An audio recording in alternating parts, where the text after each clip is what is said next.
wonder, do you wonder too? Were we meant for each other, but it just fell apart? Could we last forever if we start over?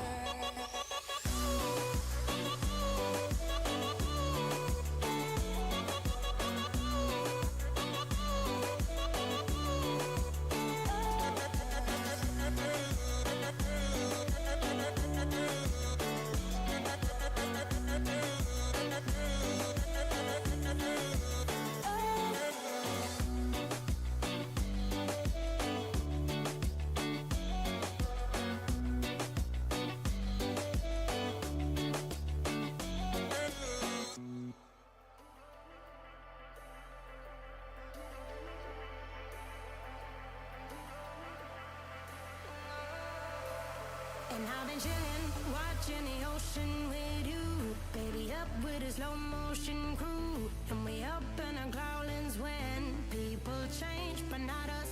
And we just chillin', kicking it, kissed by the sun.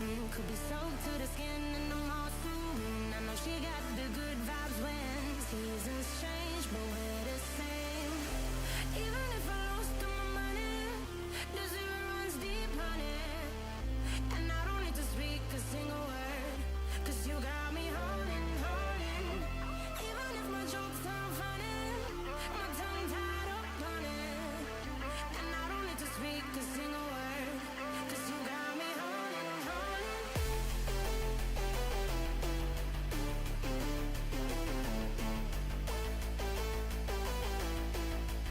'Cause you got me holding.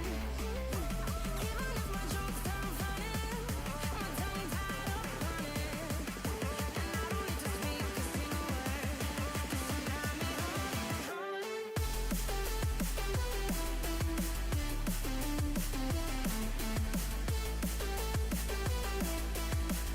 'Cause you got me holding.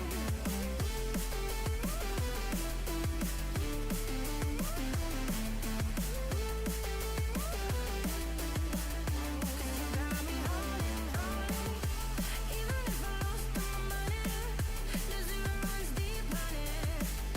And I don't need to speak a single word, 'cause you got me holding, holding. Even if my jokes sound funny, my tongue tied up on it. And I don't need to speak a single word, 'cause you got me holding me up. Play me like a bass guitar, simmer down and mash me up. Tripping like I'm Jimmy at Woodstock. Me up, drum me round and go right forward. Shivers down my spinal cord. Oh, oh, oh, oh. 'Cause you got me holding, holding. Even if I lost all my money, the zero runs deep, honey. And I don't need to speak a single word, 'cause you got me holding, holding. Even if my jokes sound funny, my tongue tied up on it. And I don't need to speak a single word, 'cause you got me holding, holding.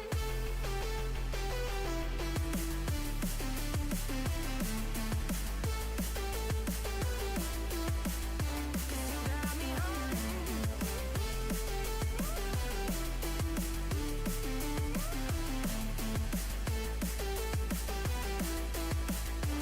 You got me holding, holding. Even if I lost all my money, the zero runs deep, honey. And I don't need to speak a single word, 'cause you got me holding, holding.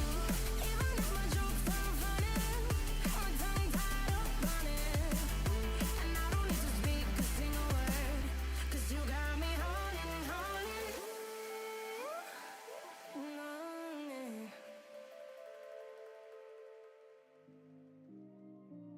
Oh, yeah. Keep me waiting, keep me guessing. I know you can blow my mind. I'm clear-headed, so upgraded.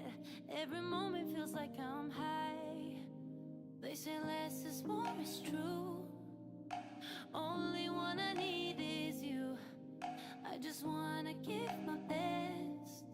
I'm sorry if I fail with that. Could it be love? 'Cause we can do Oh, apologies. I was quickly sorting something. Wait, did I forget about that? Oh, dude, I still need to sort this background because I need to get some. Yeah, actually, I remember I had a friend over, so I had to shift it all the way out of the way. So I need to actually get some side shelves and sort my banner. I might start doing no green screen background soon. We'll see.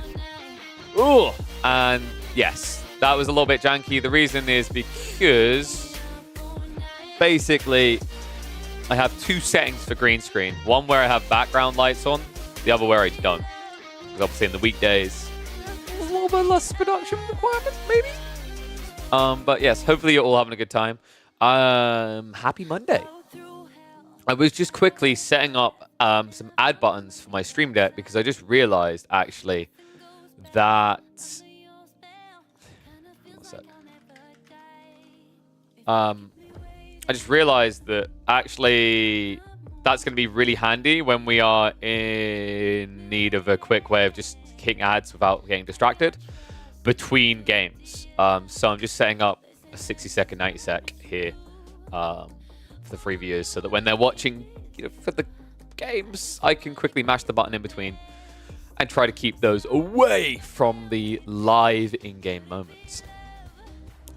But we just had qualifiers, Elite Classic. I done day number 1. I saw plenty of games going on, plenty of desirable series, but we only able to cover so many. Same with with day number 2. So my goal here, probably today, and I guess tomorrow actually, because there's just so many games, and that's why I love tournament weekends, is going to look to catch up. I might also later this week look to do a recap on the Stormgate games, actually, because I think there were some casters following some of the storylines as well as the grand finals being covered for like Tank Cup, which Adico organized. But I know there would have been early series that didn't get covered, and also it would be quite nice to catch a different audience so that everyone, you know, actually has some sort of coverage of those games. Who are we covering today? Dude, the list is so long. I don't even know if I'm gonna have time to do them all today, which is exactly what I want to be able to say. So I want to have a look at CSO versus Crackety, Magic versus GUA, Baltoon versus Kiljardi. There's also, you know, a Baltuna versus Garnath game. Numidan versus Mario was a very interesting game from the first qualifier. CSO versus Corvinus, Numidan versus Orc, Divine versus KJ. We had a rematch of KJ versus Elyona, Matisse, Corvinus, Myriad, Faye. There's loads of people, man. We're gonna be busy. And I love it because they're all tournament games, man. Like, tournament games are so much nicer than just casting ladder. Because when you're casting ladder, you know, there's no drafting strategy. There's no elegancy, right? There's just, hey, pick your civ and go. We know what the map is, and that's kind of it. And, you know, there's no science to it. Love the science of Age of Empires drafts, which is why it's going to be fun. So let me open up the game, and we will kick off with a Magic series. We'll see if there's more Magic series for us to cover. But on the official broadcast, I think qualifier series as well, like we only caught one. I think maybe there was one other qualifier series being covered somewhere else. So there might be a bunch of qualifier series also to fall back on after we've cleared that list, which would be good. I mean, the catch is whether the data is still going to be there by Thursday on the players' profiles. So it's kind of a little bit tricky. But the nice thing is, I'm pretty sure because it's a round robin format, I'm pretty sure all games are not going to be covered by EGC on the weekends. So that's going to give us extra content in the weekdays. I mean, I don't know. Maybe I'll think about going live on weekend days, but I quite like it as like a recap in the week. I just don't know if many people are enticed by that, or a lot of people are like, don't need that crap. But then worst case scenario, if we need even more content, there's always the players grinding on the ladder right now, right? But I think we should be Gucci for a while. Damn, look at this. Louis is already practicing. Recon is... Wait, Recon's playing finally? I mean, he didn't play on the qualifier, right? Because he qualified directly.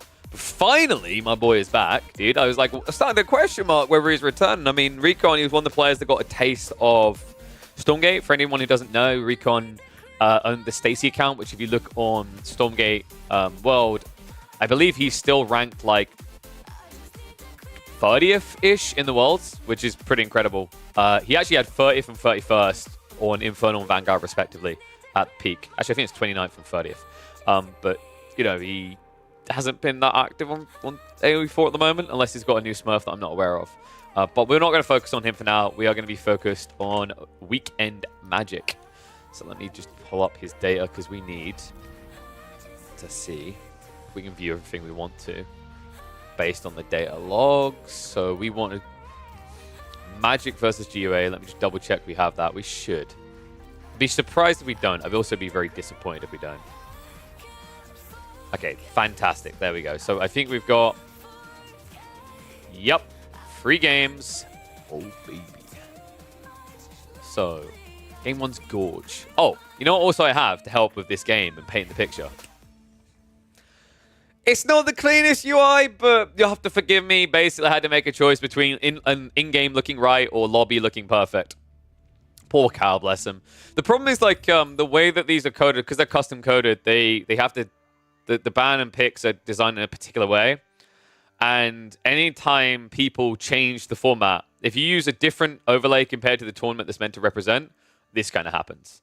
I don't know if that's by design. I mean, it would be smart, right? Because, like, then Cal could get some sort of hiring for each tournament, right? Whereas if you had something that worked for everyone, which would be feasible, there is a way you could do that. But if you have an overlay that worked for every single one, you know, it's just basically the classic, if you create a system that lasts forever, how are you meant to get paid for your hard work? So, I get it. Oh. Drinking a white peach today. I don't know how I feel about it. It's like, it has moments where I'm like, ooh, and then it has moments where I'm like,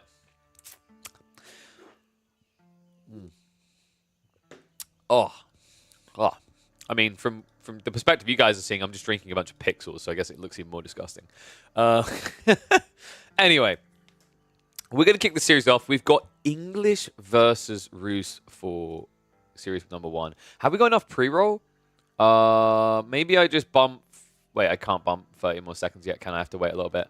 All right, so I think we should be fine for this game. We'll see how it goes. My goal will be, like, in between lobbies, we'll probably have like a 90-second breather so that I can run ads so that in-games don't get screwed over for people. All right? All right, fantastic. Let's see if this works. That score is wrong. I knew there was something I forgot to do. You know what's nice is game 1's not even I can screw up, usually. Because, like, you know, can't put the 1 in the wrong location, but instead I put a 2 in the wrong location. I'm a genius. All right, let's go. All right, one and all, welcome back to the competitive Age of Empires 4 action. We have got games from the qualifier for the Elite Classic 2. In the south side, playing in the yellow, we have got none other than Magic. And it is not weekday Magic, folks. This is weekend Magic, but it's about to be an NA bloodbath. While he mans the English, GUA, one of America's strongest players, is about to go up against the Canuck, and he plays against the Rus, a powerful pick in the competitive landscape. So these games did happen on Saturday from the qualifier number 1. We are going to be catching up on them a little bit because I think there's a lot of interesting series that just went uncovered in one way or the other. So my advice, don't spoil it for yourself. Kind of get your guesses in. You know, 1's in the chat if you think GUA is taking it. 2's if you think Magic is. Same if you're watching this late on YouTube. Don't ruin it ahead of time. These are best of 3s, by the way. We're at the point in the first qualifier where we're past BO1, so you actually have to get a little bit strategically deep. The way the drafting format works is you pick 4, you ban 4. And bans are specific to the player. Picks are global. So one very interesting thing about the Elite Classic is that with this format, there are no mirror picks. That's the design. I think there's going to be an exception maybe for grand finals depending on the length. But outside that, everyone has fresh, unique picks. So, GUA actually going for a double scout open is actually a very intriguing difference already. You may notice I'm doing the 2x speed. I'm a big fan of this. I genuinely actually think, like, unless you see someone pulling for a crazy outpost rush, 2x speed just feels great. And oh my god.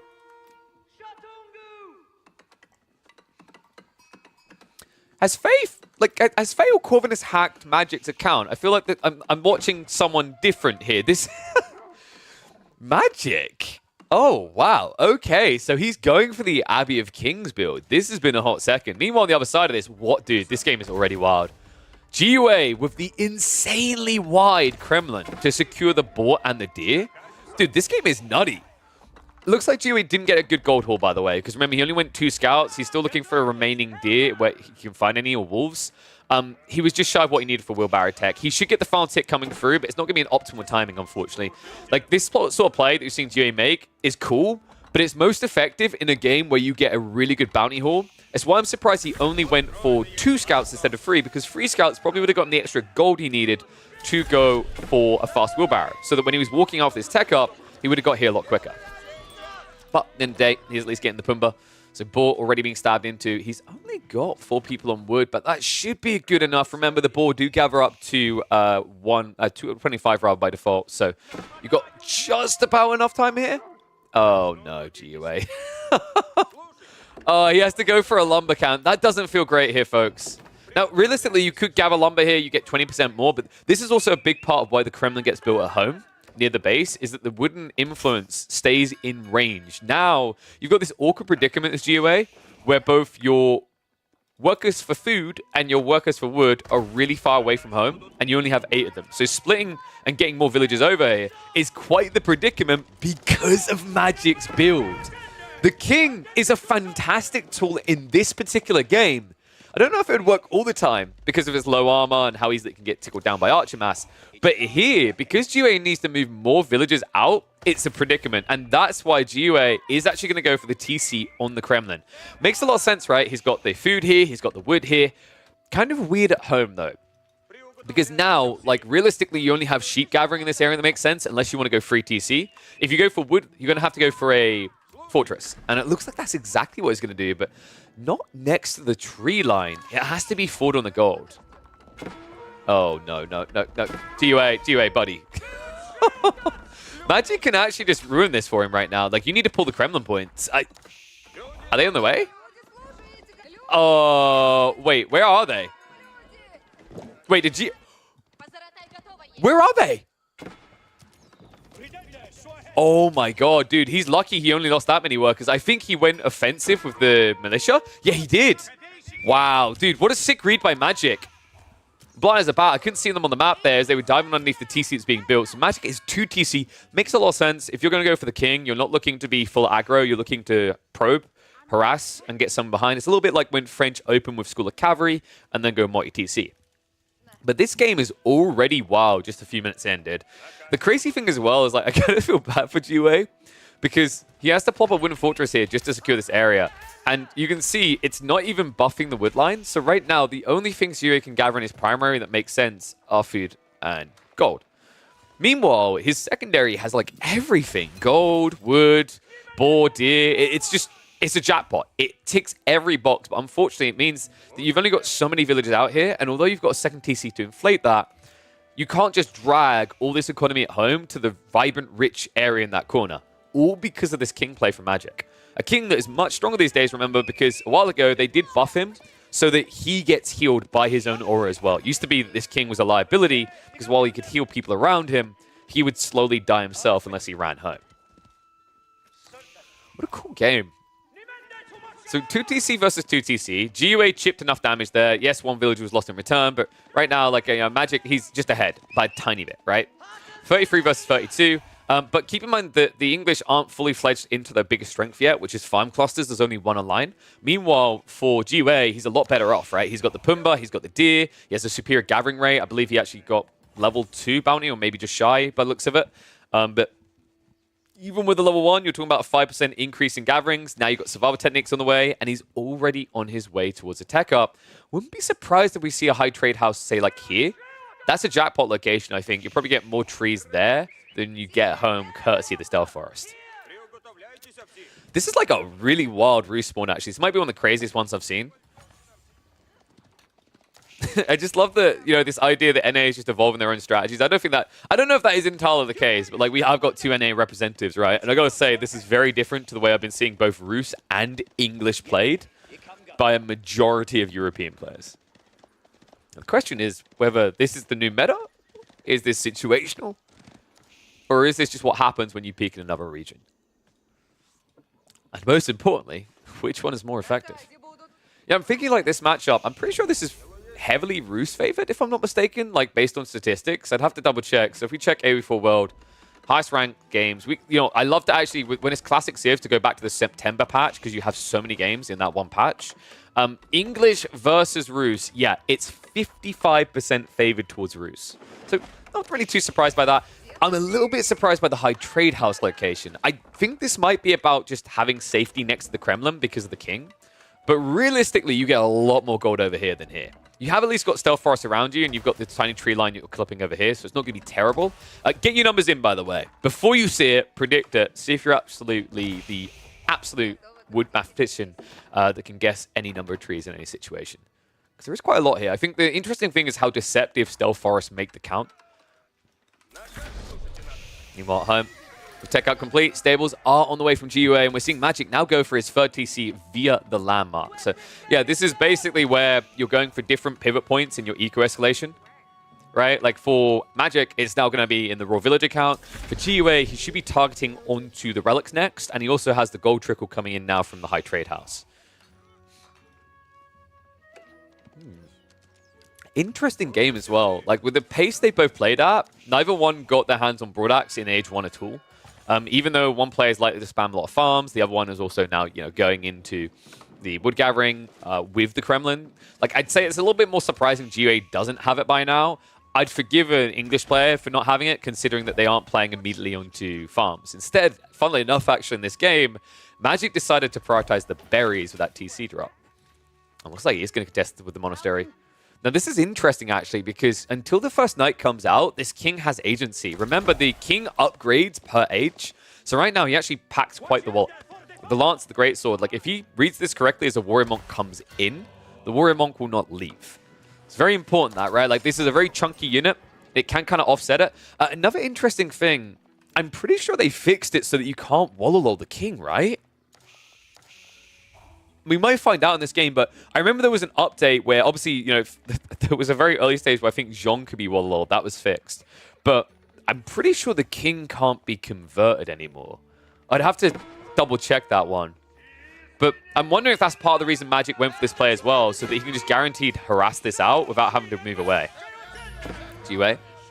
It's just going to walk it off. Yeah, so I do believe that, yeah, the king cannot be converted anymore because GUA would Wololo otherwise to buy some more time. Instead, he's going to drop the relic off and walk away. Meanwhile, the raid on the other side does connect. Looks like GA did get one villager kill out of this.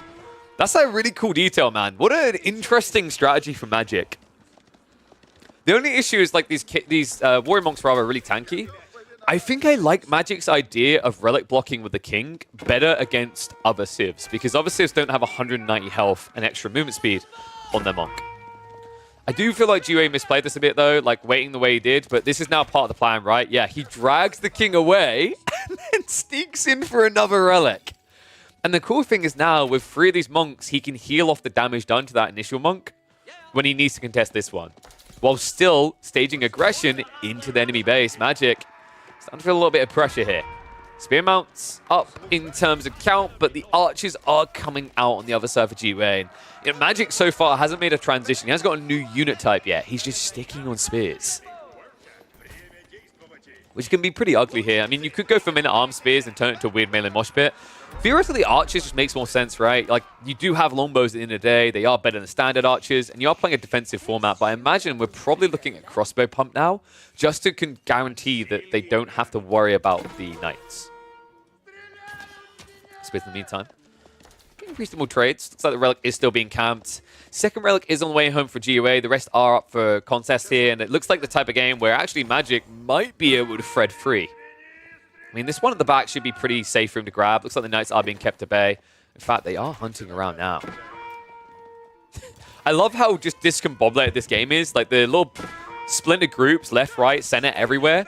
It's exactly the kind of chaos that I want to see. You know, this orderly fashion only works when you are looking for a committed objective that can force the response of your opponent. This is not what this game is. Right now, this game is like, I have wide eco, you have wide eco, we both want relics, let's not be friends. Well, it looks like there's going to be an attempt to pull this away. Oh my... Dude, this is so smart by Magic. GUA should have seen that, but he was distracted elsewhere, right? This wide arc should get the relic really far away from Givyung's Eye, if not all the way home. Pressure is coming in elsewhere, though, right? Like, GUA, at this point in the game, has more of an army threat because Magic was slow on the longbow pump. They're finally coming through now, but had these archery ranges been prepped before the age up was complete and you start pumping then, that's where GUA would have struggled. Now, with the massive archers, the knights coming, like, he has a little bit of agency to constrict the map. That's exactly what he's trying to do. Scout will draw attention. Spears able to push that away quick enough. Meanwhile, another stab in towards the TC. Yeah, GUA just probing everywhere. The unfortunate reality, though, is he's not killing enough yet. He needs to find a pretty devastating hit here, right? Like 3 or 4 Knights on this wood line would be huge. But so far, Magic, I gotta say, his responses have been measured. He isn't sending everything to one area. Meanwhile, looking at the right count now, it is actually going to end up being free for Magic. Just such a well-played game here. He's still running on a wide arc, but now with the fact that GUA is starting to lose troops to the longbow mass, he has to pull back at the worst possible time. So this is the importance of understanding your power spikes in matchups. And I think Magic done that really well at this point in the game, right? If he came straight home with that Relic, it's just kind of like, whoopsie, that's a freebie given over. Then also that allows GUA to free up more control from the right side to pursue the left. But by going for this wide arc, he guarantees that although he's missing out on 2-3 minutes of gold gathering, he's actually going to get it. All because he buys himself enough time to calmly go into longbow spears. GUA now has quite the predicament. His army doesn't really pack a punch, and he can't scale horsemen because food's running out. So now, I think GUA has to start contemplating the idea of ecoing up and going imp, which usually you say feels pretty good, but in this particular matchup, like longbow spear versus Streltsy horseman is no pushover, especially once you get volley tech. The other thing that kind of worries me as well is like, because it's English and it's going to be late game, like typically the thing that's a really big edge for Roost on this map is that Gorge, because it sticks the gold veins out on the left and right side, most civs are forced to play a very uncomfortable widespread, and that's something that like heavy cav commitment from the Roost with Boys Fortitude is good at exploiting. In games like this against the English, it's similar to Chinese as well, and Zhuji, you don't have that same concern, right? Because you have a centralized gold source, right? The relics are nice now for Magic, but the big deal is going to be if this game goes imp for both of them, you're going to be talking about mass farms with enclosures, which means with a comp of longbows and men-at-arms / spears, you're never really using up more gold than you gain. So yeah, kind of worrying if this does have to go towards late game. I'd rather GUA finds a way to end now, but the issue still is the farming. He hasn't set up any farms whatsoever. Meanwhile, Magic is looking insane right now, up to 33.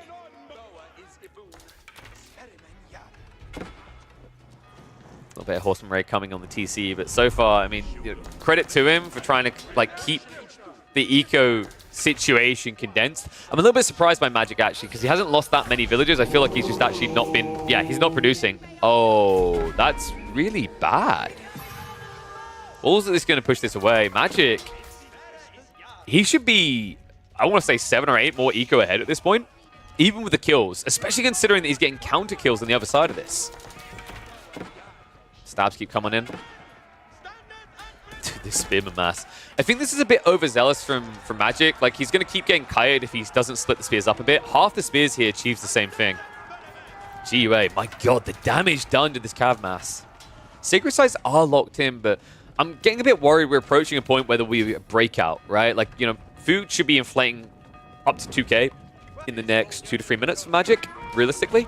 And then you can afford mass men-at-arms. In fact, he's already prepping for it. Love the mangonels. Right now, they're uncounted, but Magic is on his way towards Springles. Longbows, in the meantime, are just getting freebies here. GUA is just trying to find those pocket resources. It's understandable. It's very smart, because right now, remember, we're not in Imp. We don't have that infinite gold trickle for Magic. And he still needs to produce a lot of gold-heavy things. He needs to get his tech ups into Men-at-Arms. Men-at-Arms cost 20 gold as well. And then he also now needs Anti-Siege to deal with this siege push. Mango getting a bit ambitious underneath the TC. I mean, the funny thing is he's slowly using it up, but what I love from GUA is the fact that he brought villagers out here and yoinked the deer, so now they can hang around to crawl wooden fortresses and also repair the mangoes.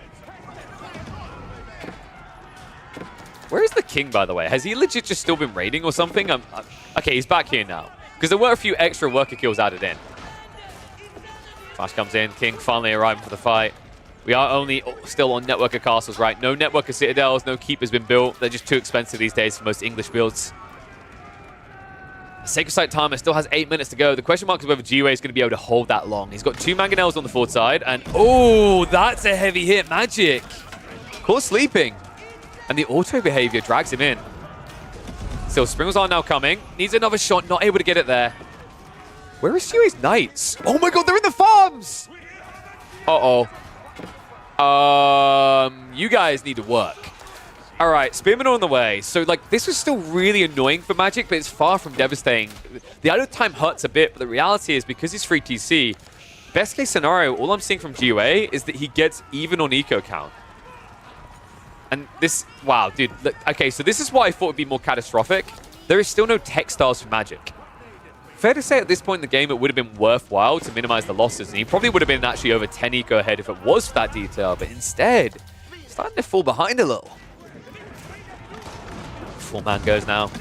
I just love the way GUA is playing this. There's a lot of matchups right now for the Roost where in this position, you just go straight for him. This isn't one of them, though. Not on this map, not against this Civ.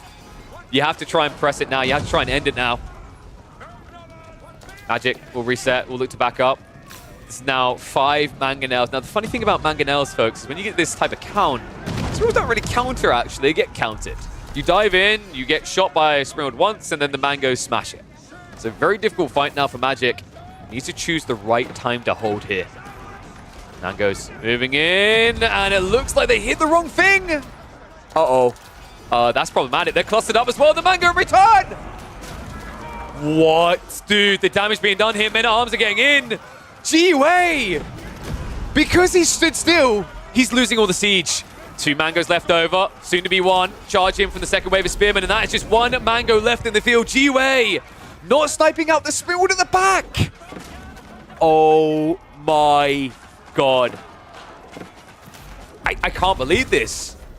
GUA had the game in the palm of his hands, but the Mangonels stacked so much that it's a double shot from 1 Mango on the other side. Done enough damage to open the way. What a sick read. What a sick timing by Magic. And now, although he's down in military count, GUA has lost a lot in this fight. Those were some expensive units to lose. The Mangonels, not cheap, 600 resources each.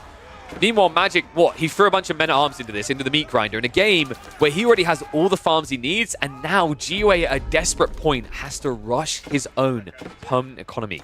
As it stands, he only has 4. He's about to add in another 10, but that doesn't really shine a light to the 49 farms of the English. Night Raids are good at least, so that makes it a better exchange. Well played by GUA to actually find that much siege, but Night count is now down to 8, and this is starting to become quite unaffordable without mass farms. He's going to keep trying to scale into these Knights, but berries are about to exhaust. You know, the deer on the front side is not really accessible anymore. Behind this, everything else is gone, and although the high trade house gives a little bit of food, it's not the type that allows you to just replace 20 Knights like it's nothing. Back continues, man. I think Magic's turning this. Like, right now, sure, you can say GUA's got all this siege count, but it's all Springald. It's just irrelevant in this fight. The men-at-arms are really what matters here. And remember, this is also mass archers from GUA, so his army is actually quite weak in comparison. Smash around the backside. Looks like Knights are once going to go for the Springald. We'll be able to find it, but the hang-around is expensive, dude. You just lost 3 Knights to kill 1 Springald? That's a bad trade. It's actually crazy when you think about it that way, right? Like, a Springald costs less gold than 3 Knights. And you need to make that type of commitment to clear it up right now. Meanwhile, the men-at-arms are just going to dive in. These guys only cost 20 gold apiece, so the kill at least 1 Springald would be worthwhile, but well played by GUA. Doesn't lose anything here. And Giviumzai is admittedly now pretty far ahead. I think one thing that's been pretty consistent in this game is that Magic hasn't been constantly producing villagers. He's lost a lot. Now it's kind of excusable, but the crazy part is, like, if he had been non-stop pumping villagers at earlier points, even after all these losses, he'd still be within reach of GUA's count. That's wild when you think about it that way. Difference it can make. Little Night Raids coming in. I love how this wall's gone up, but it's just irrelevant because Magic can't control the center choke. GUA once again posturing, but you know, this dive looks a lot weaker, right? Like, think about how big the army was last time. And now we have to really significantly talk about defender's advantage for Magic. It's a huge deal here. Well, Magic also, I think bigger deal is the fact that he's not even allowing his people to stop farming. Still no textiles? I mean, there's got to be a point, right? Where you look at this game and wonder, how many extra eco could you have had, you know, the idle detail aside, if you just had 25 more health? Men-at-Arms are going to charge in, though, and here we go again. He's got no front line to defend this. Longbows bait him in. Mangoes hang around. It looks like the Men-at-Arms are going to keep on chasing. They will tickle down, but with Armorclad, they're just too tanky here. Another heavy loss for GUA. And this game is slipping from his grip. Magic, it's still a shaky situation, right? You're still not fully recovered, but when you just think about the raw loss of Siege here, it's crazy. GUA, probably the one thing it can afford right now is gold, but if you're using up all this gold now, what happens in the late game? You know, usually one of the big edges for Roos is this argument that, oh, you know, we can afford to play Gorge with no gold because we just have all the tree line gold, we have the relics. You're up against the English here, who got more relics than you and also do have enclosures coming out in Imperial Age. So, you know, once again, just to re-emphasize, this game, it's very critical to keep trying to push the Castle Age mandate here. If this turns to a later phase of the game, you know, we'll be looking at a Berkshire being dropped. That gives access to a network of citadels. That also then gives you the enclosures for all the extra gold. And that's where I think GUA's comps are going to become quite limited. He can still dictate Siege, but we've seen for the English, late game isn't about Siege anymore. It's just about death balls of men-at-arms and longbows. Nice little Night Raid here, though. Looks like Magic was setting up even more farms. What is his count at this point? He's up to 55, so he's about to go up to like 60, 65. And the longbows, of course, as you can see, become quite effective tools even up against the knights when they're tickling from the side. Like the 25 extra health from Boy's Fortitude keeps you around a little bit longer, but means those raids do have to come to an abrupt end quite quickly. This game is crazy to me. Like, I'm just looking and wondering if Magic just built a few walls on the left side, closer to his base, how much more difficult this game would be for GUA to play.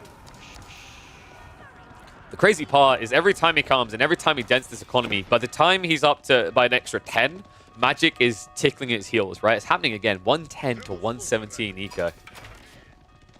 Nice little raid to the south side, but there is actually a castle up here. So no network of citadels unlocked yet, but now a strong point defense that's going to start making these raids a lot harder for Give You Anxiety. Well, I say a lot harder. He's just going to die bluntly. There should be a few spin reacting to this. It looks like there aren't, though. Huh. Okay. I mean, it's fine. He's got the big gold guard, right? But this could leak into his farms. Meanwhile, though, Magic is busy with a push. That's why he's not responding here. Mass men at arms, and they're going to go for it. Oh my god, oh my god! GUA! He gets the longbows, but he loses the siege. Wow. I don't think that was a good exchange again for GUA. I mean, the food wood lost there for Magic is irrelevant here, right? The amount of siege that GA's lost in this game, though, like, is it like 16 Mangonels now? Maybe that's a little bit high. No, I'm not sure that is too high. It's definitely double digits. It's insane how much siege has been thrown away. And reminder, this is Castle Age Roos. It's not like it's easily affordable because you have that 25% discount.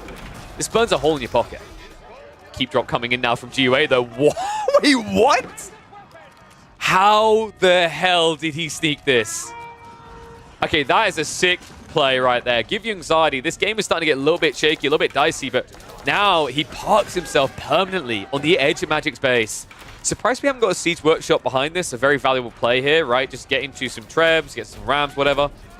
But this is going to keep Magic contained. The question mark is for how long? Question mark is who's going to tick that Imperial Age first, right? Like, I'm just looking at the numbers right now. And realistically, Magic, even the meat grinder comp he's got going, the type of food he's bringing in per minute means he should actually be able to reach Imperial Age a little bit quicker than GUA. Especially with the way that GUA just keeps recommitting into Mass Knights. Magic, one issue I do see here, all these Knights, where are the spears? Oh, wow. He may have gone a bit too hard in the men-at-arms. Very tanky unit, right? But that means you haven't actually got anything realistically to do with the Knights. Treb's at least denting into the keep. And that's frustrating for GUA right now. He's got 11 idle villages, so right now Magic is most definitely ahead on eco efficiency. You can even see it in the raw income. Feels speed to the lead, and here we go. This is the recovery play. Magic, Berkshire, next to the primary. And GUA, he sees it, but there's nothing he can do. Oh, Magic! Wait, what? Oh, wow. GUA, I think he was trying to attack the siege with the Knights, so he just threw them all away. They weren't even attacking. And Magic, yes, it costs him a lot to hold, but hold he will. Crossbow's now moving across. But just too many villagers here, man. Magic, the Berkshire will be going up. There's nothing GUA can do about this. And now, that big question mark about the late game matchup, about how GUA can win, has arrived. Dude, what a crazy game. I can't believe the way that this has been played the last 30 minutes. I'm actually impressed. I love GUA's approach to this. We don't see English versus Roos much, but he had the correct read. he wanted to all in Castle. I think there was just a few missteps there, a little miss micro, occasionally with Knights, and then the Mangonel placements that cost him. Like that original push in where he had 4 Mangos stacked at this tree line, that was a pivotal moment. Had he split them up and kept them alive for, say, an extra 15, 20 seconds, I think Magic gets broke there. But Magic, quick to realize they're stacked up, counters it with just 1 Mango play, and all of a sudden, you get this back and forth tug-of-war for the next 10 minutes that leads to this. A game where Jiwei now has to follow in the shadows of the English, and the English enter a truly strong point in their game. Enclosures coming in 40 seconds. Got the elite upgrades, but that Sacred Site timer is still ticking. Jiwei can still try to win this. He just needs to choose where to fight wisely. And a sick read there. There's a wall attempt and a run through by Magic to try and get the decap, but no read there. And Jiwei now finds himself 4 minutes away. You know, we were kind of neglecting to look at it before because it got decap previously. It didn't look like a true win condition, but now Magic, he needs a little bit of time, and then he needs a permanent death push here. Center is actually his best bet, by the way. Like, Jiwei right now does not actually have any keep drops here, any choke points to work around. And right now, weirdly enough, he's completely out of position. Oh. Oh no. This could be a free decap. Knights, they need to stop this. He needs to time it right, though. Decap begins. Village is coming. He's going to have to sacrifice the arm to save the body here. Lombos are just too effective, though, and that's going to be a back away. Jiwei, he's on his way with the army, but no one's decapping this right now. No one's blocking it, rather. Magic, if he can get this, this game is basically his. And Jiwei knows it. He jumps on now. Villagers are going to soak up the damage so that the crossbows can cut this down. Mango Smash comes in. Is it going to be big enough, though? Villagers now being blocked out.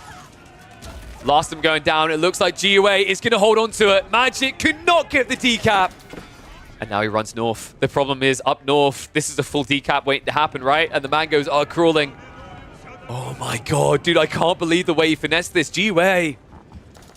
The patience of a monk. The Magic now in full Monk S mode. Spasskaya Tower being dropped in the center. I think he's done it. Dude, what a sick game. I've said that like 4 or 5 times now, but truly, this is like one of the best Roost English games I've seen in a while. Flash on that Sacred Site. Jiwei is not going to allow it. And Magic, I mean, he's not got enough time now. Elite Army Tactics on the way, but that's going to take another minute. By then, you're going to be talking about upgrades in for Jiwei. You're going to be talking about Spasskaya here. You're going to be talking about a keep that admittedly has been taken down, but you've still got a new one coming up on the east side site. And then the west, where the entire army is countering you. I'm not sure, man. Like, Magic should not be able to do this right now. He's going to try again, though. Trickle of troops coming out. Jiwei. No way. Dude, no way. Did he get overbaited? He might have. Crossbows moving in. Just trying to kite him right. He doesn't want to win the fight right now. He just wants to delay. Buy enough time for the army, but this is going to be tight. More crossbows coming in. I think the men-at-arms aren't doing it quick enough. Yep. Jiwei, he's in again. And there will be no decap. Magic, once again, denied. Decap attempt on the south side. Castle going up, though, and Jiwei, left, right, and center, has found what he needs. This decap attempt also going to be delayed long enough. The crossbow's going to arrive again, and I just think Magic is scrambling like an egg right now. This, I don't know how you do this. He's going to try with the wall. Are you kidding me with this game? Mango's being attacked. Could this be it? Sprills are moving in. They can block it. They can stop it from being a full decap. Mangos need to smash this, but not able to do so. And the Mangos go down! Magic, no way. Villagers now being pulled. Jiwei, he's all in. This is everything to him. He's still 3 minutes away. Oh my god. But I think this might be too much of a burden, folks. The crossbows are too far away. Magic strikes everywhere at once. And I think the Canuck will be our game 1 winner. What a crazy game to kick off this series. Magic looked like he was dead to rights. Jiwei just needed to split a bit too thin, and that wasn't going to work, so he has to run one side to the other. And Magic pulls a rabbit out of the hat here to get the win in game 1. Dude, that is a sick game. But only the first. This is a best of 3. We've got potentially 2 more games, and boom! Remember, we just saw the English versus Rus. We've got the Ottomans, HRE, and the Japanese for GUA. Perfect time to actually run ads. And then on the other side, Magic has got the Mongols, the Delhi, and the Chinese to pick from. So let me have a look at what map number 2 is going to be. This is crazy. I might try to edit these down. I don't know if people like the lobby breakdown for like a minute or 2 in the recordings. I'm going to try to upload these all together. But we just had Gorge. We head into Dry Arabia next for an Ottoman Delhi showdown. Okay, this is interesting actually, because I think the Ottomans have been faring a bit better recently against the Delhi compared to the old version. Delhi used to be quite dominant here, but then it started to pivot, especially when the expansion came in, especially when Great Bombers got buffed a bit more. And now Ottomans have been buffed even further in a few different ways. So like, I would say that if there was a way you could draft the second game on Dry Arabia that would give you an edge, this is probably the one. Like, I imagine if you went, Chinese versus Japanese, I think like that's a matchup that is weird, but the Chinese basically just have to survive. And then HRE versus Mongols seems the other likely one. Mongols can kind of constrict the map and stop you from picking up relics. It depends on the map, though. But you know what? Let's waste no more time. I think it is time for the second game. Let's get it underway. We have got a showdown on Dry Arabia. Green on green. Magic able to take the first. But will he make it a quick cleanup here with the Delhi? Let's find out. All right, so hitting the 2x speed on the early game, you know how I do. So looking at this map, Dry Arabia is spawned in a way that's actually pretty beneficial, I want to say, to the Ottomans. A nice little cheap wall here can get you safe food and gold. But that's not what it's going to be about. It's going to be about the sacred side locations. And in fairness, Magic got 2 that I think are quite easily holdable on the left side out in the open. GUA isn't going to want to fight into here unless he has like an overwhelming force to his favor. And that bracket link is not correct. I need to update that after this series. But this is, man, this is crazy. After game 1 as well, I wonder if GUA is feeling a little bit of exhaustion, a little bit of frustration on that one. Like, he must be feeling confident in this one, though. Ottomans right now, I'd say, is the most single-band pick in competitive. I think it's by far, if you had to poll 50 pro players and ask them what the most powerful civ is, the majority are going to mark Ottomans as number 1 on that list. Like, the buffs around them, the powers of the Great Bombard, the changes to Siege as well that benefits them now in Castle Age with the Mangonels initially, and then they'll follow up into Great Bombards later. This civ is on fire. And also, on top of that, you know, we might even be seeing a little bit of a lean towards a different build in the future for fast Imp Ottomans, because the Sultani trade network did get buffed.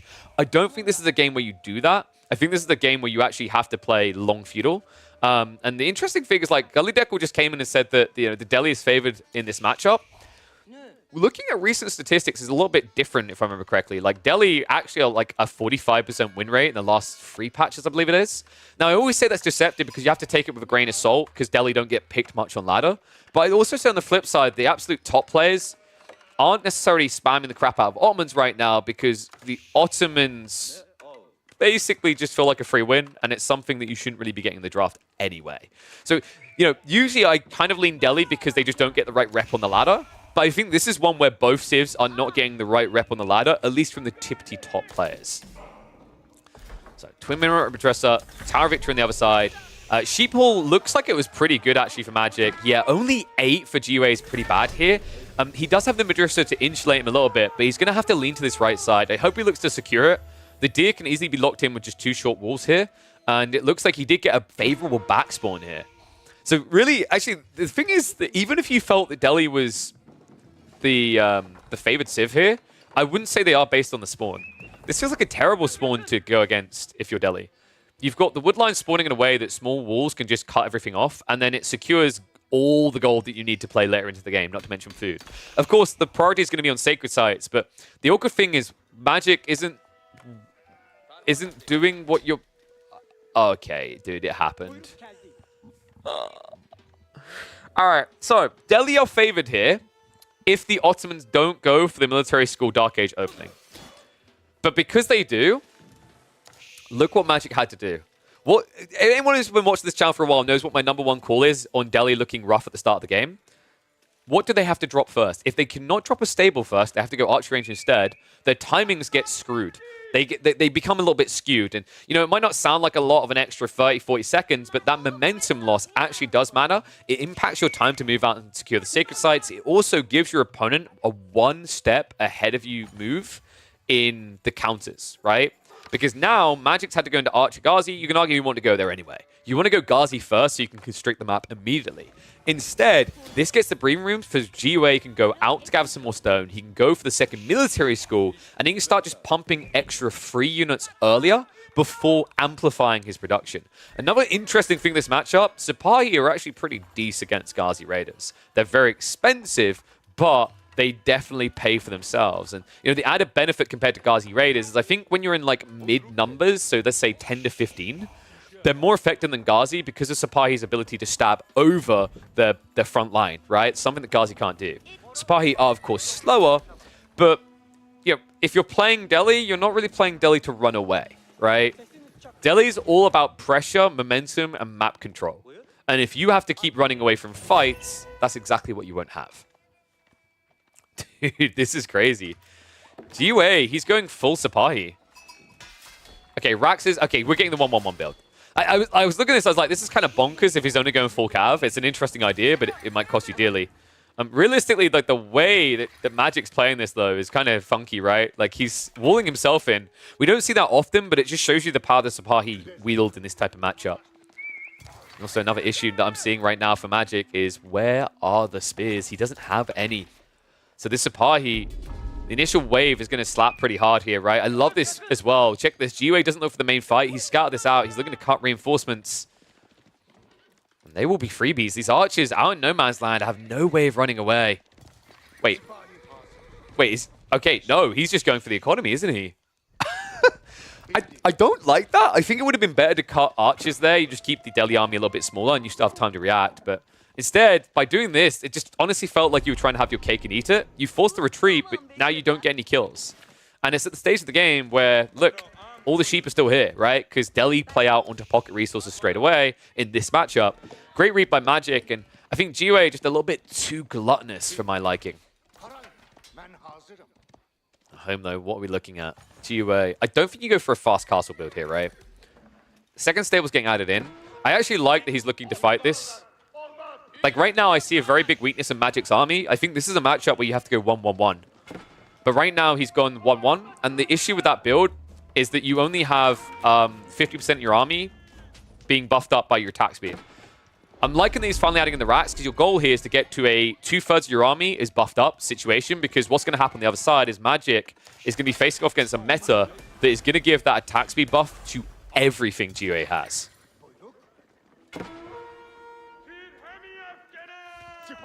Sipahi right now. Ghazi, they just keep getting quiet on small numbers. Like, this is really well played, actually. I feel like GUA is using Magic's logical approach to the Delhi against him, because what Magic's trying to do is secure the sacred sites one by one with wolves and sweep the map. And he's getting a lot of gold for it, right? But he's getting tickled away at on the flanks. He's slowly losing troops, you know. And at this point, also, GUA, although he has a few Sipahi, what matters more is this spearman count. They're going to keep the Ghazi at bay. I do think that GUA needs another archer range. Like, right now, that's probably his biggest weakness, is that he's going double stables, not double archers. Because he's not actually pumping extra Sipahi, so it kind of feels like a waste. Yeah, this is getting a little bit weird, actually. I think GUA, the second stable really was just a jump of the gun. Maybe it's because he just has gaps in his food income, and that's why he halted production. But finally, we are getting the extra archers. I think, actually, to be honest, this comp should have been 1 less stables and 1 extra archer range at this stage. Would have made him a lot stronger. Obviously, we have God Vision. We can see what he's up against here, right? But it feels like what happened is GUA built Sipahi, he built the second stable, and then he scouted the racks. And then this became a deadweight building.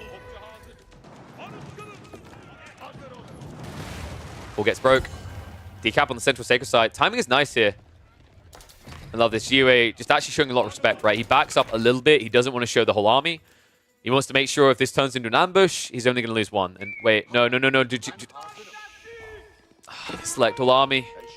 Ghazi raid, meanwhile, hits into the base. GUA is going to lose an eco unit.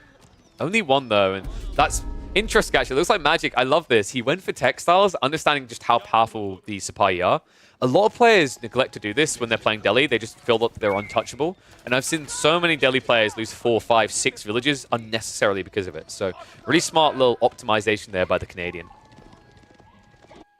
Yeah, missed opportunity though from GUA. I'm surprised he didn't go for that decap. It felt like the perfect moment to do so. Meanwhile, Sipahi are going to raid into the eco. Magic. Wait, I thought this was Weekend Magic. Does Weekend Magic drink right now? Because I don't understand what's distracting you here. Oh my god. Dude, that's 4 villages for free. And now the housing situation? No, Magic. Oh my goodness. Well, he'll at least get more houses up. He's going to lose more villages, so did you even need him? I can't believe this. GUA. What insane value to find there. Now finds himself 7 villages ahead, and that's despite the fact that Magic had Textiles. But you see what I'm talking about the value of that tech, right? Sacrificed 1 villager to get Textiles. Sure, he still lost a lot here, but with that neglect, that could have easily been 12 eco kills at this stage if he didn't have Textiles. So, you know, it hurts, but funnily enough, because of his wise choice to get it, it hurts a lot less. I think a big issue a lot of players have is their mentality is like, if I need Textiles, I'm kind of admitting I'm losing the game. But I think that's a negative way of looking at it. It's an insurance policy, right? Like, I get life insurance because let's say I work on like an oil rig. I get life insurance because my job is potentially dangerous, right? I don't get it because I think I'm going to die tomorrow. That's suicidal thoughts.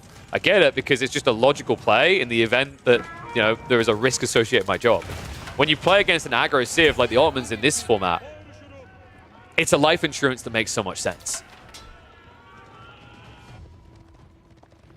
Magic raiding in again, but he's not going to find anything. I love this right now. GUA doesn't care about gold.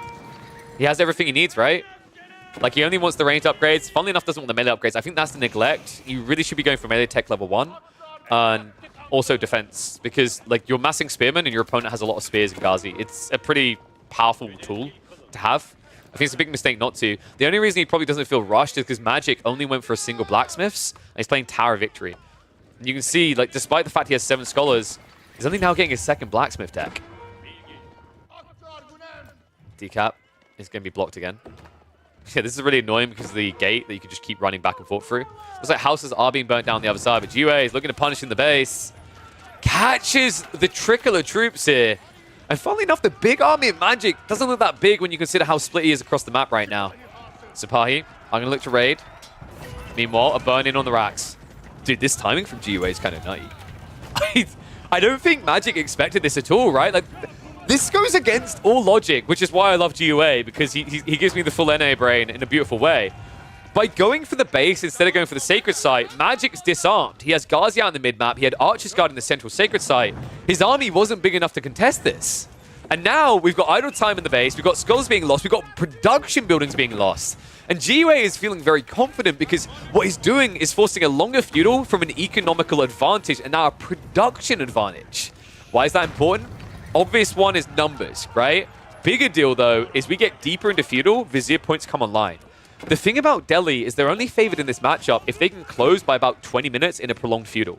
Because if you can't get that timer to tick down to a point that you're just going to win off of it, what happens is the Ottomans just get what I call feudal age plus. They get all these Vizier points. They get a 3rd military school. They get their hands on the increased production. They get a Janissary pool. GUA knows he's in the big position here, right? Like, this is perfect. There's so many Ghazi Raiders right now. It's a bit risky against Archers, but if you hold them back at the right range, it just means the Ghazi will get punished for trying to backstab the army. Oh, man. And yes, Ottomans will have more food with Madrasa, but keep in mind that I don't usually include that detail because that's compliant upon the idea that you control the map. And not every long feudal game is one where Ottomans control the map fully, right? If it's half map control, the Delhi will still have a lot of food out on the map, whereas Ottomans tend to play a bit more congested. But yes, Madrasa is an infinite food source. I like to think of Madrasa, when you optimize it, it's like having farms. Flash coming in. Meta very heavily injured. Looks like he's going to try to retreat away, but the Janissaries immediately turn around. Janissaries aren't even being targeted down right now by Magic. Oh my god, he only has 6 spears here as well. Not much of a melee line. It means he has to commit the Ghazi, and the Janissaries are doing a damn good job here. The A-click moves by Magic. I mean, he's got full A-click brain right now. Oh, no. I think this might be over. Janny's just getting the value. What a sick read here. GUA in a game that he knows will not go beyond Feudal. It's the type of game where the Janissary point is worthwhile. Finally, Magic targets them down, but he's got nothing left. Wow. Dude, this might be one of my favorite Janissary pulls recently. I think we saw one the other day in a pub game that looked sick as well. I don't know what it is. I think just players have gotten really good at optimizing these timings on using Janissaries in Feudal Age to turn a game. We used to see Janissary point investment on the Vizier to save your game. Now we see it at pivotal points to turn a game or win a game. It's such a sick read by GUA. I mean, this game is practically over for Magic. I don't see any recovery route from him anymore. He's about to be starved off the map. He's got not really any access to food, right? He's got about 3-4 sheep left underneath the TC. And now, with this type of lead, GUA can just block out all food sources, decap the Sacred Sites, and then turn it into a GG. I mean, Magic, by some miracle, seems to believe that he can still come back. I'm sorry, buddy, I don't see it. I mean, GUA, like, realistically, if he wants to force an easy GG, you could just, like, tech up here. But, I mean, I think, actually, funnily enough, at this point, it's even easier just to dive the base. We're going to hit the 2 times here because I think Magic, he doesn't quite realize just how over it is, which is surprising to me. I mean, Magic, obviously, I don't think he plays as many games as the other players at the moment, but he should know the Ottomans fairly well, considering he basically copied and pasted Puppy Ball's best proven builds back in World War. But more production builds going down. I love the fact that GUA just keeps committing onto these production buildings. I think it's been a really smart read, because one of the big power spikes of the Delhi is the fact that they condense 2 production buildings into 1. I like to think of this the same way that you would look at a Yorishiro drop from the Japanese, right? Like, whenever we see a Yorishiro drop by the Japanese in a production building, that's a high-value torch target. It's the same with the Delhi, really. You can argue that they can shift the skull to a new building, but realistically, they build so few production buildings in the early mid-game that taking out just one of them is a huge dent to their production rates. Magic, dude, I don't know what makes him think this is going to work. He's literally just spamming archers. At this point, GUA could just pull his entire eco to wood and a little bit of food, and he could outmass this. And remember, because he's got double meta, he's always got the attack speed to match you here. Yeah, we'll speed this up again. That means we get a game 3, though, dude. I'm excited for this. Like, what do we have left? We had Chinese and Mongols for Magic, I believe. And I believe it was the Japanese and HRE for GUA. I think we're going to be looking at an HRE Mongol game. Maybe you do like HRE Japanese, because I actually think in the hyper late game, the Japanese are better at trading against the HRE because they have range units and the Odachi beats out with all the upgrades. But the food eco of HRE is a little bit better, right? But if it turns into a meat grinder, I think like the Shogunate can scale to a point that they outmatch you. Dude, what a cool game. Love to see these two closely competing as well. I feel like GUA gets slept on a lot, right? I think in some ways he's seen as a bit of a predictable player. He's tried to change that recently. But, you know, this is really in his predictable fashion, right? He's full in on this Feudal Age aggression. He loves it. In some ways, it feels like picking Delhi against this guy isn't the smartest choice because you kind of give him what he wants, which is a fight. A never-ending fight, but it's about to end. Mehmed Imperial Army is on the way. There's going to be a bite back here attempt by Magic, but right now, the Archer Mass is actually only just in favor of him. When you add in the Spearman and the Janissaries mixed in, though, GUA could easily take a fight. Unfortunately, he did lose the meta, so he will back away. Where's the Delhi food? In a different game. The Delhi food is dead. Like, this is GG. Literally the moment the tech up completes. Magic is going to keep on chasing. You know, I respect a guy who doesn't want to give up, but I also feel like when you're KO'd out on the floor, it's probably time to wave the white flag. And this outpost going down, more villagers dying, should be exactly that. Just a great game. Great series so far, man. Like, game 1, I said it delivered one of the best English Roost games I've seen in a while. I think game 2, this was actually a very surgical Ottoman execution. The way he split the map early on, the way that he went for the Sipahi raid that put Magic on the defensive, his approach was fantastic. I think the cool thing as well is that he saw that Magic was going for this slow sweep strategy where you wall off each sacred site. I feel like we don't see that as much anymore from the Delhi, especially against Ottomans, and I think this game may have been an example of why. You know, maybe he thought this was going to be mass archers out of GUA, but I never see a reason why you wouldn't want to go Sipahi. It's such an effective tool, and we saw why in this game. Sure, it wasn't for burning down the walls, but it was for burning down the economy. Magic. I mean, that Mangonel must be close. Give me a dive under the eco, but I just call it, buddy. Archer upgrade is literally coming through in 5 seconds. If he wasn't going to call GG on the age up, he will call GG now. Like, there's legit no way. There we go. Game number 3 is where we will be heading. Who will win? Honestly, I'm not sure, and I'd have it no other way. All right, here we go. So, we move into game number 3. I'm going to get loaded up now. We're going to hit the ads here. I think we do we do a 60-second? Because I don't think it'll take too long. So yeah, just recapping that game. I think, like, you know, Ottomans do fare a lot better against Delhi than they used to right now. Delhi have to execute flawlessly. I think there's a few matchups for Delhi where there's a little bit of like a whoopsie that you can have and still recover.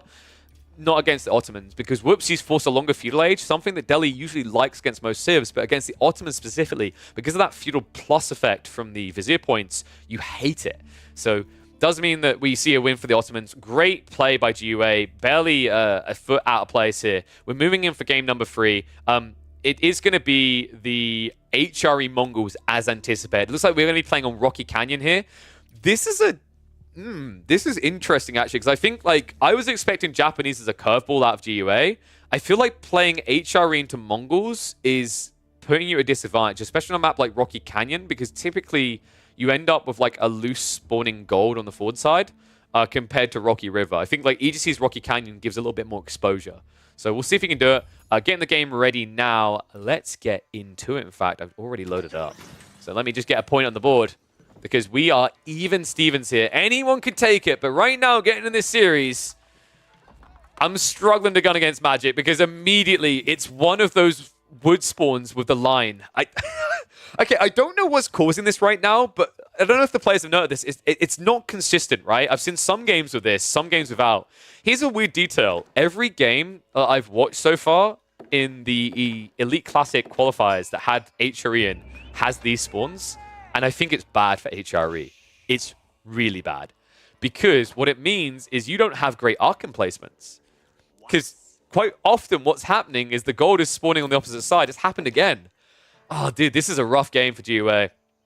We're going to hit the speed up because we know how this one begins, right? Uva's already been dropped. Magic's already got 5 in the wood. This is going to be a Rax follow-up and an outpost rush. And yeah, he already knows. If he drops an outpost here, there's no wood. There's no, like, you drop an outpost here, crawl around the other side, and GUA has nothing. Let him have the gold, right? Like, gold is in theory really blockable in this game because both the gold spawns. But here's the thing. If you block the gold on the south side of an outpost, he'll move north and he'll secure it with an outpost. If you rush your outpost here, GUA is not going to be quick enough. Oh, dude. I feel like this is one of those games where Give You Anxiety, yeah, he doesn't know about the gold here yet. By the time he realizes it, if he could go back in time, he would have pulled villagers onto wood and built an outpost to defend. But that's not the way this game works, right? There is a time travel RTS out there on Steam. It's not highly rated. But this one, we time travel to the past and then have to work our way to the future. Spamming all in the way, though. Magic. Oh, I think he knows exactly where he wants to go here, right? It's going to harass the gold, or at least attempt to, but I think you should block out this left side. In fact, genuinely, dude, this is a jackpot. If you see this Archon, you just rush it. What a tough game, man. I honestly don't think HRE is playable on EGC Rocky Canyon. There's like one game we've seen, I think, was that a Gully Deckle game?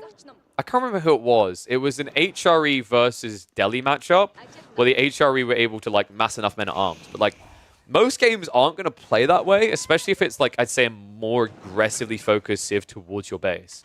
Like, Delhi don't aggro towards your base, they aggro towards sacred sites, so it kind of gives you more breathing room. Sorry, yeah, it was Kaiser Johan, wasn't it? Yeah, like, HRE on this map, I don't think they're playable. They're playable on Rocky River more so than they are on Rocky Canyon. Because Rocky River is not really about fishing anymore, but the spawns are better for defensive civs. Tech up complete, though. Archer range on the way. Okay, so GUA, you know, this seems like the right read, but the problem is there's going to be an outpost here. You don't have a way of dealing with that outpost. You now don't have gold. You're stuck in feudal age. And Magic has the option to trade. This is another reason why Mongols are really good on this map. Spawns trade posts. And he's already building up. Yeah, great read by Magic. Sometimes we do see people add in an extra spearman to fill the outpost. I think that's just a bad play here. You just want to escalate trade because now you realize that the only thing that GUA can get with this Archon is wood. And that can fuel farms, right? That feels nice. Great. But if you can't get gold, you can't build men at arms, and you can't tech up. So your only options are archers and spears. Great. Magic's going to get Silver Tree, get gold. He matches archers and builds Keshiks.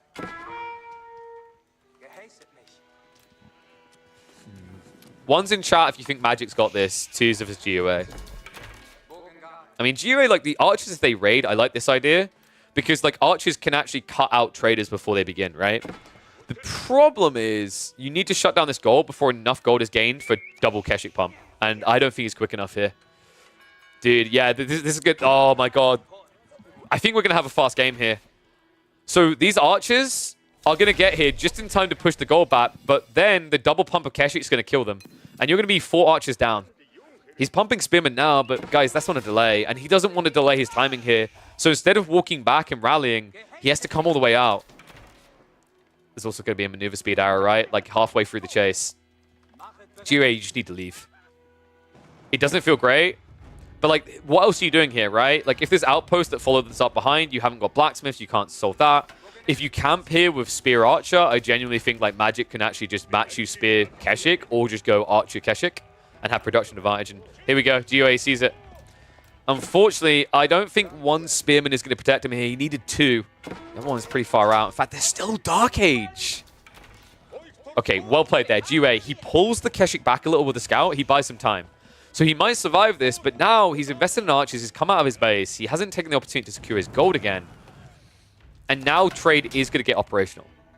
And you know what would be sick here? I'd love to see is... I know it's not as far on the trade distance, but if Magic trades south side, I don't actually think that Gio is going to sense it at all. He'll just think that he blocks this out if he gets in position, but looks like he might not have to worry about that. GOA fully retracting. Dude. This is such a harsh game. So, Feudal Spearman upgrade is in. He's playing Deer on the north side. Okay, so now you aren't even getting Arkin. Oh, God. Keshik are coming as well. There's at least going to be enough spears to deal with this. Magic peels away just before losing. Yeah, you're right. The food is already gone, man, dude. Oh, no. Well, usually you have more wood gathering and you build farms. But the problem is that Jirio has built so many archers that was the farm wood. Like, think about it this way. This is kind of crazy when you realize it. Every archer you build is 2/3 the cost of a farm, right? So, like, for every 3 archers you build, that's 2 farms you didn't build instead as the HRE. That's huge. Oh, dude. And, you know, I love to see HRE try to play Feudal Age, but the problem is in this matchup, like, it doesn't work if you are just camping. You need to shut trade down. It's starting now. 74 gold each way. Outpost also being set up. That's going to Yamify it, so they'll move even quicker. Also guarantees that the gold at home cannot be raided either, which is important because Magic needs to scale more military first. Has started going to archers. No sign of more Keshiks yet, but that was due to the idle time earlier when the archers came out. Dude, how does GOA now do this? Because, like, you are scaling more spears, so realistically you can take out the outpost. It might be his best move because my issue is if you're playing long feudal now, how this is going to play out is Magic's just going to drop a blacksmith and get Steeled Arrow, and then it's genuinely GG. Like, it's really that simple.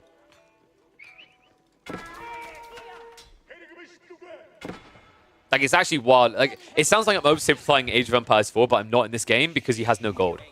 Like, he hasn't secured it with an outpost drop. He hasn't reclaimed his safe gold next to his base. Honestly, I don't think I want him to go south. I want him to just come here. I just want him to drop an outpost here, gather some gold, and get into tech. Because as you add in spears as well at this quantity, the blacksmith melee tech becomes better. And then on top of that, like, the undermesh becomes even more important when you're in an archer fight. It's, yeah, if I just see blacksmith and like, yeah, okay. I was about to say, if I see blacksmith in the next 20 seconds, I'm actually going to call it. Oh, I've seen blacksmith in the next 5 seconds, folks.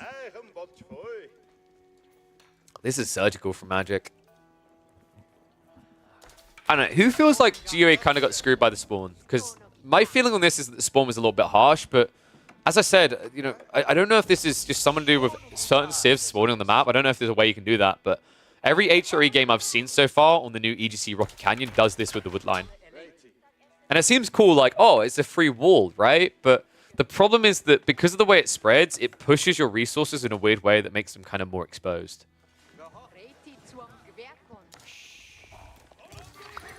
Steel Arrow on the way. Keshik's, okay, getting a freebie. Oh, whoops. Well, Khan will get it anyway. Now, funnily enough, this isn't a you lost a 1.4 villager situation because they're nowhere near the Arkin. A little bit surprised UA didn't build a second Prela. Oh, wait. No gold. This is getting worrying. He's spamming into Horseman. That has a limited life cycle with the amount of food he's gathering, right? So he needs to be out in the boar now. Has that been scouted, though? Okay, yeah, it's known. So he knows about the Horseman. This should be where Magic adds in more spears. Oh, boy. Army's moving. It's only 4 Horsemen. Remember, there's no Undermesh, but there is Steeled Arrow, which means these archers are actually quite effective at taking down small counts of horses. Magic sees the enemy army first. And look at this. I love it. He creeps back. He's like, let him come closer. Let him see nothing and let him know I have everything. Moves in. Archers immediately sniping down those horsemen. Barely anything left of them. And this is it, guys. Like, he's going to lose the army to this. 18 archers versus 21. This isn't even going to be close to the Steeled Arrow.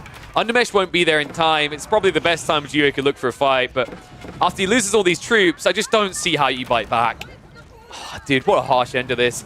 Game 1 and Game 2 was sick, right? Game 1, just so wacky out there. And you know, difference of millimeters, it felt like. Game 2, dominant by GUA, but as often feels the case when we go 3 games deep, Game 3 will be domination by Magic. Whew. Who needs food? Magic. Magic needs food. These people a little bit starved right now. Like, please, sir, please. Okay, so that was a really cool one. Let me quickly label that correctly so that I can remember what it is easier when I look at it later. So, yeah, I don't think... I think I said what I needed to at the start. I just don't think you pick Atria in that map. I don't unless your opponent doesn't have a very aggro civ, like for example Mongols. I think like if they have Mongols, even English actually, weirdly enough, they can kind of ruin your day. So let me see. Magic versus GUA. Elite Classic 2 qualifiers. I'll come up with a creative name there. Weekend Magic needs to play Delhi more. Well, dude, if he's only playing on the weekend, it's usually going to be banned, right? Right?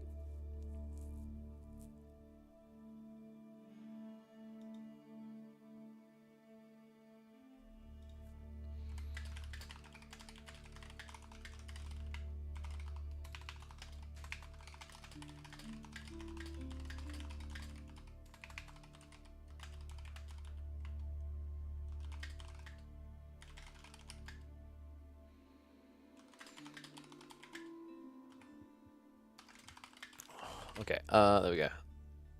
Yeah, so I'm looking at what we could watch next. Do you guys want to see some CSO versus Crackety? Could do some CSO versus Crackety. I do like some crack. Wait. So CSO versus Crackety, actually, or Numidan versus Maria. Is it Maria or Maria? I think it might be Maria. Maria's a new player I haven't seen before from Mexico. In fact, let me have a look. Where are they ranked? Because I've never seen this person before. Maria beat you? Yeah, but golly, I mean, dude, I've seen the way you play. I'm kidding. So annoying. Yeah, I'm impressed. So they've only played like 9 games this season. They're Diamond. Dude, you got beaten by Diamond. Okay. But they were ranked 584th for Season 5, 1,325th in Season 4. He played Call to Arms. Yeah, I didn't see him there, though, dude. So what we can do... Let me get the draft.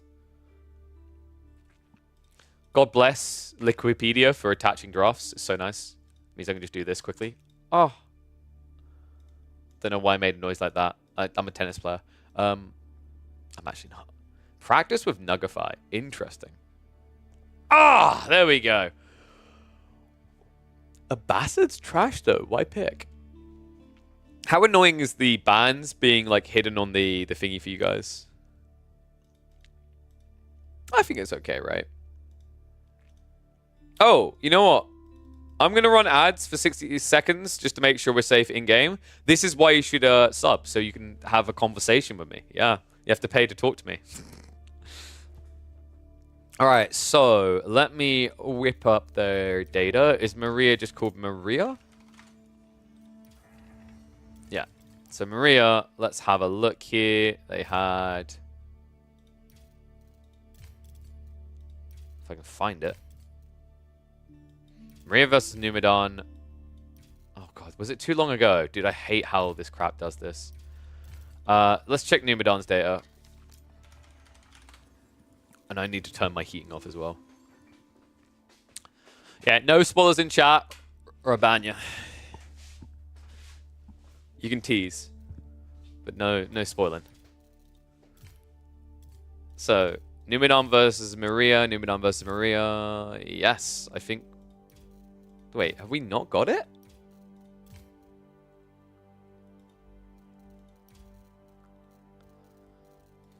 I think they played too many games, so we can't see the entire series, but we can see part of it.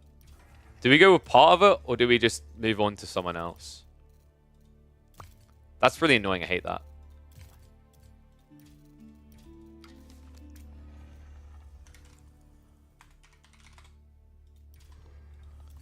Yeah, so, I mean, because I can't see all 3 games, because AoE 4 has a bit of a clowny replay system, I can tell you that there is a 3-game series. We can watch game 2 and 3, but I cannot show game 1. So game 1 was... Let's have a look. Game 1 was Ayabids versus Jean. I imagine that was, like, fairly quick. 3 games, spoiler alert? Yeah, because I just said we literally have no way of watching game 1.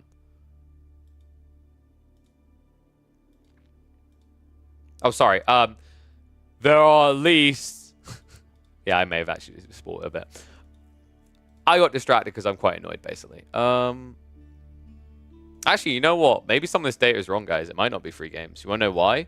Because I just looked at like the follow-up set between Maria and Garnath, and apparently that was only 2 games. Even though it's meant to be a 3-game series. Eh? Maybe just the decider? Yeah, maybe the decider's better to go with then. Alright, so I'll tell people what happened here. I think that maybe works a bit better, is maybe we just do the decider. Because otherwise, like, I wouldn't have even said anything and just went for it, but it's like, it's just kind of weird coming in game 2.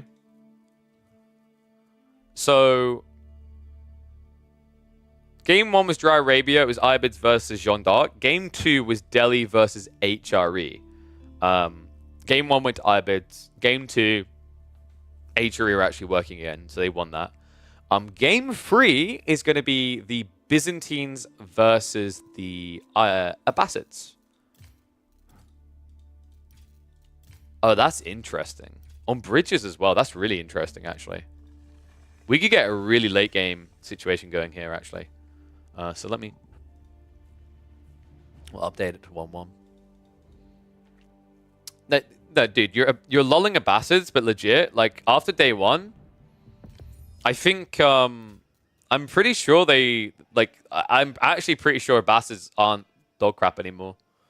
Like, when I cast day 1, when I was watching them, I was like, dude, I mean, I was just kind of listening to people saying they were crap, but, like, from what I was seeing, they ain't bad. They're competent still and competitive.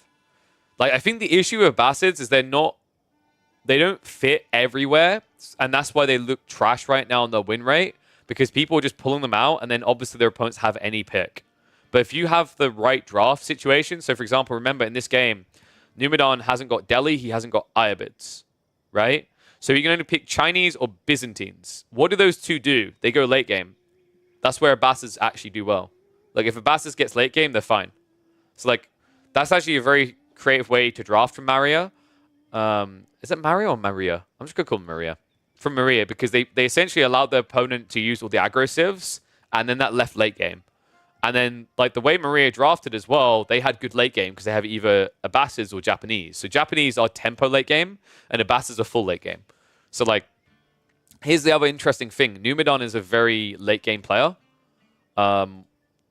At least with the Byzantines. Like, the Byzantines more than any other Civ, that guy, dude, he bathes in the late game. He thrives in the late game. So, yeah, I quite like the way Maria drafted this. Let's get ready. Just catch up with chat and then we'll get going.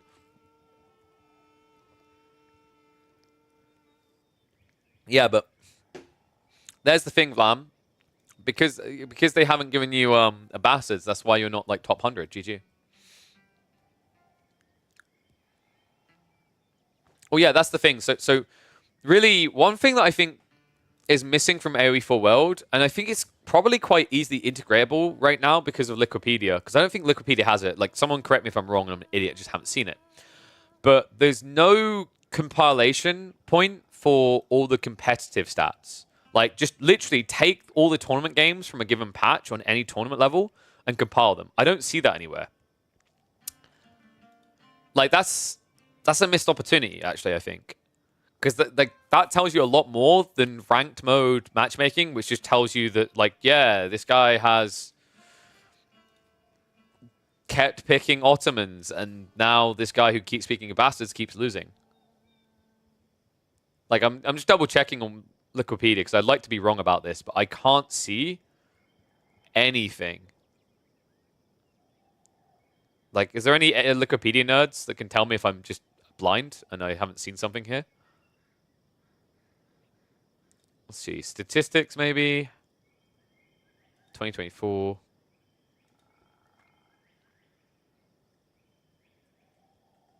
No, there's loads of different statistics, but none for civs. Huh. Okay. Let's get ready to go.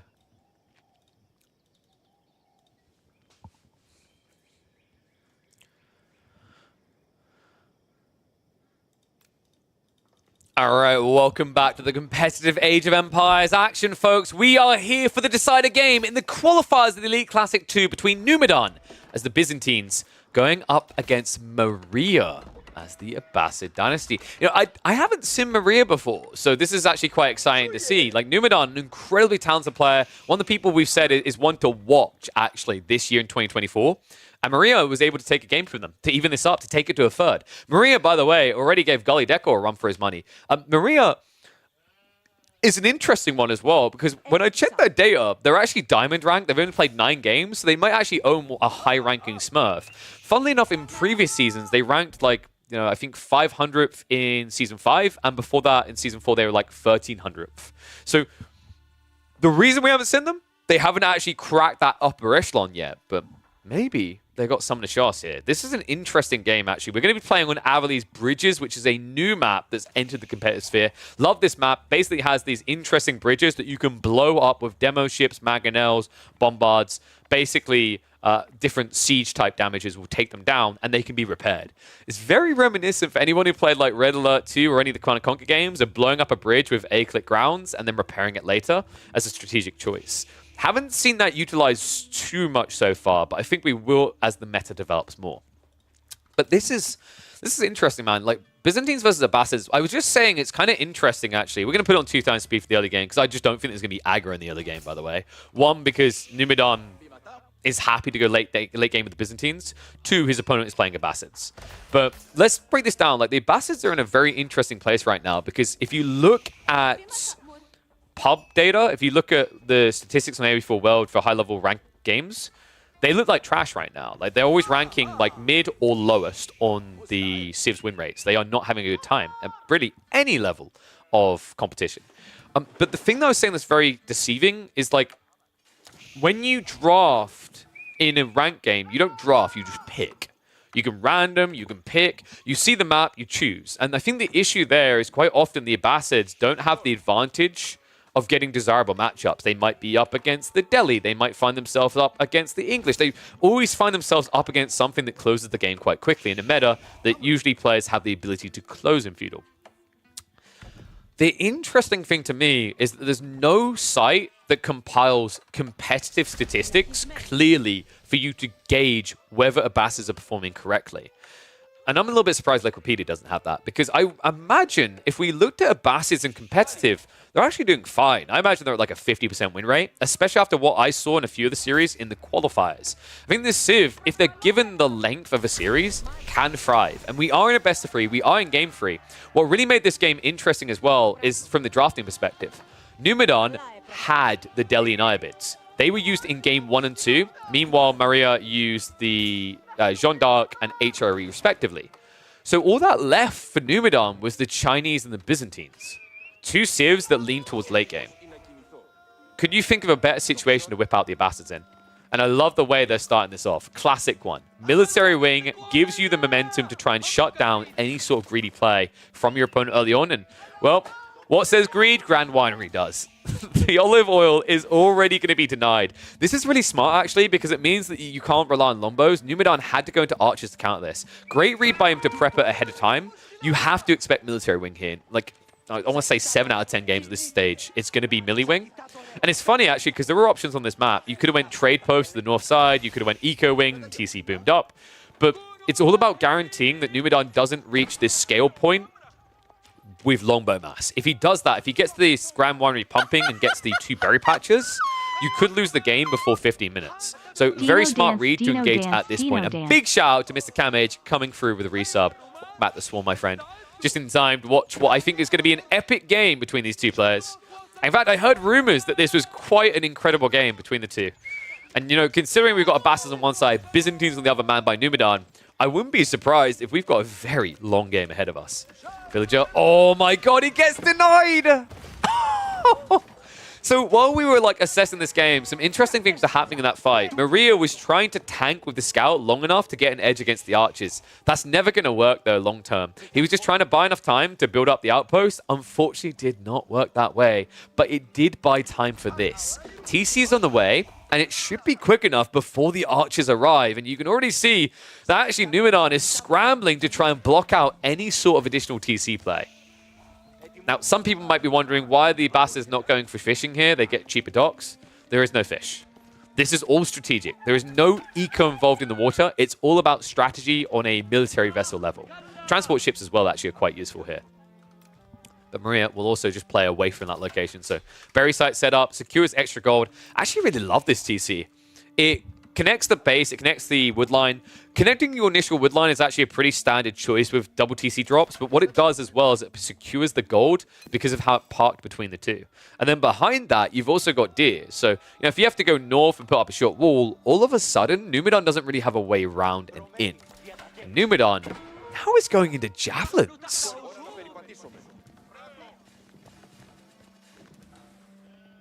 I'm trying to think of, like, javelins feels good against the Abbassids because my initial instinct was, ugh.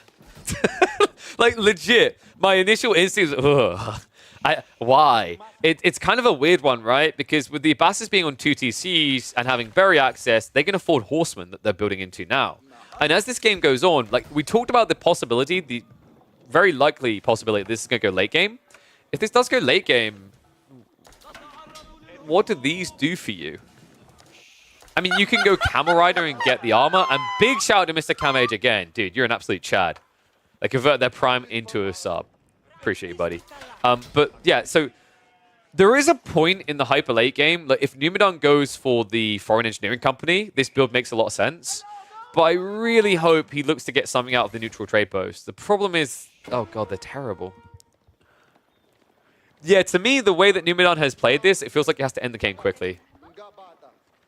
Typically, when I see Javelin, if you're not winning by, like, mid-castle, it feels like it's over. The Western contract gives you scalability to late game. The Keshik contract gives you tempo control for raiding. But Javelins, to me, is all about going in as quickly as possible.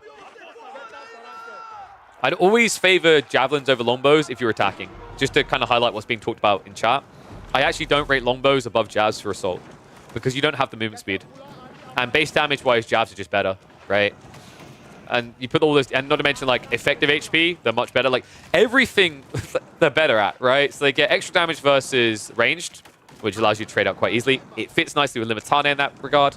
Base damage is high. They have ranged armor. They have the same HP as Longbows, but they move faster. And because they have more ranged armor, they take a lot more blows to kill. So yeah, I would typically lean towards javelins if you're looking to close the game fast. And funnily enough, Numadon, a guy who more often than not finds himself in hour-long games. Like, I think this guy has lost to Wonder victories more than anyone else on the expansion. I'm sorry, Numadon. Has chosen to go for a comp that doesn't have that potential in the late game. But they're going there anyway, later anyway, into the game, as Castle Age is on the horizon for both. Golden Horn Tower being built up by Numadon. And I believe there should be an Eco Wing. No, it's going to be Culture Wing.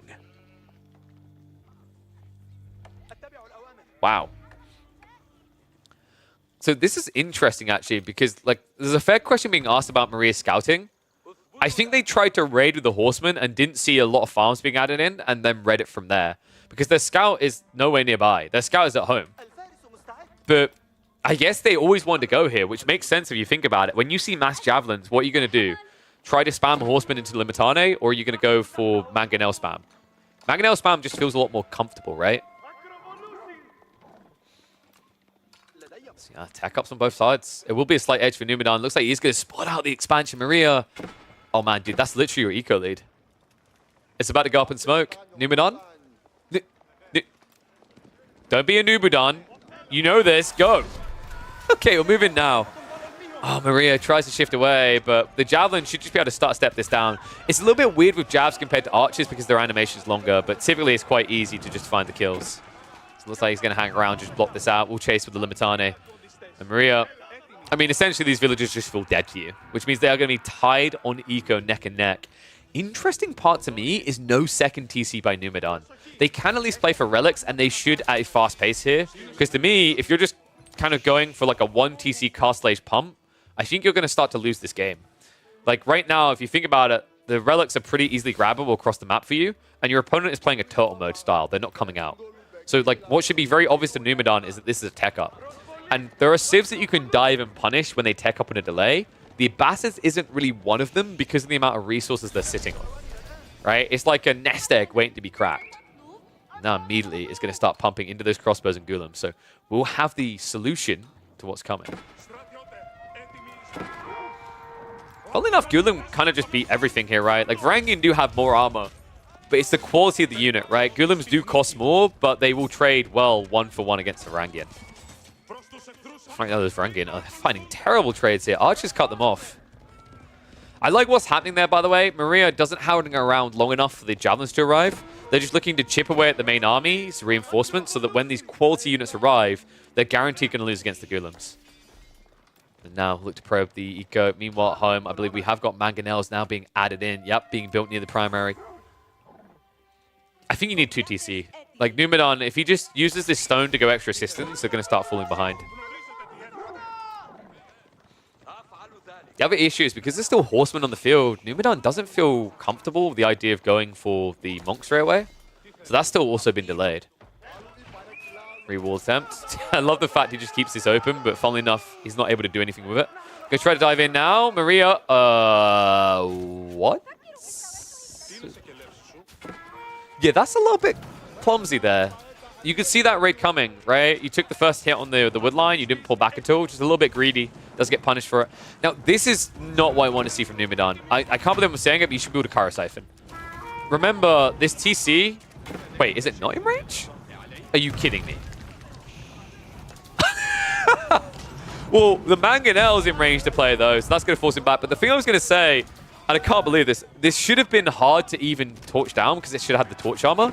But it looks like Maria made a mistake. They built the TC one extra, like half a tile actually, out of range of the influence, so it doesn't have the extra fire armor. Meanwhile, it looks like the little raid force is going to be shut down. And now Maria goes for a third TC. So yeah, this is a reaction, right? They saw stone being gathered, or they just assumed it was going to be gathered. So 3 TC now versus 2. I feel bad for Numadon because he's finally sniffed it out and understood, okay, yeah, I need more eco. But as soon as he realizes it, Maria does the same thing, but then Maria does something else. Maria now goes for the relics on the wide flank. Okay, this is a really important detail, a little tip for people. When you want to sneak relic plays like this, don't walk over the sacred site. Maria. I think they're going to be fine. Like, auto-pathing should take them just wide enough here. That's really important. Had that been scouted, that relic's never going home. And at that stage, what usually happens is Numadon gets like a fresh reminder to rush relics, and you've now wasted money on Mosque and Imams that do nothing. But no, Maria. Okay, well played. That was really important.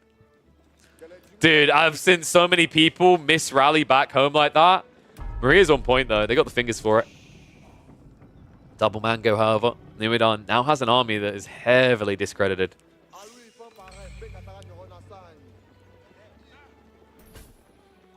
And 2 relics on the way home. Wait, dude, are you kidding me? Well, they had one safe at home, right? I think one was one... Yeah, one was close by. They're actually... Oh, man. It looks like Numidan is just about going to beat Maria to the punchline here as they both head for the Northern Relic. The fact it was even that close, but here's the thing, the Lance is coming. Yo! Maria's actually outplaying Numidan right now. Like, Numidan's army is big, but he can't force a main engagement into the base because the mangoes. So she's playing kind of like by proxy, right? Onto the flanks, these resources. She's also now going to Lancers. I say she. I don't know if it's she or he. They are now going into Lancers so they can like basically try to raid the eco and shrink Numidan. Yeah, so these guys are playing Byzantines and Abbasids. So, I mean, I almost feel like it's Ottomans versus Byzantines when we've got the full Orthodoxy versus the Muslims. All coming out, but that's just going to fail. Well played. So Maria now able to come back. And remember, that Wololo didn't pop. That was really smart by Maria to not back away. Because now, if you send troops to deal with this, she has a Wololo to hold you hostage. Dude, I gotta get used to just calling people they in general. I don't know if it's Maria or Maria. That's the thing. Lance is now into the eco. Numidan, hello? And I think the knight went through the wall to the south side, right? Yeah, so now eco's going to be idled up.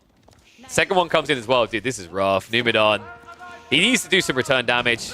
His camels are going to get in. Those are freebies. He didn't actively build camels because he's not insane. And the way that Maria stops this push is the fact that she's got mangoes and Spirals actually aren't that good anymore. Also, she has 15 Gulams. God damn it. And they also have a lot of farms, actually. Like, up to 15 already. They've got outposts to defend them. Spirals are coming in as well. A few villagers are going to be sacrificed, but considering the Lancer raids on the other side, I think they're totally fine with this. Like, Maria in a very cozy position. Now the dive. TC plus spring on a placement. Yeah, this doesn't bode well. Numidan, yeah, this is exactly what I was worried about. Look at the Springle Tower. Look at what it's doing. Springles are being attacked. Mangonels are going to back away, and this is the problem. Numidan has to dive, but the army's too slow to punish this. And the Springles are just being thrown away. Mango's hitting in, forcing the deep dive, and oh my god, dude. This is so frustrating. One Springald emplacement has just ruined the entire push. Numidan can't stay here. In fact, if they do, they're just going to die. Ghazi, Gulas rather, now reaching into the javelins. And remember, they have the double strike here. Everything's going down. Numidan is going to lose the entire army. Oh my god. Javs just about peel away in time, but that was an expensive engagement. And Lancers are still raiding. What? Dude, this number's been going up. It's 24 worker kills. This is sick. Reminder that Numidan is no pushover, right? Numidan, like, we've seen a lot of his games. We've seen him flex. We've seen him take games against some of the best in the game. It's top 16 players we're talking about here. But right now, Maria is outplaying them.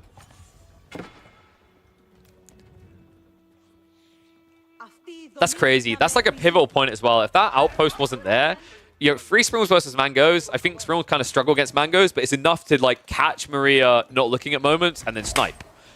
But legit, this one fortified outpost, and that is without the firearm influence, by the way. That's still not in range. Just a fortified Springled outpost to decide it all. Now we get to the late game.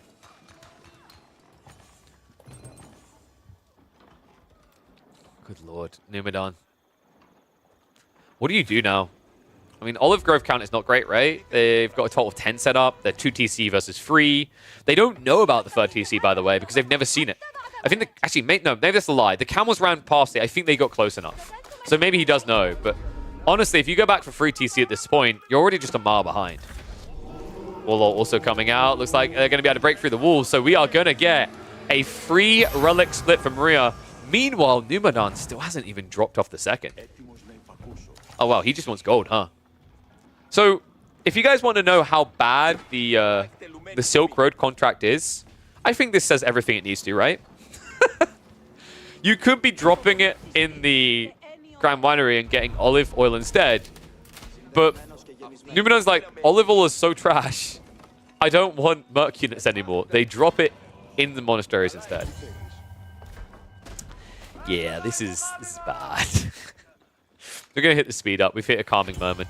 Maria has gone on patrol on the north side. A little bit surprised by this. They might be trying to find a pocket expansion by Numedon, but there's not really many villages out here to kind of attack right now. It looks like the deer site is going to last just long enough. They'll dodge death there. Little attack on the south side. Love this. Maria just protecting that extra gold trickle. So that's 3 relics, 1 sacred site. Meanwhile, only 2 sacred sites, 2 relics rather from Numedon.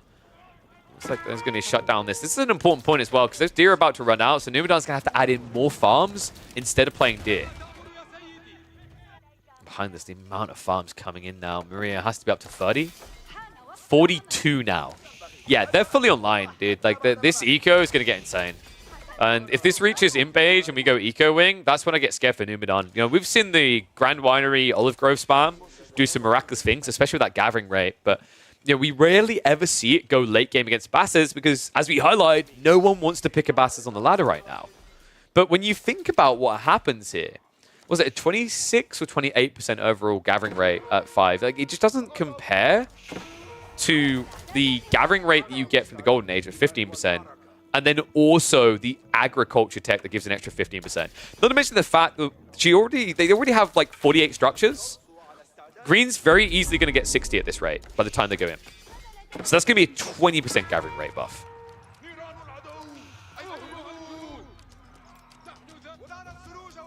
Keep dropped in the center here, so that's at least going to constrict an opportunity to try and go for like sacred sites. It marks the shortest route to each other's bases in favor of Numedon.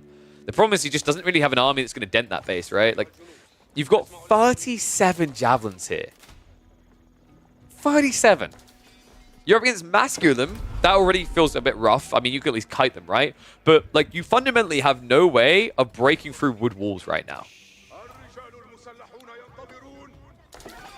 I think we're going to hit the speed ups because there's just not much happening right now. This is the carving the map point, right? Where you just split the map, you basically try to get your walls up, you try to play wide, and you set up for the late game. And we are approaching that. Numedon looks like they're going to get ready to pull the trigger on a tech up. Other side of this, Maria hasn't started their own yet. Ghoulims are going to get a good clash here, but this should start to ring alarm bells right now from Maria. It's like, if this is your army that you're willing to fight me with, what are you doing? And it is going to be the Foreign Engineering Company. So this is interesting, actually. Maria's going to have to shift away from Masculums, because with Foreign Engineering Company, if you have camels, they give a +2 armor aura to all infantry. It means these Varangian are going to have 10 melee armor when fully capped. Ghoulims can't contest that. Remember, Ghoulims have like lower initial strike damage than men-at-arms because they get the double strike. I think we can show the comparison, right? Is there some Varangian left over? No, they all got wiped. There's actually quite a lot of camels building. Yeah, these jabs just feel like pain. I mean, funnily enough, if Maria just attacked straight away, they'd be doing more damage in return. Yeah, that was a hard miss to at Maria there. Tech up's complete. They're going to have to start their own.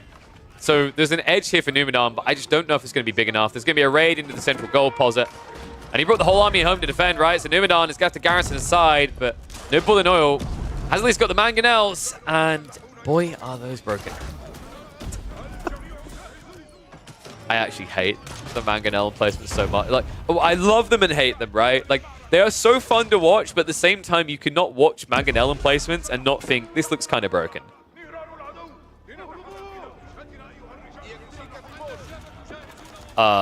Did we not learn them the first time? Come on. So that army should not have been able to get back towards the center there. It's going to cost him to run past here, but the fact they even get through there in the first place is baffling. So that's how they got through before the Lancers. He just didn't complete the wall. That's a bit of a whoopsie. Oh, man, what a crazy game. Maria, Eco Wing's now on the way, and this is the scary point for me for Numedon. Your economy is not going to be better. You can't beat the Abbasid's raw food power at this stage of the game, so you need something else. Another thing to consider here is like there will eventually be a carve up on the north side. If that favors Maria, we could even look at Trade Wing as an imp plus. And that is where the game will truly break. I wonder, did he move the... No. Okay, that's interesting. I thought Numinon would move the relics back across now to the Grand Winery because they've got the Foreign Engineering Company, right? Because now you can build Nest of Bees, you can build the Hui Hui Pals and the Grand Canyons. Canyons? The Great Bombards, rather. No, not Great Bombards. Dude, my brain, Royal Cannons. I'm having one of those days. But no, apparently they're just content with getting 375 olive oil a minute. Which would be a lot better if they just got horticulture? I'm checking that that's not bugged. No, he legit actually hasn't. Oh, wow. That's a big mistake at 27 minutes in. Like, Numinon at this stage is adding in so many olive groves. Even if it wasn't olive grove, it's still worth it. It's 39 olive groves you're not buffing up. No wonder his olive oil is so bad. His clashes feel bad as well. Camels have to walk away. So there's that aura I'm talking about. Like, look at the absurdity. Even the Javelin Throwers now have free melee armor. The problem right now is he's just not building tanky units to utilize this. And oh god, no, no, no, no, no, no, no, no, no, no. Alright, do we just call this game now? When has anyone ever looked good building Grenadiers outside of a free-for-all?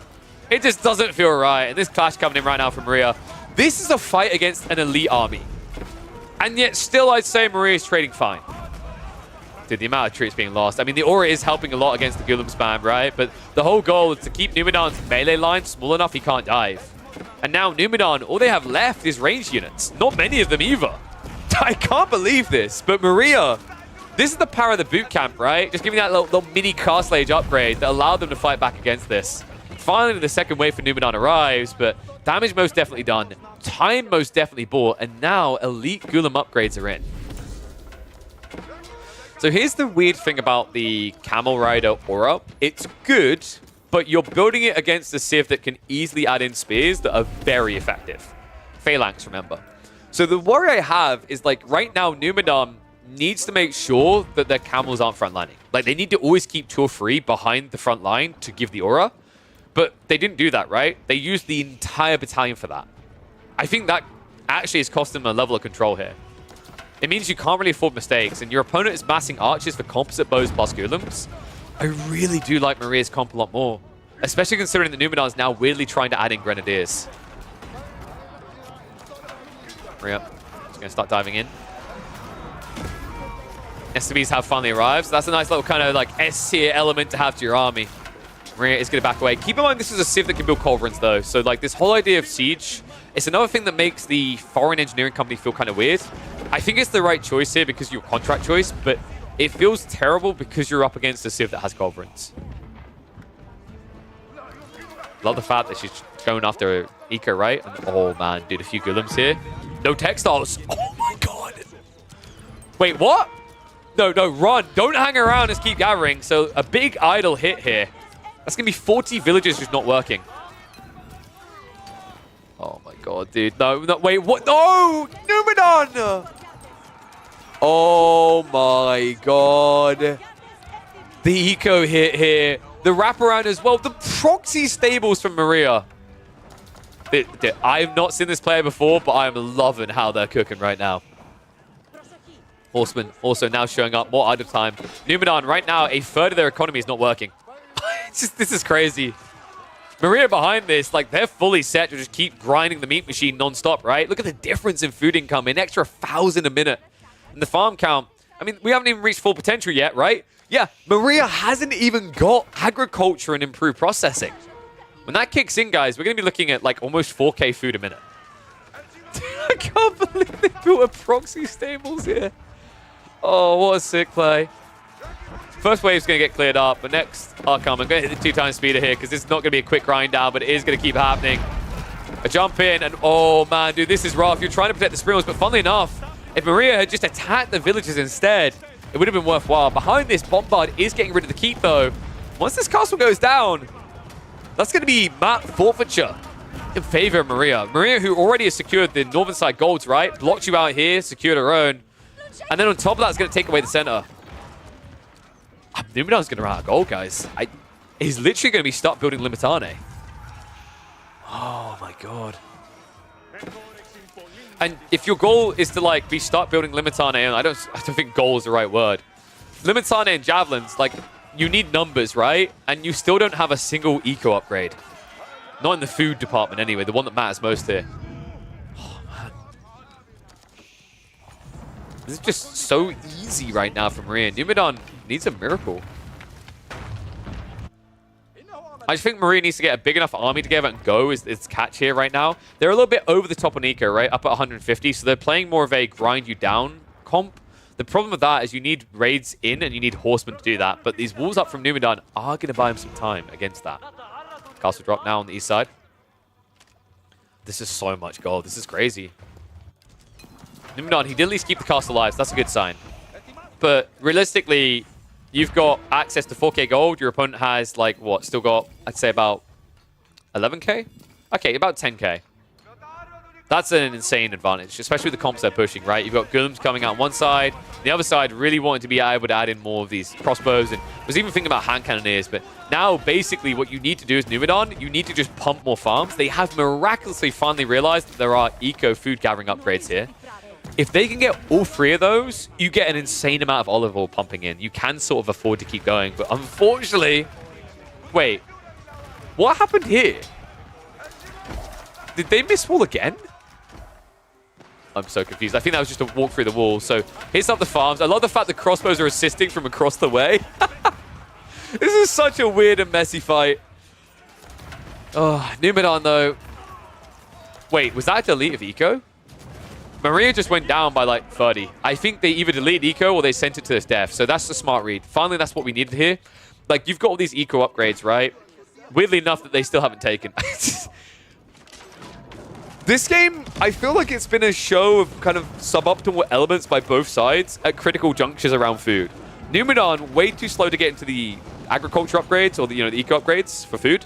And then Maria, way too slow to get into the eco wing upgrades. It's kind of wild how much both of these players have missed out on because of that. Maria, although they freed up some eco space, they are rebooming, so I guess they did get hit hard. It must have been that wood line. You must have missed that.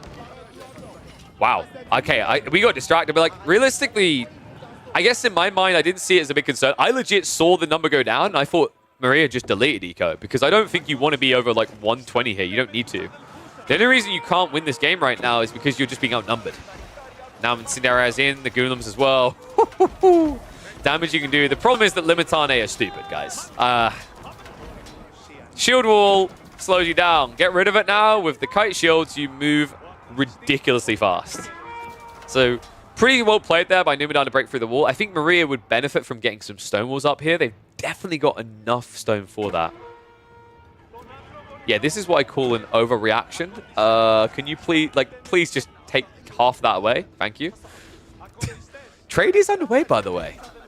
We're only a few in, so 5, and that has been scattered out. We haven't got Trade Wing booming out yet. I mean, funnily enough, like, Maria could get agriculture, have 10 less farmers, and that would be 10 more military. And they'd still be building up a food reserve. It's kind of weird the way they're playing this a bit.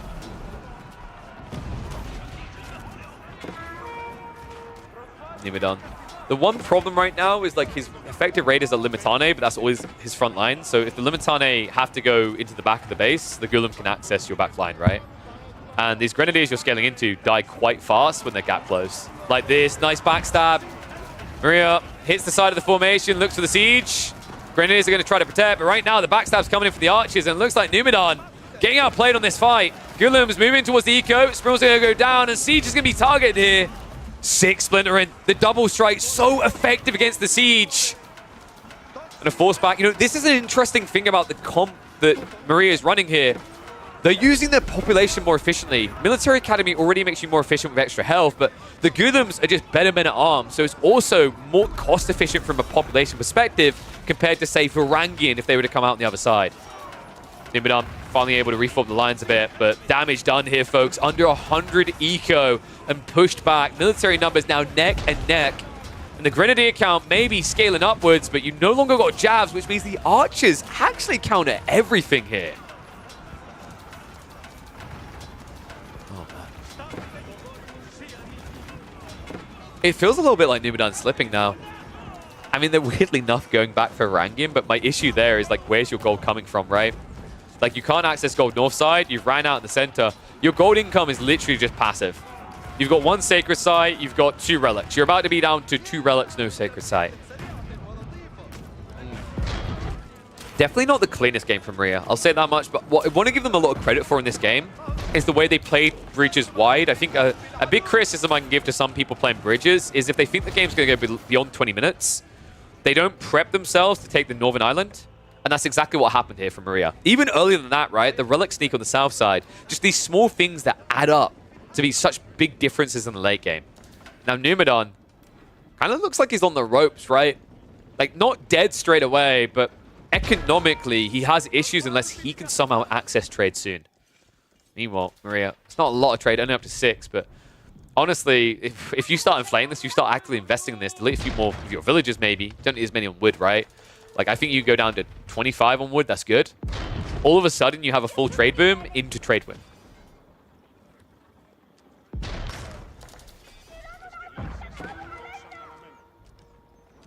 How is Numadon still not quite... Okay, so let's play devil's advocate here. In fairness to Numadon, he has got a lot of food in reserve. That's not his problem.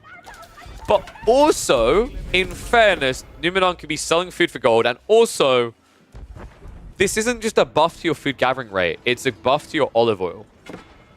And this is a guy who has been spamming Grenadiers. It's kind of wild, man.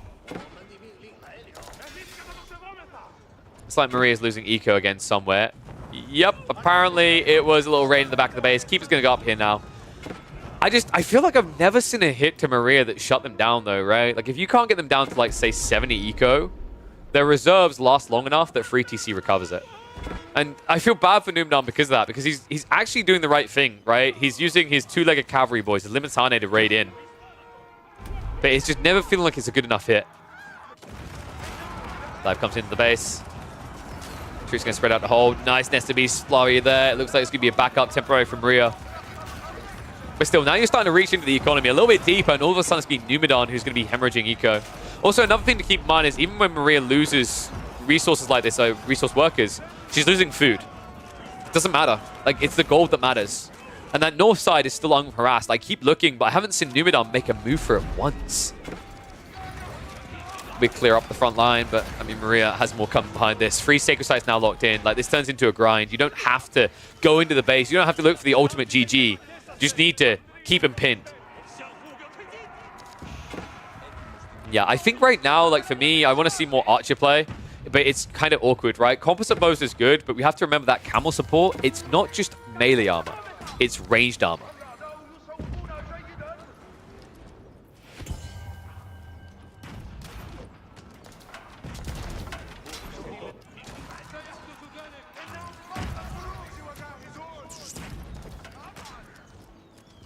How does Numadon win this? Like,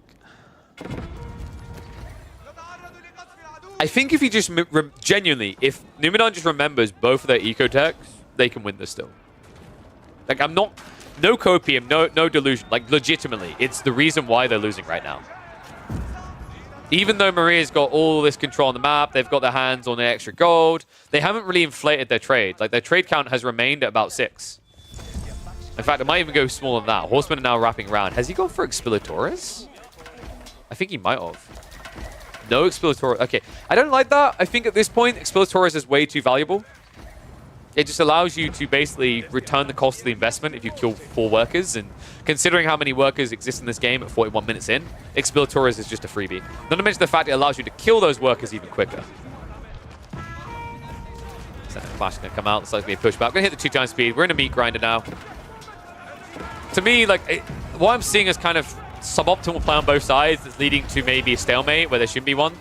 So it's allowing breathing room to come back. Nice little stab around the back, onto the bombard. We'll get rid of the siege. So well played here. Nice split up. Numadon goes after all the siege. Okay, tell me that Limitane are reasonable in the late game, and I will show you clips like this. 1.44 movement speed is absurd. Sorry, not sorry. It's crazy, right? Because here's the thing. Shield wall doesn't matter here because he has the camel on these. The camel aura, rather. The +2 armor means that these archers that hit for 13 are only doing 8 damage per strike against a 168 health unit. It's actually absurd. Oh my god, now I hit again. Numidan has been bruised as well, right? They're both now down to around 90 eco. This game is turning into such a mess. Maria seems to have been allergic to the idea of stone walls for a long time now. Sure, bombards would eventually take them down, but at least it would have given you time to react. Instead, everything just feels too open. The eco hits are starting to bruise now. Like the last few, I was kind of shrug, it doesn't hurt too much. But now in a game where you're going under 100 eco and you don't have wood and gold in reserve, this is where it becomes a problem. Food isn't the issue. We already highlighted that. Both of them, food is not the problem. It's what else you're getting. And for both of them, that's a problem. For Numidan, there's no gold. For Maria, there's about to be no wood. And well, with the lack of good trade, also no gold. What are we on here? 4.6k. They've got a little bit of runway. But I don't think that's going to be enough to close the game, considering how messy this continues to be. Clash comes in. Numidan wraps around the back. Finds some more siege. Nesta is now able to freely move in. I love the fact that they're just kind of concaving this fight. Trying to just leak around on the edges and get their hands on the Springolds. Nesta is going to be idle, though, so that is at least going to be taken down. Oh, dude, the repairs. So wave 1 has to be pushed back. But now we're getting leaked through, right? Horsemen are starting to arrive on the north side. Yes, there are keeps to defend here.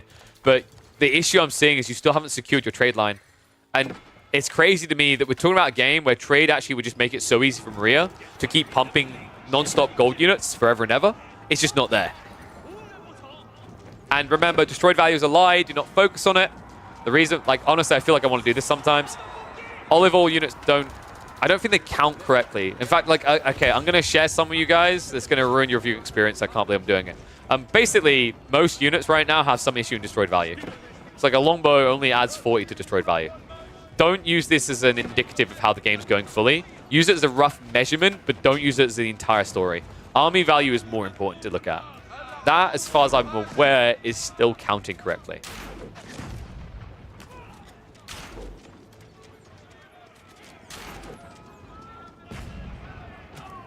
Okay. So, moving up north, walls are finally going up. Why is it always palisade walls? Maria is allergic to stone, man. Oh my god, Numidan! What was that? Wow, they are out of wood, aren't they? Yup, that's all the woodworkers.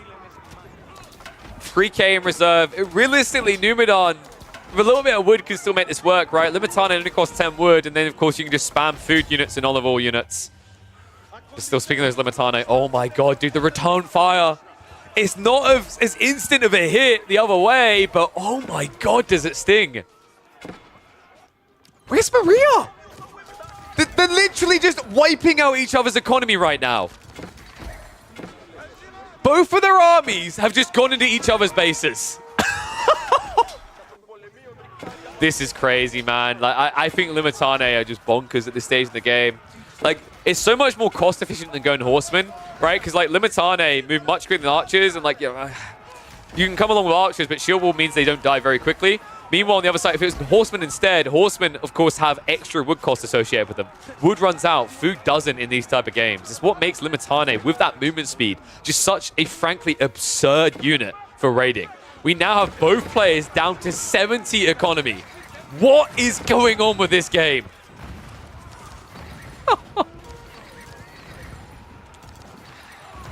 Oh my god, dude. We are 47 minutes into the game. Numidan still does not have eco food tech level 2.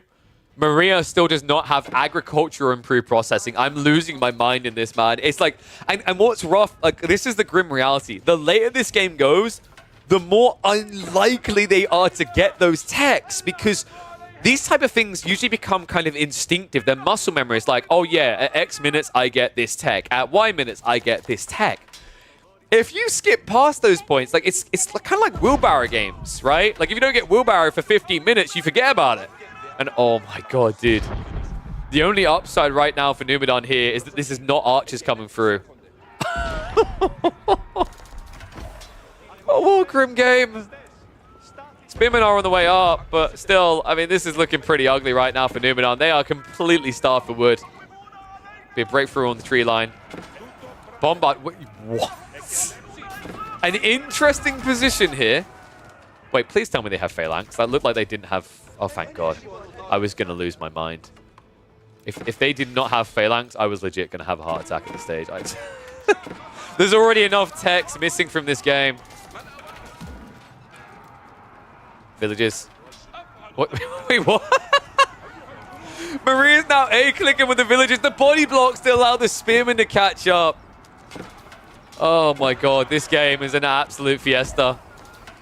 The villagers just clutch repairing to keep the bombard alive because at this point in the game, right, gold is running out. Maria has 4K in reserve, but the last 500 is being tapped dry. Like the veins of a vampire's victim.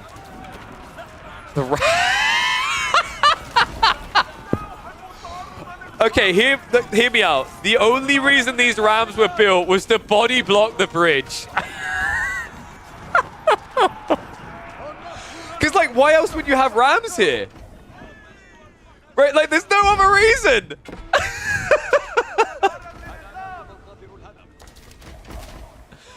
Oh my God, it's just a blockade. I can't believe that was so effective. Numenor stopped from raiding from the north side, but is at least going to find his way back in the south. He says, Rams will not stop me here. How many times have I looked at this screen and watched all the villagers die? How many more times will I look? Numenor, meanwhile, on the other side of this, is still only at 67 eco. He actually needs to add more villagers back in. Okay, he is producing. It's looking kind of ugly, right? Like, he's going to get one fight where he has more military, but then he's going to run out of resources. So it's very important you have that transition. And what the duck is going on? Dude, we're getting a switch into Varangian. With what gold? What? You have no gold. Numenor, you're poor. Wait.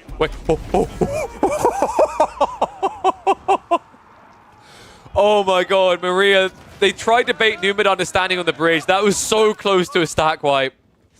Oh my God. All right, bridge down. Dude, I've been waiting. I've cast so many bridges games already, and I've been waiting for someone to get baited on a bridge. That was so close. Numenor. He's got what? Small wood line left here, and I think he's got maybe one he can reach near the keep. So he's got about, what, 1.5k? Actually, I'd say about 2k wood left to gather. So they got a little bit of runway still.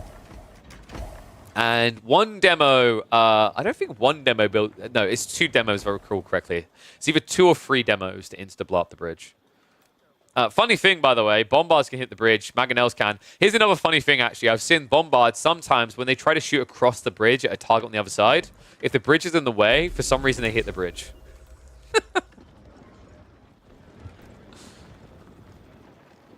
If you die when the bridge gets destroyed, I'm pretty sure... like, if the bridge, gets destroyed and you're on it, I'm pretty sure you die. Because you drop into water. It's no different than how you'd be treated if you, like, a transport ship disappeared, right? And no, I don't think they can swim. Guys, if the Byzantines could have swam, then they would have just swam back across the strait and taken control of Asia Minor, okay? That's the only thing that stopped them. It's because they didn't learn how to swim. That's why it was a GG. Not real Greeks, not real Romans. They don't know what they are. They never got their lifeguard permits. Numenor, this is a good fight right now. And the Grenadier count's pretty good. The Varangian are pretty much uncounted. Like, crossbows are now being spammed out by Maria, but you need to be careful not to cluster up against these Grenadiers. I can't believe I'm actually warranting Grenadiers right now, but yes, they are kind of threatening.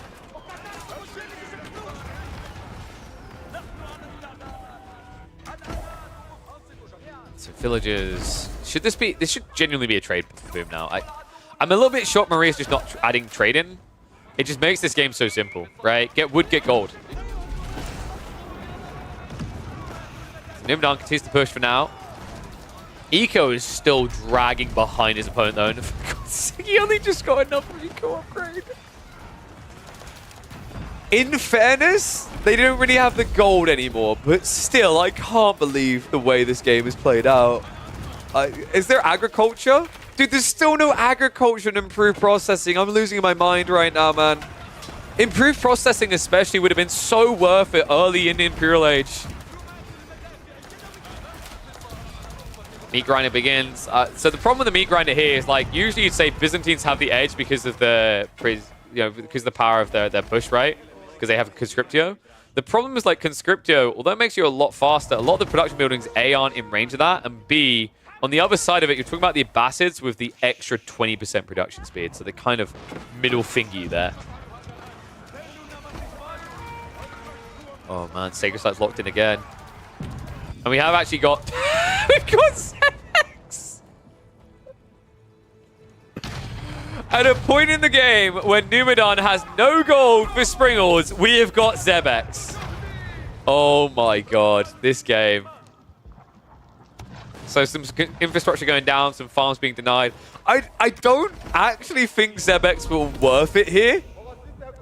It's kind of nice for stopping your opponent from accessing your trade route if you're going to use it. Like, that's where it would make more sense to me. It does keep him away from the wood indefinitely, but it's almost kind of like, I think one Zebex does everything you need to.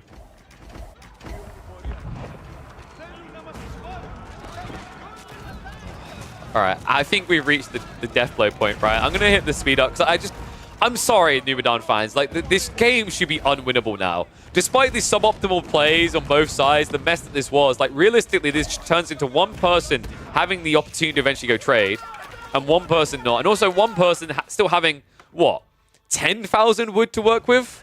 One person just having none. Dude, what is with these two on walls? I just can't. First, it was the weird wall next to the river here, and now in return, it's Maria on the other side. This has just been such a weird game for walling. I mean, Numidan has... So I was about to say, Numidan has no right getting in on that back line for a wall when this wall's built. Like, they're not there, right? But then on the flip side, I just love that I look at the opposite side of the map, and Numidan is so desperate for wood, they're basically getting straggler trees off the southern island. Oh my god, they both were. What an insane game. This is such a scrappy... Like, my logic tells me Maria wins this. But everything I've seen in the last 56 minutes from these two tells me no one wins this. Limitane in again. They're looking to break across. They're looking to snipe some eco. We've been here so many times. But Maria has no stone. Wait, what? No, come on. Dude, you gotta be kidding me. They do have stone. They have 1,200 stones sitting right here. They just don't know it. If they just use that to build a wall, this is over. Oh my god.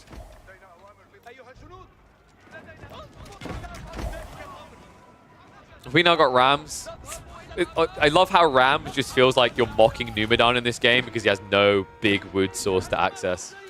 Limitane are once in again. Once again in. Dude, this game is doing things to my brain. I can't. Trade was finally booming. I say booming. It was gonna if it didn't get shut down.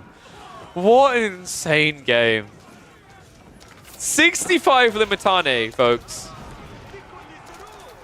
Maria needs more archers.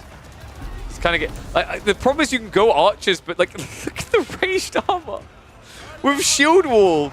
Like this is the insane thing that I love about the foreign engineering company. If you have foreign engineering company, you kind of just don't need a shield wall anymore, which means you chase. You have 5 ranged armor right now. This is just absurd. Oh my god. And the sad part is like Maria can't go to spears because if you start building spears have terrible base damage and you're up against Mass Limitane with 5 melee armor, right? Which kind of just beats boot camp. Phalanx is nice, sure, but then also, here's the other thing that people kind of sleep on and forget. Limitane are like, they're chunkier than spearmen, right? It's like boot camp isn't really as big of an edge as you think. Like, you're at 179 compared to over here 168. Yes, overall you have more health, but like now, with the fact that your opponent has the armor as well as the fact they have a little bit better health to begin with, they just outscale you. Their effective HP is better. It's not even close. The weird part, though, is like, legitimately, Maria could do this as well. Like, the thing that is baffling me in this game is like this big armor advantage that has kept Numidan ahead all this time. It's not like we're like hands up in the air. Oh man, it sucks that Ivids can't do. No, this is the Abbasids. Maria could easily at any stage have also got their hands on camel support and had these Ghoulems with 10 melee armor. Oh my god, dude. This game is so discombobulated. So when I say so discombobulated, it's my caster polite way of saying it's an absolute mess. Raids once again coming in. They're now down to 75 and 61 eco at an hour into a game. Zebek still actually baiting Army to the north side. I can't believe he's still falling for this. Oh my god. But like, surely we've reached the point, right? Like, this should be breakpoint. This force right here should be capable. Surely. Ghoulems poking in. No aura right now. Numidan needs to get the camels in. Here we go. As soon as I think it's going to break, Nest of Ease and camel support. I'm losing my brain cells. And I didn't have many to give in the first place. Maria's flatlining on wood right now, folks. Like, there's no reserve being built up by them, and they're trying to mass archers still. Jesus Christ, I think he's actually going to win. I think Numidan's going to win this based on the fact that he doesn't really need much wood compared to his opponent's comp. He just needs olive oil, and he has olive oil. 600 of it a minute. Like, how do you reach the Nest of Bees is the issue I have here. Maybe the Zebex if you bait him north? But, like, why would he come north? Your base is in the center. I feel like Numidan has to do something really dumb to lose this game now. All right, speeding up because the meat grind is going to continue. Maria getting a slight reset, but you know, even with that extra production, like I highlighted for their bastards that makes them OP in the late game, it only is OP if you can actually afford units, right? And the problem I'm seeing is I don't know if you can afford units because your trade count is at 3. It never scaled. Numidan, big push coming in. Oh my god, dude. Oh, this is like being in the desert for 4 months. And you've only just seen water. I don't know how you survive without water for 4 months, but finally, the thirsty boy has got gold. Oh my god, and he might now be going for gold here. He's pushing in. Maria, I can't believe this. So many questions will be asked about this game. Why didn't you get A tech? Why didn't you get B tech? Why did that person not get C and D tech? Did one throw this? Did one choke? Or did one just finally outplay? I don't care. I don't know. I don't even want to think about it. You know, we often say that like 1v1s are not about perfection. They're about the least mistakes. And I think Numidan has reached the point where the level of mistakes required for the Byzantines to lose now genuinely feels like you have to hit exit game by mistake. Grenadier count looking good. Limitano mass is big. We're going to speed this up. Need to get back to the clashes. Maria needs to get round the siege. These Nestabes are everything right now. Maria chasing in. Gets round the back. Nestabes have to go for a flurry. Villagers being pulled, but Numidan is not going to be able to protect him. So it looks like Maria will find the kill on the critical component. But the Grenadiers are doing so much damage. Oh my god. I mean, Maria and Numidan are both losing eco again. They're going down to 50 economy. This game is out of control.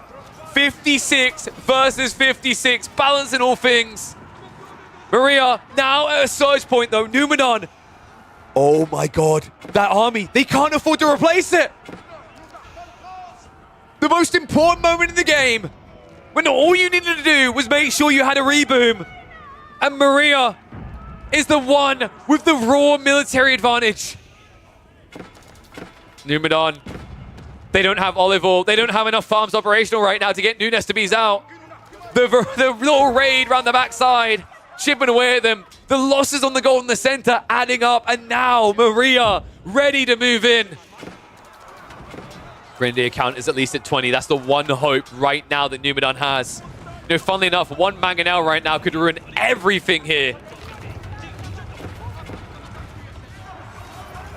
Numidan makes his stand. Grenadiers, I just don't think they're big enough now. You know, when you have units chasing after something, they clump a bit more than they're meant to. But when they spread out for a melee line like this, it feels like you're not killing enough.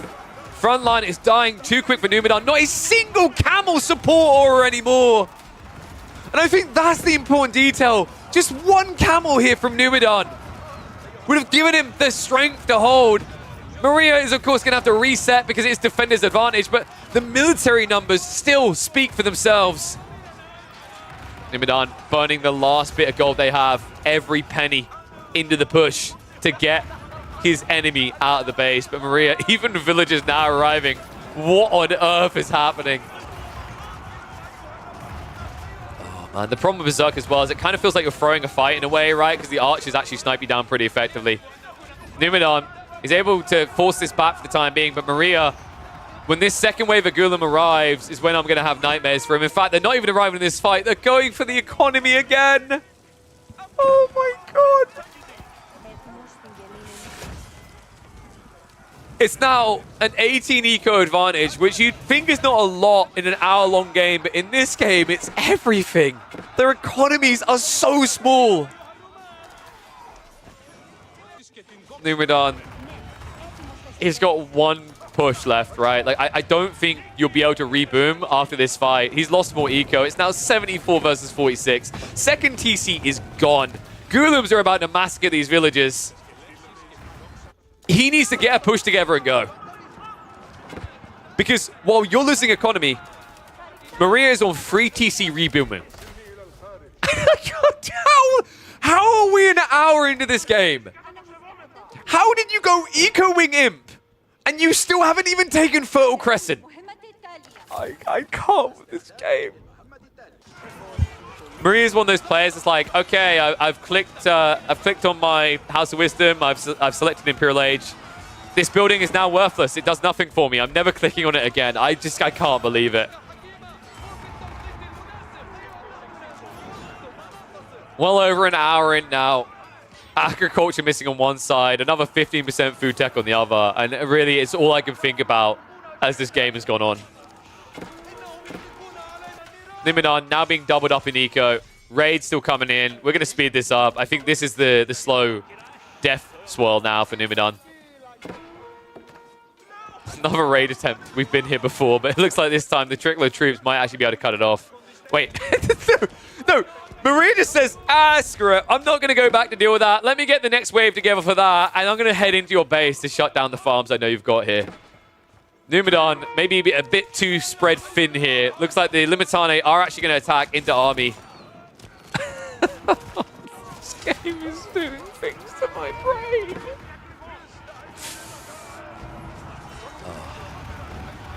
Grenadier count is at least up to 18. But here's the thing, folks. He can actually only afford Varangian now because the wood issue. The only reason why at the moment the Byzantines are holding on is if you check the marketplace, they've been selling olive oil, right? Yeah, they were selling olive oil before, but like basically they're in a situation where they have like one reload off of selling at the marketplace, and then the meat grinder should kill them. But the stupid part is this trade is never building! Not again. I actually can't believe Numidan without Expilatoris as well. Like, I'm just thinking of what this game would have looked like if Expilatoris had been researched. And it hurts. It hurts so much, man.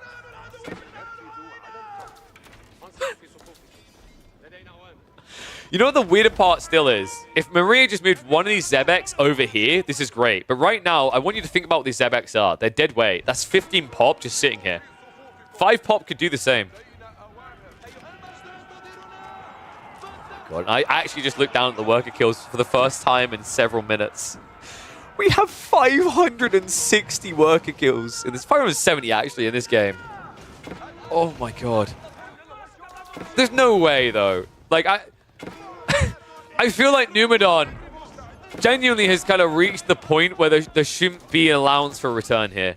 Like before, you used to send in, say, 30 Limitar and shut down this farming area. Now it's like 10 Varangian that move much slower, right? So they get caught and cut down as they go.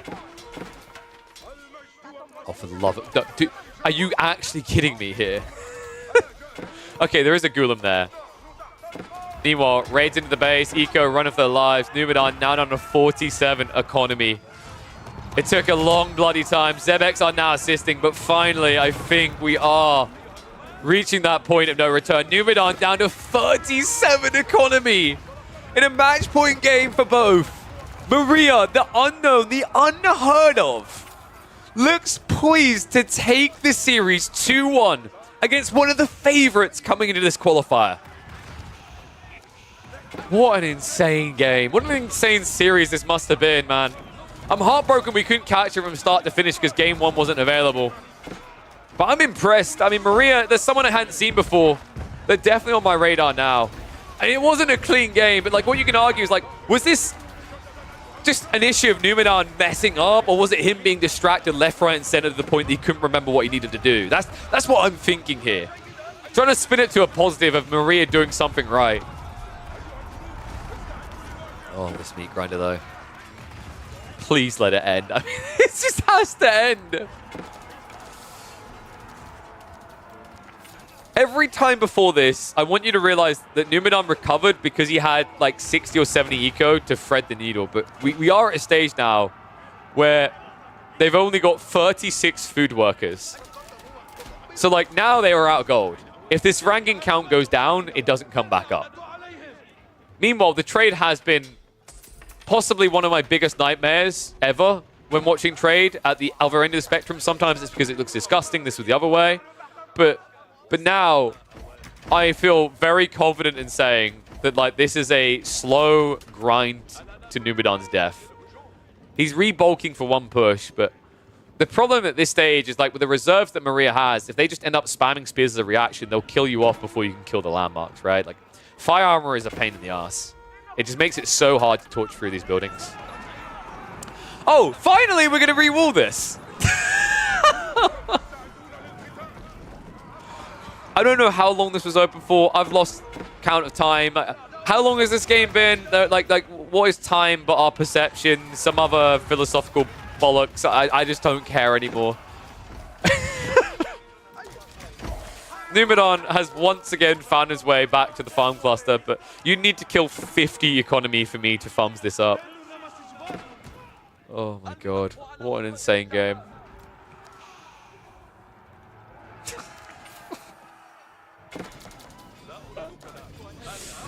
So this is what mistake play looks like, right? That's what I'm thinking. It's crazy to think that the way this game is played out, at different points, you could very easily have seen a way in which each player could have won if maybe it was like 1 or 2 tech choices, 1 or 2 small details. But, you know, I think that's kind of beautiful. Is like, even this late in the game, something that seems like a small detail actually becomes a very big one.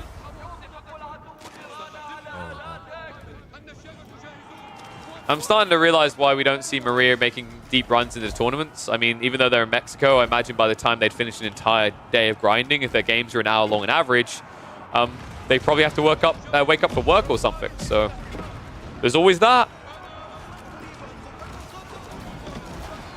Numidan going in for the stab. Oh my god, that's so fast!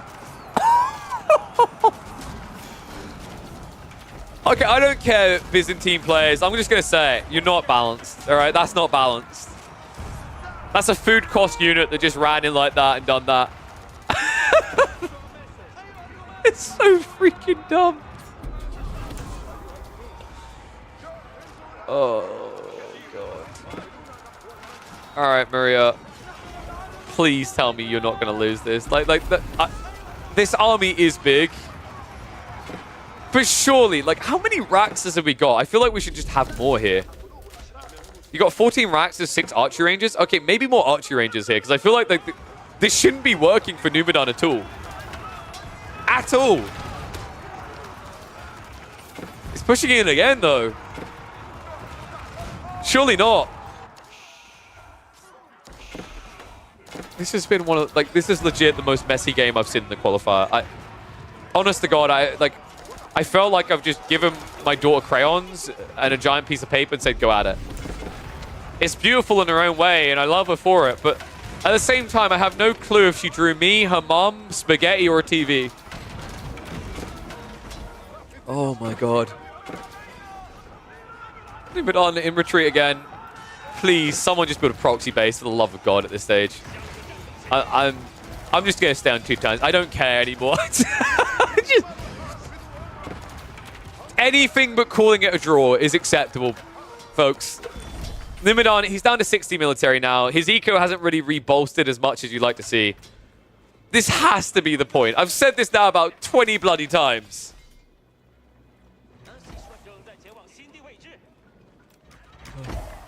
The army now marching in. Maria.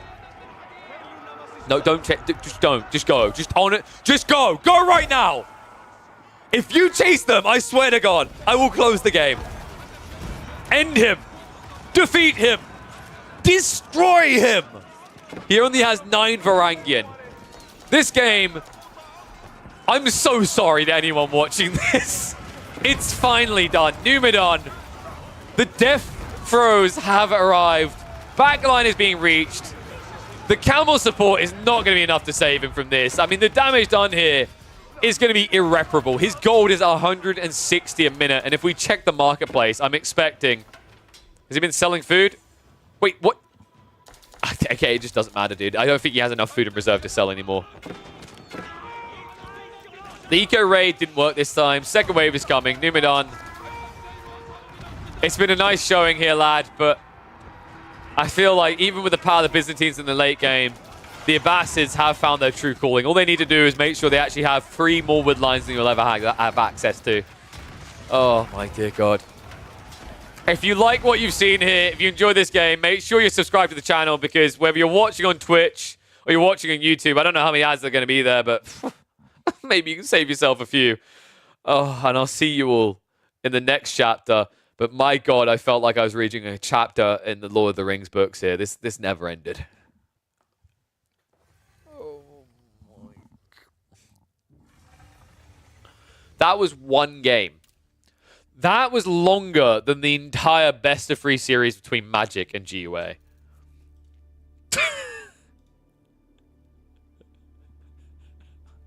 Such a dumb game. Such a dumb game. Oh my God. We've already watched Magic versus GUA, yep. That one was very entertaining. This one cost me brain cells, and I'm already in double digits. I can't afford to lose more brain cells, man.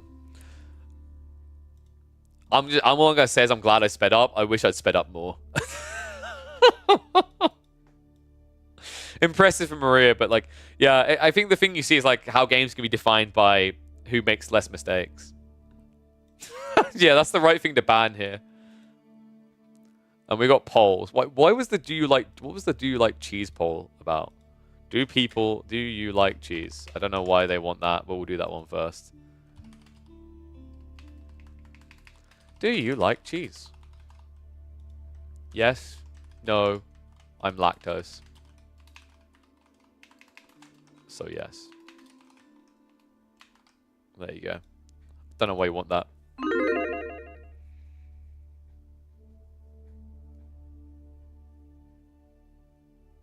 Don, like, I'm curious. Did you try Stormgate at all?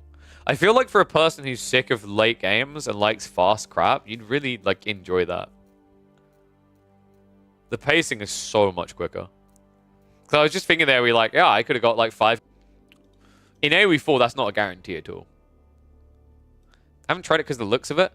The graphics are going to change. I would recommend, like, spinning it up next time you have an opportunity to. Because I think it's now back to people who have access. You could probably reach out to devs and say, I'm a pro player, can I get access? They probably give it to you. I don't see that as the final art form. Need ADHD to play Stormgate? I disagree.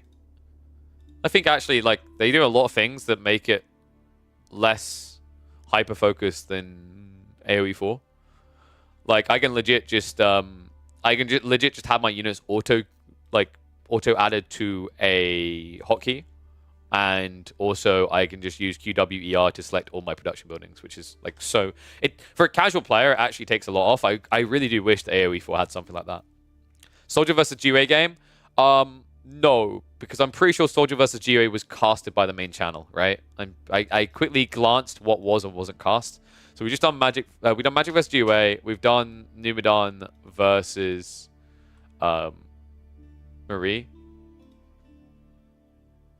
So now we could do CSO versus Crackety. I think that game should be accessible.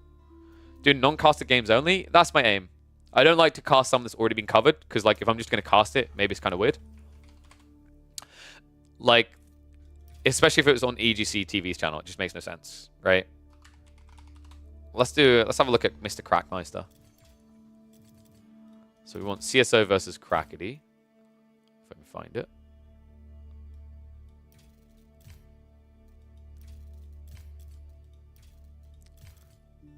Okay, wait, I need to check Crackety's, don't I? Let's go to Crackety.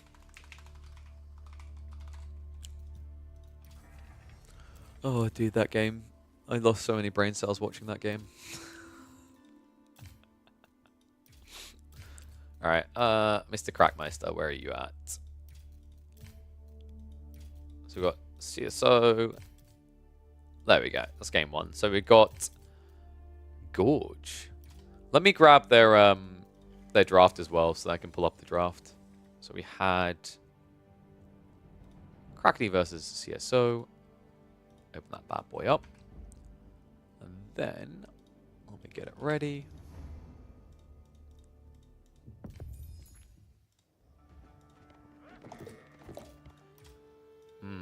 That's right. I think people are maybe a little bit addicted to watching Crackety. Yes, that was. Wait, was this poll 30 seconds? I feel like it wasn't. Wait, did I put prediction instead? I'm an idiot. That was meant to be a poll. Sorry. I wondered why it was lasting so long. Do you like cheese? Yes, no, yes, I'm lactose. All right, guys. So what I'm going to do is I'm going to run 60 seconds of ads. The reason I'm going to do that is so that when we get into this game, it doesn't get interrupted. So it's good for you guys. But if you want to be able to talk to me in these breaks, all the more reason for you to subscribe to the channel. So you don't have to worry about ads at all. So let me just quickly hit that add button as we get prepped for the next game. Whoop. All right, so just give that 60 seconds, and then we'll hop into this one. And we'll do...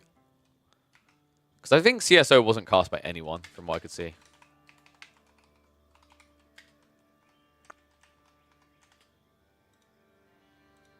Boo ads? What do you mean boo? You're subscribed. You're fine. Chill.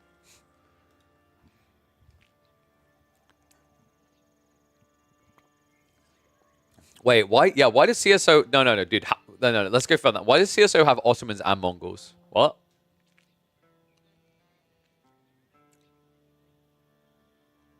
Oh, you banned John. Really? Really? People like cheese? Wonderful. All right. What was the other poll? Do we watch an even longer game?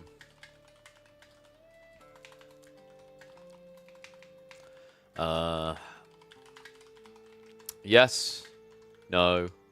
Ban the guy who suggested it. There we go. All right. I think the ad should be done in like 20 seconds, and then we can hop in. CSO pick Marlians over Roos. For Gorge on an opener, yeah, because Crackety isn't going to pick Chinese here. But he could have picked Irobids. Marlians versus Irobids. I feel like Marlians can do kind of okay there. It's a bit tough. And then the alternative would have been Japanese versus Marlians, which also feels kind of okay for Marlians, right? Roos is cracked on Gorge. Yeah, but the thing for me is like... Oh, wait, sorry. He didn't pick Roos at all. That's what... No, he couldn't pick Roos. So are we talking about Crackety picking... Sorry, I'm trying to catch up my brain. I'm fried after that game. So... No, you can't pick Roos, dude. Yeah, they were both banned. That's why we haven't got Roos. I was gonna say like the idea of picking like keeping Roos as a like holding you hostage type thing, depending on the opening picks, isn't bad. Ban the guy who suggested. Damn. Damn. Well, he isn't subscribed, so I'll go ahead and let me just go ahead and give that little bit of a ban and oh, gone. Okay, maybe I timed him out instead. I'm not mean. I'm not going to ban him for that. Don't worry, boy. You can come back. You're just timed out for a few minutes. Oh, I'm evil with polls. He could have first picked Roos. He picked Otto instead, I think. So, yeah. Well, yeah, but that makes sense. Like, I'd always first pick Otto. Like, Otto's better, right? So, like, the bans were... Because it remind me, Baltin, it's like you ban one and then pick one, right? Or is it you pick one, then ban one? I think that this draft was ban one, then pick one, then ban three, right? I think. I might be wrong on that, though. It might have been the other way around. Ban two... Well, was it ban two? I thought it was ban one. Actually, let me... I can check the ban.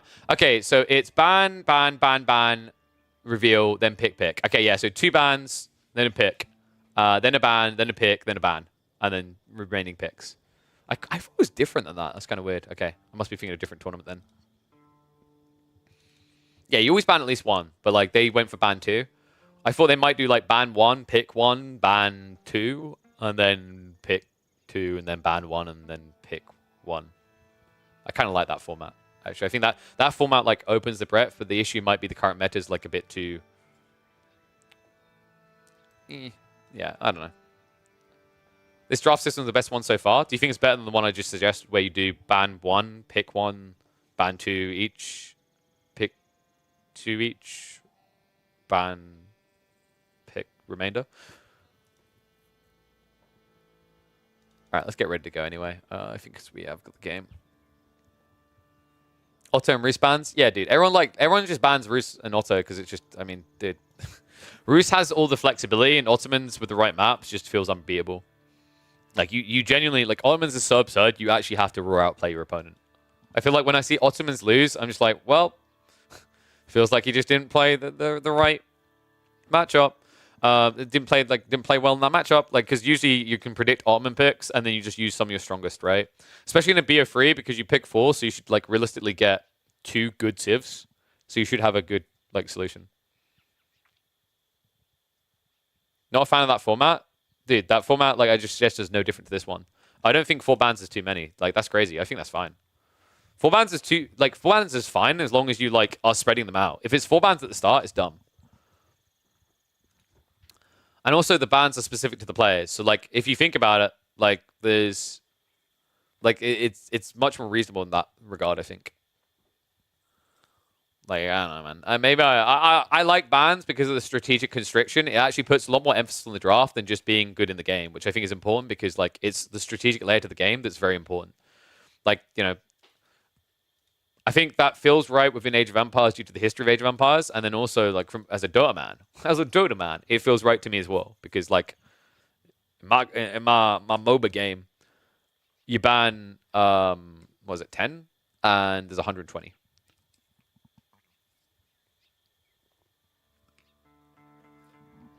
You don't like this map, Paul? Because Cliffside and Coastal Cliffs? It's almost like someone called the English was going to be S tier in comp for like 2 months straight. Just gonna say, maybe me. I actually don't think Marlians like necessarily beats English on Coastal Cliffs. Actually, I think there's like a really good play involving like an outpost drop. And Cliffside, yeah, Cliffside is like another one where like because a critical resource usually spawns forward, it's hard. Like I legit actually think like I've said this before. I said this when the expansion came out. Cliffside was going to be like eventually English best civ.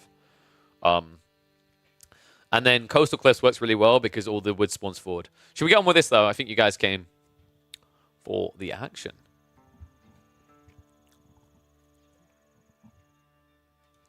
All right, one and all, welcome back to the Elite Classic 2 qualifiers. We have got some intense action ahead of us as we're checking in on CSO of Team Elephant. This is Louis MT's teammate, who surprised a lot of people recently when he was able to outperform his comrade in the Energy Slapfest, opening the series of Marlians and Crackety. Oh boy. Well, this is not a good way to begin for our German boy, our fellow caster. He's playing the English on Gorge.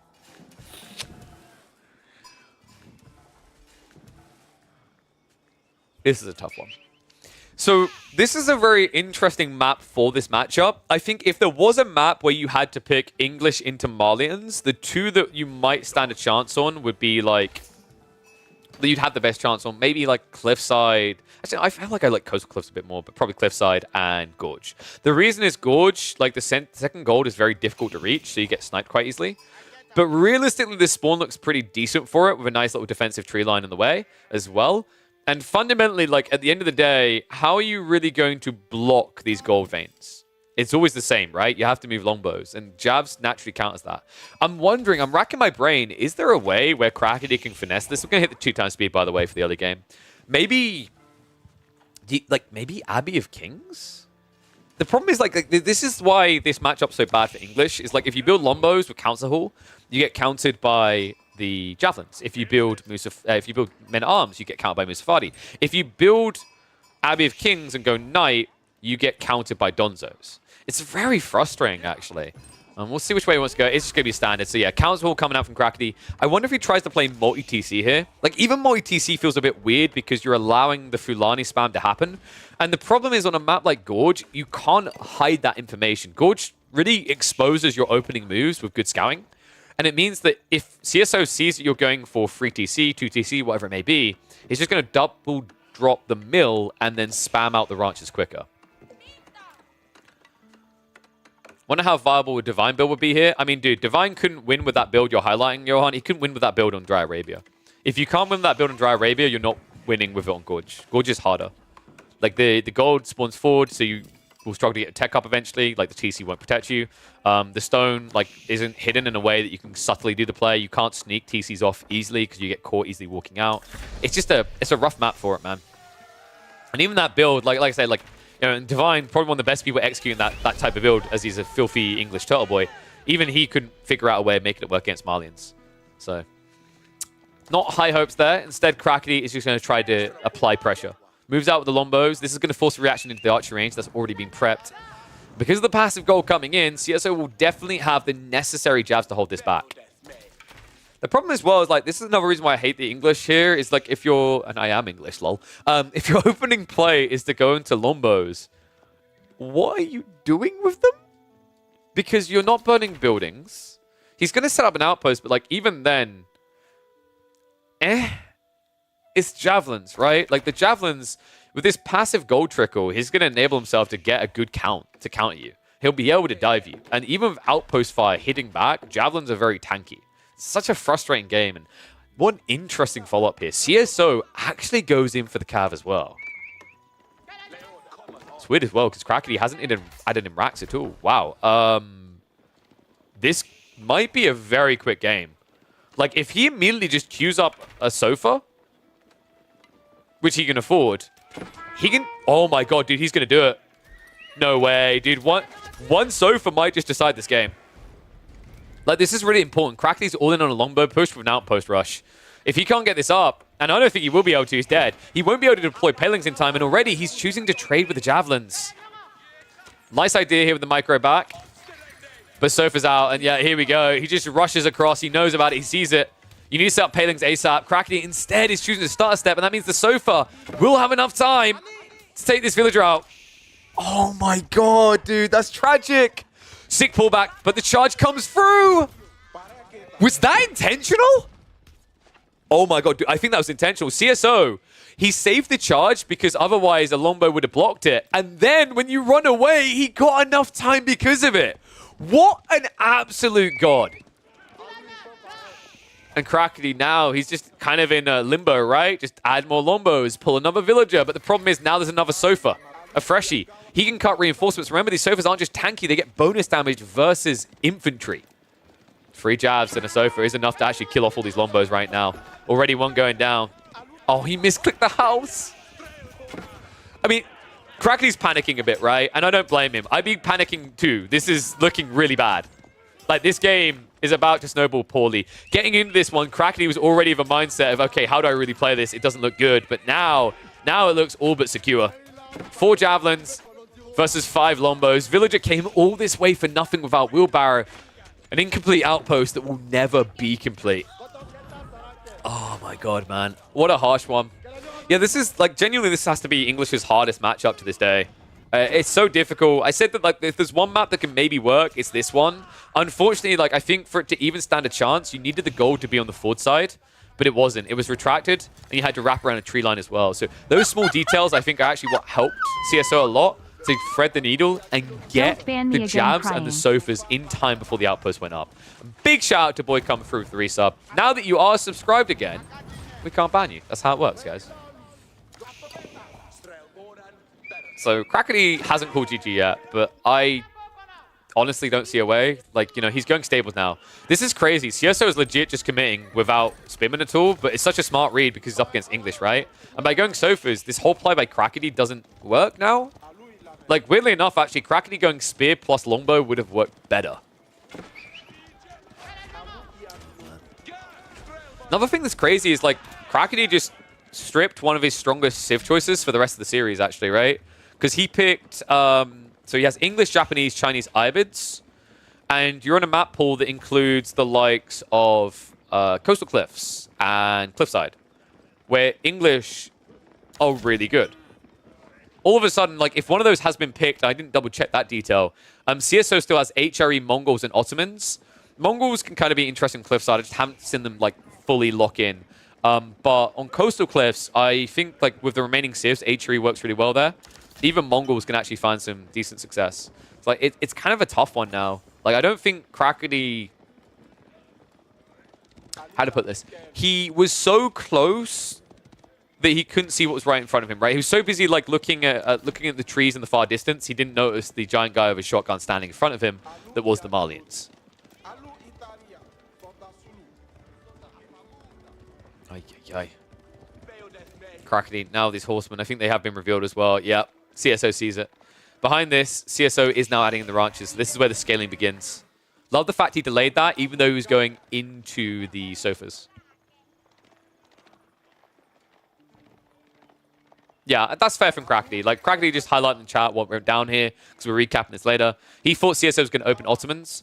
Crackety, remind me, what were the other map picks for this series? Because I think that would tell you a lot about whether he feels like Ottomans is a rush. I think I talked about this with the Roos earlier. Like, if you got Roos, would you pick them on Gorge straight away? And I said, like, sometimes it's better to hold your opponent hostage, depending on the map pool. Mongolian Heights, Dry Arabia. Okay, so I assume he's going to save Ottomans for Dry Arabia then. Which, yeah, like, you could pick Malians there. Like, it is kind of a weird one, because I already highlighted, like, this is one of the worst maps for Malians. It's not the worst one, but it's definitely on the lower end of the spectrum. Just because the secondary gold isn't usually accessible against aggro civ, so you have to play condensed. But it was a great read to see that, like, the English was coming here. Like, in fairness, with Mongols being in the pool and the fact that Mongolian Heights was there, I guess maybe what CSO was doing was this kind of, like, the big brain, like, strategy of thinking, oh, Crackety is going to assume, like, you know, Crackety is going to save... I'm trying to think, like, actually how the brain thought went there. Like, Crackety would save English for Mongolian Heights because I picked Mongols there, and then he'd have a win. So, like, now the thing that kind of scares me is that kind of puts a smile on CSO's face, right? Is that he read this right with the Malian English opening. It means now, later on in the series, Crackety's at a disadvantage. Like, what were the other picks for CSO? Chinese Ibids, like, I wouldn't have rated Chinese Ibids here. Like, maybe Japanese could have worked. I actually kind of like Japanese on this map. I think the fast castle was pretty effective. But now, like, CSGO has flexibility. He has agency, right? Oh, sorry, no, I'm looking at the wrong side of it. CSO had Ottomans, HRE, Mongols. Yeah, this kind of makes sense now. Now that my brain has stopped frying and looked at the right side of the bracket. HRE, I don't think are that great on this map. I think they're overrated. Like, I've seen a few players spam them. Mongols only works if you're against, like, a greedy civ. So, like, for example, if Crackety had Malians, you might try a Mongol opener to rush the starting gold and then outpost camp it, right? That sort of play. But yeah, I can see why the Ottomans is kind of a bait. I think that's another thing that's really frustrating with the map pool. It's not just the Ottomans are strong, it's that the existence of the Civ in a draft handcuffs you. It's the same logic as why Rus are so good. Rus can be applied to like any map and still function. And I think Ottomans, although I wouldn't give them the same breadth of map, I give them a bigger power spike on certain ones while remaining relevant on others. Alright. Let's speed this up because I think we are at the final clash now. Comes in, Sofa count. Big enough to hold him back, and the Javelins are just cutting around this. They attempt to go around the back. A quick mirrored move there. And oh my god, the 3 horsemen on the front are attacking the Sofa.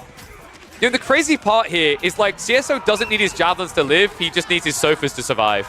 If the Sofas live, they kill everything here, and I think they've done enough. Javs still picking apart that back line. Sofa count at 10. And this is the GG fight. Crackety, there's no running away from this. It's going to be a win in game 1 for CSO. Strong start and a spooky one for Crackety, considering his opponent now has actually got the Ottomans to fall back on if he wants to look for a quick 2-0. Oh, tough game. I'm trying to think how else Crackety could have played this. Like maybe... We talked about the idea of going into like an Abbey of Kings. I think that would have given you maybe an ability to come back and heal and kind of retract this, but it's just... Like I said, the problem, why this is like the hardest matchup for the English is if it isn't Council Hall, if it is Abbey of Kings, then it's just going to be Donzo. And Donzo can easily just like have this value play as a hybridized unit. But Crackety making his last stand, even villagers joining in. It may not be imported armors, but it is needed here. Game is done, but match is not decided. How do you come back now? Like, what was it? Chinese, Ibis, Japanese. If you think it's Ottomans in game 2 there, your best option might be like a fast castle Iobid build in game 2, right? And then you save Japanese for Mongolian Heights. I will have to see. We're going to find out in a second. Just going to hit the super speed here. Like, there's literally no comeback. You're 13 eco behind at 14 minutes in. And Grand Fulani's on the way. So that's going to be the detail that Crackety's waiting for. Actually, won't even wait around for that. GG comes out. Game 1 will be going to CSO. But, oh, well, you look at that. We've got plenty more still to come. So, we're theory crafting what's going to happen. I'm going to guess map 2 is going to be Dry Arabia. I think it just makes sense. It gives you probably... I think, like, if you're cracked in this situation, you probably just want to, like, force the definite pick Ottomans. Because, like... Or do you? Like, maybe... I don't know. I'm trying to, like, think the correct approach here. Because, like, I don't think I've seen Mongolian Heights Ottomans much. Like, in theory, they work quite well on hybrid maps, right? Let's have a look. So we've got... Let's go to Crackety's data. Keep going to CSOs by mistake. Whereas I was looking at Crackety's because I knew where it was in the match history. So, yeah, he chooses Mongolians. Yeah, so this is... You know Ottomans has to be saved, right? Like I said, they can play water maps, but like realistically... Do you want to be playing Ottomans on a water map with either Chinese or Japanese? And I think the answer is no, because I think Japan and China both just rush feudal age and then go docks afterwards, and you're in trouble as the Ottomans. So looks like we are going to be getting a Mongol-Chinese matchup in game number 2. Sofas and feudal is so rare. Yeah, dude, that was a sick play by CSO. Like that, like the timing on that, we were watching, it was just critical. It was so cool. I love that we're seeing this from CSO, by the way. Like, everyone, including me, was just looking at China and saying, yeah, it's all Louis MT. Funnily enough, both players on the same team, CSO and Louis MT, are quickly becoming the hot topic of Asia in Age of Empires 4. So let's see if they can show us why in game number 2. Match point already for CSO. We hop into Mongolian Heights for a showdown between the Chinese and the Mongols. Now, this one's interesting, actually. I think it's a little bit dependent on where the resources are. But looking at this spawn, I kind of favor the Chinese, actually. Gold is pretty secure, and I imagine if you just go for a quick barbecue down the center, it means that you can get fishing your opponent can't. And if you're playing Mongols and not opening racks, you're already behind, right? So like, this is a very tough game. A CSO instead... Oh, man, he's actually going to go fishing, isn't he? Wait, is this fishing? Dude, is this... Okay, it is fishing. Okay, I don't like this now. I thought that this was an early pull for the outpost, and then he was going to get it earlier while going racks afterwards. Still all bracket? Oh, dude, where are my mods? I'll update the bracket after this. Remind me at the end of the series, not in the middle of one. Old man shakes fist. Also, like, why would you want to see the bracket in a recap? You're just ruining the games for yourself, sir.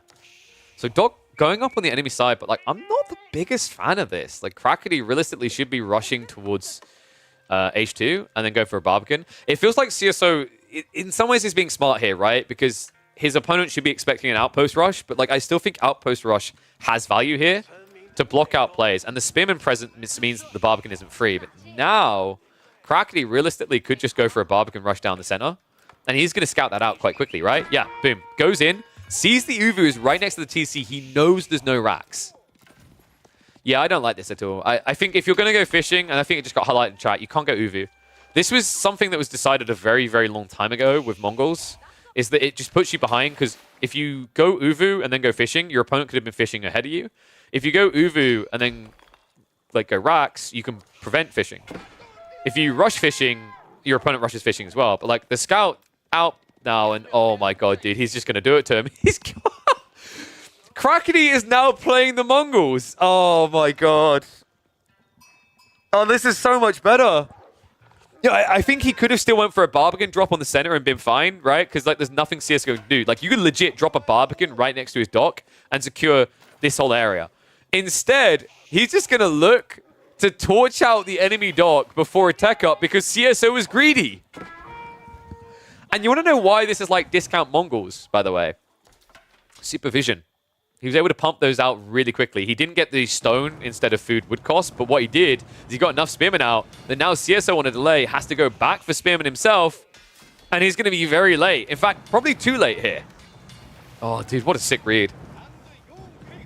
CSO is trying to move in, but the problem is Crackety, like this is where it turns into a bit of a death spiral where you just keep pumping spears, but the difference is like you idled yourself, and your opponent can now just keep toggling to supervise if he ever falls behind on count, right? Meanwhile, you're kind of limited in the spam you can get with the stone. And because it is a mill play, it means he's got the extra food to make up for the difference of stone versus food. Spearman now have to reform soon. Just bring the scout over as well. I'm not a bit surprised. Crackety could make this quicker if he just uses the scout. He has still got time for this. Like, the spear count is not good enough. Oh, man. Dude, what a cool play. Doc now on fire. CSO about to lose this heavy investment, and the spear count, although he almost takes one away from Crackety, even then, it's still good enough that Crackety can fight back. And guess what, folks? Now he's going to tech up because all that extra food. And this should be Imperial Academy. Yeah, because it's not time for Barbican now. The funny thing is, because your opponent has to keep redocking, you buy more time to go for a Barbican later. And I think Crackety has to know this, right? Yeah, he just scouted it. He actually knows. Dude, he's immediately moving north. Oh my god, and here's the worst part still, folks. The moment that tech up completes, CSO has to retract and rush his own because his Spearman can't win against Harden. And that can be supervised, right? So you don't even get a small 10-second window for a fight.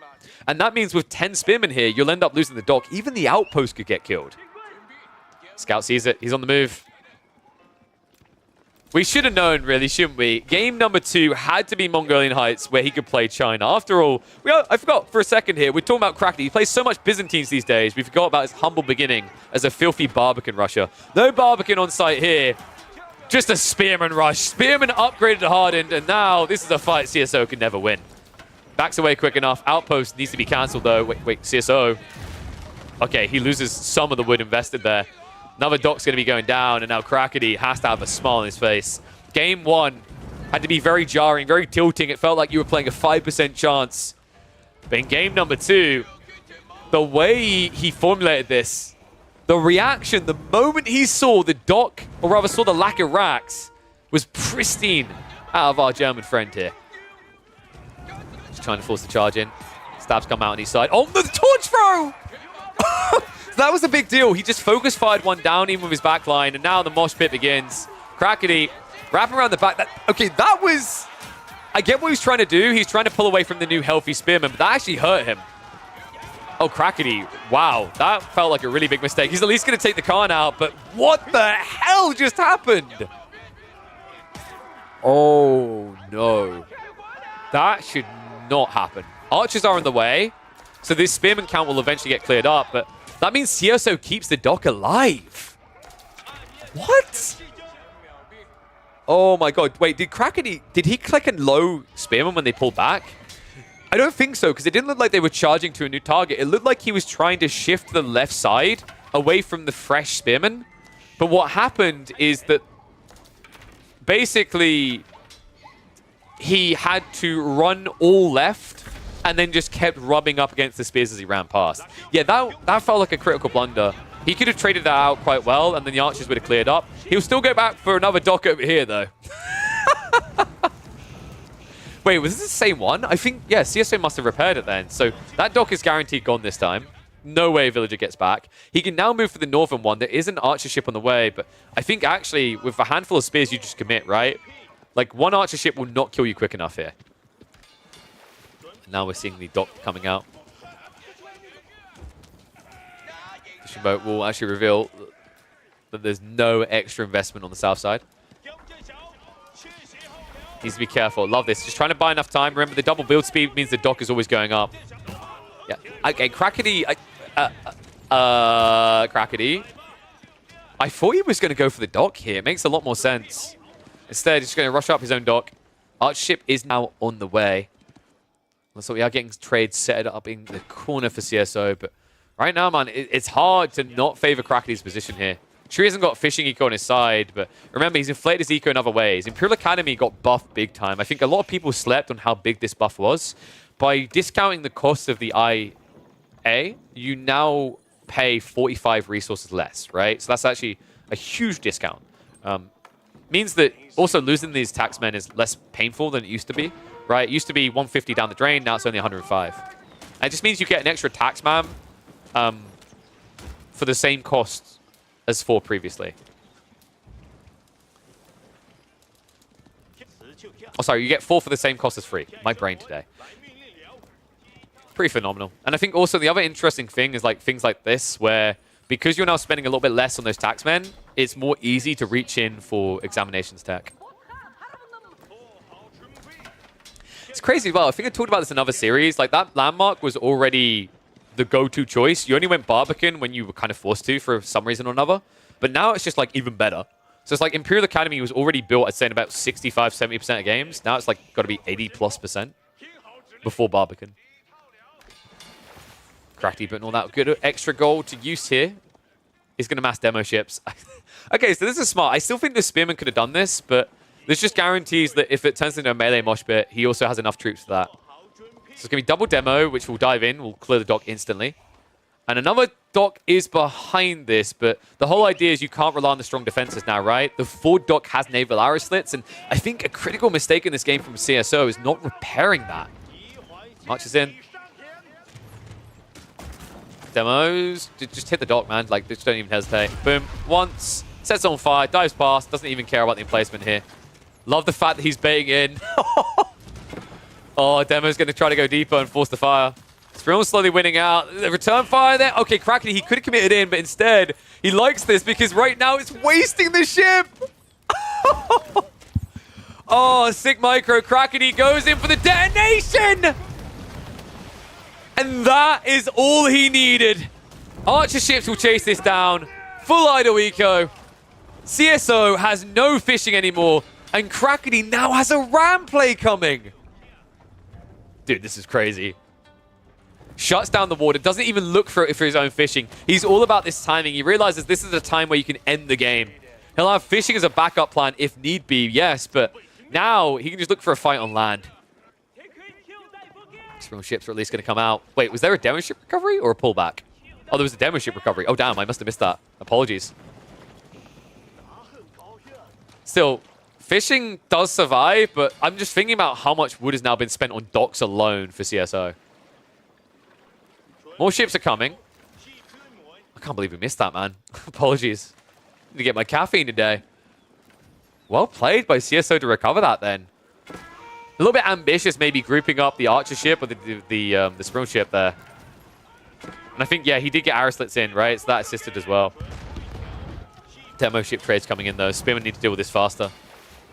This is just a rush right now. What does it quicker, Spearman or demos? I think it is going to be Spearman right now. The archer's left unguarded. Oh, no. And the Rams on the way. Rams have 50 armor, by the way. That means these Hulks that used to do a little bit of damage do none. And now the demo. Goodbye. Woo. Well, looks like the Doc is going to go down, but right now, I think CSO, this is a mistake right here. The way he played this fight, so many extra Spearmen just dying, or just allowing the Archers to go down in return means Crackly is able to bite back. Ram is also still going to clear up the Doc in the meantime. And after that, it's no more Docs for you and one for your opponent.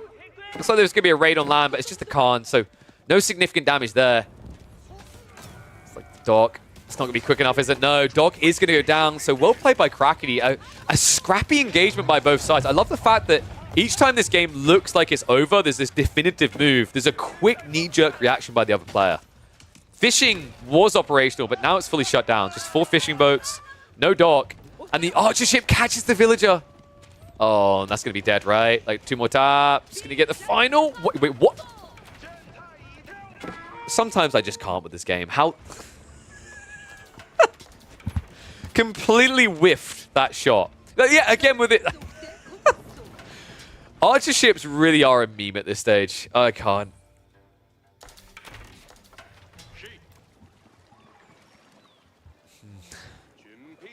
So does Crackety now go for fishing? Or does he go castle? Oh my god, he's going castle. He's playing on deer, right? Because like CSO lost all the spearmen. And yeah, I don't know what this outpost from CS... Like, to me, I'm looking at this as -1 villager. That's all I see. In a game where you're already a few villages behind, right? Yeah, Crackety's rushing Castle Age. Archer ship also just guarding against this. That's heavy hits into CSO.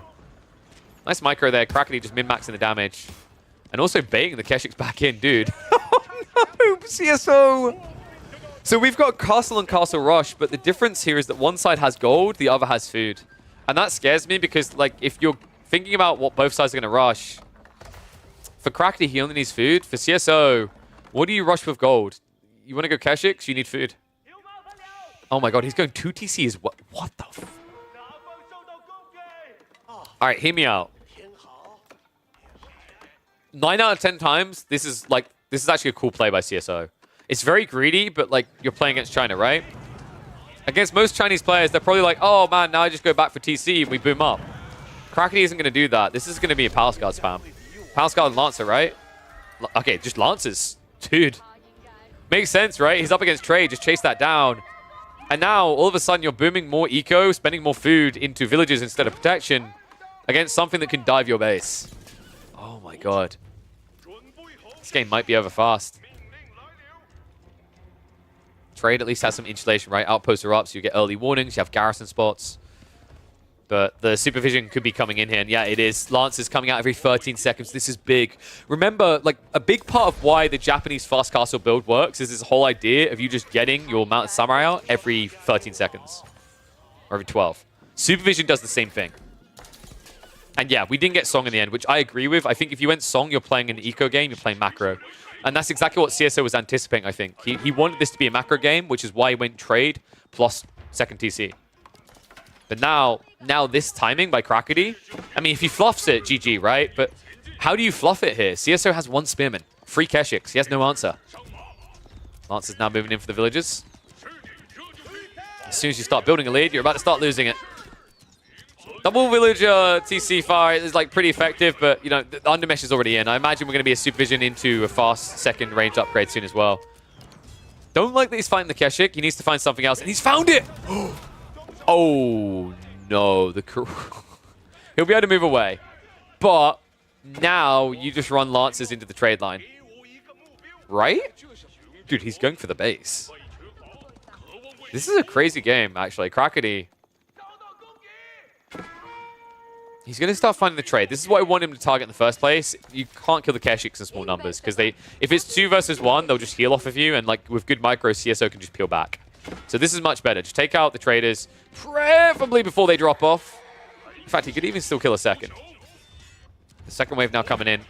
Just dive underneath the main eco again. At any given point, CSO has like half of his economy idle right now.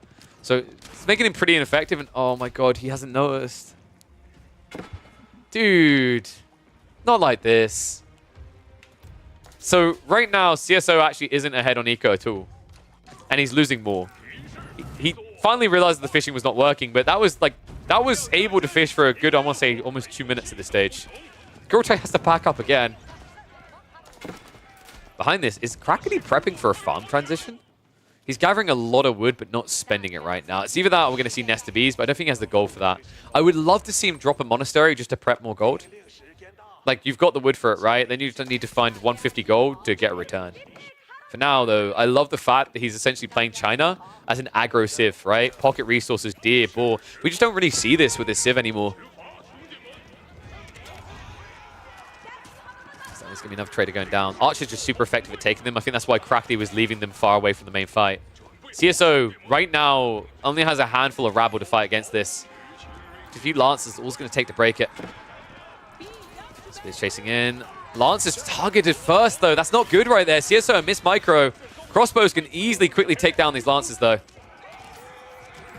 I think Lance is going to clear this up. CSO, I just don't see a way, man. Like, this is my worry, is that you've got trade, you've got 2TC, you've got too much gold and not enough food. New wave of Lancers arrives, and this is just getting out of control. Even with Kurultai, like, the thing about Kurultai is it's really strong, guys. But it kind of requires units. And an army of 5 is not really going to cut it, folks. Oh my god, man. I think Castle and 2TC was his undoing. One or the other, right? Like, you know, usually you want to look left and right before crossing the road. You choose one of these as the equivalent of looking left or right. CSO just blind walked across the road and he got hit by 2 trucks. This is done. Crackety, he hasn't got the level 2 under mesh, but he doesn't need it at this stage. It's 230 HP. The damage mitigation is huge because there was no steeled arrow this entire time for CSO. And all of a sudden, this game is completely CS oh no. GG gets called. Even the water's being shut down again. Great game from Crackety to even us up and guarantee that we get a deciding game here. But it's not going to be a fun one for Crackety, I think, because, folks, we've got to remember what CSO has still left over. HRE or Ottomans to try and round out this series. He would have to be huffing quite a lot of Crackety to pick anything but the Ottomans. Meanwhile, Crackety himself has 2 options. Iobids or Japanese. And I'm pretty sure both of those are not faring well up against the Ottomans. Let's have a look. So Ottomans, 52. Oh yeah, let's hit the ads for 60 seconds while I break this down. So Ottomans, 52% against Iobids in the January patch. Well, wait, what? Dude, okay, those stats are broken. 1 second. It hasn't loaded Conk Plus. Let's load Conk Plus. So Conk Plus, Ottomans are at a 52% against Iobids, so it's still the same. And then the other one he has the Japanese. That is at least a 50-50, but if we go a patch before, which I think is more representative of this, Ottomans versus Japanese is a 64% win rate for the Ottomans.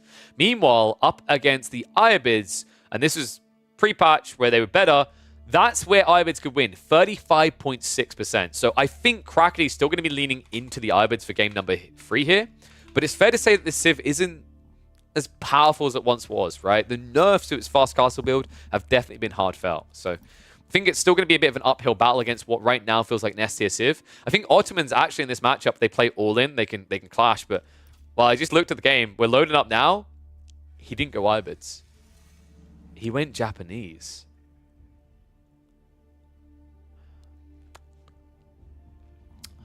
In theory, Mass Onabagisha can beat Great Bombards in the late game, right? You just have to staggered, run behind the enemy line, and then clap them. But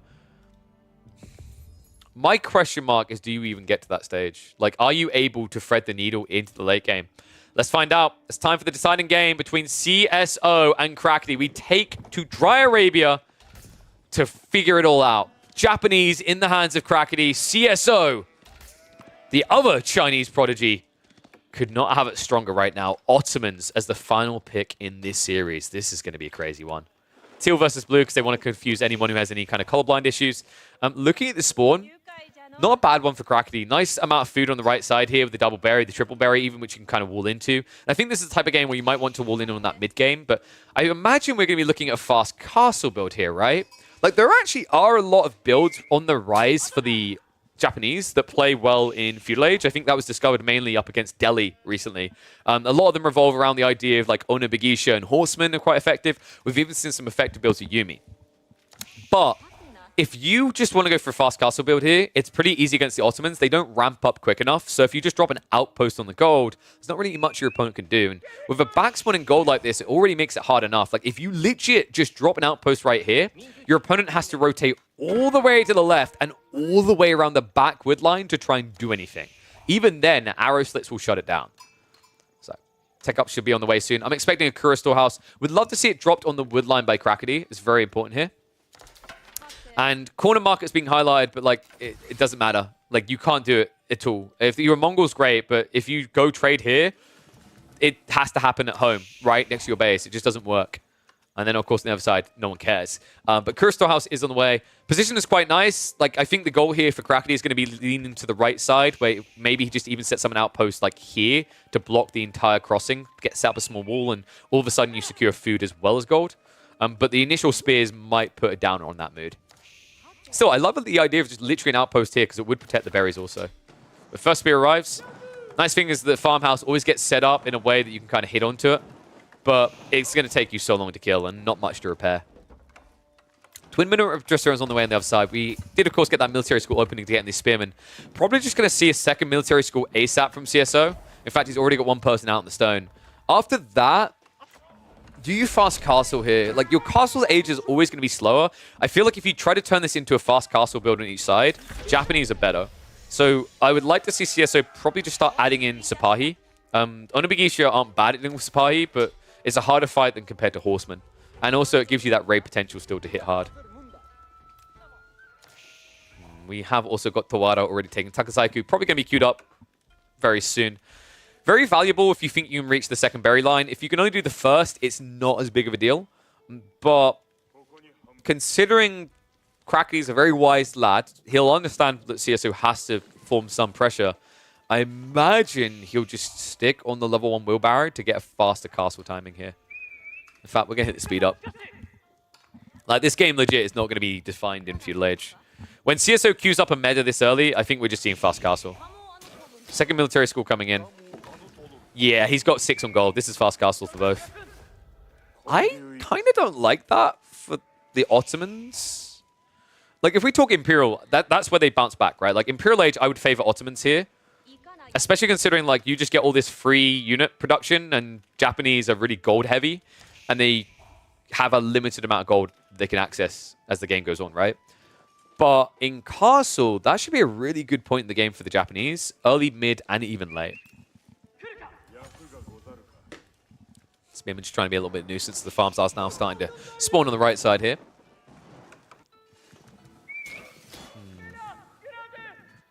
And I imagine we're going to be looking at a stables opening. It feels pretty standard here. Like, Crackety has more than enough sheep. He got 15 sheep compared to how many on the other side? Probably like 6. Okay, 6 club down, 7 still existing. So actually a pretty even exchange. Yeah, because the deceptive thing, right, is he start with berries. So Flown Gate's on the way. It is going to be the stable play as is standard here. I love this though, man. This is how you find value. I was wondering if he's going to do it with the Spearman. You just sit them here and continue to do this. The interesting part is only 1 spear is here. So did he push the deer? What? Where are this?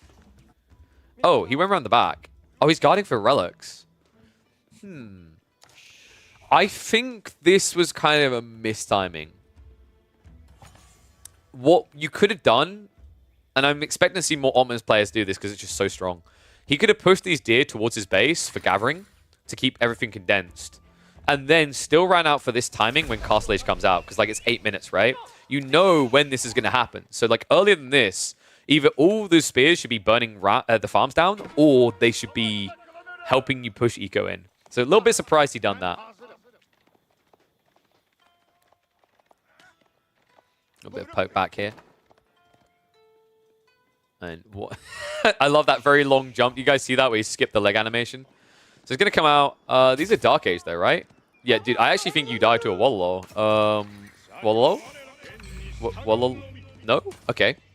Crackety's not going to try. He's just going to go run faster.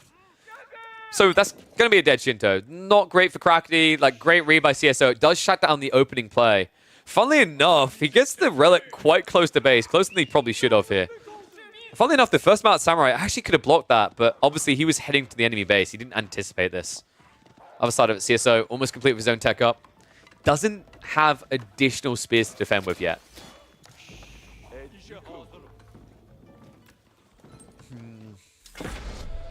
And I think we've got next coming out for Floating Gate soon. Honestly, I'd love to see Crackly just go 2TC now. I think it's a pretty strong play. Like, you've got the breathing room, secure the deer on the left side with the ball, and you're pretty thumbs up here. You can bridge the gap over time. Like, because right now, you're at a very dangerous point in the game. This is where your opponent gets very strong, right? Castle Age is where the passive reduction in the Ottomans really ramps up. It's not just an extra military school. Like, a lot of people see an extra military school, but they forget that you've essentially doubled your passive reduction and then some, right? You've ramped up the speed via the blacksmith, but on top of that, this is a military school as well for all intents and purposes, right? So there's an extra building pumping 3 units. It's just a better building pumping 3 units. All right, so Mount Samurai have to walk away. Love that little bait and switch there. Crackly just drags them away. It's very hard for Sipahi to get that killing blow with 1.75 movement speed. They will get it. It just takes a very long time. Looks like one of them is going to go down there. So Crackly, we should be seeing a conversion coming in to a new unit type. It looks like for now it's going to be the force drop. I'm expecting maybe a Rax after this. He hasn't moved on the wood, so it looks like we are just going to be staring at a Daimyo upgrade coming through. Wait, so Uma Bannerman Daimyo? In the way it works, because like CSO probably doesn't expect it, we don't see many people doing Uma Bannerman Knight upgrade anymore. Like, typically, the only time you see Uma Bannerman is in Feudal Age for Horseman buffs or for the bait and switch. For example, like players like Anatan came up with a really creative build where you'd open with the stables, you would get your Uma Bannerman, and you bait your opponent to build spears, and then you transition into Onobugisha. Instead, considering that CSO is literally just spamming Cav, I think we're just going to have a giant horse showdown.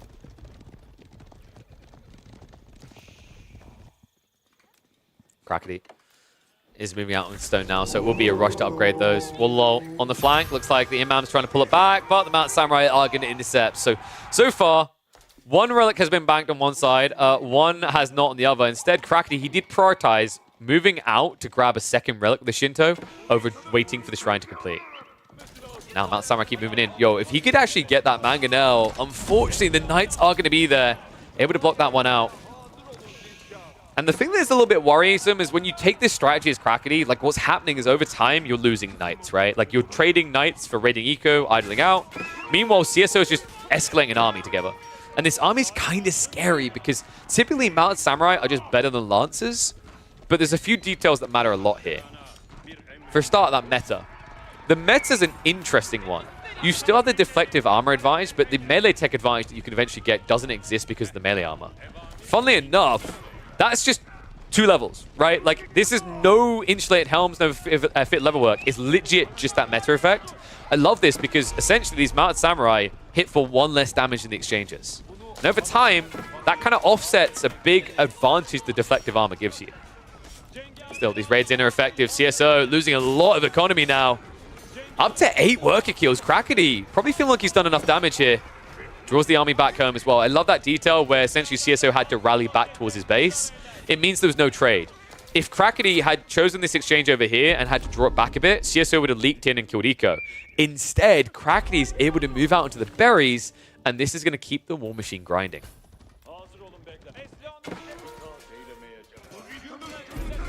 I think we have a very competitive game on our side here, folks. I mean, game 1 was not going to be competitive. Game 2, the way that Crackety played it made it look very trivial.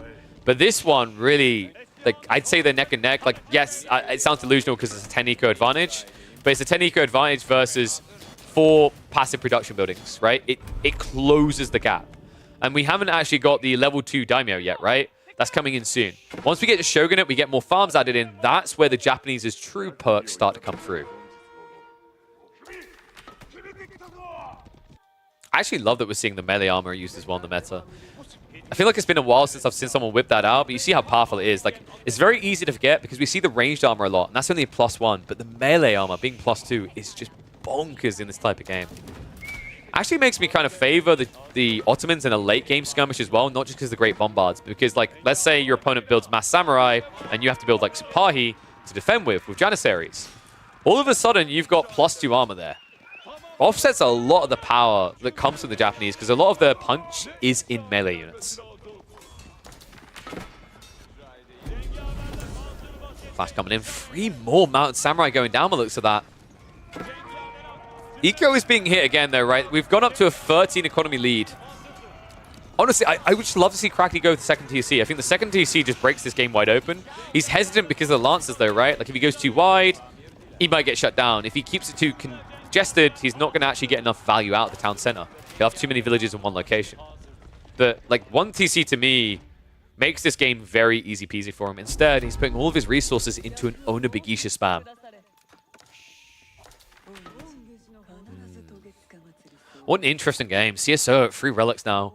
The problem I'm now seeing is, like, these Owner Bigisha can clap Janissaries so they can reach them, but right now, Crackety, the problem with his comp is he now has no answer to the frontline knights, right? Like, running past those actually hurts a lot. And we always said the melee armor disables your ability to do a lot of damage. It's huge here, actually. The melee armor, this might be the single best matchup for melee armor meta. Because how many games do the Japanese devolve into mass Owner Bigisha? Or evolve, I guess people want to say. That means that melee aura is taking away, at this stage of the game, with all your upgrades in, right? It's going to take away 20% of your damage. It's basically Camelonese. Like, it's an inventory version of Camelonese, and we've seen how big of an advantage that can be up against Cav, right? So just think about how impactful it's going to be here against Owner Bigisha. Little bait switch here. Mango's moving in. Gonna try and go around the backside. It's not going to be attack speed aura. Should be switching over the melee armor, and that actually does bulk up the Mango as well. Doesn't survive, though. Still goes down. However, Crackety has lost a lot of army here. Oh, my goodness. And he doesn't have the Shogunate, so this could be a dive underneath the primary. CSO, I'd love to see him just start to siege this all down. Like, actually, if he has siege engineering, build a ram and just blunt this, but looks like he doesn't. However, if he moves these Jannies a bit deeper, what he can do is he can shoot anything coming out of the Raxes. I think that's a bit of a missed trick here. CSO, like right now, it feels like he's on the cusp of victory, but the mistake he's made here is keeping these ranged units so far back. Answers peel off. Love the raid. Goes in. Able to find a few more villager picks. And rotates around. Unfortunately, the berries are further out. He knows about this, though. Sapahi does scout this out, and that's 5 extra villagers than you have safety for. Now, main army has been bailed on, but realistically, the Owner Bigisha count's too low, and the meta defense is too strong, right? That extra 2 armor means that when you dive in, the Jannies will beat you. And a few knights are able to just block you in these choke points as well. It's a sick game so far. CSO. Crackly, like, how does he survive this now? He's playing out into pocket resources on both flanks, so at least the Lancers aren't going to butcher him completely. But his production's being shut down.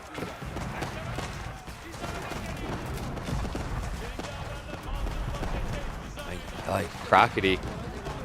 This is crazy. Despite the eco lead, despite the situation he finds himself in, right now his army is a problem. Sticking detail, right? He needs 600 more stone. If you can get that together, this becomes undiveable, and you always have food, right? But right now, he's not gathering extra stone. It's just the trickle of gold from tapping the veins. So many buildings being lost as well. Forge goes down. That's less gold to work with. Only 3 Raxes remaining. It's going to be a soft reset coming out from CSO. He just doesn't want to dive the TC right now. But all 3 Sacred Sites now locked in. Ay, ay, ay. And these pocket resources are not going to last long. Like, you can see how quickly they're being exhausted. The deer are almost gone. The berries. You're not Abbasis. You're not Ayabiz. You're not Delhi. You don't add 100 extra in here, right? Yes, you gather it much quicker, but you don't get more of it. The problem with that is when you go on the Bigisha spam and you lose a fight, funnily enough, like this early on the game, when you go on the Bigisha spam, you lose a fight, you're 1 fight away from losing the game. So that's why right now Crackety is giving it all over. He can't afford to take this fight until he's convinced he has a better army, a bigger army. So he's going to go for the backstab now, though. Round the backside. Are you big enough is the question mark. On a Bigisha move in, and they look for the Janissaries. Mangonel is protected, though. CSO, the perfect step back here. Crackety has got more troops now, though. He split the line pretty thin. But I don't know if he's got enough to break through all this. The Janissaries are massacring everything in their way.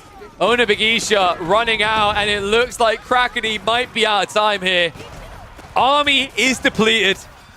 Nothing left. Only 2 Owner Bigisha and 6 Samurai. CSO with 19 Janissary looks to get the Rams to end this game. Oh my goodness, what a harsh fight. Crackety, I mean, he knew he couldn't let CSO walk away from that for free. He tries to surround, but you're just seeing the power that's been built up over those previous fights from CSO. Aura wasn't there throughout at all, right? He got sniped in the end, but it just didn't matter at that stage. Now, Crackety, he has got more farms added in. Sure, he is moving on the board to keep him alive. But that's poor. It's only 2,000 food. That, to put it in kind of perspective, is not that many Onibagisha, right? Like, it seems like you're going to be able to get your hands on an extra, what, 35? But while you're doing that, CSO is getting them for free. Janissary is just pumping out on the regular.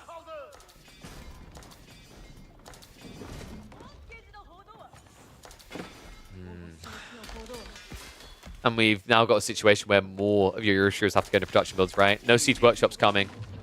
Makes sense, right? Your wood line doesn't feel that practical, that safe right now. And realistically, you're going to need all that wood to build more farms. Like, how Crackety gets back in this game is farm booming. He needs to build more than behind the TC, so he gets to a scalar point where he's able to afford all these Onibagisha. Sacred Site time is still ticking down. Looks like Crackety is sneaking out on the flank, though. Is this about stone? No, dude, this is about food. Oh my god. He's full Oliver Twisting it right now. What a brutal game. Rams. Oh my god, dude, shutting down the farms is so painful here. I mean, this is Crackety's lifeline right now. I love what CSO's doing, because it's essentially saying you have to fight me now. And if you don't, you won't have food. And my army's just going to get bigger, right? It kind of just puts the feeling of panicking to Crackety. Looks like we have got a Siege Workshop, though. Sick. Against the Mass Janissaries, this is what we were waiting for, right? Mangonels could maybe save him. And funnily enough, like, you do have good units to block, right? Like, CSO right now would have to choose between blocking your charge into the Janissary mass or chasing after the Mango. He can't have both. However, if he just moves Rams onto the workshop, it should break. Oh my good dude, that Mango. Okay, CSO, like, this should not be this low. You just repair it. Instead, you're going to lose it. Oh, no. CSO. Mass Janis now. Body blocks coming in. Crackety moves across just in time. You know what? I think he might be able to push him out here. Knight's trying to wrap around, but there's just not enough of him. Great body blocks here. Crackety holding on, but the Mangonel has been reached. Are you kidding me right now? Second wave is going to go in, though. Samurai moving in without Odachi means that the Janissaries actually trade reasonably well, but the Onibagisha say no. Crackety, at a critical point, is able to push this back. Oh, and now we are getting a game. Sacred Site timer is still ticking down, but these pocket resources have saved his game. They've been his saving grace. You're seeing it all over the place. Wood on the left flank, food on the right. If it wasn't for these details, Crackety would be dead. I love this approach where Crackety, never give up, never surrender, right? He realizes the game is not just ones and O's. It doesn't work that way. We don't deal in integers, we deal in decimals. And right now, CSO is heavily favored, but he hasn't found that GG blow. So these wide flanks give Crackety a breathing room, a recovery arc, right, to try and get him back in. And credit to him also that Daimyo, having the Euroshiro dropped inside it, this TC producing every 16 seconds, has actually started to escalate a lead. Unfortunately, that's been massacred. Oh my god. I looked away for a second, and those Janissary, like a cheese grated cheese here. Wow. Okay, I'm done praising the eco lead because Crackety instantly just lost it. Oh, dude, Janissaries are just insane with that attack speed. That was crazy. Another TC coming in, though. Crackety says, okay, villagers are dying now, but I've got breathing room. This is an opportunity to try and rebuild the whole base. Oh. Crackety can't be feeling ahead right now, though. Like, it's crazy because we're getting to the point where, like, all the Vizier points are going to end up unlocked at this pace, and that's very good for CSO. You know, I talk about, like, a Feudal Age Plus. It counts for Castle as well. It's like Castle Age Plus. And now second TC, so it looks like he's not going to fall behind on TC count. Oh, okay, maybe he is. Crackety. The moment he breaks out of the siege, he's like, go everywhere. Build TCs everywhere. It's like some mass pollination strategy. It's like orcs dropping onto an unexpected imperial planet. Spread out. Multiply. I mean, it fits, right? Like, I keep saying that Japanese are actually the Zerg of Age of Empires 4. I think that's very true. Like, classic Zerg style, it's all about a numbers game, right? You need to have that advantage in count because it's very rare that you find yourself having a quality advantage with this Civ.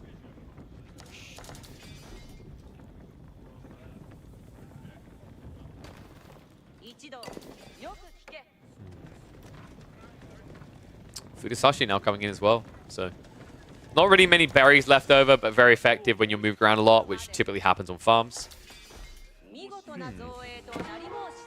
I've got a little bit of a slowdown, so I'm going to speed this up a bit. Nice attempt to break through there, but good repair just in time. CSO will stop the Onibigisha becoming a little bit of a frustration for him. It's very important he does this as well. These units can really just turn the tide of a game very quickly with these active raids. One thing that I find very frustrating when I watch people run Onibigisha, I know why they want Katana Bannerman, but I gotta admit, it makes you so much slower to raid. Like, if there's a thin timing to get in on something, you've just sacrificed 0.12 movement speed, which, when you're crossing a map, is actually quite a lot. So we're gonna hit the speed up occasionally, just because, although there's some raid attempts, there's no, like, pivotal fight at the moment. There's chip attempts. We're basically turning into a macro game here. Imperial seems more and more likely for both players, but I don't think Crackly should look for that. Should look to strike now. Adachi is ready, so if there's any infantry here, he's be ready to guard against it. Villagers are going to have to garrison, but Crackly getting some valuable info here. Sees that there's a second TC, but he's about to lose his own. CSO moving in. 2 Mangonels can slow siege this down.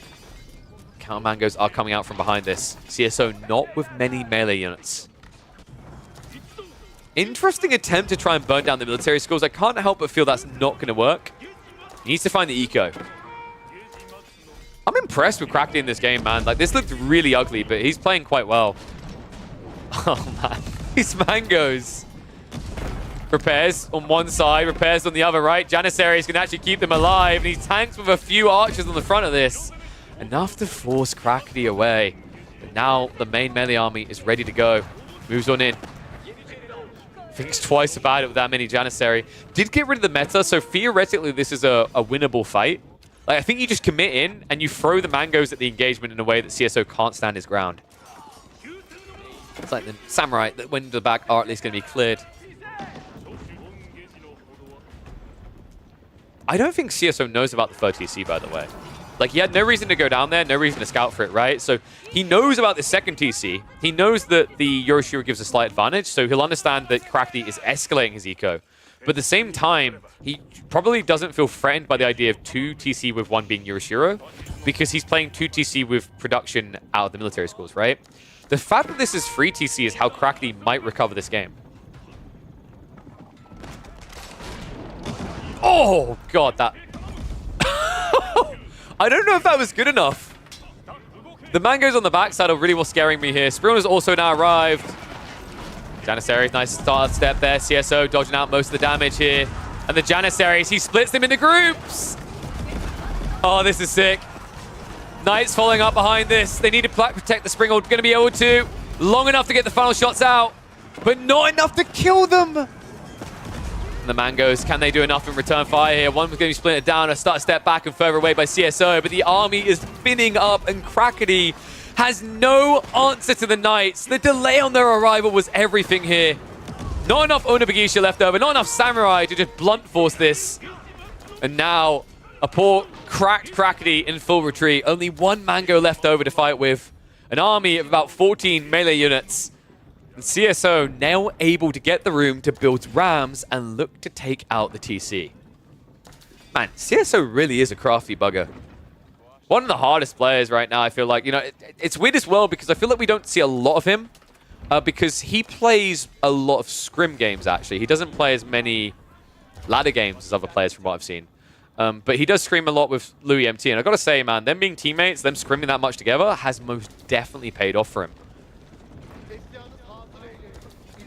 And yeah, like there's been talk about needing spears against Knights. It's the thing though, right? Like you never feel good going spears before Japanese have Imperial Age. I've talked about this so many times in the past. Like Nagayari makes it worthwhile. Anything early and you're like, dude, I want Onibigisha and Samurai to beat everything else. It just doesn't feel great. Oh my, wait, why are we going? No, please tell me that. Well, I'd say it's a misclick, but like, why would you have built an archery range anyway? Oh, god. Guys, this is problematic. Like, you have extra tower range, but I think something we've highlighted on this channel before is it doesn't feel like 5.5 tower range, it feels like 5. Because the issue is that, like, your Onimusha, because the hitbox is bigger, it feels like there's something off with their range. And also the cast animation. Like, they take so long to attack that it means that Janissaries can actually gap close you. It takes a while because it's 3.5 versus 5.5, but what I'm trying to highlight is it's more like having 5 range, actually, because your animation is more like having 4.5 range versus a 3.5 range unit. And if CSO is able to gap close that, you get annihilated, right? It's very difficult to stay at the max range. Yuumi Archers could be interesting, because Yuumi Archers will be able to chase this down. The problem is you still now have, like, fundamentally no answer to the Knights if you go Yuumi.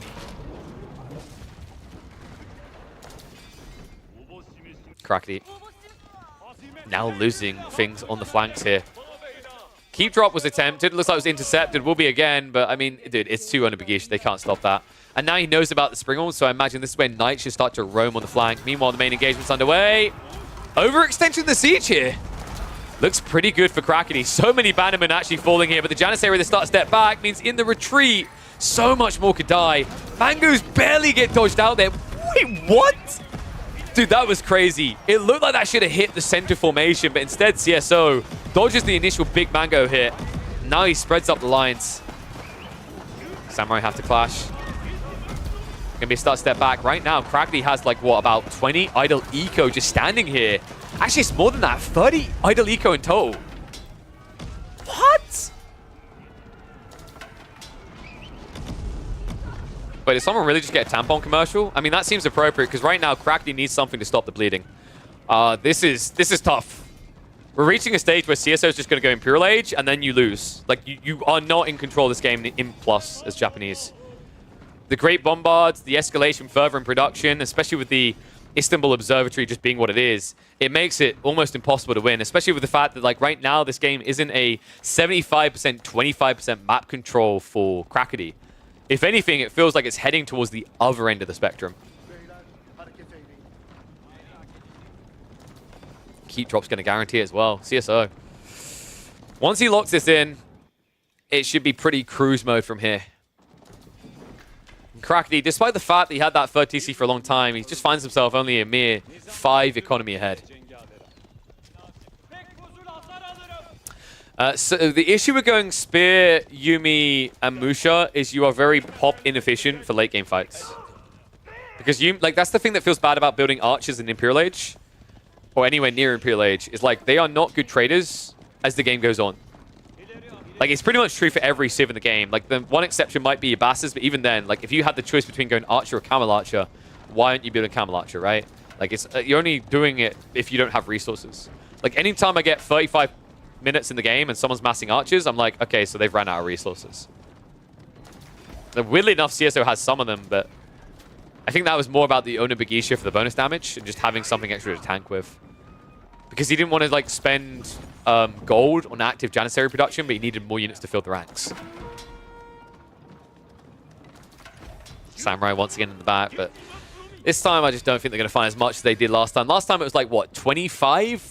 Roughly 20, 25 Samurai going in. This is just a group of 6. It's not going to do enough here. At home, we've at least got Shogunate, which is the reason why Crackety still has hope in this game, right? It's the food income that allows him to compete. The problem is, like, despite the fact that he has double the food, CSO has built up 4,000 food in reserve. Courtesy of the fact that he's not spending on his army. He's just getting it for free.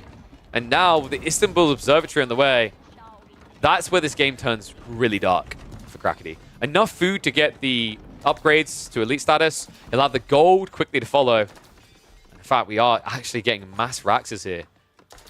Wait, is he going... Is he really committing men-at-arms against Samurai? That's wild. Adachi gives an edge, but I guess the thought process here is if you quickly unlock elite army tactics, which you basically have a uni here with the observatory, and then you use the melee armor, the Samurai actually don't slap that hard. That's still funky, though. I haven't seen that before. But it is really cool. And what makes it more impressive is, like, if you hit hard enough on the initial strike, Crackety won't have a pivot that reacts strong enough. In fact, right now, the only pivot you have is to go in. Instead, he's looking to punish. Castle protects this, though. Last minute arms on the way. Takes 11 seconds to get him out. Janissary's going to stand there. Ground dive comes in towards the siege. But a lot of that is Spearman, and now the Sprinkl's trading out. Shot Triggers isn't in yet, but it just doesn't matter. The Mango's getting too deep here. And not enough being done. Crackety still behind on military advantage. Maybe able to take the lead, but it's not going to be a big enough one to stand underneath this castle. The castle play by CSO. The production follow-up behind this. It feels like he might just have this one in the bag. Don't be deceived, folks. There's 15 plus Janissary hiding behind this castle. Crackety has just thrown his shoe at CSO, and all he's done is anger the Tiger. Next military score being added in. Tanegashima Gunsmith is on the way. But now Crackety has to reboom an army, and he needs it stat. Also a game where he just doesn't have great gold access now, right? There's a keep securing the left side. Right side is like the one area, but a castle C there. Now the center is inaccessible. He basically has 1,000 gold and nothing else.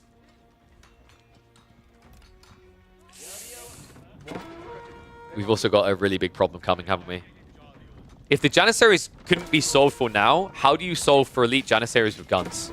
With the Janissary gun, right? Not to mention Chem. The way these Jannies scale in the late game now, like, I've been watching Crackety fail to break them time and time again in Castle Age when I think he's stronger. Now we reach a stage where passive production and great bombards aside, if you can beat the Janissaries when you should have been able to, how do you beat them now?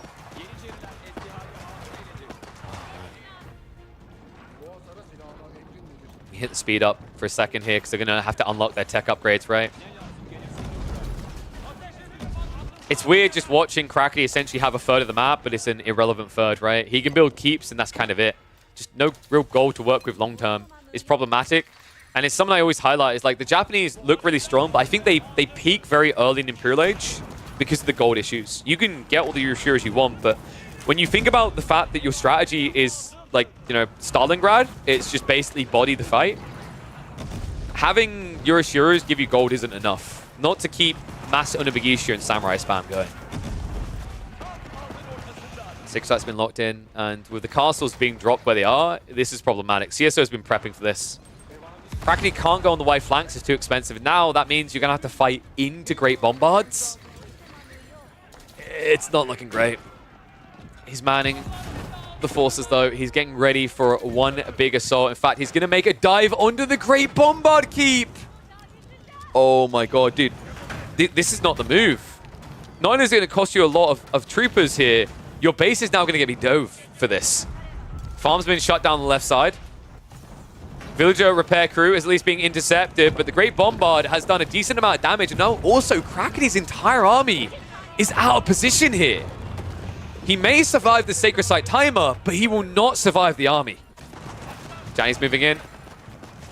Crackety. He's not going to get housed here because remember, you build all these farmhouses because they're mills, but he's going to start losing full production. He's going to start losing the ability to reboom an army. And he's also now going to start losing eco. Sugarnet Castle being dove. Sacred Site time. He didn't decap Crackety. Oh, wow. Okay, so he gets it for the gold, but I mean, you need to decap this. I wonder, like, if he's thought about this in this moment. It's very easy to forget until it goes down to like 4 minutes, but at that stage, it could be too late. Looks like he's going to send the ram out. Like, please, just clear the outpost, take the Sacred Site, at least give yourself a chance of going long. Although I'm not sure how long you can go when this happens. Great Bombards. So this is actually a big deal. Shogunate Castle got nerfed, right? Like, it used to have, I think, 9 tower range, but now being down to 8, it's so much easier to idle out these farms than it used to be. Not to mention the fact that Great Bombards will always counter this due to the fact they have 11 tile range. Oh, it makes you want to vomit. Also, Azutsu don't counter this, by the way. There's more ranged armor on Siege nowadays, right? And Azutsu are a ranged unit, which means that if Azutsu shot this, they'd be hitting for 1 damage. Yeah. Right now, he doesn't have an answer to Great Bombards at all. This Civ is just absurd in the late game. I mean, make no mistake about it. 9 out of 10 games, you're going to see an Elite Classic. Ottomans are going to be outright banned for both. And Crackety has shown us exactly why they should be banned. Unfortunately, this was a series where he chose to prioritize... what did he prioritize as a ban? I think it was like the English ban? No, sorry, Jeanne d'Arc. I think it was Jeanne d'Arc and Delhi took priority here. And unfortunately, it screwed the pooch in this one. Landmark's going down. CSO's not even waiting around. He just wants this done with. Oh, and Crackety. A cool series here. I don't really want to discredit him. I think he got outdrafted. I think that's an element to consider here. Part that's on CSO and part that's maybe on the mistake of not getting rid of the Ottomans. But also, just so much of this is to the credit of CSO. He played a sick game here. Great bombards. 1 or 2 might get cleared up, but look at the bodying here. So many units lost anytime you cluster. I think one thing that's just been momentous and impressive from start to finish in CSO's gameplay here has been the split of troops. One great bombard to the north side, which clustered you up, meant the other could peel you back. We saw the same thing with the Janissaries against the Mangonels earlier, and it's just so surgical now at CSO. 39 siege pop. Reboldaquin's now even arriving. Azutsu can actually at least counter that if they could reach it, but this is it. Crackety, there's nothing left. A keep drop is going to be coming in as soon as this archer stops making himself the center of attention. This guy looks like a person in a play who has literally one line and delivers that line as if he's the only person in the world. He just keeps everyone waiting. But when he's done making them wait, it will be the GG to the juggler. There it is. CSO locks it in 2-1 versus Crackety. We talk about Louis as the prodigy out of China, but make no mistake about it, CSO. Well, he's going to have to name himself CS1 if he keeps winning games like this. Whew. Draft was a difference? Most definitely. Yeah, CSO's draft was just superior. Can we watch KJ versus Divine if you haven't done it yet? Don't believe that was casted. We will make our way through the series. It's on the list for sure. But we're working through series from the... I think the goal was first qualifier. First. And then we move on to the next qualifier. Just because older games will disappear faster. 1 second. I do need to turn the heating off. I keep turning it on and off. Also, did someone really get an ad in the middle of that game? I don't see how, because we played ads before the games. I don't know. Shouldn't have happened. Not worth looking at? Really? How about your series versus Baltoon? Mr. Ballytoon. Divine games are Divine games? I mean, some of his have been worth watching. I think his Divine... We watched Divine versus Casva. That was actually quite funny. And then on the main broadcast on Saturday... What was the other one we watched at Divine? I think we watched the Divine versus... No, okay, it was just the Casva one. Yeah. No, we didn't see Avali. Did Avali versus Divine even get cast, by the way?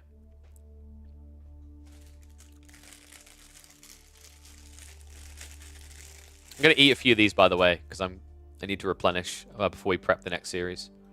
But I don't think Divine versus Avali got cast from the first qualifier.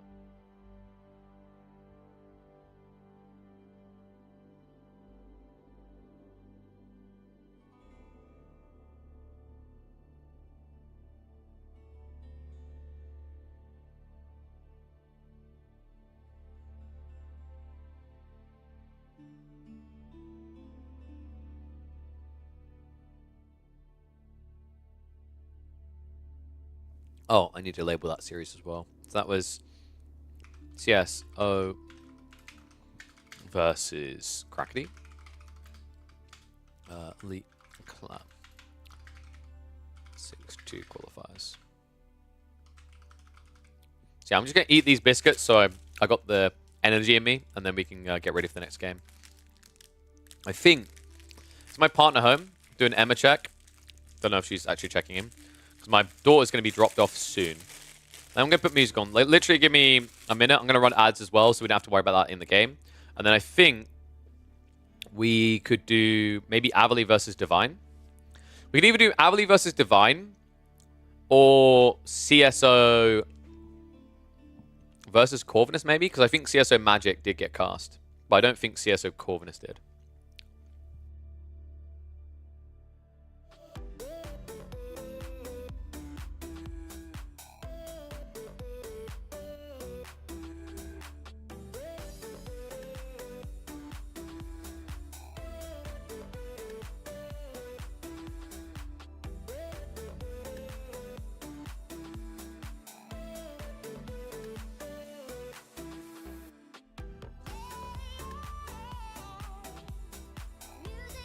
Yeah, Avali's okay.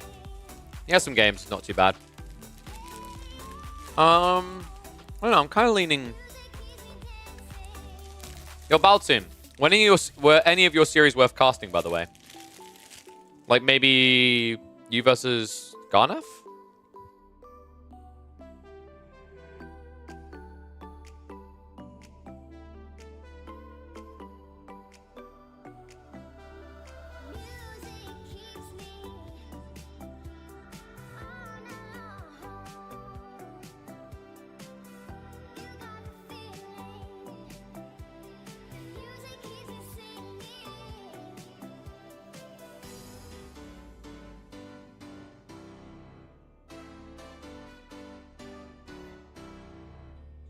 I'd lean towards a no.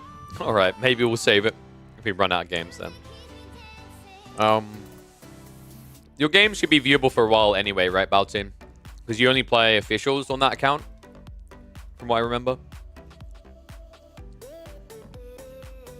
So maybe later in the week, we can catch them.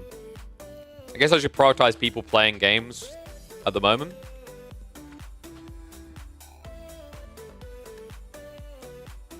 Oh, you spam team games on it? Bliat.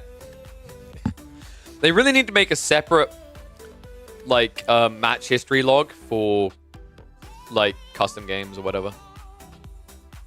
I don't know. Like, honestly, what I'll do is I'll do a poll quickly with a few options so then people can choose what they want to watch.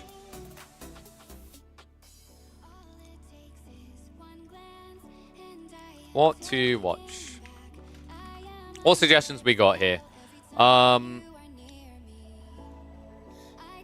versus Cat did get cast, right? I'm pretty sure Killjadi versus Cat got cast by someone. Magic versus CSO definitely got cast. So Divine versus Avali. Avali versus Corvinus. Was there anything else from the first qualifier that I was thinking about? Let's check some from the second qualifier. Elyon versus Voldemort. Did Elyon versus Voldemort get cast? I don't think it did. I also think KJ Kazuyon versus Elyon did not get cast. I'm pretty sure it didn't. Ah, there you go. Wait, Elyon versus Voldemort did? Okay. Oh, yeah. I think that was on the main channel. Kazuyon versus Elyon did not get cast. I remember that. Numidon versus GUA, maybe? Alright, there we go. 2 minutes. Quickly get your votes in. What you want to watch.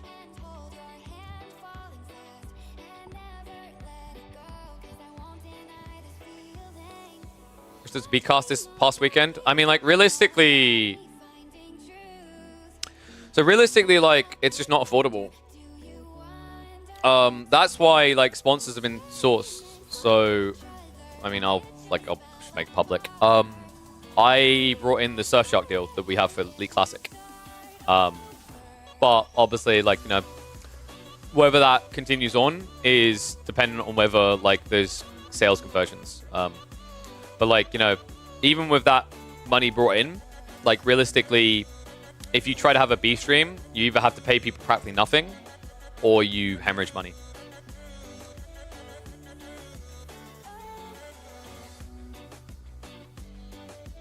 By the way, if you do like buying things... Yeah, actually, I'm kind of curious. How many people in chat use VPNs? Because I've been curious about this. Like, there's so much marketing in gaming for VPN services. And I'm wondering, like, actually how many gamers realistically use them. I think there's some creative uses. You can actually use them to, like, for example, target certain players. Like, one's if you use them, two's if you don't. They have some interesting usages. For example, buying things. Yeah, that's a lot of twos.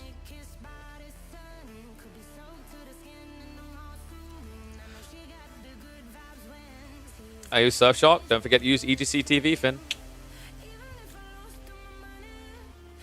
Yeah, exactly. That's what I was about to say. Like, VPN is usually for geo-fencing, which you can, like, that's kind of advantageous in AoE4 if you're, like, you got certain places you want to dodge, I guess. Outside that, like, And also the Call of Duty example, there's like actually the funny thing is a lot of people now who want to do that, they don't actually use VPNs. They legit just use there's like software that you can get built into like wireless devices that do that. But like yeah, so there are some value plays. I actually think for buying things, gamers can benefit a lot because, for example, you can pretend you're in certain channels to buy games cheaper. There's also like, I'm curious, like here's a different question. How many people use Adobe in some form? One's in chat if you use Adobe, two's if you don't.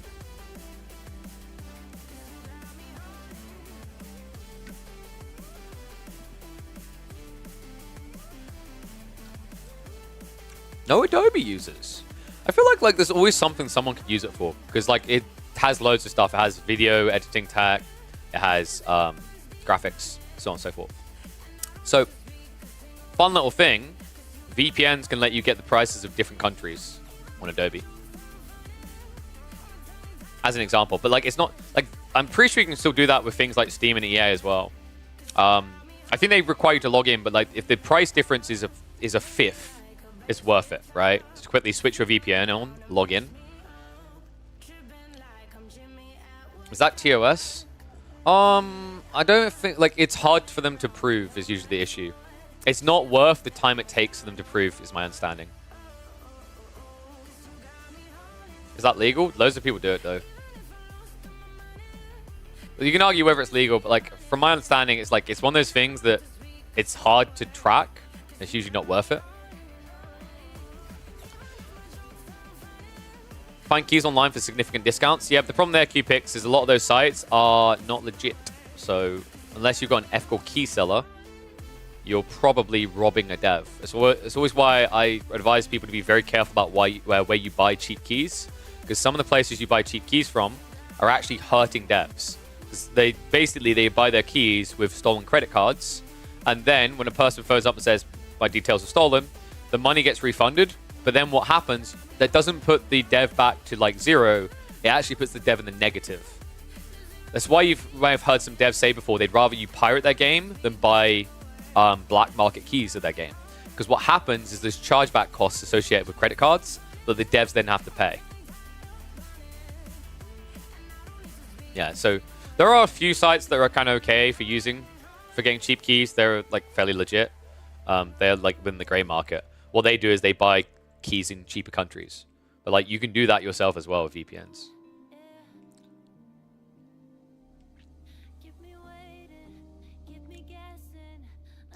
VPN for streamer services, yeah, like that's one I think I highlighted on the broadcast. We'll get ready for this game in a sec because I think, what do you guys choose? Let me double check.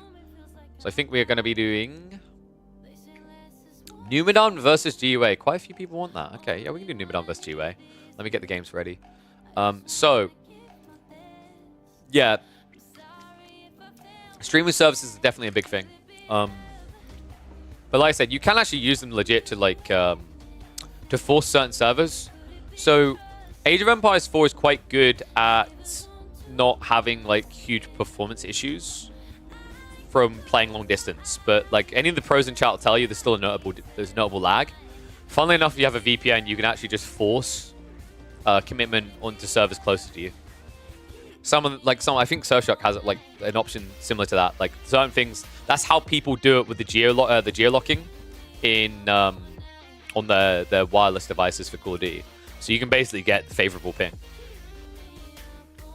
All right, so we need Numidan. So where is he? We've got GUA here.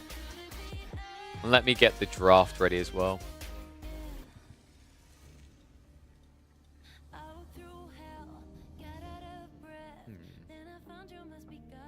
Where is that game?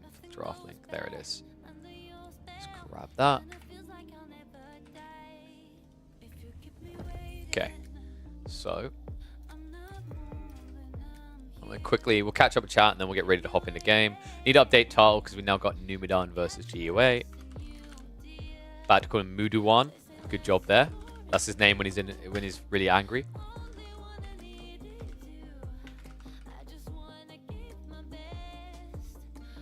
Steam realizes you're using a key from one of those non-legit marketplaces, they will disable that game. Sometimes, yeah. It gets really muddied though, really fast because of the middleman like markets.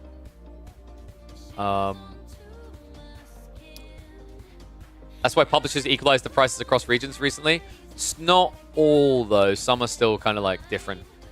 But for example, if you want to buy Call of Duty, yes, Call of Duty will cost you $70 anywhere. Or is it $80 now? I forget. It's very expensive. One time I used VPN is when accessing government websites for some papers. Yeah, I needed to use VPN to check on some marketing related stuff in certain countries that you couldn't access in others. For some reason, Britain couldn't see things. Could I say Brexit done things to us, I guess. BBC access? Damn right, KJ. Who are a few of your favorite players to cast? Recon's games are really enjoyable. I'm always a big fan of Recon. Marine Lord is very surgical, is very impressive. I quite often enjoy what we see out of Vortex, although sometimes it can be underwhelming when he thinks the game's over at 8 minutes. I don't know. I think a lot of players have a lot of character. And a lot of the top players are really enjoyable to watch. Louis, to me, has been a very big breath of fresh air. He has a very unique quality about him in the way he plays. If I'm looking for memology, it's going to be Faye and Corvinus every day of the week. And Crackety. Sorry, how can I forget Crackety, my main memester? If I want some Order of the Dragon memes, I go to one place. Okay, so... Okay, my partner's now... sorry. Just double checking my partner's home before we hop into this, or if I'm going to have to hold my baby for 5 minutes. Because she said she's on the way home half an hour ago. So sorry, that's why we're not hopping in straight away. So I'll catch up in chat for another minute, and then we'll get into Numidan versus GUA. But to entertain you in the meantime, I've got this. Oh, GUA, you disgusting GG picker. I'm a nobody.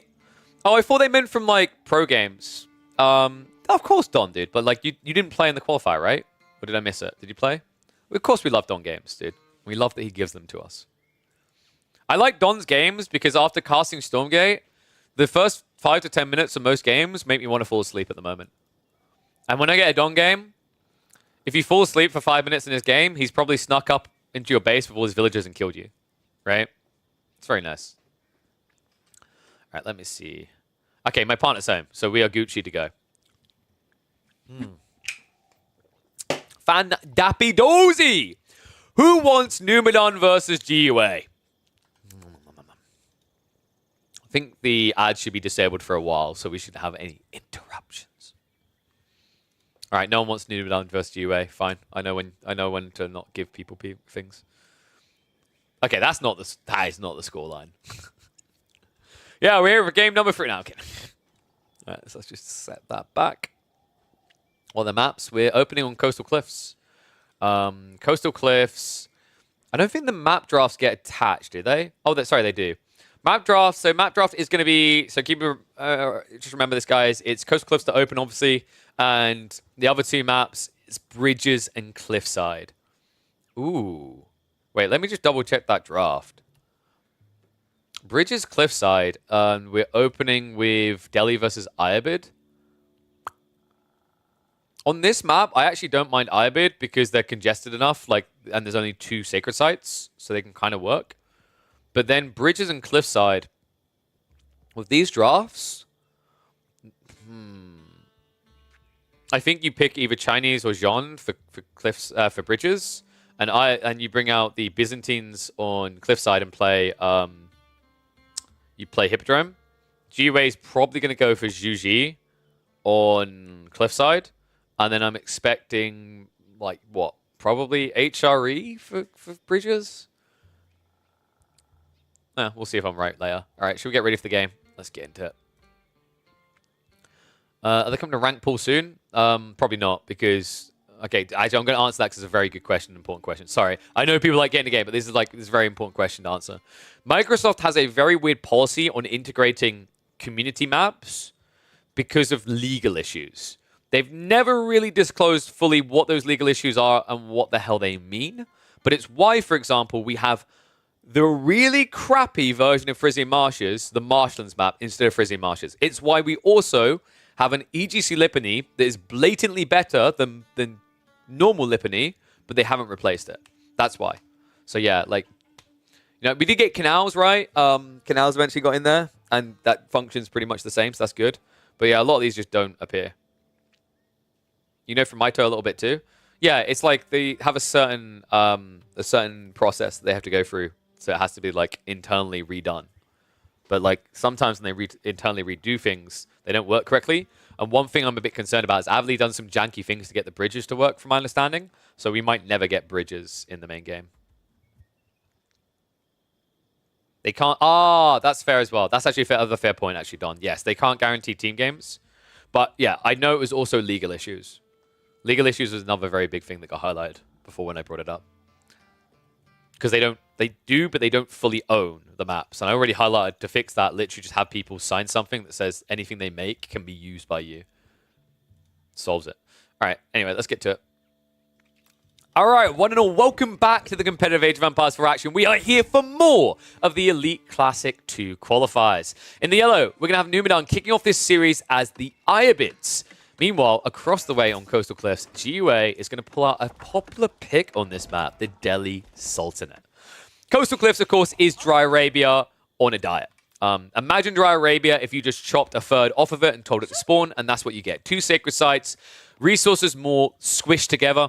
Tends to be a very kind of claustrophobic map, I find, and usually the tempo aggressive civ is the one that comes out ahead here. But this matchup is an interesting one. I've seen Delhi favored by quite a few players on Coastal Cliffs, and I think they are honestly mid-pack. I don't think they're top of the packs here. Like, honestly, I'd say English is better. HRE can kind of work sometimes, but Delhi maybe not. I think Ayabids is better. The reason why I lean Ayabids here, and it just got highlighted in chat, you just fast castle. The issue with this is, like, you might argue, okay, but the Delhi lock in 2 sacred sites and the timer starts.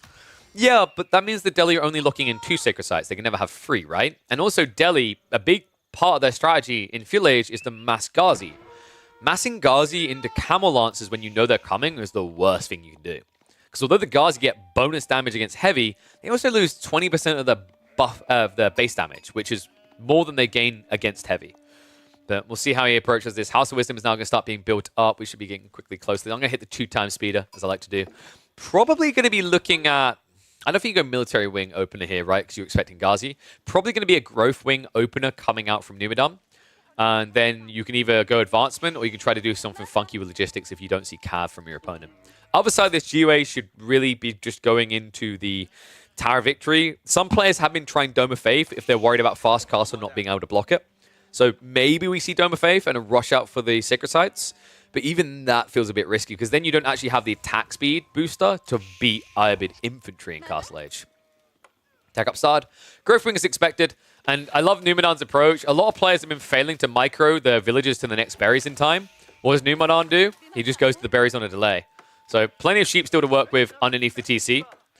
In fact, it looks like he's actually got quite a few people gathering on wood. So we might be seeing 1 or 2 units being added in early on. I think this is more about the outpost though, right? One interesting thing about this map, you can just outpost and then short wall this and it blocks the full rotation. He's probably going to go double outpost just so he has security. But realistically, you only need 1. The issue, though, is you can't get the stone for upgrades. I think it's one problem with relying on outposts only. Is one unique thing with Coastal Cliffs that's consistent is because of the way the map spawned, intentionally pushes the stone further away from your TC. So TC boomy civs aren't actually very functional here. It's too risky, right? Like, it's why I'm shaking my head when I see Chinese picks, because China also struggles. They basically have to drop a Barbican on the stone. Right? Like, Rus can kind of work as well because Kremlin drop, but I just think Rus has better maps in rotation where they can thrive a lot more compared to this. Alright, tech up's complete. And it was a Tower Victory in the end. We're going to keep hopping back and forth between 2 and 1-time speed in case something happens, but yeah, archery range opening. I think this is correct by GUA. Literally just go infantry, insulate yourself on the sacred sites rather, maybe probe and poke away at your opponent's economy. You're probably going to be too late to hit these berries. I mean, this is crazy. Numidan is going hard right now. 14 on the berries. He's going to clear this all before the first archer can arrive. Good news, at least, that GUA is going up to 3 scholars, so he should be rushing out for these sacred sites. And he knows Numidan has to be teching up. He's about to get what he needs, a little bit more food to be dropped off, and then it should be an advancement wing to get quickly into those lances. Yeah, despite the nerfs, Advancement Wing is still pretty strong. I think one of the big negatives I take away from what they've done with Advancement Wing is they nerfed Advancement Wing, but they should have actually buffed the average time it takes to tech up to 1 minute and 45 seconds. The logic on why they didn't is that the initial phase of a tech up is very strong for the IBID, so getting it so quickly is very powerful. But my counter argument is like, if you can't have these power spikes, the IBIDs at the start of your age ups, you have nothing anyway, right? Like if it wasn't for the fact that they're meant to have a power spike at the beginning of an age up, they would just be a worse of bastards in every meaningful way. So yeah, a little bit of a weird one right now. We have seen some deviations to different tech choices, but I think on a map like this, against a Civ like Delhi, this is a smart play. Especially considering he already knows what's happening on the other side. GUA built a single archer and then stopped. It's a castle age race. Sadly, I think GUA may have misread this situation. A castle age race in which you did not go for the Dome of Faith means you are quite weak for it. Think about the implications. You can only build castle age units. You can't upgrade anything that would have been in feudal. You don't have surplus scholars right now capturing sacred sites. Like, the timings just don't make sense, right? Like, Sanctity literally just got unlocked. Compound Defender is on the way. But the problem is these Camel Lancers are simply unanswered. And if your goal here is to get Crossbowmen as a solution, it's bad, man. It's really bad. I actually think dropping a Rax first to prep for the level 2 upgrade, right? Get Feudal Spin at least, would have been better here. This feels like we could have a very quick snowball for Numidan. First Lancer's coming out. Dervish also on the way. Now, the upside for GUA is he has got 3 scholars. He can try to yoink relics. The downside is that Lancer will block one of these.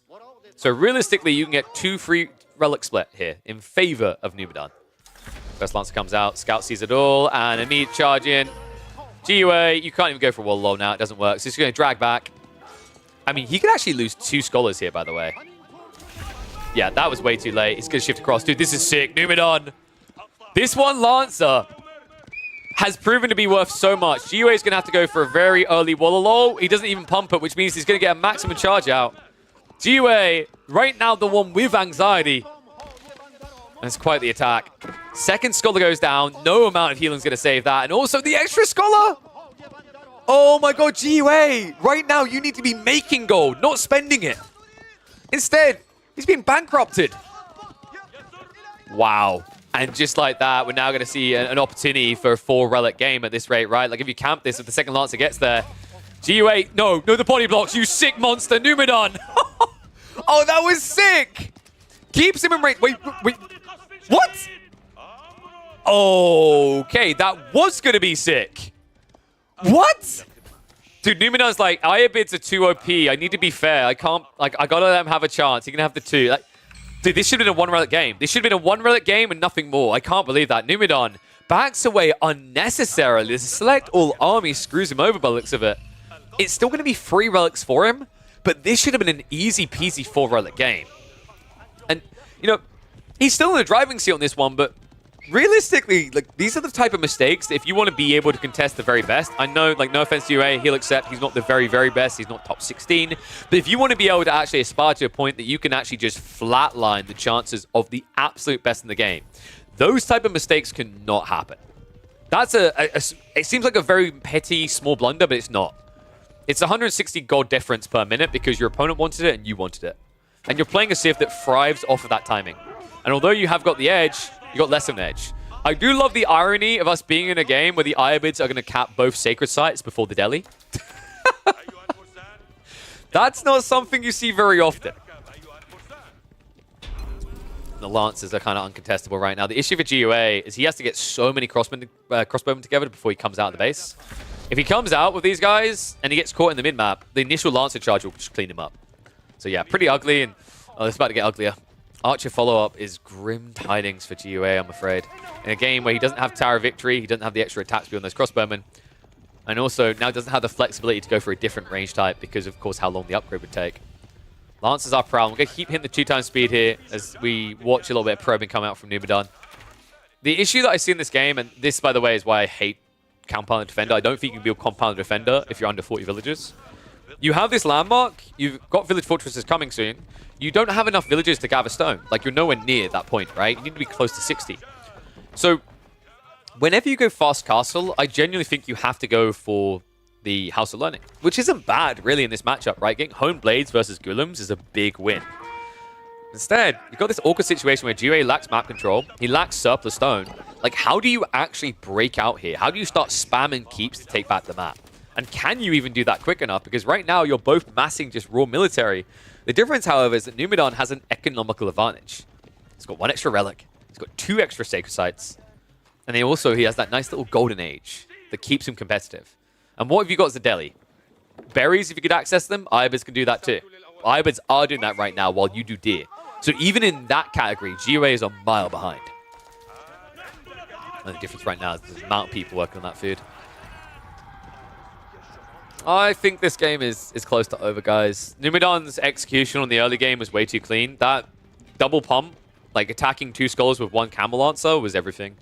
It's a shame, because if GOA had actually pumped the Warlord at least, he would have bought enough time to get the other scholar home. And it's a very different game. Sure, he still end up with 2 relics, and that's the best case scenario, but like realistically, that slowdown, the extra gold going there instead of crossbows, hurt him a lot.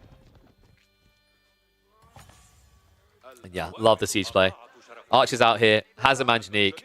Dude, I mean, this is over, and GOA doesn't even realize it yet.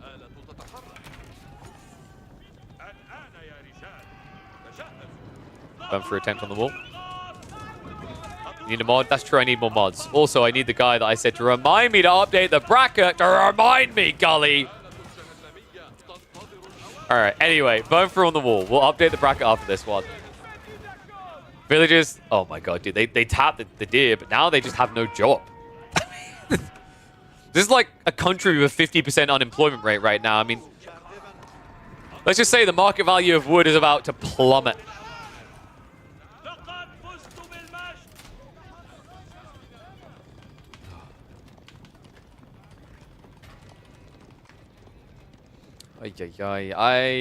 I'm just trying to find a way. Like, how does GOA now bounce back? Maybe if Numidan just runs into a line of spearmen that don't exist? Yeah, I'm not giving high hopes here, am I? I'm just going to speed this up, dude. I'm even going to go 4 times speed. I'm that confident right now. This is brutal. GOA is going to have to come out into a mid-map fight, and he just has no advantage. Right now, the Lancers raid him! Has at least got the textiles, but this idle time, now missing food. Bad signs. TC also set up now by Numidan. A move out to decap the side, but this could cost him everything. Numidan waiting around. He has Springles. Right now, GOA only has mangoes, and the Lancers are still diving! Okay, yeah, that's going to be all she wrote, folks. I mean, right now, Numidan has GOA by the long and curlies. He's even going to be able to snipe the mango spawning. It doesn't get much worse than this. Lance is charging so far for this. The crossbow's on the way home, and wait, is he even going to get the decap? Okay, he'll at least get the decap because Numidan is being a bit of a Numidan here. He didn't actually react to that. Mango will be saved, but this is still a 14 eco advantage. And it's only going to get bigger. Yeah, this is like one of the classic examples of a surgical game with the Delhi involved in it. Although I say it's classical. Typically, when we have a surgical execution, it's the Delhi doing it. This was a surgical execution by the Iberds in this game. Numidan made every necessary move. And you see also why this map is so much better for these fast castle builds with the Iberds compared to the Delhi's approach. If you try to fast castle and you relic rush, the relics are congested. So that first Lancer does so much more than he would on a map like Dry Arabia. It's crazy. I mean, Lancers are down, sure, but the issue I see now is it's about siege. Lancers literally don't matter anymore. It's literally just about the siege on the site. Sacred Site gets locked in again. GOA is going to march out. Yeah, he's got men-at-arms, but those men-at-arms, they're not home blades, they don't have marching drills. They're not going to gap close quick enough here. The crossbows will kill them, and then it turns into a who has more siege control. GOA has not got the Springles to control this. In fact, right now, in desperation, he's pulling a Scholar with a Relic to try and give him some sort of control. Mango shots coming in. Nice wall up there. Springles just keeping GOA at bay, though. And almost sniping out the Scholar. Okay, it really doesn't get more desperate than this, does it? So much for gold being gained at home. Am I watching Corvinus right now? Oh, say you're desperate without saying you're desperate. 2 times speed here. He's going to clash on the left side here. The problem is, once he walks into that Sacred Site, this is a backstab maneuver. Look at Numidan's position in this right now. Ay. Does Numidan know yet? He doesn't see this, right? No, but he's going to see the decap soon. At which point, he's just trying to mirror it. and fight it. Even if he doesn't win this fight, like, this is the crazy part. GA might be like, it's 1 TC versus 1 TC, bro. Eventually I get a castle and I win. No, and wait, what?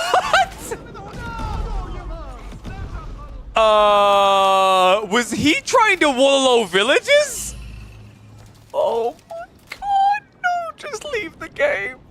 Please just leave the game.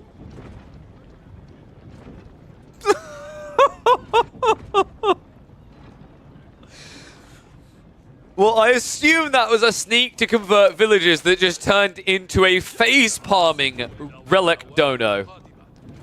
I mean, maybe GUA just already knew this was over. He's like, just screw it. Here, let's at least make it interesting. But if that was the case, he would have actually just GG'd already. Instead, he's going to go for that one clash. Just come on. Have you ever seen a Delhi player look so helpless? Guy looks like a deer in headlights right now. Fight should be coming. I mean, he'd have to outplay Numidan to such an absurd extent. Spiral trade out begins. Numidan didn't even need to be optimal about this. He just has so many. And now it's going to force the main clash. Mango shots to the backside on the crossbows. Springles are sniping that Mangoes in return. And that is most definitely going to be GG. Numidan with an absolute domination here in the opening game between the two. 6 plays to get a point on the board. And well, it's going to be back to the drawing board. Back to the drawing board for GUA. I'm at a loss of words on this one. I don't think I've ever seen a Delhi boy spank so hard in a comp series. Oh, but it's a series, and that's what matters. There's still more to come. There's still an opportunity to strike back here. We have seen the Delhi and the Ibis used. Got 2 more maps to go. We have, I believe it was Cliffside and... Was it Bridges? It was Bridges, right? GUA, the best move here might just be to go Bridges to kind of mess with your opponent's choices a bit. I think that works a lot better, but at the same time, like, I think Numidan has a robust roster of choices for this map pool. So we just had Coastal Cliffs, and yeah, it looks like it's going to be Bridges. So he goes Bridges to try and throw him off. GUA relies on the Mongols. This is basically comfort pick in my eyes. I mean, Give Zai, like, you know, he's played a lot of Mongols in the past. He still loves them. Him and Soldier, like, always kind of saw this as kind of a fullback pick. Numidan on the other side playing as the Chinese. I think this matchup is now much harder for the Mongols because of the ramp up with the changes to Imperial Academy. Imperial Academy buffs may seem small, but they're actually not. That is a big difference in the escalation into your taxmen, which means your other resources inflate quicker. So yeah, looking at the stats on the leaderboards right now, Mongols versus Chinese. Chinese, 34.8% win rate. So Mongols should be very well parked for this one. I think like on older patches, it might have been a bit closer though. Like, let's have a look. Chinese versus Mongols was a 55% rate. So yeah. After what we saw in Game 1 as well, I think it's still a bit of an uphill battle. I'd say GUA, this is probably the best matchup he could get to try and turn this into a 1-1. But that Game 1, dude, you're going to have some insane mental fortitude. Because that Game 1, absolute shellacking is the only way I could describe it. We hop into the second and potentially the final one here for GUA. Point now going up on the board as Numidan was able to take that first of the Ibids very cleanly. Let's see how he's going to execute here on Avali's creation, Bridges. So looking at the sport... Oh, Retracted Gold is... Okay, stones are kind of wildly out there, but luckily for GUA in this matchup, that shouldn't really matter. It's the Chinese. They don't tend to aggro you. We're going to be 2x speed here because especially if GUA doesn't go for a Rax drop, there's going to be no active presence on the map from either player. The only thing that's really going to be happening is that they are going to be scouting and gathering sheep. And right now, GUA is off to a terrible start for that. What happened here? Are you kidding me? Dude, he just got outplayed. He ran straight across to his opponent's side. Meanwhile, Numidan saw him, which, remember, you have the tank down so you have more vision. What does Numidan do? He runs past him and then runs straight towards where he started because he understands that when GUA arrived there, he couldn't have gathered his initial sheep. That's a sick read. What a great play there. And now, although GA at least gets the deer on the north side, I found, the sheep rather, the sheep on the north side to me have been a bit of a gamble. Sometimes you only get 2 or 4. Sometimes it can be 6. Either way, it's a long rotation that didn't yield much now. Total was talking about 7 sheep compared to 9. And now Numidan gets to rotate the backside. Yeah, this is like a big thing that made Chinese really broken in the early days of AoE4. Is the extra vision meant that you could just kind of weave around the edge of your opponent's vision if you reacted quick enough. So you'd see their scout and they wouldn't see yours. And that can matter a lot in these type of clashes, because what can end up happening there is if you don't see my scout, you might assume that I've already gathered the sheep from the back of my base. And if you don't see my scout, you haven't seen any confirmation of me running out to the right side, right? So for GUA, that's why he made what looks like a weird rotation where he walked into the base and then just went straight up north. It's because of the vision advantage the Chinese wield. Now spam the follow-up is coming, but love the spam and reaction by Numidan. We saw the same thing earlier from Krakody. It was on a water map, so it's a bit different, but it's actually a marvelous thing the Chinese can do. With the super vision they get, they're able to pump out their Rax units quite quickly. Sometimes they don't even need it, especially when you're the defender like this, and unfortunately GUA just realized what happened. Has to retreat. Okay, this is cool. And yes, I agree, KJ. I think, like, so from what I've noticed, that you can often end up with the same amount of sheep on the southern island as the northern island. The northern island's resources aren't sheep focused. They're deer, wood, and gold focused, right? So, it's a bit weird the way he played this. Also, your own starting point usually has, like, 5 sheep around it. And he relied on the Gur, which can't see anything, to try and find those. Like, it's just an unfortunate situation. It's why he now finds himself 14 to 6 sheep. And this is going to hurt him in the feudal age because it means he's going to have to add in pastures very early on. He could try to play deer, but let's say Numidan continues this aggression like he already has with spears. That option's not really doable. GUA right now does actually have the full number advantage if they're all together, but they're simply not there. The scary part here is now with the supervision going in and the amount of sheep he has, Numidan gets a lot more value out of this non-stop spear spam on both sides.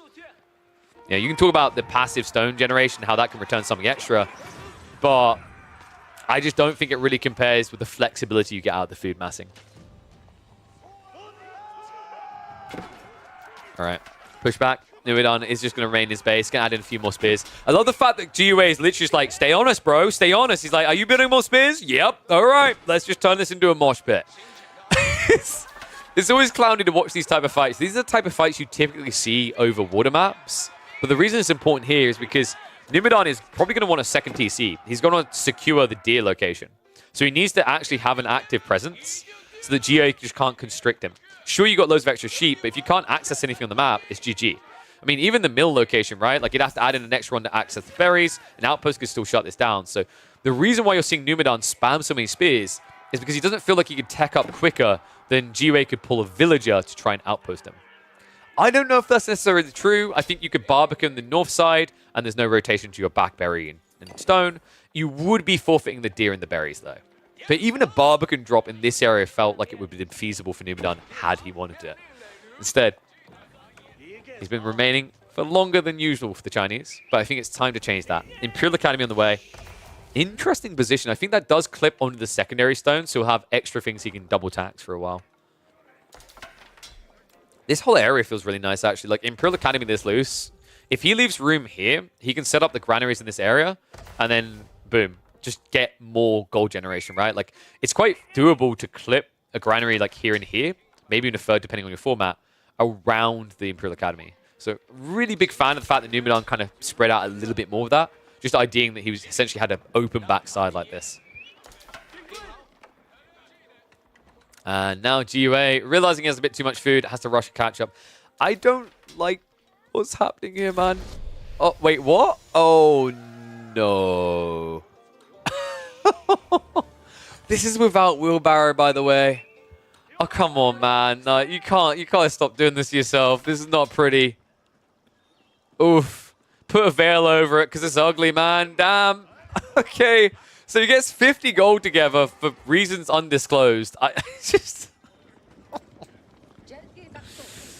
GUA's not having a good day. Let's speed this up. Tech up should be coming out. 12 rushing the deer stone. Spearmen are pushing back. They've got the hardened status, so you can't fight. GUA does have more spears overall, so Numidan has to be a little bit careful about this. Also, GUA has injured a lot more Numidan spears. But instead, GUA has to pack up and run. No!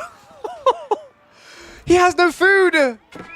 You can't afford to be off this long. Dude, if you're off this long, there's archer spam that could follow this up. It could end the game. This is crazy. Numidan won't do it because he's going to play greedy Chinese, right? But if he just rushed onto wood and dropped an archery range, this game could already be over. Oh my god, this hurts so much. GUA needs to be careful as well because he's once again getting split up. What's your play from here, man? Like, you went Deerstone, you didn't even go trade. You essentially have no escalation in this game compared to the Chinese. They're now moving out into the stone, so they are going to be going for that multi-TC approach. We're probably going to be looking at 2 TC. I don't think you have to go more than that. I think 2 TC and then you float aggression, but Numidan, the type of player he is, he usually likes to play the late game, so it wouldn't shock me if we saw a 3 TC build out the Chinese here. Just going to keep using the 2x speed, because I don't know about you guys, but I kind of get bored of watching Spearman mosh pits. They are like one of the stupidest fights to watch, but now that the archers have arrived, GUA just has to run. Oh, yeah. Numidan now in a commanding position. All I want to see is a blacksmith dropped and Steel Arrow rushed. At that stage, it's just pretty much cruise mode. He hasn't got Chiganu, sure, but that archer upgrade is huge here. And the crazy thing is, like, you can get it so fast, it's like a flashbang to the face for the Mongols because you're able to supervise those blacksmiths.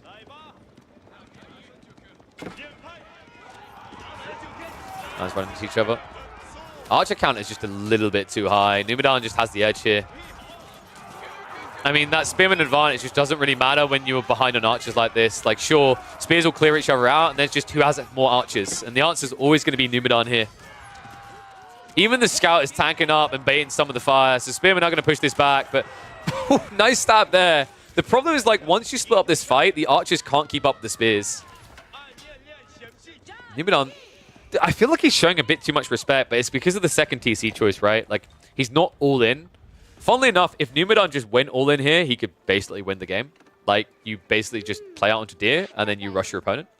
But obviously, we have God Vision. He doesn't. And agreed. Getting rid of spears for spears is nice because if you can get into Keshiks. But something to keep in mind is, like, this is not going to be that type of game where you can spam Keshiks up the wazoo, right? Like, you haven't got Silver Tree scaling you in that regard. So, like, long term, does it feel great? I disagree. Like, you know, it makes sense from initial trade. That's good. What I'm thinking of is, like, 15 minutes into this feudal timing, when Numidan has scaled more eco and has to defend, he can condense spears, right? Like, I think the archer mass is kind of more important because you now need to make sure you keep archer count favor if you're GUA so that Numidan can't scale spears to defend. So I'm glad that he's just adding in more archers right now because that's going to be what dictates the flow. Keshiks can come on a further delay. I think if you rush into them here, you kind of kill yourself because even though you've got Deer now and you're playing at north side, he still hasn't even set up pastures yet.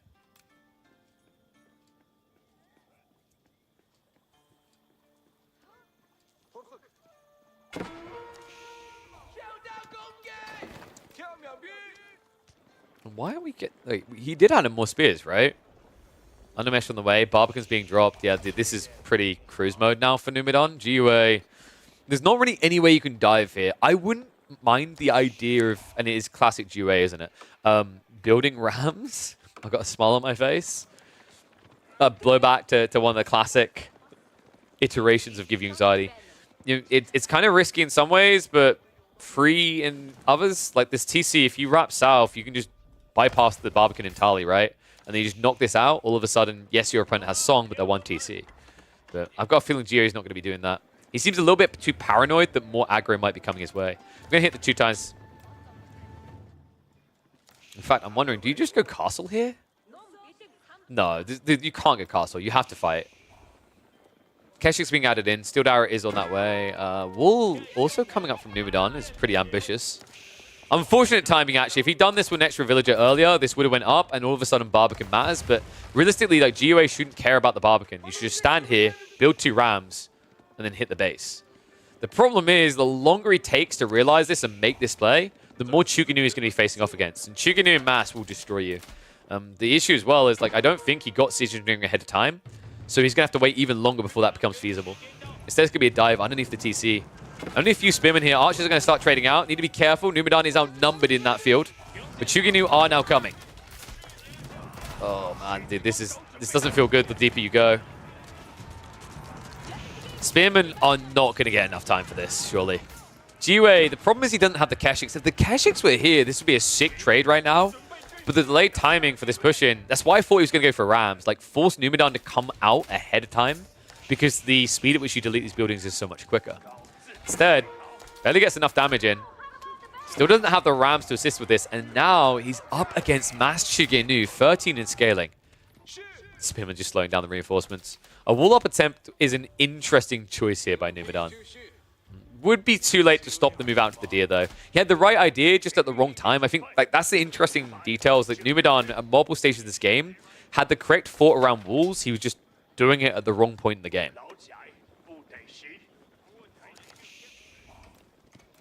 I do like the way that Geo is playing this, though. Like, this is... I think someone just highlighted, you know, like, no trade, feels scuffed. Agreed. You just don't have any eco scaling. You don't have TC. You don't have anything. So you have to aggro. I'm glad to see that Geo is doing that. I don't like that he's backing up this much. I still think that no siege engineering is a big mistake. In fact, it looks like he's going for a second TC. So he doesn't believe that he can break the base anymore. We're turning into a macro game, and I never like it when I say someone's playing a macro game against the Chinese. There's like 2, maybe 3 civs that can get away with that. Mongols is not one of them, not without trade. Army marches forward. But now, like, do you really have the edge here? There's a few spears to deal with a few Keshiks. You got Master Shigenu. I don't see a way. I think, yeah, just take your TC at this point. It's unfortunate. It's too late. If you want to do that all in, it need to be even earlier. So we're going to get second TC. We're probably going to have mass pastures added in soon as well, right? The deer's running out. He's playing on the boar already. Berries don't feel great to do. You could. But ideally, you just want to condense your eco because this game is going towards Castle Age. Which means Numidan is going to move away from being an old man with a walking stick into being a spry lad that moves fast, right? We won't be talking about Chuginu anymore. We're talking about Lancers and Palace Guard. So we'll keep doing the 2 times speed here. Because this game is just more or less a state of mirrored moves right now. Show your army posture. Prove to me you have forces. If you do, back away. So that's going to be a back away from Numidan. He doesn't want to show his forces here. Didn't wall the crossing either. So there is actually a backstab route here. I just don't know if Geo is going to take it. Astronomical Clock Tower is on the way. He doesn't know about this tech up yet. And one Keshik does arrive in the Barbican, but he is going to get shredded. So now that you see Master Shigenu, you're not going to go over. In fact, the walls are going to be there quicker than you'd be able to. So unfortunately, GOA, although he secures himself more deer, he's now an absurd amount of eco behind. 23 lagging behind the Mongols. That's scaling further. And now an entire age as well. Okay, so this is one of those type of games where you legitimately can't actually punish your opponent for the tech up. There's nothing that feels worse. You already know you're behind on villager count. And if you try to dive this base, you should die for it, right? Like, the Nesta Bees are being queued up already. Walls have been set up. If you try to go over here and burn this down, first Nesta Bees could be coming here, for all you know, right? Like, we can see the clock towers all the way back, but most Chinese players set it up really close to the primary TC. So, like, the reason why GA didn't even try to dent that is diving in there, by the time you burn through the wall, the Nesta Beast gets 2 shots out, and that could just be end.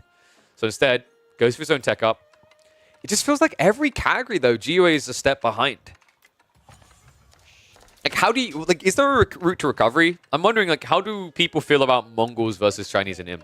Because I think even then, the Chinese feels pretty content with the way this game's played out. Because the eco lead's going to be way too big, right? So, you know, if Mongols got to Imperial Age, it would be neglect on the side of the Chinese because they'd have to sit by doing nothing for 8 minutes. Because at this pacing, that's the type of lead they could have on a tech up. If we're talking about a game where you have to go 200 pop. Now, one thing we have to remember is, like, the highlight of no trade keeps coming up. He can build trade, right? It's not Silver Tree trade. It's more expensive, but he can theoretically do trade. It just doesn't feel safe. And it feels too expensive of a risk. Although comes out. That's going to be done, relic release. But Numidan already got another one on the way home. GUA, he needs to rush these relics himself. It's the only upside potentially he's going to have in this game. I really need to see a monastery drop near the Uvu for a double pump quick. New rules going up in the meantime. That's going to be the best time Numidan to get the army down here. In fact, instead, he's just going to keep walling up. He's got plenty of open field, right? And then behind this, he's going to split some of the troops and send them for the enemy economy. That's disgusting. 9 villages up here. GUA should be able to see this coming, though. Outpost being ignored. Numidan doesn't know about the gold, funnily enough. He should understand that this map always spawns 2 fat golds on the north side, pretty much in the same location, though. So he might go hunting. Meanwhile, GUA, this burn through has been taking a bit too long. New line spearmen coming out. Crossbows as well. So this is where things get a bit ugly for GUA. He hasn't upgraded the Keshiks yet either. Wow, he didn't prioritize the upgrade. So these spearmen, although they're going to sacrifice their lives, like right now they're getting reasonable trades. They're slowing down the burn through. The crossbows are cutting him down. And with a second wave of spearmen coming in, yes, GOA should be able to pull past this, but he'd have nothing left. So instead, he loses several Keshiks to burn down walls. Oh, my God.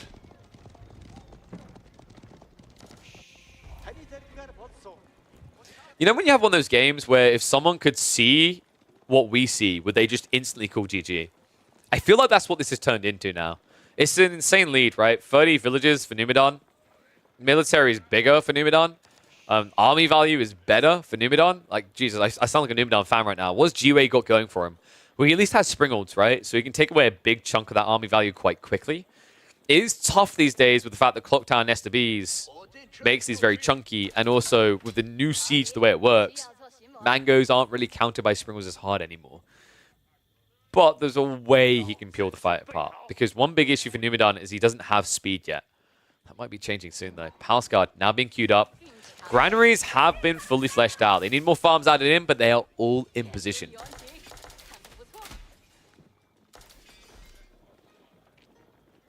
I'm just going to speed this up a bit. There's no way GUA is getting in with a few cav units. Numidan, let's go move in. Let's hit with a siege.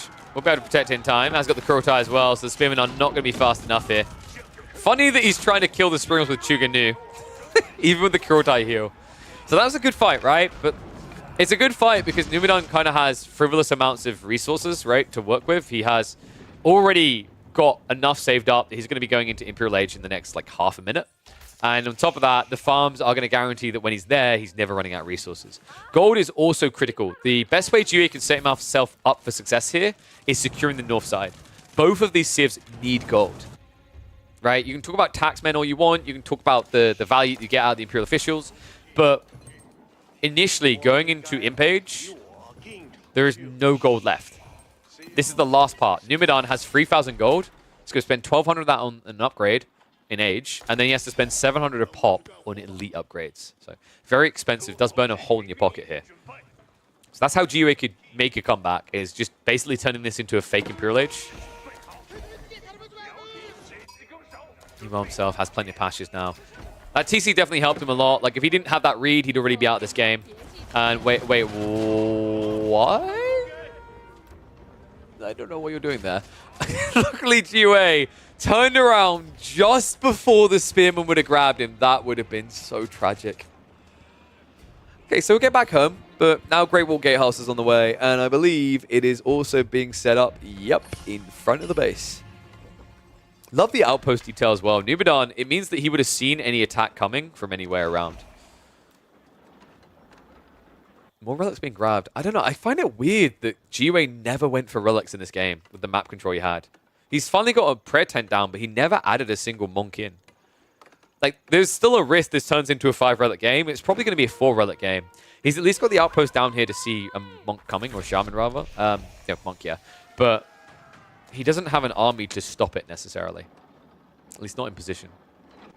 Tech up complete, and oh, GUA, dude. I feel bad for him because I feel like in this series he's looked very lost. That game 1 was kind of puzzling. Delhi, you know, this Castle Age optimal build instead of playing Long Feudal is kind of newly discovered, right? It's not optimized for a lot of players. And it still hasn't had all its pure mutations play out. But that one messed with him bad. Now this game, I think someone said it earlier, like it looked like GUA just had no plan for China on this map. I agree. And yeah, dude, I appreciate that he walked up. A lot of people were like, why would you even try? Because usually the Chinese drop the Great Wall Gatehouse if they're going to build it on their farms. So this is a very different approach by Numidan, but I like it because it just starves off the quick rush in that GUA would have, the one window where you'd have an edge. Instead, this now turns into a Imp Age Plus game. White Stupa on the way for GUA. Dude, I'm going to hit the 4x speed. It's crazy how much of this has been a posturing followed by a, oh no. It's like, oh, I'm going to fight. Oh no, I can't fight. Oh, I'm going to take you now. We can't take him. Tech up's coming out. Castle has got the cannon emplacements now, so this starts to hurt quite a bit. Also, the Palace Guard just wasting the entire army's time. I mean, you need this to keep going. Like, if you want to have a chance of still being in this game, this castle needs to fall. But the problem is there's more Chuginu on the way to defend it. Mass Spear's trying to dent this down, but the cannonball emplacement, there's no way that you are taking it out. Oh, man. And the starvation here, right? Like, the stone's protected. Yes, you've got the gold on the right side, but that's not necessarily going to last forever here. Archers are at least able to push back this first wave, but where's the rest of the army is what I'm asking. Nesta Bees, they've positioned it on the south side. Walls are also going up, so it looks like Numidan is going to secure additional gold for the late game.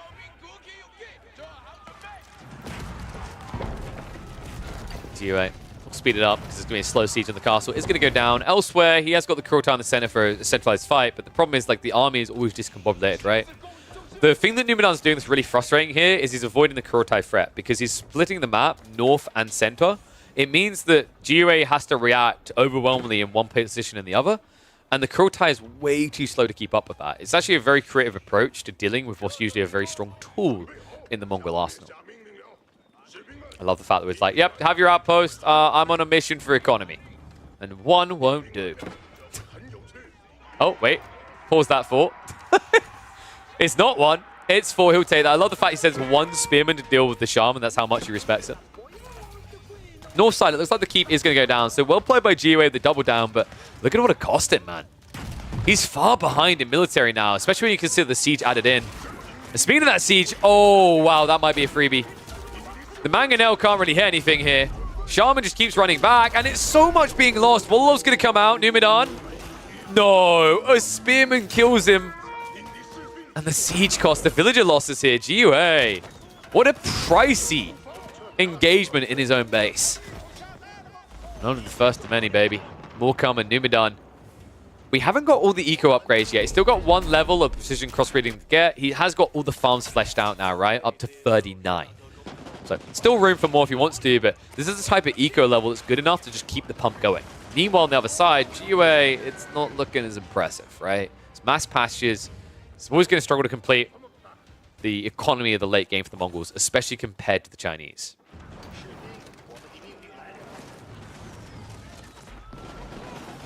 Oh my god, this siege is just atrocious. GUA, please tell me he has improved shot triggers on the way. Yes, he does. Thank God, I was about to have a heart attack. That's really important. This is where he can win siege to turn this game. 13 tower range versus 12 is a huge edge. The problem for me is whether you have enough meat to add to the patty, right? Because this is the bread right now. Your opponent on the other side is quite meaty. 14 pass guard, about to be 30 plus spearmen. And a keep drop in the center. And also, he's looking to transition into gunpowder units. So, funnily enough, the Nesta Bees have kept him afloat this long, but Pyrotechnics changes the game. It's all about hand cannoneers with this absurd range that the Mongols can't match. And to be honest, if they wanted to match it, step one would be being able to afford hand cannoneers of your own.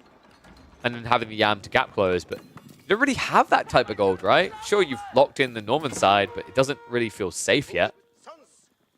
Especially considering that you're probably going to have to divert all military to defend your primary. And it means that, let's say, Numidan just sends in 5, 6 Palace Guard. Absolute catastrophe for your eco on the north side. It always feels bad when you're defending with Mongols. It feels even worse when someone's building a million walls against you. Just restricting the few options you have in a game like this. Might as well hit the speed up.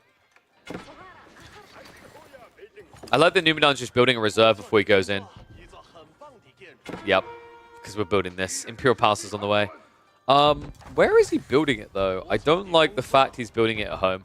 Usually you can just build, like, you should build this here. I actually think that there's a #1 spot for Imperial Palace on this map is here. You see most of the northern map, and you see the central plains. So, like, there's no get-in for your opponent. This just feels like I want the tech upgrade for Yuan. I don't care about the landmark situation. Funnily enough now, he will know exactly where they are. Dude, the timing on this! Does he see them? I don't know if he activated spies. He didn't activate spies, right? That would have been sick. The timing he could have had there. But now, with the Yuan Dynasty, it's a good enough timing in itself for the movement speed. Villagers are going to be found in GUA. I mean, there's no easy way to run away from this. Even with Yam, it's hilarious. The Palace Guard moved quicker. Oh, man, so many losses. Now so many more. Like, the issue now is that GUA doesn't have that type of gold inflation to afford the premium army, right? He masses crossbows once, but how do you do it twice? Oof. I'm still waiting for someone, by the way, to get a bombard ready for this type of moment where you just blow up the bridge with all the villagers on it. It's got to happen.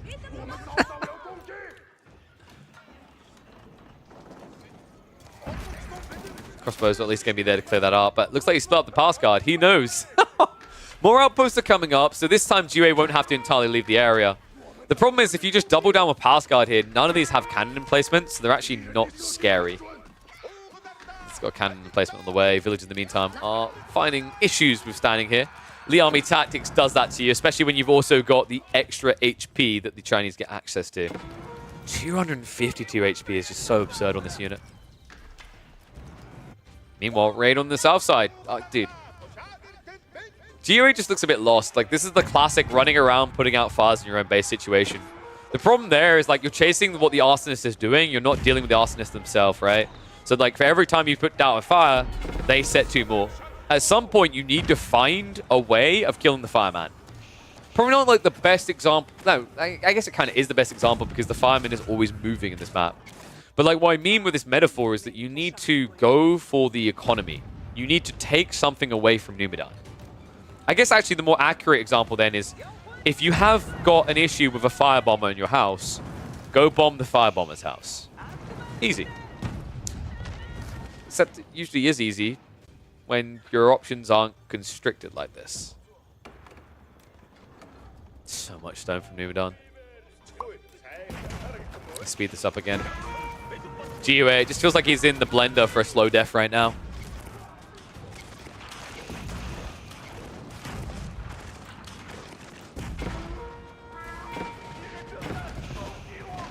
Speeds to push this back.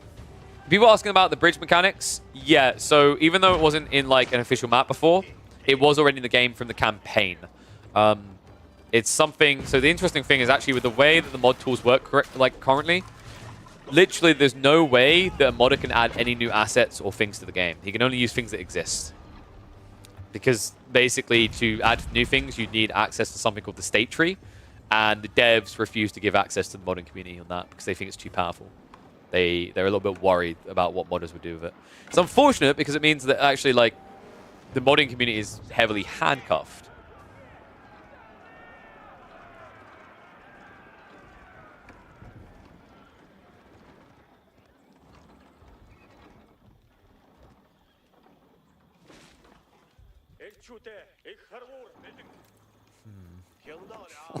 It's not even stone walls, but like, I don't know, man. This game to me is pretty defined. You know, no game is truly ever over, but like I've yet to see GUA make a confident move that kind of turns the game in over 20 minutes.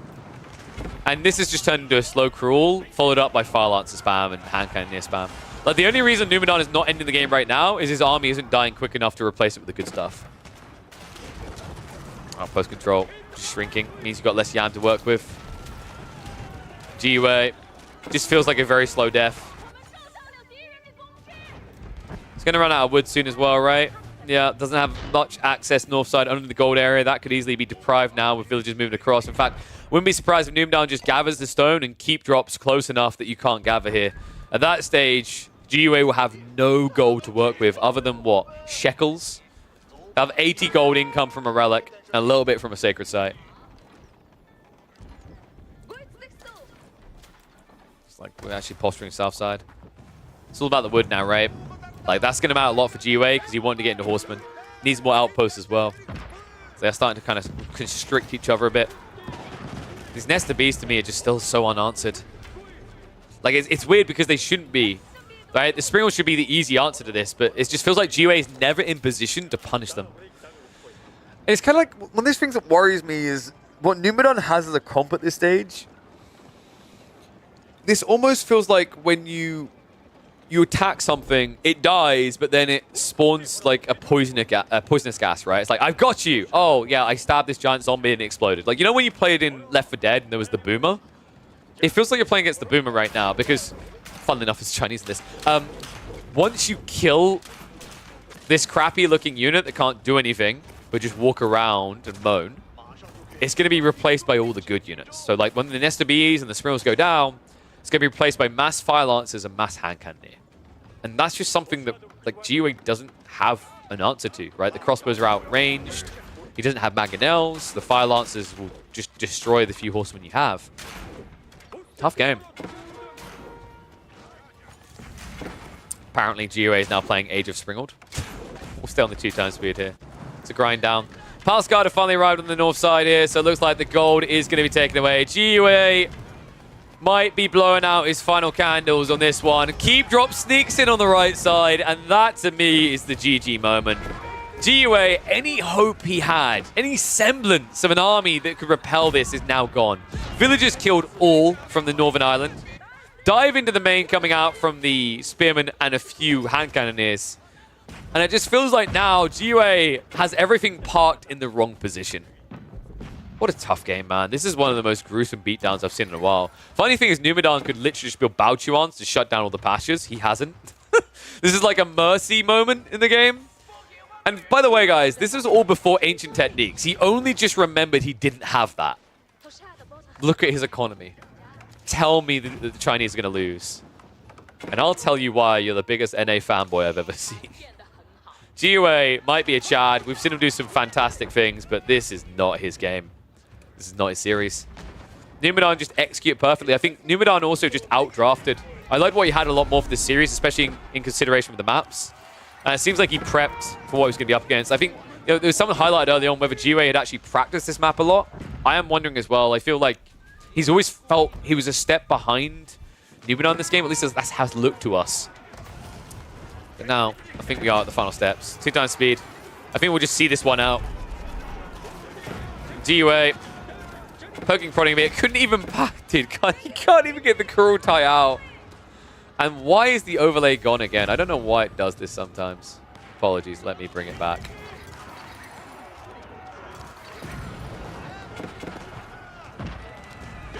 Ugly game.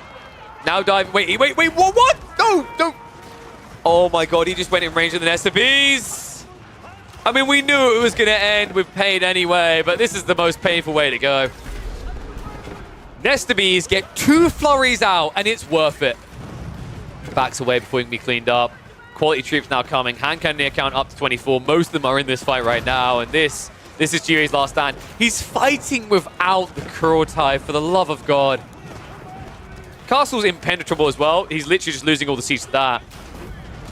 And then this game is over, because at that stage, Numidan could go back into the Nest of Bees.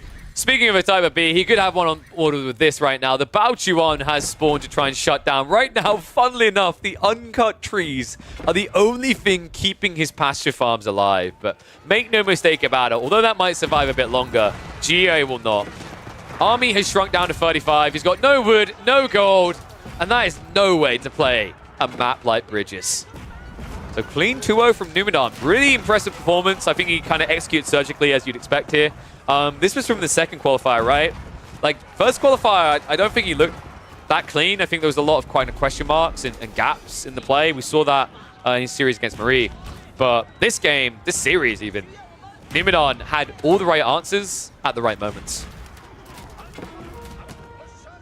Continue to speed up. I don't think we need to waste more time. GUA seems to want to. If anyone's wondering why he's not calling it, you know, at this stage, GUA, he prepped himself to be up for the whole night, right, if need be.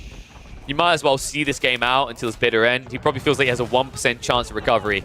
But now, with the raids reaching into the farms, this should be the end for him. Villagers are not even running away quick enough. That is right now over half of his remaining economy not gathering. Yes, he's got food in reserve, sure, but this is the beginning of complete map control loss. Love the fact that he's even moving in to clear up the rest of the eco. Map is screwed? No, I think the map is good. I think Bridges is a really fun map. It's a well-designed map. Bridges just punishes you for sitting on your ass in the back. And I am always, always, always going to vote for maps that do that. You should never be able to camp and get away with it. You can argue like Numidan camped at the beginning, but that's just Chinese. That's literally the map. Oh, you mean the map overlay? Okay, thank you. There you go. Thank you. Thank you, thank you. There we go. We fixed it. All good. Appreciate you, Finn. Yeah, just to round out the thoughts on Bridges, I'm looking forward to seeing this in the main event. This is a really fun map. I think there's a lot of viable civs, and there's a lot of cool plays we've yet to even see on this map. I'm excited to see if people can come up with some creative builds, because, you know, the interesting thing is you see very creative builds in games like StarCraft where the map's spawn is predictable. But The thing about this map is some things are predictable. The bridges, the way the gold spawns, the sacred site locations, that type of divide gives you some interesting mutations you can aim for in the late game. But GG gets scored. There it is. 2-0 for Numadon. GG Way. Always looked one step behind in this one. And Numadon, I mean, showing you exactly why I keep saying is one of the people to watch. Absolutely styling. Oof. Ah, yes. So I don't know why the overlay went down there. I've had problems with that before, and I still cannot find it out. Figure it out, rather. This game does not look promising for Numadon to me. The size that the lead Numadon had early on, you should really be able to close this out for it. I think it's like, Numadon to me, like, I think we highlighted this before, that it's... I agree, because we had this with Marie as well. I definitely agree. Like, Donai, he's not going to be taking top 16. But I think Numadon, if he can figure out like how to not just grind as much, because like if he gets these late games, he's usually in a position to just kind of cruise. If he can figure that out, yeah. If he closes these games much quicker, yeah.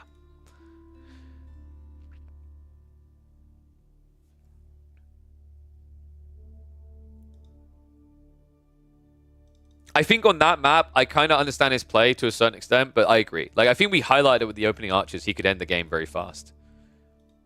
Don't get me wrong. I'm saying Numadon's on the rise. I actually think Numadon's playing better than he did previously in the last month or two. We've seen that on the ladder especially. Like, the weird thing to me as well is actually his ladder play looked more aggressive. So, like, I know Numadon is capable of those aggressive closes you're talking about. I guess, like, a fair point to make here is maybe it's very reminiscent of the same issue that I believe Kasva had time and time again, where Kasva would look really, really good on the ladder. But whenever he got into like competitive play, he played everyone else's better. And that's where the game looked bad for him, right? So I think it has a similar kind of semblance there. Right, so we've got enough time for probably another series before I go and eat. I don't know if Emma's in chat. I don't know when we're eating. Community games today? Not sure yet. We'll see how long I feel like going. Because I think when we come back from eating, we'll probably like, cast some more games of this, just because like some of them are not going to be available otherwise. Let's see what series we got here that we could cast. Try not to forget, old man. Oh look, someone's actually bothered to remind me about the brackets, and it's not the guy who's been complaining about the brackets the entire time. The problem is there's 2 brackets. This isn't even like accurate to which one necessarily. Keep in mind, these games are already played, so if you look at the brackets, you're going to spoil results for yourself, by the way. So that's something to just be conscious of.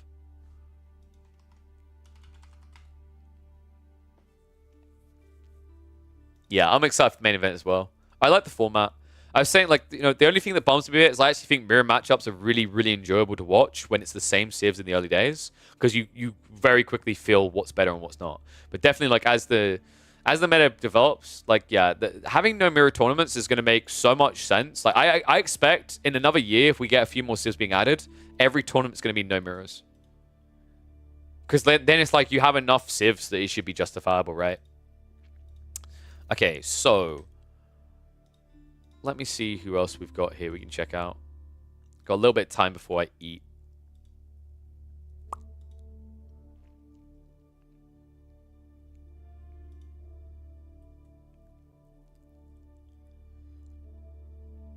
Maybe some Cat versus Vanderdorf. I haven't watched Vanderdorf in a while. Do you guys feel like Vanderdorf's at a point where he's worth watching?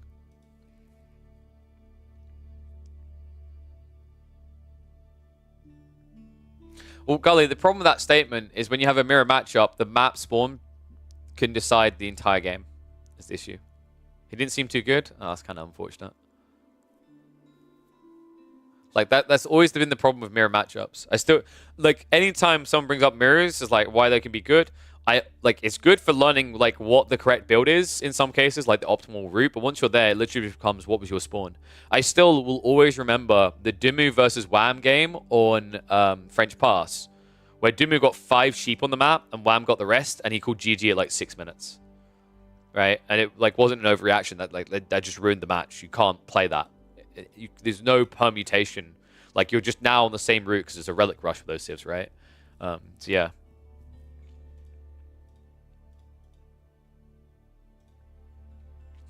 Let me have a look. What games did Sassy have? Okay, I can't see because Sassy did. Sassy better had his data open on the weekend, or he's being a naughty boy. I assume he just like privated it straight after the weekend or something.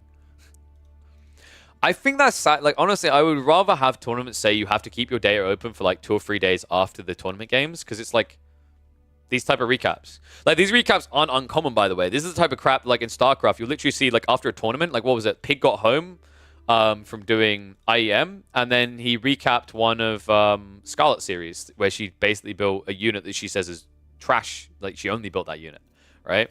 It's like, yeah. Content comes first, man. I think it's like someone that usually gets like missing, because if you don't have content, then you don't actually have money for tournaments. I think that's also a big thing that usually gets slept on.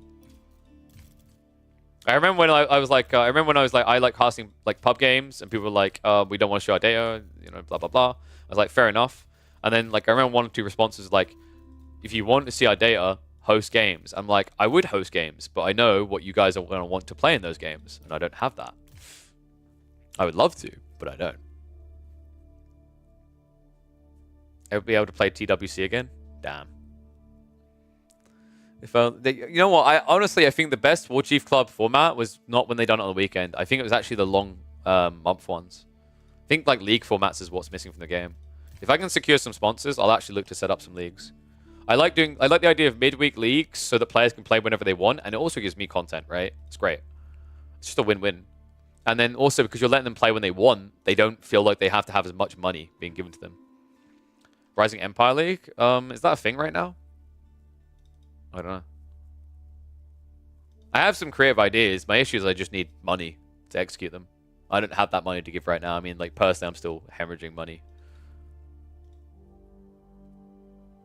They stopped it. Okay, yeah. Playing 9 hours non-stop is rough. I can imagine, man. So, just having a look quickly. Let me check Cat versus Matisse, actually. That sounds like that would be very interesting.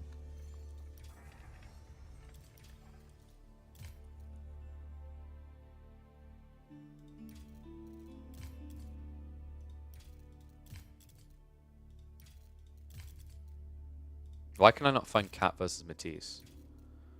Is that the first qualifier? There we go.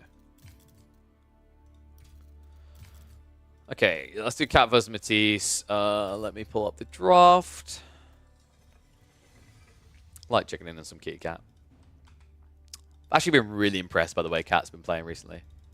Very aggro. I like it.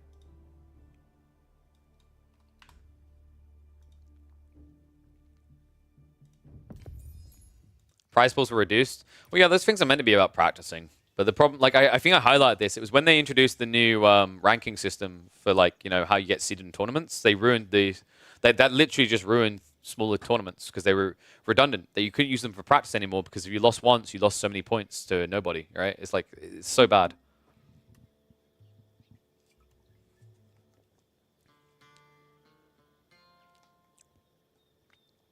$28. No, so I said overall I like the new tournament system. The new tournament system I actually like. I think it's an improvement over what we had with the ATR, right? Or like the, what was it? We had the ATR ranking and now we have the tournament ELO. I think tournament ELO was an improvement. The problem is like there should be tournaments restricted from it. Tournaments that basically get looked at as scrims, so that their data doesn't affect how you rank. Because that's the problem. When they affect how you rank, you've now got issues where people aren't going to play in the $50 cup. Like, the moment they announced the tournament ELO system, my brain was like, any rates I got from players to do show matches with them just doubled. And some of the rates I got back were already unsustainable. All right, should we get ready anyway? Let me update the score. Oh, I didn't show you guys the draft. I'll show you between game 1 and 2, I guess. Oh, I need to update that. So, what did we just watch? We watched, it was Numidan versus GUA.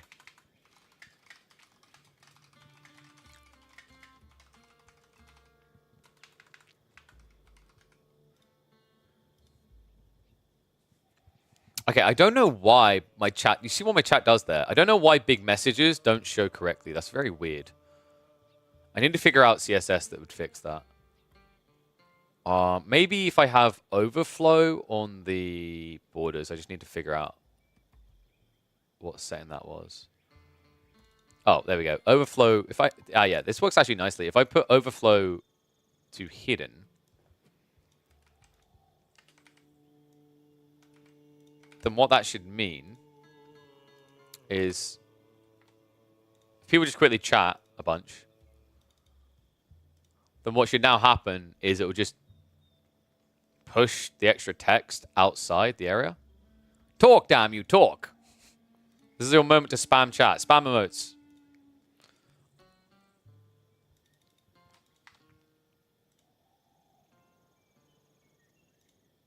All right, I'm going to spam my own chat quickly.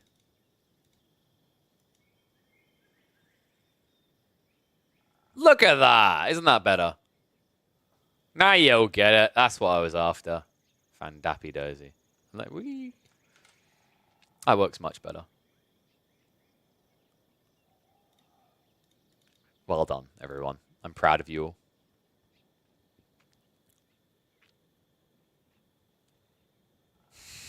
Yes, that's right. Spam. My glorious spammers. All right. Let's go. All right, one and all, welcome back to the Competitive Age of Empires 4 action. We're here for the Elite Classic 2 qualifiers. Cat from 3D Clan going up against Matisse in a best of 3. Cat has been on the rise, guys. Honestly, I've been impressed with this guy. The last month, his plays, I feel like this guy just doesn't get enough credit in the 3D Clan. Everyone's focused on Anatan. Everyone's looking at, the performances of B, even, Mikos, aka Garnaf. Everyone's staring at. But to me, Cat really has come back into his own as this very aggressive mid-feudal age type player. So I'm excited to see what he can do against Matisse. Matisse, who I think is a very stable, orderly player, but I think he'd even admit recently he's been kind of struggling to find the big strides in competitive. This is a guy that I find is quite often almost like, I don't want to discredit his ability as a player, so don't take it this way. He's almost like your build, order, and coach type player. And what I mean by that is he's very good at finding things. He's very good at optimizing things. We saw that with HRE in the first game, when the game first came out. We saw that with the Shuji recently. We saw with what he's been trying to do with the Japanese. But every time it then moves into competitive, almost feels like all these strategies he's finding out, all this progress he's making, is just there. It's like you've left your homework out on a table, and your friend who you know did not bother to study for the test has come by, and he's stolen it. And he's handed it into the teacher first, and then you're the one who gets called out. So kind of a rough one for him, I think, quite often. But let's see if this is going to be rough as well. This is actually a really good matchup, actually, for the English. Iabids versus English is a solid one because if the opponent doesn't go for Master Smiths, you do have a window. Because this is going to be a fast castle build, isn't it? On a map like Gorge, like usually most maps, I'd say Iabids are fairly are better rather than English. But on this map in particular, because of the position of the resources and the fact there's a growth wing opening, there is a window where actually Matisse can do quite a lot of damage. Question is if it's going to be enough. Cat, already shifting the backside, has got the sheep behind. The funny thing that's kind of absurd is like 8 sheep is enough to get you to Castle Age. So Matisse is going to have to make sure his timing on Raxus being added in is good here. He got an insane haul, by the way. Okay, maybe not insane. It looked like it was insane. Insane 10 sheep. Woo! That's enough to weave me a hoodie. Hooah. Yeah, so like it's interesting that Cat didn't go for Master Smiths though. Like typically if you just go Master Smiths, this game is already GG. That's why I said there's hope for the English here for Matisse. Like this matchup to me is like a 70-30 matchup. And if you go Master Smiths, you're already halfway to win the game. But instead, he's just going to choose to go for the growth, get his extra villagers, and now add in the stables. Archery range as well. Matisse, what is he doing behind this? Also, why does he have less trees? Like, okay. Guys. Look, this is why everyone should be picking Japanese on Gorge. You get chased around the back, you shin in, and then you wait. GG. I really am waiting for the day that type of play happens on a Japanese Shinobi map. Like, what was it we've seen recently where Mongolian Heights, it was spawning these weird little cliff sides that you could technically hide on, but there was a tree line blocking it. Anyway, Cat, moving out. Archer Horseman. So here's the interesting thing, right? Like, Cat, I'm expecting him to actually go all in feudal because he loves doing this. I've seen him on Gorge. He's probably one of the most Rammy-type players in the other game out of anyone I've watched on here. The interesting thing is that he's done that without Master Smiths. He actually desires the extra free villages much higher than the power of having all those techs for free. It's a curious thing. I think if the game goes long enough, it makes sense. And with this confidence, it seems to have paid off because this Horseman opener has completely split Matisse and forced him all the way home. Tough game right now. Scout should be able to find his way home before losing the sheep. But this is rough, man. So 13 sheep to the 11, but keep in mind that you've got the berries, which are just so much better for the Ibids. I'm going to slap Cat's hand because he did, of course, clear some of those berries before he got the tech up upgrade. So it's kind of suboptimal there. But, you know, Gorge is a decent map, actually, for the Growth Wing, just because of the raw count of berries that tends to be spawned, like, on the flank close to your side of the map, right? And the reason why playing wide like that doesn't really get punished is because this Civ that you're up against doesn't play wide, right? As wide and chunky as the armor-clad men-at-arms may look, when I say wide, I mean your ability to go on the flanks. And if we're being totally real, this is not a Civ that likes moving out onto the extensions much, right? English is always about how do I get down the front of the map? And the funny thing is, like, it hasn't changed, really. If anything, it's kind of hunkered down. And what I mean by that is, you know, about a year ago, you guys might remember, we used to see these fast castle night builds a lot. When was the last time you saw a good night rush? It doesn't happen anymore, right? It's always archers into men-at-arms, and there's nothing else to it. So it's kind of wild the way it plays right now. I'd say at this point, they are fairly neck and neck, but that's not going to be the case for long. Cat is looking for a tech up. That might be an opportunity for Matisse. One's in chat, whether you're watching this live or on YouTube, if you think it's going to be the Ibids taking it, two's for Matisse. Right now, though, these type of raids from Cat, these freebies he's finding, the problem that I'm seeing is Matisse. How do you get in to do any permanent damage? You don't even have a blacksmiths yet. Oof. An outpost is going to ruin this entirely. I am kind of wondering what Matisse's plan was here, actually. The more I'm watching this, you could argue Cat kind of threw a wrench in the works with those two horsemen, but, like, you know, here's the thing. We talk about X Civ carrying Y Civ and how this always beats that. But, like, fundamentally, the reality is RTSs aren't about perfect play, right? Like, how do you react to the play coming to you? What do you do next to take an advantage? Like, that's how you define it. That's how you win it. But unfortunately, in this type of game, the way that Matisse reacted to that initial horseman pull has put him really far behind. Like, he has more military, sure, but the tech up's already underway. It's advancement wing, 55 seconds out. He's got enough gold for the initial Lancer. He can just spam archers in the meantime, right? And that Lancer plus a few horsemen will break this and get him back on the gold. Funnily enough, he's still on the gold right now. This is infuriating. The funny thing is, like, Cat's outpost placement isn't even that great. He needed to put it here. If he put it here, then the gold couldn't be attacked at all by the longbows from any angle. So, like, Matisse still has a way in, but all you're going to do is you're going to idle the gold. You can't kill the workers because of how easily they can get inside. Now Matisse is backing up. Dude, I don't like the fact that he keeps leaving. I think you just need to always be there, like, non-stop, because every time you just back away, even for a few seconds, you put yourself behind.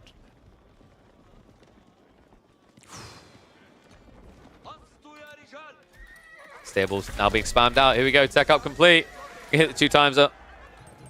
I mean, Matisse, like, this is the thing. This is where you could punish, but you already knew this tech up was coming. It's very obvious, right? But if you couldn't punish before, how do you punish now? You would try to tech up behind this, but that's going to take a long time. Undermesh would be a big edge with Steeled Arrow if it wasn't for the fact that Cat already has the Undermesh. Love the fact that he's also getting into the mining. Extra level there just to make this a little bit quicker to get what he needs to the Lancers. Now he's looking to cut reinforcements. Yeah, this is pretty surgical from Cat. Just run down the reinforcements, stop him from bulking an army that could dive the main base, and then come back for what remains. And this is what Matisse was worried about, by the way. This is why he kept pulling troops back. This is why he wasn't rushing out. Problem is you kind of have to. Like, you know, you need to be a bat out of hell, essentially, with how this game is opening. Matisse, like, we're now talking about a situation where the blacksmith came in so late, he didn't have siege engineering as an option, he didn't have Steeled Arrow early on. And now, with the veterancy coming in from Cat, I don't know, we might just be looking at a little bit of a stomping. Cat, funnily enough, can just walk away from this. Another edge you have, right? His longbows are slow. That's why I'm 2 times speeding, guys. I don't know about you, but I don't want to watch how long it takes a longbow to find anything here. Oy, oy.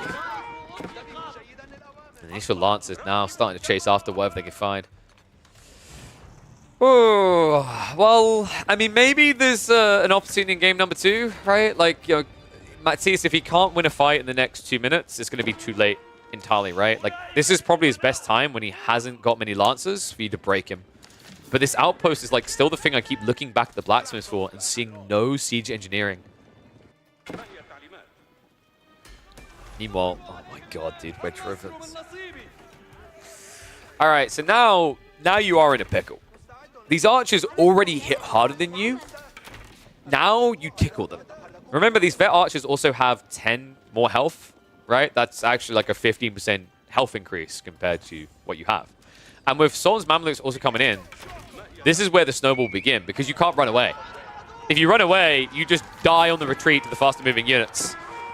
Lance's Horsemen bait in the spears. Archer's going to start to trade that out. Lance's stab at the backside as well. That's going to bait all the spears across here. But this is close enough. That's all he needs. Archers are going to stand low enough that all the spears are going down. And Matisse, well, now he has to worry about the cavalry. No grand solution. No grand plan to deal with it. He needs more than this, man. It's the Wedge Rivets that's problematic. The 6 armor here means you're guaranteed to only do 1 damage against the Lancers. Last of the archers are falling, but last of the spearmen are gone. Matisse, he can still stay alive, theoretically, right, with a few longbows, but if you lose 20 longbows to kill 2 Lancers, that's not a good fight. The only upside right now is he's been able to just tick off those archers, but the issue is now the constriction has failed. Behind this, Manjanique is being built up because Matisse at this stage has proven that he's just going to stay. He's going to keep doing this. He's starting to save up. So realistically, if there's a way Matisse could recover, it would be getting towards Castle Age. And the good news, at least for him right now, is that Cat hasn't gone for Dervishes, so he's not playing into Relics. He's still just 1 TC. But the quality of units is undeniable. And now the Lancers are going to look to make the eco lead bigger. Dude, this is the tricky part, right?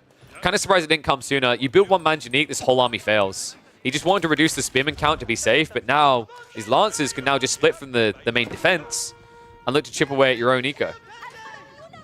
Speaking of eco, spearman, hello. Cat, meow. Okay, there we go.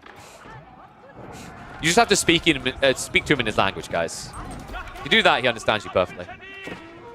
Lance is now getting in, though, and that is going to be a massacre on the villagers. He'll just turn to the wood line now. Matisse, he doesn't have the defense force here to help. Only 1 spearman. That's not going to cut it against 4 lances.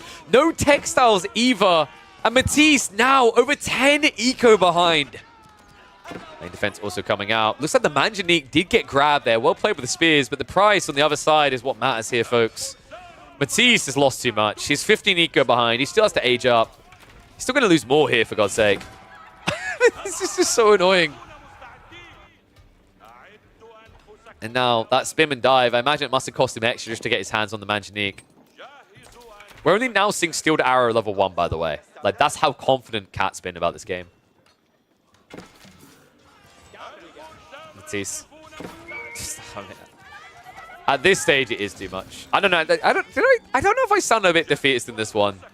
I think it's just like the opening play, the way this got like executed in the beginning, it felt like Cat would have had to have basically slipped on his own keyboard and broken his neck to lose this game, right? If Matisse had Siege Engineering coming by the time he had like 15 Lombos, I think we have a different game on our hands because Gold Starvation would end it, but Matisse was missing that detail. GG comes out. Game 1 will go to the Cat. But we still got at least one more game, and here's the draft for you. So, we just saw Ayabids versus the English. We've still got Juki, Abbasses in French, Malians, Japanese, and John on the other side.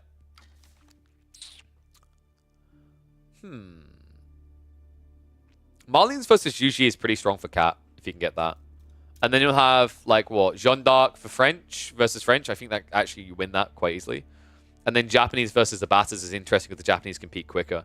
Let's see what they end up picking, though. Let me get game 2 ready. Yeah, Cat has really good picks. Like, that's why I was just lining them up, right? You're doing the same, KJ. Like, they work perfectly for him. This is rough. So let me check.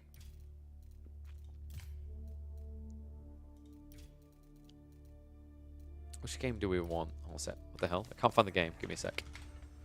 So, 60 seconds ads.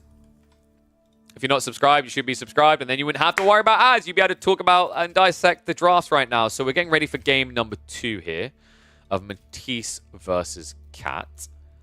We just had Gorge, and now we're going to move in for Dry Arabian.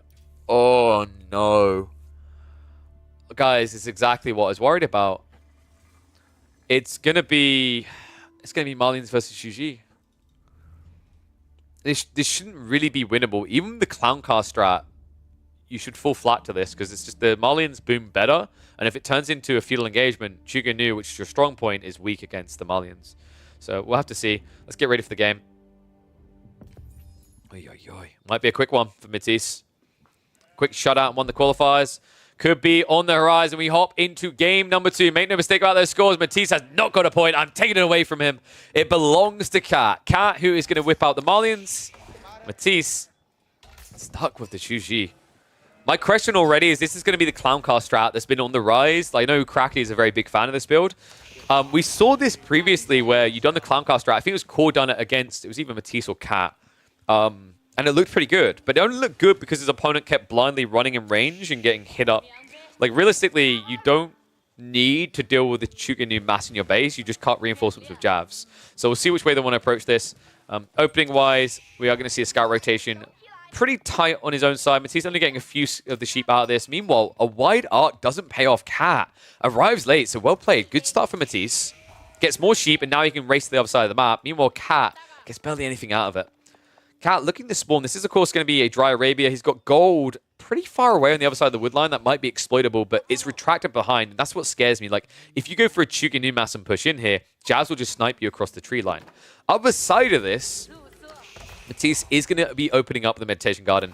Pretty decent one and very close to home. He's going to get 25 gold. He's going to get his hands on the 36 food. And then he'll also get his hands on probably about 30 wood, actually, which is pretty solid. Not too bad. Other side of this, we should be, seeing a archery range drop on the opening. You probably want confirmation. So the way that Cat's going to optimize this is to clear this corner and then go across to scout.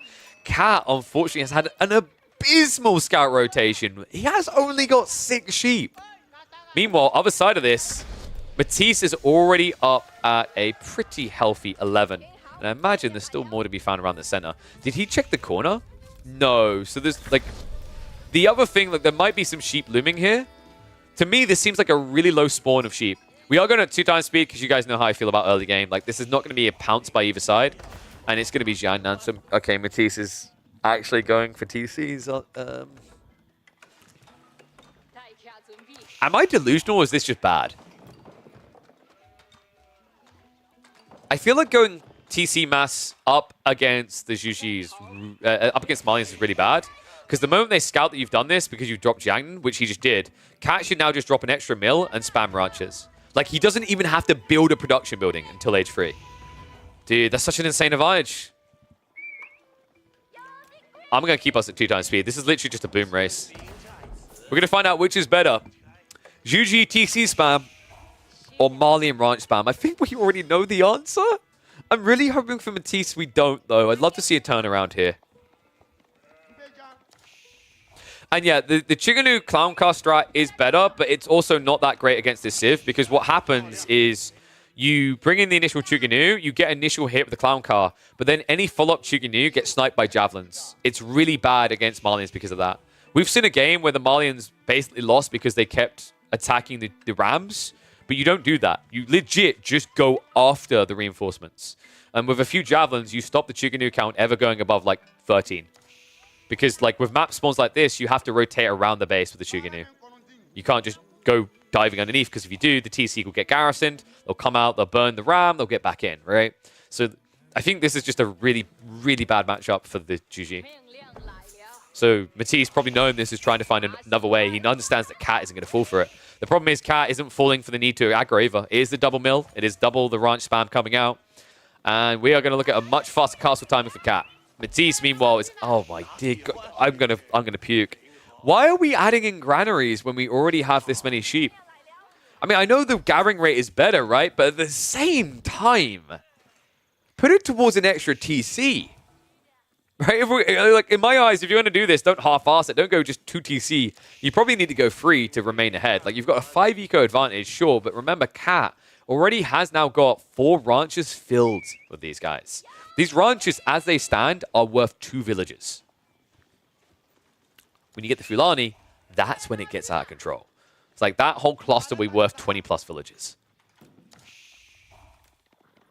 So we'll keep the speed up going. Looks like Matisse is actually macking up towards castle. This I don't mind. I was a bit worried this is going to be full farm transition, long feudal. If he goes for a Shaolin Temple here, this could be pretty sick, right? Just trying to rush the relics, get them off the map, and that gap closes the power of the Malian's power spike in Castle Age. But you're still going to be slower by the looks of it. You do have the quicker build speed, but the other issue is like going Shaolin Temple doesn't immediately give you something, right? Going Fulani gives you so much because of the ranches. And it looks like we are ready to pull the trigger. Cat. Weird timing here. What a weird boom game this has just turned into. I mean, Cat usually can be a very aggressive play, just has no reason to be. How much Cow can be affected by the Grand Fulani? It's 20, right? Like, you can get a maximum of 20 in range because you have a cap of 20 Cal. The interesting thing is, like, the impact this has, right? Like, he just got the level 1 Ecotech. He's at 86 food. He's going to add an extra 60 to each of these farms. That's bonkers. That makes you as effective as, like, what, 3.5 villages per ranch? Kind of nutty. And then you get the level 2 tech, and all of a sudden it's like 4 villages worth to each of these ranches, and you have 6 of them as it stands. So that's 24 extra villages. Matisse is only 12 ahead. Tech up has come out from him first. It is going to be the Shaolin Monastery, so we are going to be moving into the monks. But right now, because he's just spent all that food, he's a bit exhausted, right? He went Song Dynasty. That cost him the full 1,200. It meant he didn't have the extra food to immediately pump one. So his timing is delayed. And now with the sofas coming out, Jesus Christ. Shaolin Monks can slap most units, but I actually think that this might be one of the ones that can win it. Sofas with imported armors on that first strike, it's going to be double Sofa versus the Shaolin Monks. So you need to get more out, and that slows down your timing.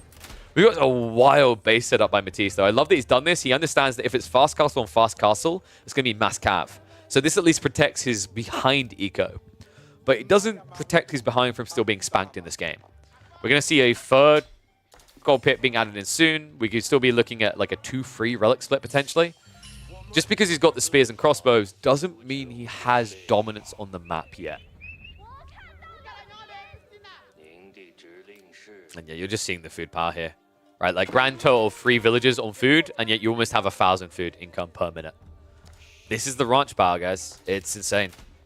Meanwhile, Matisse, how many on food? 14.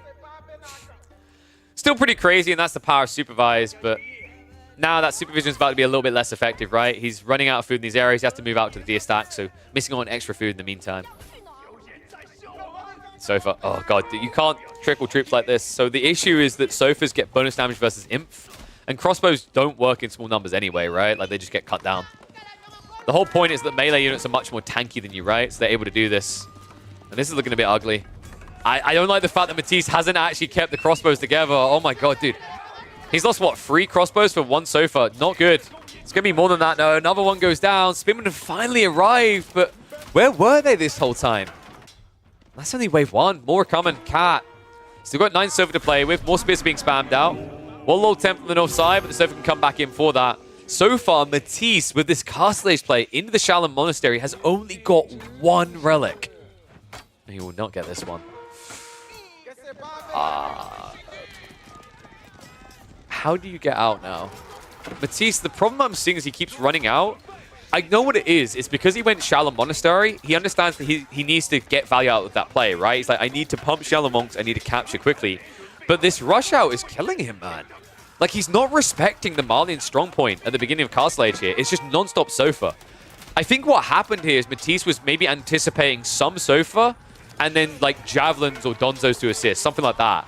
He didn't expect it to just be raw cavalry. If he did, there was no way you would have trickled troops out like this. Now Sofa's even find their way in the back. Dude, this is anarchy. That eco lead he worked so hard to build is at risk here. Cat is going to peel back again. He's going to wait for the next wave. But right now, he's just keeping Matisse's head down in the muck. And yes, I do love Shaolin Monks, man. Honestly, like, I think the thing I love most about this expansion is how we got a lot of fast attacking units. I love the idea of very fast attacking units, maybe the glass cannons. It feels more impactful than the slow wall-ups. I feel like whenever the meta revolved around like slow attacking units with heavy base damage, that's the kind of stuff that just favors Cav, man. Right? Because you're able to strike, then you chase, and then you strike again. It feels really good. I like this idea of units that benefit from just getting in position and parking. Looks like another relic is going to be pulled back. Unfortunately, the walls are being broke, and I think Matisse is about to be broken in a different way. Because there's so many sofas. Shaolin is not going to get out of there. Wallow's going to come through. I love that he dives past it here. Snipes it down, pulls it back. Spinman Mass is building, but unfortunately, there's already an answer of veteran archers here. Nestabees has come out, but Matisse, he doesn't have Clock Tower, right? This is not Chinese, this is Zhuji. So if the sofa just leaked through a little bit, it's instantly going to get sniped here. Also getting to a stage where you can just send in Shaolin, send in the sofa everywhere, and that's exactly what's happening. Matisse, I think this is just uncontrollable now. I mean, Cat, he's being very surgical about it. He's never overextending. He's never going a little bit too far. Archer's now reaching the farms. I think we'll stick on normal speed here because I think there's just going to be so many details to catch at this point. You know, we've seen the boom attempt. We've seen the weird kind of trickle of troops into death. Now we're about to see kind of death by 1,000 cuts, right? Cat doesn't have to take a main fight. He just needs to take many. And with Sofa, it's just such a big mobility advantage that Matisse can't answer. Even this Nestabees idea doesn't work when Sofas are spreading out. Also, we're seeing Matisse fast run out of food here. He has to rely on the safe deer now. And he's got the berry still, but this area just doesn't feel safe at all. Behind this, we have got the third pit mine round being added in. And a switch into Musafadi. Oh, that's interesting. So Matisse is going to try to bait a fight away from vision and then stealth in to snipe with the Musafadi. We don't really see that anymore. Ever since the Musafadi base damage got reduced, they're less effective at it. But, you know, spending 10 Musafadi to take down an SCBs that opens up the fight to win, it's fine. It's not crazy. There is Palace Guard coming out, but, like, yes, I know Musafadi, they trade well against Palace Guard. You don't need it, though. You've got Sofa. Like, you genuinely don't need Palace. Like, when you see Palace Guard, Sofa are better. They're not more cost efficient, sure, but, like, they're more pop efficient and they're more mobile. So I think there's maybe a layer of trying to snipe the siege here. We'll have to deal with the outpost, though. Sofas. I'm going to move around the back, but I'm going to be body blocked out. Love the fact he's just disabling these outposts to allow him to stealth in. Nestabees is going to force a retreat here. Archers get tickled a bit, but unless you can find those next two hits, it's kind of all for nothing. In fact, Matisse, has he misread this? Where's the rest of the army? Oh my god, they got baited! Immediate snipe there. That was sick. He moved in range. He got seen by the wall there. That was a sick bait by Cat. He forced most of the spearmen to run right and then dove in for a freebie. Oh, what a sick read. And now Cat is just going to force more attention to this backside, right? Archers just drag you away. You can get these forward force ready to go again, and the Sofa can look for another dive. Such a frustrating game. That lack of outposts as well just made him so blind. He gets another one up, sees the Sofa coming. These numbers, it's just insane. It's 25 now. Give me a charge in. The army's still chasing. I mean, that's 19 to deal with an army a third the size. That's just not going to be good. Elsewhere, the clash commences. Archers and Sofas move in, and they are going to flood round. Nestabees will definitely be going down. Matisse is about to lose the backbone of his defense force here. Another knob flobbed. That's definitely a word. Oh, I think this has reached its culmination, right? Like, we're at a stage now where behind this, your opponent has the ranchers to always enable them. They've got plenty of food coming out of the deer stacks. They're just eclipsing you. Matisse, army value really does tell the full story here.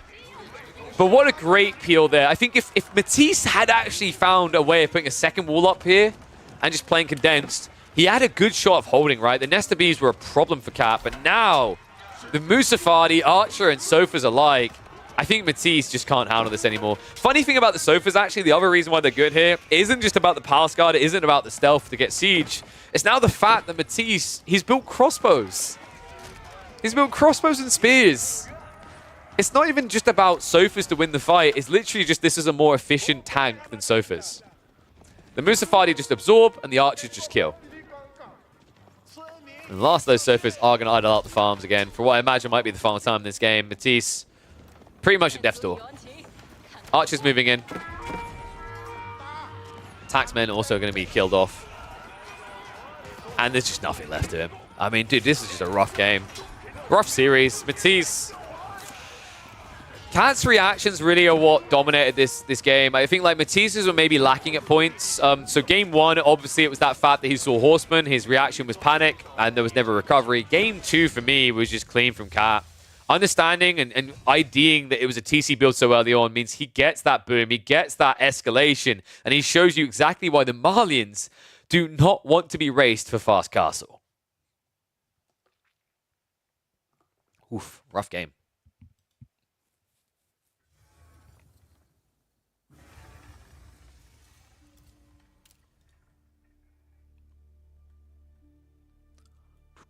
So, pretty brutal one. I think Matisse did play in the next qualifier, so if we want to catch some more of his gameplay, we can. I want to quickly check, is food... Oh, food is ready, because it's meant to be ready at 5 PM. So, guys, what we're going to do now, I'm going to watch some... I'm going to put a recording up for you guys to watch, and... Or do we just... We could have a short one. No, I think we'll look to come back for at least, like, one more series when I return. So... What we'll do now, I'm going to put a video up. It'll be a competitive series, actually, maybe from another tournament we could do, so that you guys have something to watch. When I return, we will do more Elite Classic games. We'll do like 1 or 2 more series before I go. So like we'll probably have like a 7 or 8 hour stream, which would be good. I mean, we could go now. No, I think like we keep rocking. Bare minimum, I'll come back for 1 series. Just trying not to burn myself out, because obviously I do a lot of 1v1 casting, and I want to ration these games a little bit, make sure they last. So just bear me a sec. I'll get the series ready. What is up, Camin? Thank you very much for the sub, buddy. Appreciate it. Finally, you've got Kazi Johan in the right state of mind. I mean, come on, dude. You got to get yourself those premium sub modes. Not to mention dodge the ads. So let me have a look here.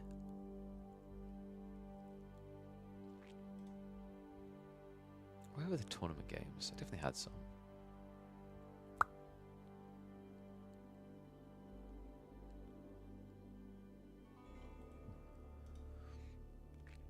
Welcome back there. Oh, let's do it, dude. Okay, it's not a tournament game, but Numidan versus Louis. This is a really cool game. So I'll do this one. So let me just update the title so it's clear Elite Classic when I'm back. And we will go for a Louis MT game versus Numidan. There we go. All right, guys. So I'm going to go eat now. I'll be back in a bit. We'll do 1 or 2 more series. Depends how long they're going to be when I get back. So stay tuned. And in the meantime, enjoy a pretty epic game, actually, between Louis and Numidan. I've never seen someone get so unlucky with balls. That's all I'll say. So enjoy. Okay, for action, folks, for a showdown on Gorge between Numidan on the Order of the Dragon and Louis MT on the Fabled Roost. One of the strongest civs in competitive still to this day. He's going to be in the orange. I was just saying, actually, like, Louis has kind of won my heart. I feel like I'm a little bit of a fanboy for Louis at the moment. You know, I was saying there's a lot of players on the rise. 2 of them in this lobby, actually, right? Numidan, Louis MT, Anatans, Gully Deckle, Myriad. There's loads of people rising. I think Louis MT, Numidan, and also Anatan are the front runners in my mind that can maybe clash with the best in the game. But right now, I think the thing that has me a little bit more in the Louis camp than those others is the caliber at which he's playing. Louis MT is at a level that I am not shocked or surprised if he's able to take games off the top 4, top 8 in Age of Empires 4 in competitive play. That's how impressive Louis MT's rise to dominance has been across 2024. This guy has consistently posted non-stop in the top 10 in the world. I think right now at the time of recording, he's either 4th or 6th, if I'm not mistaken. He constantly is able to take games off a Beastie in the late game. He's constantly able to annihilate Dumu in the early game. He's able to take games from Lucifer, Vortex, anyone you can think of. And he does it at a fairly regular pace. This guy truly is the breakout person to watch in 2024 right now. Akin to a puppy paw Wham level. And I think that is incredible, especially for Chinese fans, because ever since a few of the Chinese players that started Sharp went back to AoE 2, ever since Asian-wide players started to shift away, right? Like, Leenock hasn't been very active. I feel like, actually, the Asian region as a whole hasn't really had anyone to call their champion. Louis is about to change that. Let's see if he can do it up against Numidan, though, because Numidan is a tricky fellow. I think Numidan, definitely no pushover. Bit of a weird rotation at the start in this game, though. Did he stop to kill off the deer? He did. Okay, so Numidan actually sacrificed extra sheep by doing this. However, he still got 10 sheep. That's crazy. Look at where Louis is scouted. Louis only has 8 sheep right now. There's maybe like 2 or 3 sheep remaining. So Numidan simultaneously secures 10 sheep and takes out 70 gold that Louis would otherwise have. Louis, meanwhile, should have got the other deer stack, so this should be 210 gold. He should be able to find a wolf or 2. I'm expecting a tier 2 bounty level for Louis pretty easily. And there's going to be a Kremlin drop on the stone, so nothing unorthodox here. Really good spawn, actually, for Louis in this game, by the way, folks. He got the stone on the fort, but that's protected by the Kremlin. And now he's got the gold behind with small wood lines to protect. This is a really solid spawn for a Roost player. Only thing that's going to be a bit wonky is he's going to want to play deer, which is on the north side, further away from his defenses. That being said, the natural extension to boar plus the berries means that as long as you don't get aggroed here, this is going to be an insanely high value TC placement for the Roos.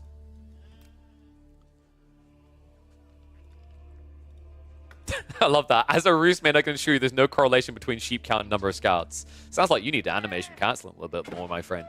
I mean, the problem is Gorge does have this known kind of issue where sometimes the sheep will spawn more aggressively on one side of the map than the other. And that's probably what happened here is Numidan, because he only done a circle in this area and he got 10 sheep. And what? There's like 24 sheep in total on the map. The math doesn't make sense unless there was a little bit of bias spawn, which does happen, right? There's a little bit of a coin flip to Gorge sometimes. But yeah, great start. And something you need as well as Order of the Dragon, remember, because you exhaust sheep a lot quicker than other civs. Right, HRE and Order of the Dragon are the fastest exhausters of their initial sheep because the base 25% gathering rate and 40% respectively for the HRE. So I'm saying Louis is almost at his gaming age prime. That makes the mastering the game. So like Louis, I'm trying to remember, guys, because someone chat remind me. I think I was talking about this before. Isn't he like 21? That's really impressive, and I actually think that's another inspiring detail. Is RTSs are predominantly dominated by an older generation, especially in Age of Empires, right? Like if you look at the average ages, I mean, you know, Viper, we keep trying to put him in a retirement home. You know, Nilly, rest in peace, he just retired literally. Sorry, I don't know why I'm age shaming Nilly. BC's a boomer. I think he's 4 years older than me even. The average age is quite old. Even Marine Lord, who may be a bit baby-faced, I think he's like 32, 33? Oh, sorry, maybe he's 29. I can't remember. But the point I'm getting at is you don't actually have many people in like the top 16 in many RTSs that are under the age of bare minimum 25. Now, that might not sound like a crazy age, but remember what you're like thinking of here, right? Gamers, most gamers, they start playing these games when they're 12 or lower, and then they look to compete as soon as they're 16. I mean, heck, if you want to go to the extremes, Rocket League, I think they changed their rule recently. They're allowing people under the age of 16, which had a lot of controversy with it.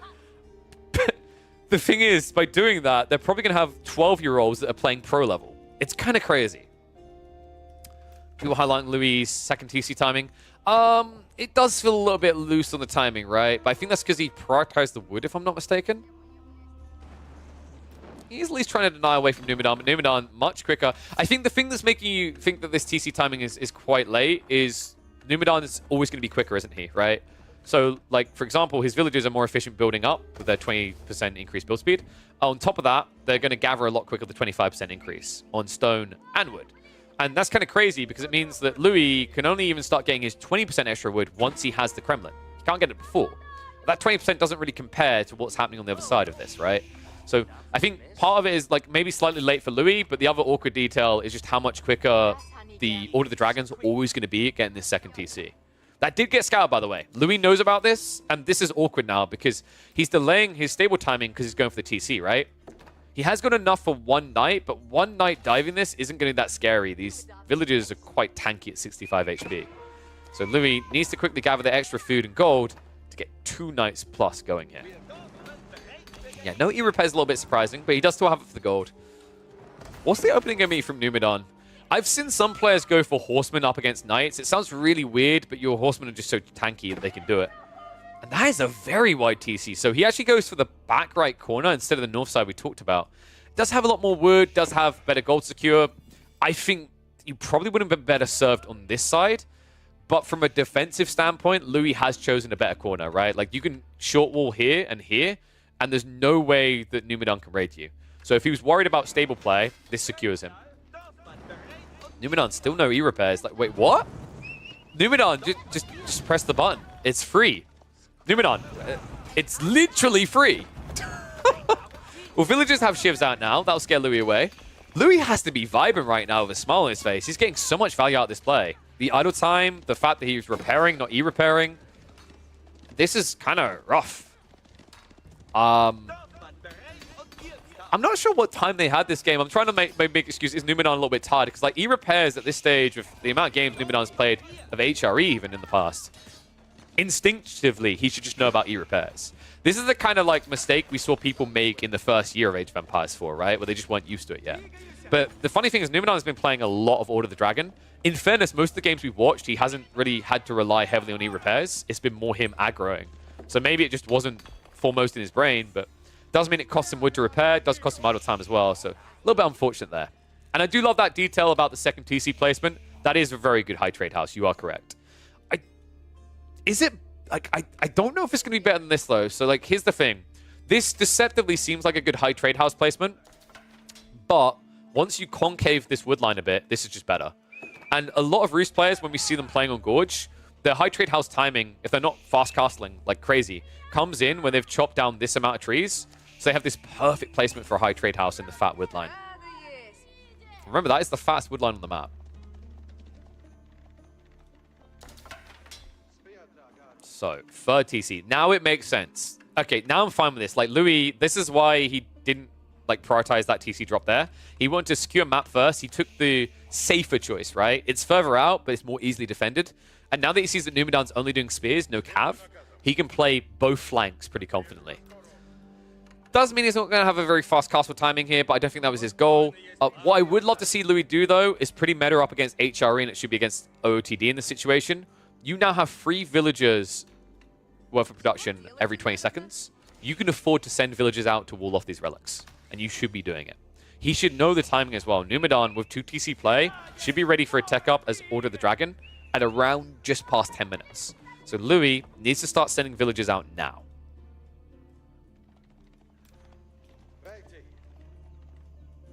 Or you could just, you know, not wall them and like maybe he thinks he can just raid with knights. Like that seems to be the course of action he's taking here. That just feels a little bit risky though. I guess maybe the other worry in Louis' mind is because his opponent has played infantry, he has an efficient torture for the walls, but you have to remember those are fortified palisade walls, so even against infantry, they last quite a while. Light Rage just forcing a little bit of idle time here. Numidan's second knight coming through. Will find his way onto the villager line. Very tanky, but I mean, against knights here, it's still a free hit killer, right? You get the lance in for 29, then 1919. That will be enough to take down a 65 health unit. It's kind of weird, right? Because we usually just see these French raids that hit hard. And, you know, if you're wondering what a big difference is between France and Rus, French knights can actually just 2-hit villagers at this stage, right? Whereas the Rus still always will take 3, whether it's a normal villager or a dragon villager. So in some ways, like, I'd say French kind of gets countered a bit more by Order of the Dragon because of the natural HP pools, forcing that 3rd hit. Whereas for the Rus, you always needed it until you get your hands on the blacksmith upgrades. And Louis making the move. There it is. Walls coming out. Oh, sorry. I forgot to do this again, didn't I? I'm going to have, like... I'm going to have chat help me with this. Remind me to switch over to the village account at the start of the game. I will get used to it eventually. It's just one of those awkward habits to remember. And here comes the high trade house. So yeah, once again, this looks good, but realistically, the amount of wood here is maybe the same, if not worse, than what he's going to get here. He didn't get enough concaving going here, so in the end, it just ends up being on the side. But this is pretty much what we've seen most players do. Also just gives you safe food sources at home, right? Also gives you an area where you can transition farms around it pretty confidently. So it looks like he's going to focus villagers left side to wall off, and then... Oh, this is ambitious, actually. It might work because it looks like there's a play for the central relic first. The reason why Louis delayed going for the relics to wall them off for so long, by the way, is you can in this matchup. You can't against HRE because they have prelates already running out as they tech up. But against the Order of the Dragon, remember, I've been drilling this into people, their weakness is their Regnit's timing. Because they cannot go for relics until their Castle Age. I think this wall should be quick enough as a result of that. Love that he's sending a knight just in case. Love that he's walling down this side as well. Has the scout out here in case he sees a rotation. So right now, Louis split his 2 knights between the flanks so that if he sees his enemy moving in with a prelate, he can get there quicker than a spearman can. Pretty cool read. Prelate is in for some bad news here. Numidan. The spearman is coming a little bit... Wait. Oh, no. No. Come on. Wait. Sir, can you move? I cannot believe that. And it's the perfect place to defend as well. Oh, that might be one of the most cursed dear death locations I have seen in this matchup. Poor Louis. Good idea, just doesn't work out. Now Louis just trying to quickly wall this in. It's unfortunate for him. Gilded Crossbowmen just have so much range. The Spearman even finished him off, so the plan's falling apart. Louis, it was a good idea, but the wrong timing. He's going to lose out on both flanks here. Militia pulled to try and delay this, but I mean, these militia aren't going to last much longer. 10 seconds left. Prelate is at least going to get sniped out, so that's going to delay it a bit, but this is looking like a 3-2 relic split. And look at this play from Louis as well. Horse Archers is more about that mid-game momentum, but if he's going to be up against mass Gilded Crossbowmen, funnily enough, Gilded Crossbowmen destroy you. They have good high base damage. They have incredible range. You're always going to be the one being kited there. Even though you can gap close, it doesn't feel good in the process, especially in the early phases of Horse Archer massing. Oh, man. I can't believe how bad these walls have gone for Louis. Wow. He'll at least have 2 relics, and, you know, he did go into Warrior Monk, so he damn well needs it. Warrior Monks can be nice, at least to the buff here, right? Like, getting the extra armor can be pretty effective with Horse Archers, namely because you are up against these Gilded Crossbowmen. But realistically, like, you're just reducing less than 10% of the damage that they do. It doesn't feel like a difference maker. Horse Archers, I mean, there's a reason we don't really see them much right now. They're not really designed to fight. They're designed to raid. Their advantage is their mobility, and that's kind of it. In fact, the introduction of the Onimusha, in some ways, they just feel like a worse Onimusha. Onimusha at least have a situational counter against heavily armored units. These Horse Archers, however, feels like a waste. And what makes it worse is Inspired Warriors is on the way, folks. So Numidan is going to have all the answers he needs. If he just masses out Gilded Crossbowmen, Louis right now is on a path to a loss here. He'd need to switch Horsemen pretty aggressively, and right now I don't think Louis has the food for that. It's always an issue with massing Horsemen, right? On limited food sources. He has at least started to transition farms, but until these are like 25 deep, Horseman spam isn't really feasible here. And now the walls go up on both sides. Got a little bit of Cold War Berlin going on down here. There's only a Sacred Site and a trade point in there. Or does get stabbed down to Louis. Not going to have to go mass farms yet. But the goal here is to make it a smooth transition in the next few minutes. High Trade House in the end gave 168 gold. So 57 trees were in range. I mean, funnily enough, I think these Horse Archers lose this fight. It's 5 Gilded Crossbowmen. That's actually enough. Doesn't immediately scout down the... snipe down the scout, rather. Scout down the snipe. Other issues, I'm not even sure you get Saint's Blessing here. Like, if the Warrior Monk leads the charge in, it means the crossbows instantly target him, right? And with 115 health, these units do 17 damage each. And there's now 7 of them. Like, you don't even get the Saint's Blessing out before dying. The crossbowman actually still hunting. Giga Chad crossbowman on the move. Just get off my lawn. Behind this, we are seeing walls go up. And we are seeing a switch into horsemen. So Louis, trying to get a step ahead now. This is what he needs. However, if it gets scouted early at all, and we see a switch into spearmen, problem's going to arise here. And look at Numidan's strat. He's such a big believer in Inspired Warriors, and he should be. It's like the strongest tool in your arsenal. He's buffing it up further. Herbal Medicine for the Prelate Mass. Makes sense when you get free relics as well. Throne placements. Like, this is where you just regret building all these horse archers, right? It just doesn't feel good. It feels like you've wasted so much effort here. But Louis at least playing to the full strength for the Roos, right? Boys Fortitude coming in, horsemen plus horse archers. His entire army is going to be buffed up. The question mark for me is whether they can win, because look at what Numidan's doing. He's going Imperial Age. Now, this is the problem. With this many horse archers, usually you'd be like, oh, you can punish that, you can dive. Depending on where he places his Palace of Swabia, I'm not convinced. With the fortification and the Spruan placements, funnily enough, Numidan can just hold you back. The Spruans are that good against horse archers. But here we go. Good fight coming out from Louis.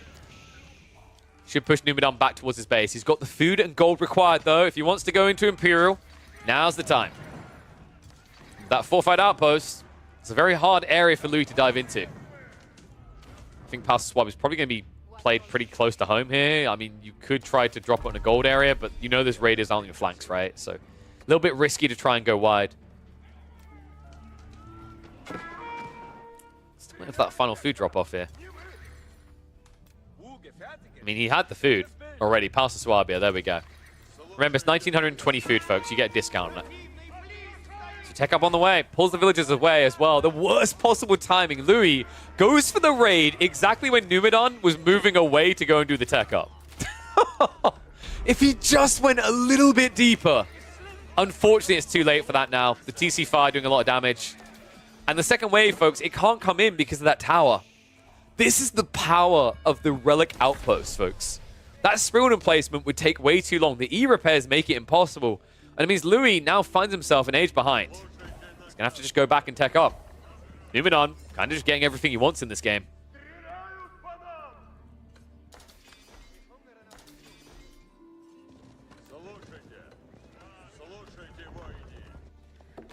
Military Academy also coming in. So Louis understands he just needs mass numbers to win this. How many farms in? It's the full farm transition, 35. This is the break moment, right? Where if he's going to make it happen, it'll be because of this. 29 farms on the other side, so Numidan just as food efficient as his opponent.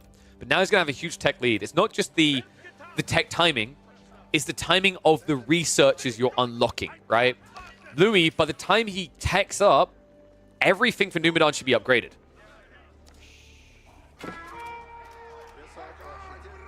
Louis, don't know what those men-at-arms are about. That's a dream. Oh, a nightmare actually for you if you think you're going to build into men-at-arms up against Gilded Crossbowmen. Burn for attempt coming in. High Armory now on the way. Culverin's already been prepped by Numidan though. Tithe Barn's also coming in. Looks like Numidan is going to slow down for the moment. He's just interested in eco-inflating first, right? Like, I think this is pretty smart by Numidan. Quite often I've seen Order of the Dragon players lose the game because they throw away an army and they can't afford to remass as easily as other civs. Once your eco is fully unlocked, it's a breeze. But right now, he doesn't have huge reserves. Horseman raid in, though. Good strike by Louis. Pushes this back, but with the textiles on these villages, it just feels so difficult to kill. And now the wall coming in! Just in time, he traps him! Sick plays out of Numidan! Outplays Louis on the back. Horseman going down. A great pinch by the yellow player. And the villagers with the body blocks as well. Unfortunately, he clicked the wall instead, so they don't get in the way. Still, Louis losing so many cavalry units here. Sets him back. Numidan barely losing a soul. And now he hits the triple digits. 100 eco to 125. Sick plays out of Numidan in this game so far to get an edge. In fact, this has been a game defined by walls. Those that failed and those that succeeded. Ja, bin bereit zu einem Befehlchen. Приказ снова есть. Готовы So we're talking imp on both sides now. Usually you'd want to say that like the Rus are favored with Streltsy Mass. I don't think it's that simple though. Because here's the kind of funny thought, right? Like if Numenor eventually ends up on Spear Archer, it's actually a weirdly efficient comp for Order of the Dragon due to the extra range. I don't think he's going to go for that though. I'm kind of expecting him to stay like Spear, maybe go Hand Cannoneer. The Hand Cannoneers of Order of the Dragon will decimate Rus Streltsy. They're that good. Now Horseman Raid's going in again. A few Spearmen looking to cut them off though. It always looks weird when you see someone just chase with 3 spears. You're like, what? That's inefficient. But remember, this is more like you've got 6 spears chasing. So it's a good answer. Horse Archers. Raiding in on the west side. And a keep drop now coming in from Numenor. So yeah, a little bit of annoying damage coming in on his flanks, but it's really not enough to slow him down, right? Numenor's eco numbers are still scaling upwards, not down. And look at that. I told you these spears are good enough. Good God. Elite army tactics as well. They got everything they need. This is another part why Horse Archers are just really frustrating to just use, right? Like the extra micro required to get any value out of them just never feels good. Even for a player like Louis, it's distracting him away from other things. And it means these Spearmen are still getting reasonable trades up against the remaining Horse Archers. A keep drop now on the way. Louis was trying to take gold away for the long con. I think Numenor's going to allow that. We have got Mangonels now coming out from Louis. If he can get up to like 4 of these, it's a pretty solid answer up against the mass crossbowman Spearman strategy of Numenor. But you need 4. The problem is you're going to be massing Mangoes into Culverin. Doesn't bode well. Even Siegeworks would not protect you from getting 1 shot there.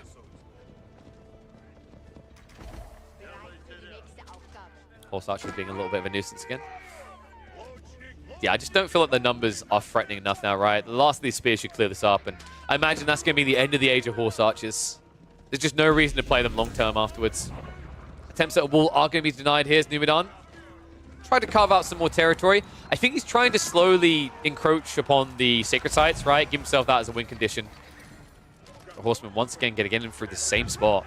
Yeah, Numenor, I'm surprised he never re-walled that. Just a little bit greedy, not setting up the initial wall before moving to the secondary. Spearmen are now going to push away the villagers. The keep going up from Louis looks a bit slow. Wait. Is this going to work? Oh my god, no, this is not going to work. 1 Spearman. Make that 2. Louis, no. The keep, too late here. He's not going to be able to secure that gold. That's a big deal for Numenor. That means he's going to secure 8k for himself. And that's critical here. It means Numenor keeps the way open, right? It doesn't just have to be that Archer Spear we talked about. We have plenty of gold to play with now, and that means we could be looking at mass hand cannoneers on Order of the Dented. Man, sick timing there. I mean, it's just the power of spears. I think spears, even just spears of the Order of the Dragon, units in general are much more efficient at shutting down these type of plays, just because they don't trip over each other to attack villages, right? There's less of them, and each of them hits harder. It's that initial impact. I've said before, like, I think Order of the Dragon, the reason a lot of people playing melee right now is they're more efficient with their melee. Their initial hits are better. But check this hit on the backside. Gilded Crossbowmen just trading out against their Spearmen. More or less just ignoring the cavalry because right now Numenor just has so much power. The herbal medicine, as well as the crossbow line, buffed up the Inspired Warriors tech. Not to trade out fairly evenly. But Louis, still with the Streltsy numbers now, is going to push him back. This is the awkward thing, though. Like, with this Streltsy mass, it has a limited pull, right? Like, you're going to run out of gold pretty fast. So, although that's a good fight, it feels like Louis needs to be doing more than just defending here. He needs to be assaulting.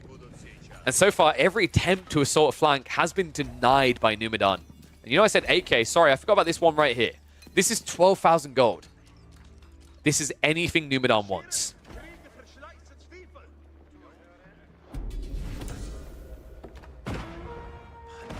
It's funny as well, because Numenor's not even being efficient with his comp, right? Like, I think Gilded Crossbowmen is worse than Gilded Archers here. Mass Gilded Archers with the ranged upgrade, I mean, it's not much damage reduction overall compared to what Streltsy do, but it's still more. And with extra range, you know, the cost efficiency of the comp is just better. But I guess with the Gilded Crossbowman, the extra range means, you know, even over Gilded Archers even, he doesn't need to rush. He can just kind of skirt the fights. And he is up against Streltsy that have the same movement speed. So the only threat factor for him are Horsemen. And that's why we've got so many Spearmen coming out from Numenor.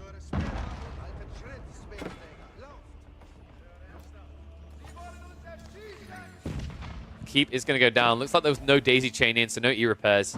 That feels like a big mistake by Numidan. I don't think that keep should have been given over for free. You could have delayed your opponent a lot longer here. That being said, his army is big enough that I'd be surprised if Louis feels confident just diving in here. Let's go dive in on the flanks, though. All right, dude, we have got Leonidas over here. Good God. Admittedly, he had a cannon to assist him, but still. Small crossbows being found on the flanks. Outpost upgrades coming in. There is going to be a pushback here, so a retreat coming in from Numidan. And he's prepping horsemen. Biology as well. Okay, this is the knockout punch we're looking for, right? We talk about Boy's Fortitude and how great Boy's Fortitude is, but it isn't really great compared to the raw HP that Order of the Dragon have, is it, right? Like, you're up at 246 health. These horsemen, as they pump out, are going to be, like, what? Well, fuel is 250. I think they're up at, like, 340, and then biology buffs them further. 432. Wow, I was close. I think it's 360 is base, right? Good lord. Wait, he's also going Langstacked. Okay, that's pretty crafty, because if you layer in a few Langs, the idea of Horseman Langs I quite like, because Horsemen will hit first, and that means all the aggro's on them. And then after that, the Langstack come in without being damaged, right? So Louis is going to have to focus a lot more on micro in these fights than Numidan. Numidan can more or less just A-click. But A-clicking on both sides here, dude, the amount of spears out here is enough to keep defending this, though. I don't think Numidan's losing enough eco to really care about these raids. And now the counter raid's coming in. A few spearmen did dive in towards the economy, so Louis, I'm going to lose a few in return. He does have plenty in reserve. This isn't going to hurt him immediately in this game. But the Goliath horsemen might. They rise straight out. Louis has to back away. I mean, it just feels like pain here, right? Like, you know you're going to have to keep running, so you never actually get the static deployment. Meanwhile, the Inspired Warrior buff, the range on this Gilded Crossbow means you get punished all the way retreating. Louis losing about, what, 10 Streltsy just like that.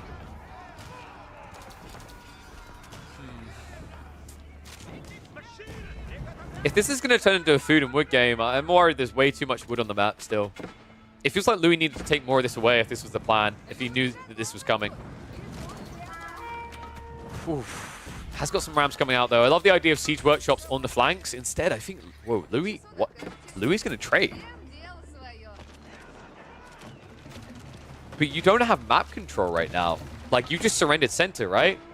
So Louis seems to believe that he can just overwhelm this army. Maybe. He has got a lot of horsemen and Streltsy, but there's also spear horsemen now. So that's going to be a backup. Numidan just happy to run in with the troops. Find what he can. Sniff out what's happening in here. Looks like we're actually getting a men-at-arms switch up out of Louis. Interesting choice, but he's seeing mass melee and they're all like, squishy, right? Well, squishy may be the wrong choice of word, but Order the Dragon in the game. But I think you get my drift here. Compared to men-at-arms or Gilded Knights, these are quite squishy. It's actually insane how good they are at sniping villagers as well. Like, 3 hits for a spearman to kill a villager is kind of crazy. Once again, though, this is the type of areas where I think Order the Dragon thrives in, right? Is their melee are just much more efficient at doing this. And also, oh my god, he got the torch tech. Look at how effective that is. God damn. That's so powerful. What a smart read here. If he's able to get those spearmen to those farms, it's an absolute destruction.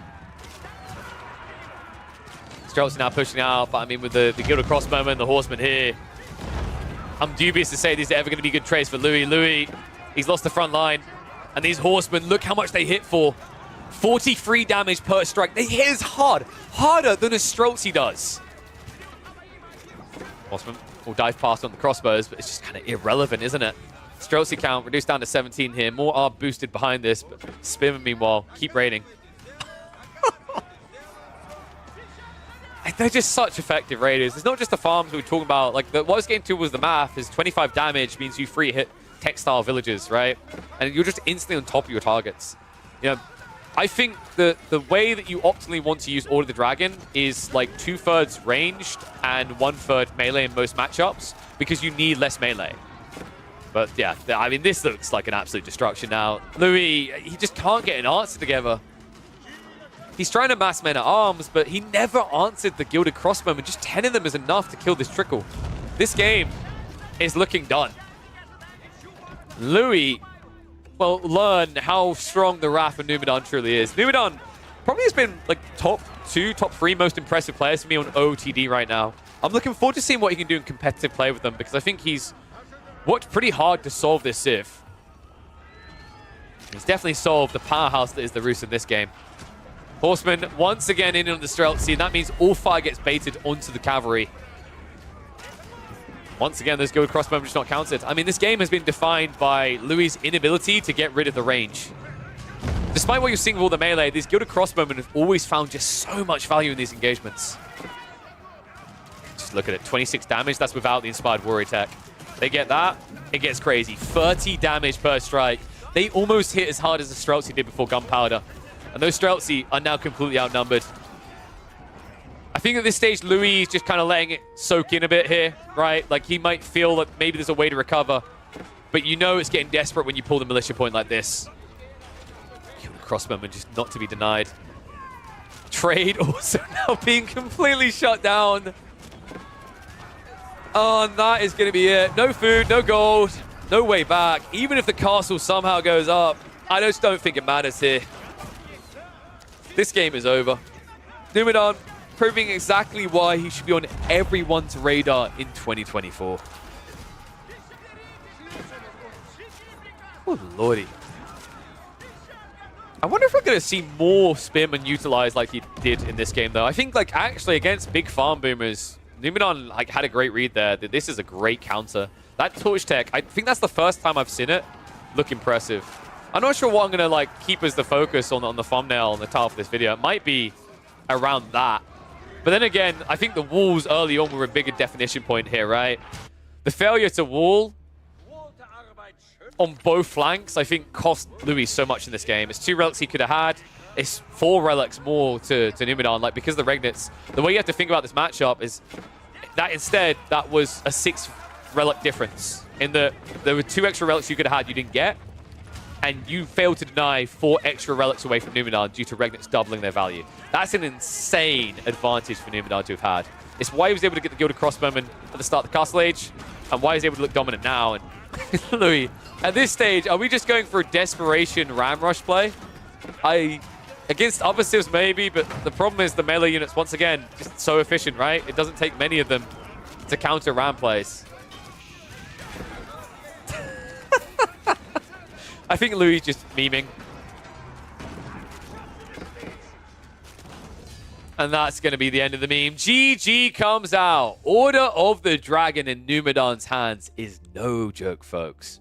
Might even be ban-worthy. Okay, maybe I'm jumping the gun with that. Okay, so pretty cool cool game, right? Told you guys it would be worth watching. So we are back. We are ready for more of the recap of what just happened on the weekend. So League Classic, Open Qualifiers. I was looking at what we could check in on next. We could look at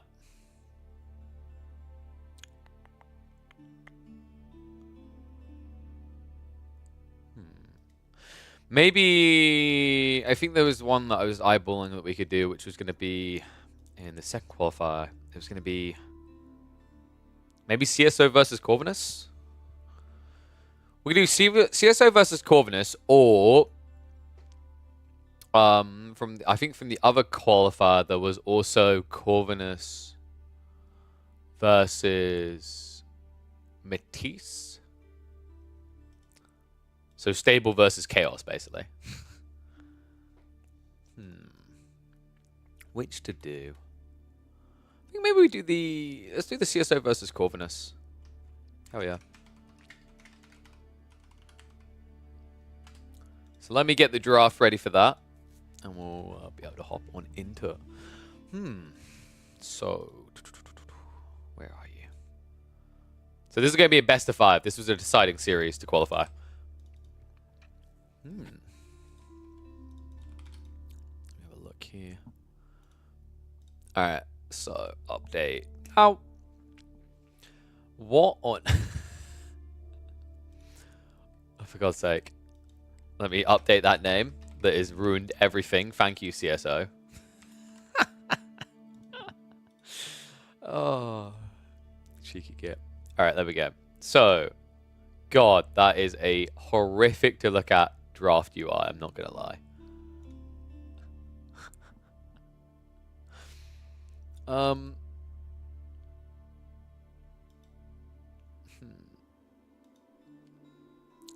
trying to think, dude, is there any way I can make that draft? Like, it looks so freaking ugly. Maybe we switch the in-game casting UI look to allow for something that works. Let me quickly check if there is another UI that makes that look less tragic. It was already bad enough, but that is absolutely cursed.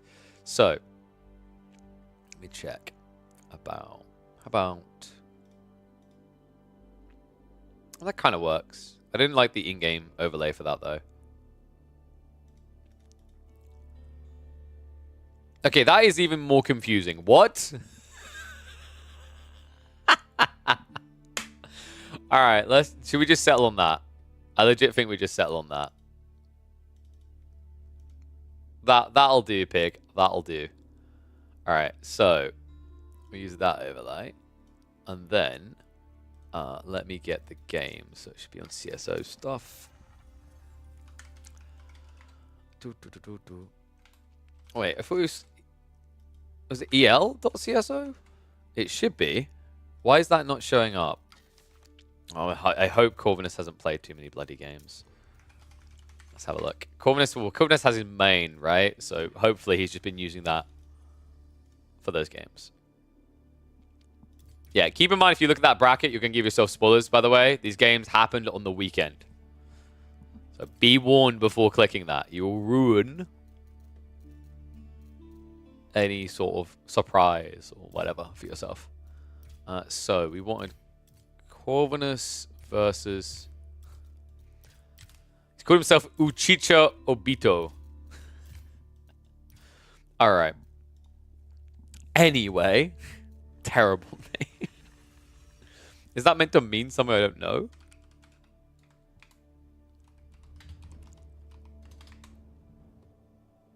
Oh, it's Naruto. Yeah, I'm not gonna lie. I still haven't watched Naruto to this day. I watched a lot of anime, but I have not watched Naruto. Oops, guilty sin, I guess. Alright, should we get ready to rock and roll with this one? So just let me check that the graphics good and everything else is updated. So let's hop in the game. And yeah, I guess we'll just tolerate that. God, it looks so out of place compared to the other one, doesn't it? Do I just accept the ugliness of the other overlay for how much better like it fits with the emblem? I'm a stickler for these details, I swear. So we were using, I think it was this one, right? Yeah, it looks so much more in place. Like, how different is, I'm curious, how different is this one quickly? Yeah, I don't like that. The color looks so much worse like that. Sorry, farm man. Yeah. Right? Like, I'm not imagining this. It looks so much better. So let's just stick with this overlay. And we'll tolerate the mess that is the in-lobby look. Yeah, whatever. We'll just get... we'll deal with it. Okay, so... let's get ready to go. Wait, we're opening on bridge? Okay, that's interesting. Alright, this is already going to be an exciting set by the fact we're opening on Bridges, one of the brand new maps. One and all, welcome back to the coverage of the Elite Classic 2 qualifier. We are here for a decided series to see who will make it through. Will it be Corvinus or will it be CSO? Channeling his inner Naruto. That's right, Uchicha Obito is in fact CSO of Team Elephant here. We're going to have a best of 5 decide who makes it through. An interesting one as well, actually, considering that we open up with English versus Ayabids on the brand new map Bridges. Now, this is a matchup that I genuinely feel favors the English quite heavily. It does depend on a few key things. It depends on like which way your opponent wants to. I say English. Iabids heavily. It depends on a few things. I think you need to kind of hone in on this idea of playing like feudal presence with the Master Smiths. More often than not, when I've seen Master Smiths come out, the English have gotten rolled. But so far, I've been watching a few games where the Iabids have been getting a little bit too cute and playing alternative to that. We're going for the 2x speed on the opener just because it accelerates that early game that we know shouldn't be very present. Iabids are just going to go for a tech up. English are going to go for a tech up. In fact, I'm even going to try the 4x speeder. Scout rotation is looking fairly decent so far, actually. A good start to the game for Ping. So CSO after to a bender here. Meanwhile, Corvinus, oh, dude, he made that mistake. We've noticed a few players doing this. It feels like the sheep spawn on the north side are just not worth the time it takes to rotate. It takes you so long to basically yield a maximum of 6 sheep covering this area of the map. Much better to play central and then cross. And it looks like that's exactly what was happening from CSO. He does get cut off towards the end by Corvinus. But unfortunately for Corvinus, the way that the resources are spawned meant all the sheep forward spawned. None of them spawned behind due to the gold and stone placement. So overall, a better haul coming in for the English in this game. Corvinus, of course, still with 9 sheep to work with. Missing another one there, so it's going to be 14 on the other side. And remember, the big difference here is that Corv isn't going to start with the sheep, right? He's going to move out in the berries, and I love this. It's the Master Smiths play. Another cool detail, look at what Corvinus has done. This is Master Smiths into potentially a Growth Wing play. I don't know if you want to rush that, though. The way he's exhausting the berries feels like he's going to leave them afterwards. But, folks, this is like the be-all, end-all right now. When you play against the English, fast castling is very difficult because your resources can be shut down, right? Like, for example, unless you get 2 outposts set up, you can't easily guard your gold, and most of the time you only want to set up 1. The cool thing about this game, though, is look what Corvinus done. IU. Was there meant to be a love in the middle of that, Corvinus? I'm not sure.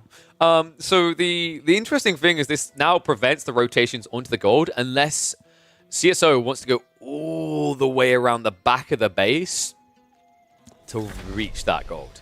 And that's way too far. You just get cut down by any sort of troops coming out. So pretty good now. Doesn't mean he gets past this early game. Weird part to me is that he went Master Smiths when he had a spawn like this. I think with a spawn like this and the way he approached it, Master Smiths is kind of unnecessary, right? Because unless you're willing to play a long feudal, I think Master Smiths falls a bit flat because you still have to build the blacksmith to even get the techs in the first place. And that's where the big edge comes in, is that you beat the English to the punchline of getting blacksmith upgrades. And essentially it means that their archers trade poorly against your own, right? It's a 2 damage difference at that stage. But that's not what we're getting out of Corv. It genuinely is going to be Castle. That's kind of weird, man. I think like this was a mistake not getting Growth Wing and then probably Advancement Wing here if this was your strategy from this position. I don't think you can play Logistics because of the way Lombos are going to guard the map, so your Dervishes would just die. Trade Wing doesn't make much sense either. Yeah, he's genuinely going Growth Wing. But he's exhausting the berries is the bigger problem here. Gold is a little bit slow on the gathering, right? It took a while to set up that, and on top of that, he had to move out into the stone to get the arrowslets. Yeah, he went for the forward one here. So a lot of time lost there. I'm always looking awkwardly on when I see this type of move where you go for the stone gathering because you don't go wheelbarrow with this IB build. So there's a lot of idle time just to get that defense up, but unfortunately against the Lombos, you have to. That's another reason why I'm a bigger fan of playing a long feudal up against the English, just because of the big edge you get midway through. Unfortunately, the only person getting an edge here is CSO. And he is going for that wide rotation. Now, this is the thing. I said this was dangerous, but something you have to realize is right now, Corvinus has no units to defend himself with. Not a single unit has been built. No archers, no horsemen, nothing. If CSO goes, he will shut out the goal, but he needs to be fast about this. 10 workers now out to that gold line. Corvinus looks like he's going to get it. And that hesitation from CSO may have just closed the gap.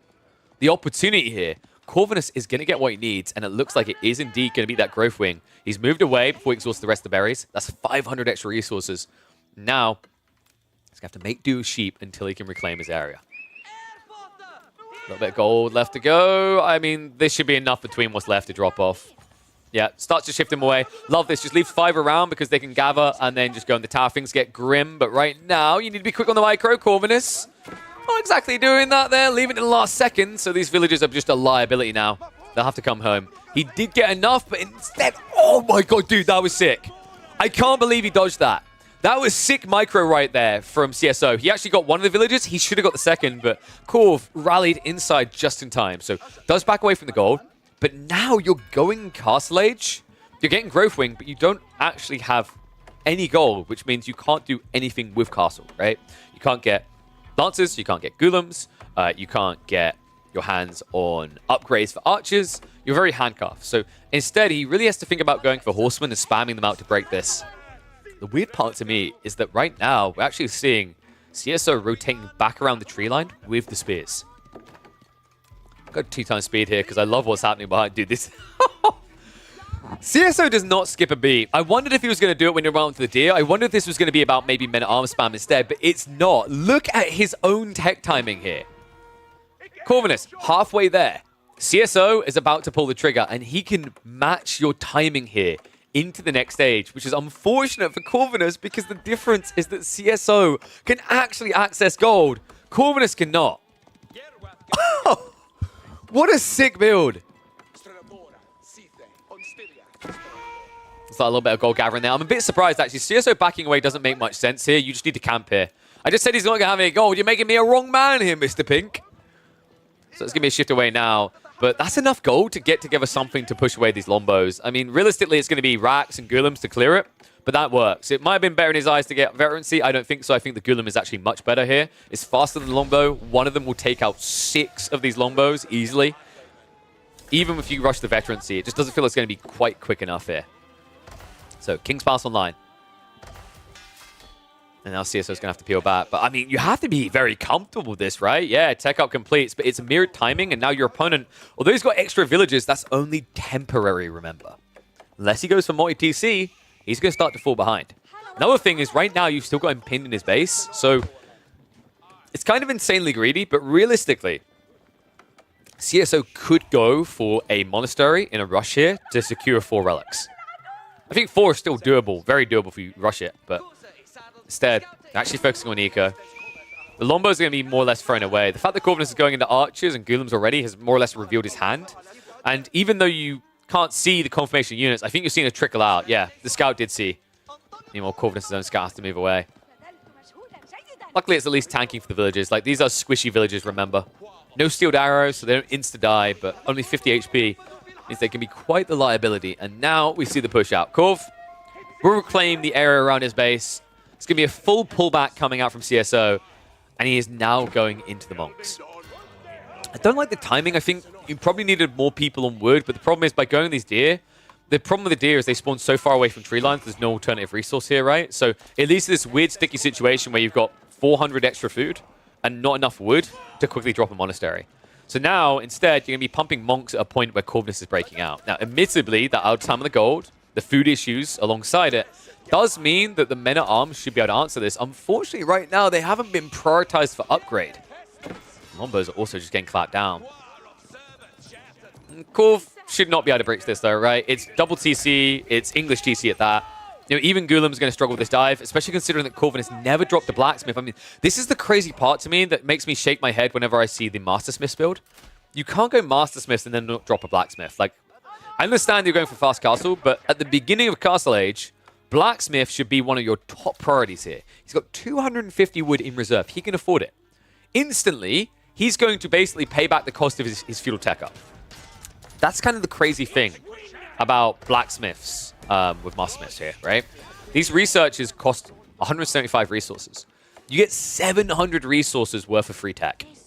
And you pay 600 for a feudal age tech up. That's bonkers. Mastersmiths at that stage in the game makes the most sense out of any stage. But I've seen this way too often, man. I don't know what it is, but IBID players go Mastersmiths against English and then don't actually use it. So it's going to try to race for the relics, but CSO did move out a lot quicker. So realistically, we should be looking at what, a 2-3 split? Looks like Corvinus did peel south side though, so might be difficult to get that central relic over here instead for CSO. This one is coming home to pop up. Golem and Archer are on the way. Nice intercept here. And that means that actually he's going to end up losing the Monk, especially with the Golem there. I love how these guys always have Network of Castles buff on them for some reason. Did you guys know that? I believe, if I'm not mistaken, the Monks are the only unit in the game that for some reason keeps the Network of Castles buff on the UI. I don't know why. I don't even know why they get it. They don't have an attack speed. Oh, it's such a weird detail. Okay, we still do not have a blacksmiths. There we go. Boom. There, see, all of a sudden, 700 resources saved. It's so wonderful. He's got 11 archers. It definitely makes a lot of sense now. Like, it's very valuable at this stage. Like, it's also insanely valuable in this kind of situation because an archer costs 80 resources. So by the time you got 10, you could add another one in, or you could add more than an archer worth of damage for 70 resources more, but then also get more defense. It's such a no-brainer. Even just a few archers in with the way Master Smiths works. Second TC comes in behind this from Corvinus. So only lagging behind by a few villages, but we're now getting the farms come in. That's a little bit more permanent. We're going to hit the 2 times speed here because we're at a stage where it looks like the Yoink was successful in the center, but it came at cost on the north. So a weird exchange there, but one that favors Corvinus because he forced CSO to add another monk. Or rather, it cost him a monk. I don't think he added another one in, but it's just one monk left to deal with, or to use, rather, to go for these sacred sites after the relics are grabbed. And there's one relic left up for grabs here. The crossbowmen are a problem right now. Corvinus was completely out of position, right? Because he sent the entire army north side to kind of control that area. Love the wall-ins coming in. It's really important that you block these sort of rotations. Makes your opponent more predictable. In fact, I love what we're seeing here. Walls on the south side as well. So it looks like CSO is trying to constrict the map and ensure that Corvinus can only come down the center. Obviously, eco upgrades are also in the way in for Corvinus. Haven't seen the same yet out of CSO. We are getting Armorclad, though. This is a really strong tool. Like, I can't emphasize enough how this kind of ruins Corvinus' comp right now. I like this prepping more crossbows in response to it. Otherwise, he'd be kind of damned here. Men-at-Arms with Armorclad is just kind of insane. The amount of chunkiness these boys have makes it very hard to breach them. Behind this, the thing that's really scaring me is the food numbers that are starting to inflate. 24 farms already. On the other side of this, it's only deer and the nearby berries to work with, right? After that, Corvinus is going to have to make their own farm transition. And that's one thing that kind of sucks about the Ivids compared to the Abbasids, is the Abbasids have options with things like Fertile Crescent, with agriculture that makes them better. The Ivids, you're already out the gate worse with the gathering rate. And you don't really get anything that helps you because of the way these landmarks work. It's a one and done at the start of an age up, and your one and done choice for food-related stuff was the extra food on the berries. Now, admittedly, is an extra 100 food. It will last a while, but it means as we kind of creep deeper and deeper into this game, the infinite food is already being scaled. It's already being sorted. And what makes it frustrating is, you know, for the English, it's not cost inefficient at this stage. A 25% increased gathering buff is insane. And the fact that you only pay 37 wood for these farms makes it so feasible for this Civ. Got Gavin in the center. Love the outpost. Just make sure he's got that extension of aura. I'm wondering if we see a keep coming out of CSO in like the next 2 minutes. I think it's a very powerful play around this location here. Forward to the sacred site to control it. And then also it gives you a staging point from which you can spawn siege, you can retreat to. And right now, Corvinus doesn't really have anything to get through that. Corv should have a strong time ahead of him in the fight, though. We're actually seeing the research come in. Sultan's Mamluks is on the way. And this allows you to snowball. But the critical element is you need to win to snowball that, right? But once you start chasing a fight away, all of a sudden you get that damage escalation, that movement speed escalation. The scary part against the English at this stage is they have the aura. They've got the attack speed aura that kind of offsets that damage increase, right? And theirs isn't conditional to the same constrictions that yours are. The condition is you need to be near an outpost or TC or keep. But that's a lot easier to obtain than the condition for Corvinus where you have to kill a unit to even get them off. Wait, is CSO just... He's holding on to a lot of food and gold. I'm wondering, is he going to Berkshire drop the center? Okay, that is just disgusting, but really, really smart. A Berkshire does the keep requirement, but doesn't cost you 900 stone, right? And then it also gets you an age ahead. It gets you into a perfect point with these farms. You're already up to 40. 40 with enclosures is going to be insanely strong here. Dude, I actually think he's going for it. That's crazy. Like, he's got all these gold workers here, so all he has to do is pull the 18, drop the Berkshire. You don't even need it forward to the sacred site. It achieves the same, right? With the insane range it has. And at that stage, like, you know, if you drop the Berkshire here, your opponent can't access the gold to the south side, right? It should be in range. What a wild build. CSO's so creative, man. Like, those 6 Lombos done enough to ruin the Ibid's day and slow them down. And it also kept them in check for a while. Like, it made Corvinus a bit paranoid about coming out when he should have. And now we have this awkward predicament for Corv. He's about to find himself an entire rage behind on a Civ that can't really rush it up. I mean, you've got Advancement Wing, but still going to be an expensive price and still going to be a minute and a half. Units moving in. Outpost is here, so he sees it all. He's going to look to snipe the eco, and while he's doing this, he's sneaking a Berkshire behind this. Just such a creative way to play this from CSO. That's twice in the game they've snuck a tech up while attacking. It's so ballsy.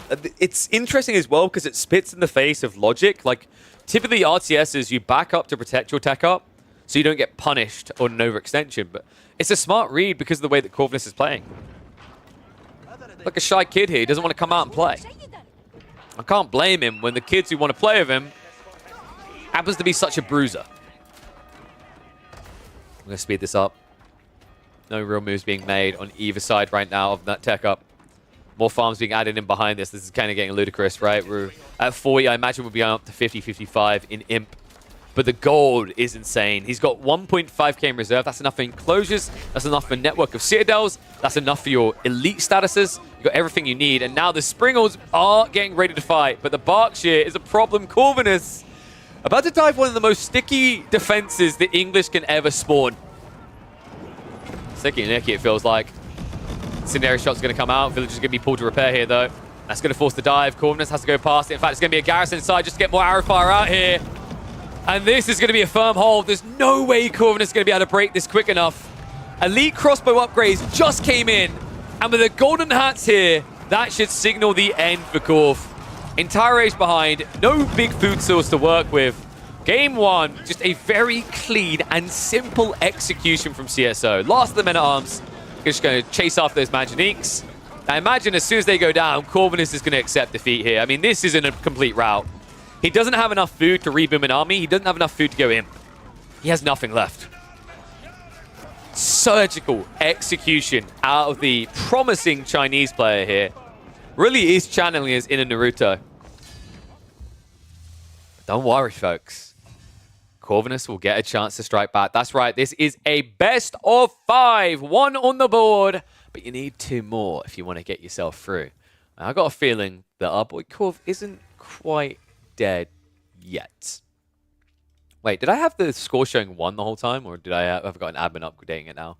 Whatever. Let's get ready. I'm going to quickly open up Corvinus's data. We will get into the second game. So what do we have draft-wise? We just saw Ibiz versus English. It's Corvinus's pick. Probably Delhi, right? Delhi game 2. So Corvinus is a really big fan of Delhi on Coastal Cliffs. So I have a feeling we might be going to Coastal Cliffs. And dude, okay, I was right. We are going to Coastal Cliffs, but I was wrong about the Civ choices. This is very interesting, actually. I don't think I've seen more than 1 Zhong game on this map and more than 1 Zhuji game. And that Zhuji game had Corvinus playing the Delhi, but apparently he saw something there that inspired him. Game 2 is going to be Jeanne d'Arc in the hands of CSO. Meanwhile, Corvinus, looking to recover from an early loss, is opting for the Zhuji. A Civ that recently got nerfed pretty hard, and I think they might struggle now in this matchup. But let's find out. First Jean pick we've got to see in the tournament. And it's going to be on Coastal Cliffs, aka mini Dry Arabia. Just take Dry Arabia and chop off a third of it, and you've now got Coastal Cliffs by Avali. Uchicha Obito, aka CSO, will be picking Jean here. Meanwhile, to the north side, Corvinus is on the Zhujin. It's not a bad spawn, actually. Double gold and food. If this is going to be a Chuga Nu all-in, this is the way that you get a lot of value out of it. And Chuga Nu all-ins are kind of annoying for Jeanne d'Arc because of the fact that, like, even when you go for the Women at Arms, you can only reduce the damage down to 3, not to 1, right, compared to archers. Other side of it is like, yes, you can build knights, but your opponent can also spam spears. I do think, however, in this matchup, in the full feudal all-in, if you just go 1-1-1 as Jean, add in a few knights and save them for the end of the fight and go spear archer mass, you're going to farm up a storm. And you'll still have an ability to win fights afterwards. So let's see what approach the two are going to take. Tech up should be ready soon. There's no doubt in my mind this is going to be School of Cavalry and Meditation Garden, respectively. You could go Xiang Nantao, but I think most people like to win games, which is why that always ends up being second. Sometimes it works when you open Horseman, but do you really ever want to open Horseman up against Jeanne d'Arc? The answer is a no, and if for a second you were getting ready to answer otherwise, you can thank me for quickly saying no. It's just it's a losing battle there. The horsemen just do not contest knights at all. Okay. This is not for stables, though. Like, is the answer a yes, Corvin? No, this is archery ranges, right? It has to be 2 to 3 archery ranges. The reason, like, so I've thought about this a lot, and the only reason I can think that you want to go Zhuji Jiangnan first over Meditation Garden is because you want to drop a lumber camp and pull all your workers there, so your first Imperial official buffs all your income. Because at that stage, if you do, for example, go stables, what you end up with is a situation where you're basically paying 120 resources, if you think about it. Because you get 20% more wood, so that covers the difference in cost between the stables and spawning the free unit. But, like, going mass stables here would feel really dicey. School of Cavalry complete. Meditation Garden is not going to be on the other side. Instead, it's going to be stable opening. Is he expecting Hunter Zhon? But it's the only other thing I can think here is that he thinks this is going to be Hunter Zhon coming out of CSO. It's the only thing that makes sense to me. Unless this is... Dude, he's not doing the Pro Scouts build. He's doing the Pro Scouts build. Dude! I forgot. We cast like 3 Corvinus games of him doing this, but... This was like a weird game to do that in, no? Like, the timing of the knights arriving is going to block out the deer. I don't think this can work. We're going to have to see. Scouts need to move out now. He needs to get back and start sniping down these deer. Unfortunately, the knights are already arriving. I love this idea from Corvinus. I've seen this work against English, for example, which is crazy. Usually can beat English with it. Japanese. But the issue is that Jeanne d'Arc is not a slow civ. With 5 minutes in, they have the woman at arms and a knight. All they have to do is camp here. Like, you camp this one, you send your scout to the right side, and all of a sudden, Corvinus can't do anything, right? These spearmen don't feel great against the woman at arms, right? She's on her way now. Knight is going to have to guard for a little bit. You might get 2 or 3 of these deer, but I'd be surprised if you get much more than that.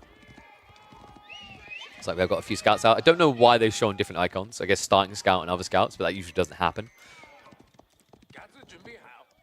Now the woman at arms is here, so...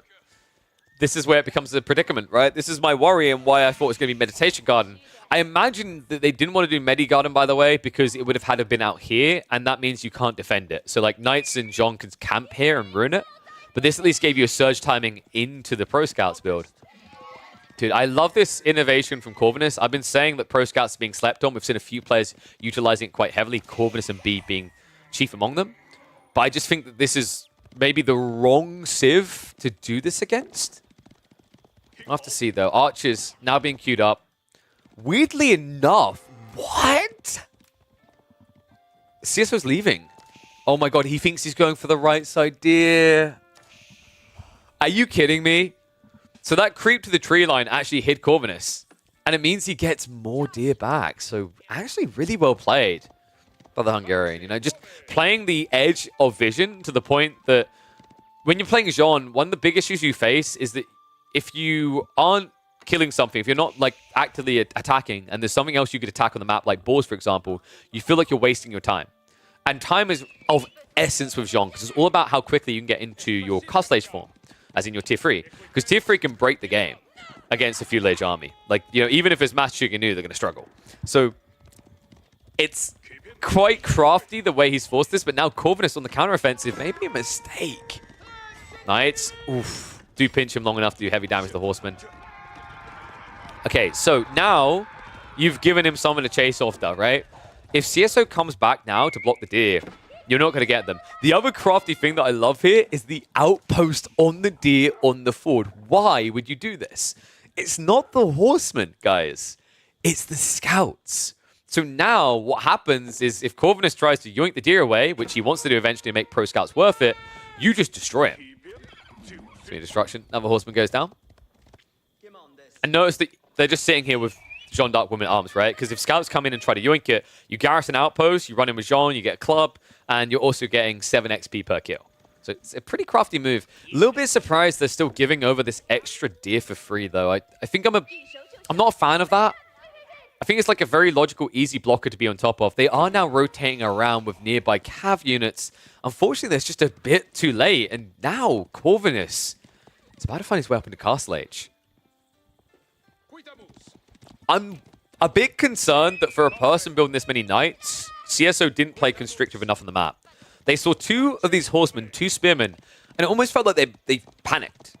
Because the reality is, like, your opponent hasn't built much of an army there, right? He got 2 of those units for free.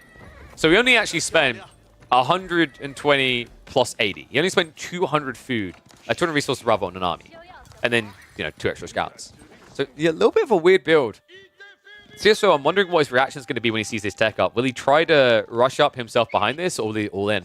Because my issue is if you're going to all in, you're 3 minutes away from Castle Age. Shaolin Monks will eat all those relics up in that time. So to me, it feels more logical to just spam units now and block any sort of economical gains for Corvinus.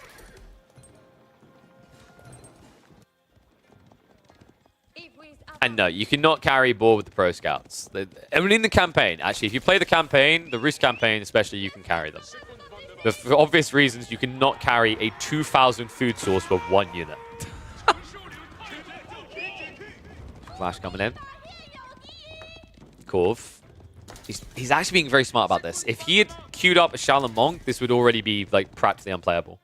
You wouldn't win this fight against Knights. French Knights would destroy you here. So actually a really smart play here to get the Lancers together.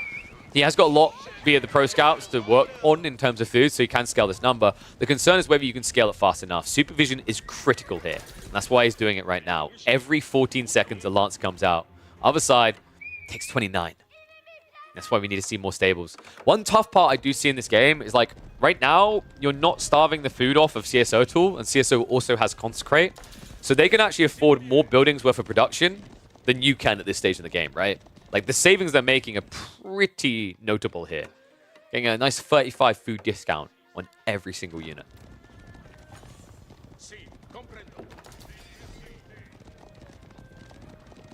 Cool. We'll get back out for the deer, so well played there on the timing. Waits for CSO to go away. Like, he's genuinely trying to avoid a fight, because he understands at this point in the game, taking a fight is taking a loss here. And Corvinus cannot afford to find himself on match point so early on in a series. When you get into best of 5s, best of 7s, best of 9s, when your opponent gets match point too early, they're able to bait you into bad picks. They force you to throw away very desirable civs for later series points and early phase. We've seen this before where, it used to be, for example, I remember in the olden days where Vortex always loved to open Mongols. A player like Marinelord might come in and pick Mongolian Heights, opens with Mongols from Vortex, and then the response was Abbasis, which back in those days was absolutely terrible. It's just such a big strategic advantage. Spimmer now being added in. Oh, this is crafty, actually. I think CSO could have went a lot earlier and should have went a lot earlier, but... Wait. Buddy? Okay, we're just going to let the Monk run by. What? I'm so confused right now. Corvinus is going to look to seek shelter. You can't dive like this, man. It just doesn't work that well. Might find some gold workers for your trouble, because that was a little bit of a slow reaction by Corvinus, so a few are going to go down. So does end up being worthwhile in the end, but that was almost a disaster. You have to remember, you're up against the Zhuji. They got the villagers, they got the TCs, but in the end, it's a sick read. 5 eco kills. On the other side of it, return fire, though. Lancers go in. And they are going to find some. So it ends up being a 4-5 exchange here. The Monk, is he going to be spotted? Wait, where is the Monk right now? Wait, is he... I'm so confused. Is Corvinus using the Monk for a fight? Dude, this is so odd. And now he's yoinking the deer.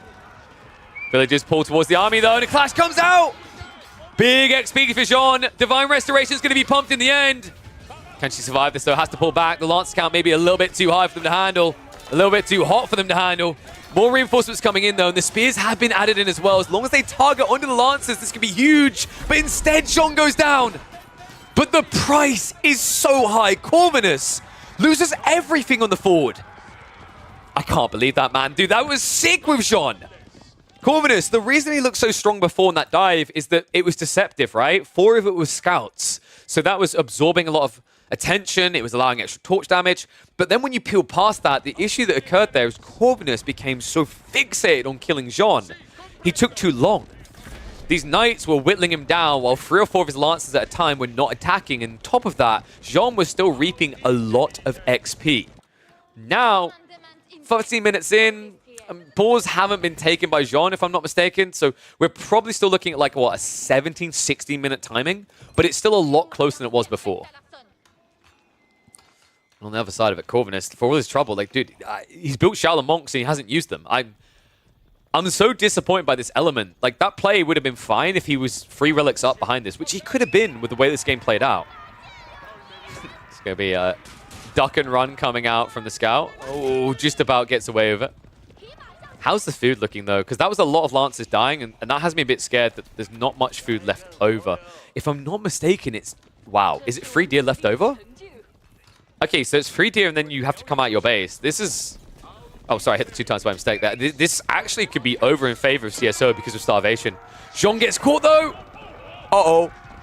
Cycle charge. Nice save just in time there. That would have been a huge snipe. If that happened, no buyback, no opportunity. Instead, Jean's not here. Clash is going to happen. Lancers get the better side of it. A lot of injured knights here from Jean. No Divine Restoration still for 35. But the walls are up, man. Like, you're constricted. I don't think Corvinus originally wanted to go there. And now, Royal Institute on the way from CSO. Corvinus hasn't done enough. People asking, like, how is it GG? Corv went for a fast castle build. He played pro scouts, but he's played to his limit now. He hasn't got Song. He hasn't got a farm transition going yet. He hasn't gone to TC. And he's been feeding Jean. A little bit here and there, but getting her there, right? And now, we're probably about a minute away from a tech up.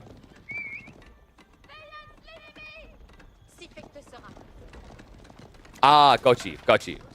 Fair enough, Chad.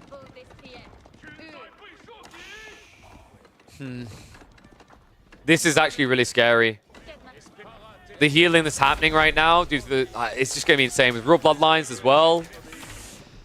This is interesting, actually, because the injuries to your knights, you don't prime Royal Bloodlines in a rush, even if you can afford it. You've got enough knights to kind of justify it, but it's just better to let Chivalry do its thing now and get more value towards the top off. I mean, Corvinus has to dive you if he wants to fight, and that means you have defender advantage anyway. A lot of spaming coming, but Corvinus not going to get the fight for free. A lot of idle villages there, but that's fine. Veterancy is in. These knights are big, and Jean has to be a minute away from going level 3. Oy, oy, oy. Side clash coming in. Corvinus quick to pull away, but goes in for the brace instead. He's going to have to force the fight. CSO pulls it back a little bit. Jean is just farming up XP, and now she can tank the spears. Sick micro there. CSO pulls back. He gets the level 3. And now this is a catastrophe. Divine Restoration available. Corvinus, the first fight was recoverable in terms of raw count, but this one most definitely is not. And that should be it. Like, behind this, Corvinus, what's he got left here? Deer is going to be exhausted soon. Berry's not looking like a great backup plan. I don't know what you do, man. I mean, you've got 1 relic. You've got another one on the way home, but there's still so much to gain on the map, and that's exactly now what CSO looks to play for. What a sick read. Timing has been everything in this game. I mean, timing is everything for Jeanne d'Arc. And, you know, I think CSO, there's maybe a few earlier opportunities passed up, but he always had a clear goal in mind, right? It was always about scaling his knight count into that initial engagement and then using that to pivot a tech up on a delay. And all the while, along the way, keeping Corvinus paranoid about this idea of giving XP to Jean. It's worked so damn well here. Now Corv with just 7 Lancers. Got a group of Spearmen to front this fight. Now the clash is going to come in. Jean actually tanking a lot of fire here. Love that drag back. 3 Lancers chasing after her is a terrible trade because Jean does less damage in melee engagements. So it's just less DPS for you in the fight. Now, the Chadley, Jean's champions, able to clear up the backside. There's still going to be a few of these cavalry units left over for Corvinus. But the issue that I'm seeing is behind this. He's lost a lot of map control, right? Like, 3 relics is good, but we still have to see that farm transition. And that's what's scaring me right now. The deer never got taken fully on the south side. The boar has still been accessible, and that's kept him alive. There is a risky boar over here that CSO could play for. That's the one thing to kind of keep an eye out for. If they can get onto that boar, Corvinus is going to have to farm transition first. And you can say what you want about Song Dynasty making it easier. It's still an expensive cost. And this is the big deal. Ordnance Company now on the way. So this is where now it's not just food you're saving, it's going to be the gold. And this is huge for Arbitraire production. Right, these Arbitraire have already been reduced by 20 food. Now they're going to be reduced by 10 gold as well. Which means every full Arbitraire is free. Bonne besogne. Wait, was this... There's another blacksmith, right? Yeah. So the double blacksmithing for some reason. Looking for a quick tech advantage somewhere. Okay, yes, agreed. The fight was big for Corvinus, but the thing that's kind of like awkward to me still on the map is like, I just don't see how you don't run out of food here. You know what I mean? Like, they're switching now into crossbow spearmen, and the issue is if this moves away from lances towards crossbow spears, Arbitrary slap. So a point was made by Gully about Royal Bloodlines, and I'm kind of surprised actually that the CSO is going back for it, because I think crossbow stirrups wins the game, right? Like, I actually kind of think crossbow stirrups is your win condition. Maybe he's worried about the Nesta Bees, but that's another reason why I think Jean d'Arc is better at dealing with this than the French, is that by going Nesta Bees, your opponent can now just drop a Siege Workshop, they can use Consecration, and then they can save 25-25, right? Yeah, in fairness, I should have emphasized, I didn't give enough credit to Corvinus in that fight. The tail end was good, despite the great micro by CSO. But, like, I guess I was just looking too big picture here. We've gone into analysis mode a bit too long today. I still see big teething issues in the later phase of Castle here. And yeah, Palace Guard don't feel great against this. Like, you're up against Arbitrier and Knights. You know it as well. It's literally French, right? It's the best two units. Palace Guard just die. Even if you want to raid, just, I don't know, I'd rather have one Lancer instead of two Palace Guard each time. Go from the walls. Meanwhile, Knights go in, though! CSO! Oh, no! Clash comes in on the tree line. Luckily for Corvinus, there was not a single cleave there. The only reason a single villager got away. But now he needs a trade, and he needs a fast one. The problem right now is that CSO already has a leg up over him. The Cav are in, they're splitting up looking for targets, and they will eventually find these berry patches. Meanwhile, Corvinus, his army moves so much slower. At home, we're just seeing CSO dodge the fight, build up a secondary wave. And now he can turn this into a sandwich in which you do not want to be the meat. Springled. It's going to be a freebie. Knights are coming home. Damage already done by CSO, and now Corvinus in a dangerous dive. The type that can end the game. He needs to get this Nesta Bee nicely parked away from either angle. It's critical here. Spearman, they peeled to the right side, but right now, all I'm seeing is a guy diving and TC and dying to it. Yes, there's some idle time involved in this, but with a 9 eco lead, you can afford a little bit there. Nesta Bees is going to get found, though. Oh, no. And the backstab comes in. CSO is playing Corvinus like a fiddle right now. The way he just pulled those spearmen back and forth and eradicated the army. I mean, that's going to be a cleanup. Divine Restoration comes through, and now we're talking about 14 Royal Bloodline Knights riding back towards the Zhuji economy. Oh, dude. Such a beautiful move there. Twice, CSO is ahead. He's ahead in the way that he pulled to the eco first, and he's ahead in the way that he baited the fight there. Corvinus, his spearmen got about half the value they were meant to there.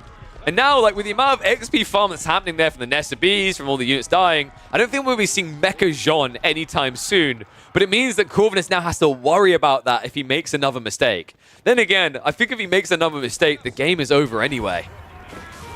Knights coming in. It's going to be a chase away, but only until reinforcements arrive. And this is unkillable right now. The Spearmen aren't even scary anymore. Flash comes in. Frontline is going to be wiped out. And I think Corvinus, I wouldn't blame a GG right here. There's just too many Knights left over. Free to run looking for your economy. Jean is going to go down. That's a miracle in itself. But still, what have we got here? 8 Knights? Split them up. Send them right, send them left. And oh my god, 1 Knight! 1 Knight to be your nightmare. CSO, 2 games in on match point. You know, I want to just like emphasize, because a fair point was made in chat, like Corvinus did take a good fight like earlier on that engagement when we saw the first push into the base. Wasn't discrediting that, but like this is the issue when you look at these type of games. Whenever you look at a game featuring Jean, you can't just focus on that fight was a good trade in terms of dead units for Corvinus. You have to think XP. You also have to think about the fact that like the thing that's also extra deceptive with Jean is that she's not paying full price like you are. Ordnance Company is kicking in. So every one of those knights going down, like let's say I lose 4 knights and you lose 3 lancers. We both paid the same.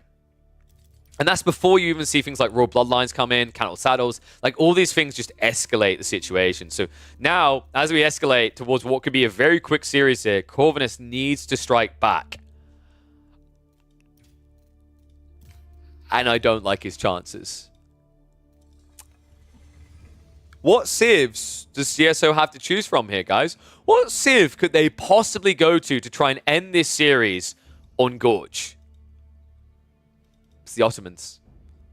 It's the ever-looming Ottoman threat. Somehow, CSO got it in this series. And now, he looks to whip it out. Corvinus will make his last stand here in the Gorge with the Japanese. A true believer in the power of Nippon, but what can it do against the might of an empire? CSO in the teal and the Ottomans should be favored here. I mean, most matchups, it feels like Ottomans are favored, but maybe if he gets a bit creative here, if there's some early aggro, the Japanese could bite back.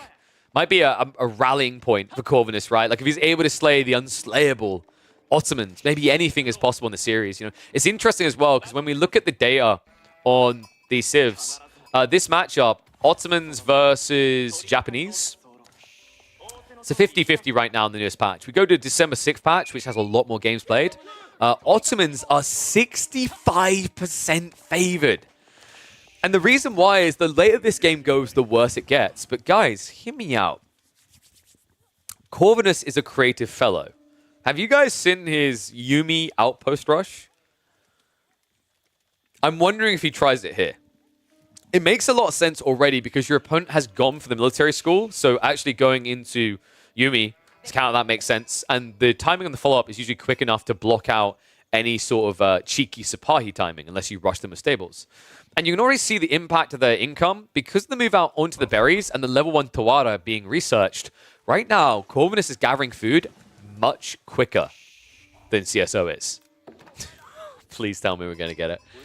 I'm trying to think what other approach you could take here, because like you could go for the fast castle build, but the problem with fast castle build is like the Ottomans get theirs as well, a little bit later, mind you, but they get a lot more impact the longer that drags out. And typically with the Japanese, that fast castle build isn't about ending the game instantly. It's about chipping away at your opponent with the Mounted Samurai.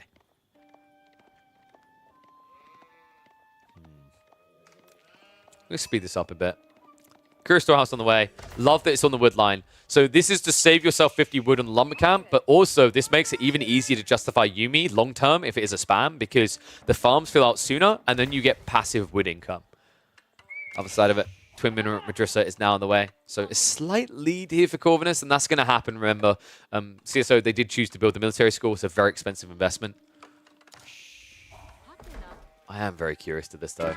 They've already... Okay, they've pulled... Yeah. No. This is aggro and feudal. They've pulled off the gold already. They've only got 130. This is enough to get you Steeled Arrow or Tatara. You should be going Steeled Arrow here, though. Like, Tatara, going Mass Onobugisha this early feels quite difficult.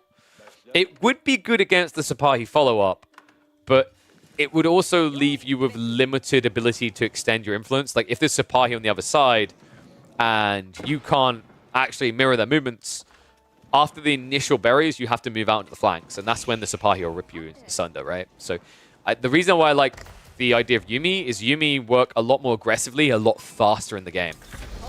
Let's find out if it's going to be a case. Last of the wood is now about to be dropped off, and we will see the production building in a sec.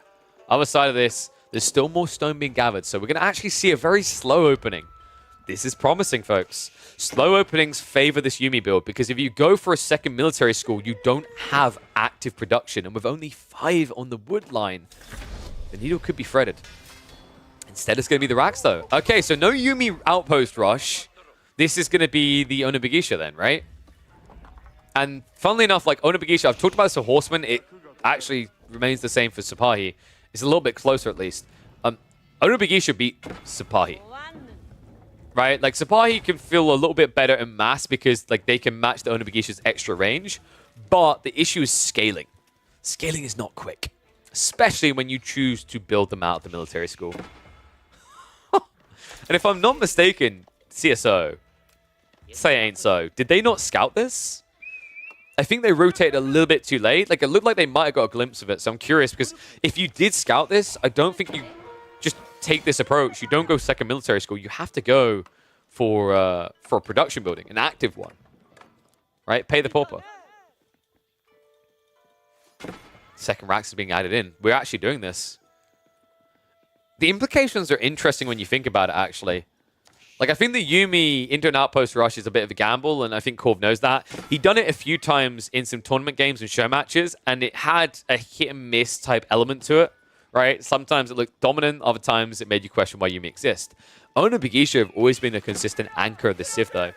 And here's the interesting thing. Initial berries, secondary berries, deer. They're all in one area. Samurai now also being added in. Stables is being dropped. Blacksmith as well. So it looks like the Spearman should end up dying. Ona Bagisha, oh, didn't completely attack. But you can idle out the gold here. And that means no Blacksmith upgrades, right? You've only got enough for one. So funnily enough, the villagers are going to attack back here.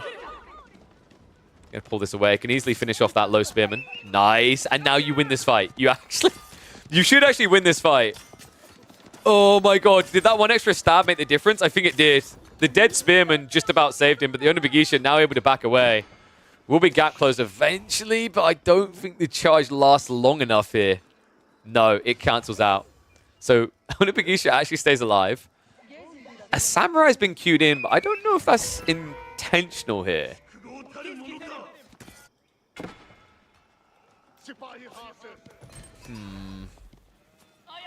Scout's going to have to pull away eventually. He's just holding the Sipahi back. If you have 3 Ona Bagisha, they'll beat a Sipahi. Quite easily. 2, I haven't tested 2 thoroughly, but like 3 will definitely win. A little bit of a mistake with the injured one there, but at least gets to clear up on the spear. And the Sipahi, although they're scaling slowly, Corvinus, meanwhile, needs to get some constriction on this. He needs to bog CSO down. Because if CSO gets to the point where he feels confident about moving away, you're going to have exposed economy. The berries are about to run out, and that's when you have to pull here and here. So for now, we're probably going to see some extra sheep, but Corvinus has to start taking risks, right? So that's why we're seeing the farmhouse. Yes, you've got all the sheep, but while there isn't pressure, you need to try and utilize the pockets. Because in 2 or 3 minutes, there could be enough Sipahi for 2 or 3 to just leave and go and do that to you.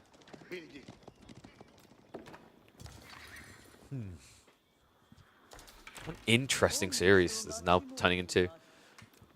I mean, Ottoman's the most powerful in that late game, right? Like, I actually think we've seen Japanese try to match up against them in Castle Plus, and I don't know, I kind of like this idea of playing against them in the Feudal Age. Ona Bagisha is a very strong point. I think there's a limited life to this type of play, though. It's all about timings, and one of those timings is around Blacksmith decks, which we're funnily enough seeing both players prioritize now. So it looks like Corvinus is going to keep the melee tech lead here. Really important with Master Ona Bagisha. And also, we should be reaching a point gradually where Stone equal Daimyo. And Daimyo, with Samurai, Spear, and Ona Bagisha, beats all. I actually love the fact we're seeing Spears, and I didn't think I'd ever say that. I vomit at the thought of Spearmen from Japanese, but because they've already got Samurai as well, it makes sense for Corv. If this was only Ona Bagisha, it'd be silly, but with the Samurai, you're just looking for this A-click army. It's just make monkey noises and go in. And funnily enough, against the army that CSO has formed, it works. Ona Bagisha do chase away the gold workers there. Pretty annoying right now because you're trying to get these extra blacksmith decks, right? Like, you're now in a situation where that idle up means you do not have Steeled Arrow. Steeled Arrow is going to be huge for this fight. You need it to just easily dispatch these Ona Bagisha quick enough before they gap close. And what a brilliant 1-2 pull. Unfortunately for him, CSO was not going to the gold on the left side. Instead, they basically just idled at home. Villager is going to go down, though, and he catches the archery range mid-construction. Oh, my God. I actually think he just got completely outplayed there. Corvinus, he's going to move in for the military school. This is ambitious, but you've got a lot of torches right now. It's doable. Ona Bagisha, meanwhile, just keeping the Sipahi here. Army is running back in a panic, but folks, that's a military school that could easily go down. It's going to be a dive by the Ona Bagisha to force the villagers away. And now you just continue the torch. What a sick read. Sends the Samurai in that can tank this all. Ona Bagisha following afterwards. The TC is not hitting the right targets.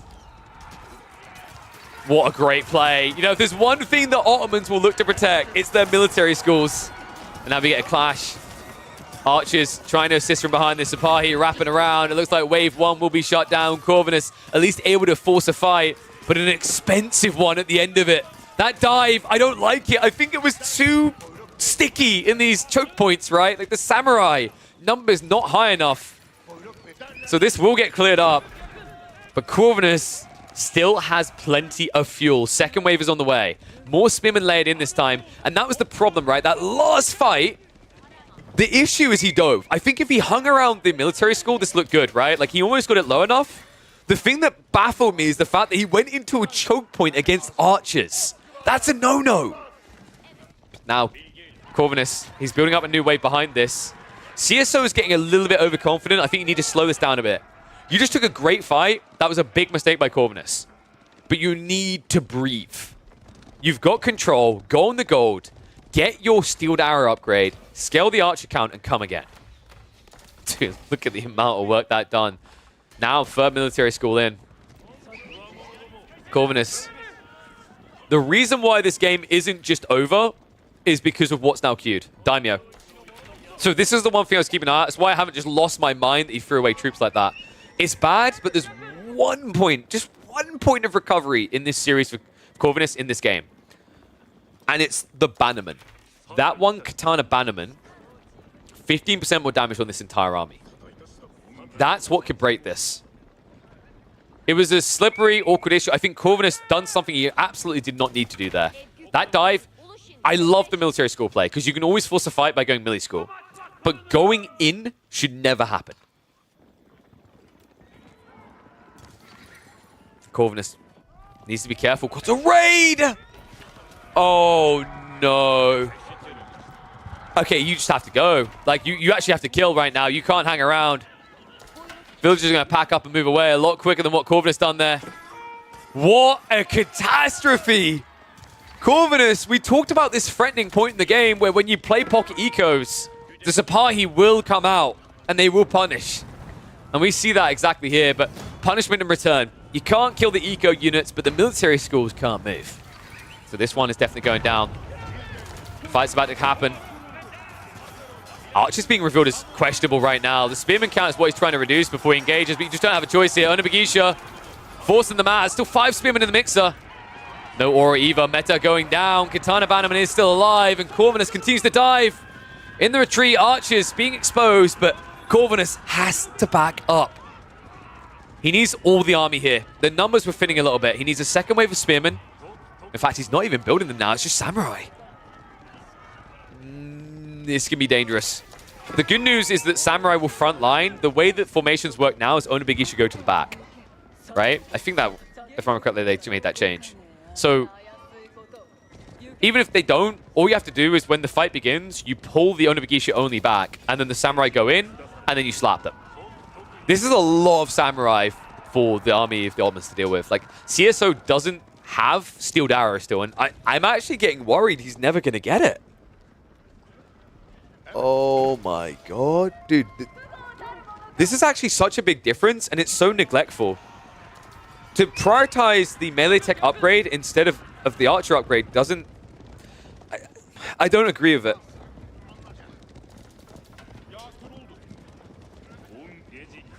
It's so unnecessarily risky here.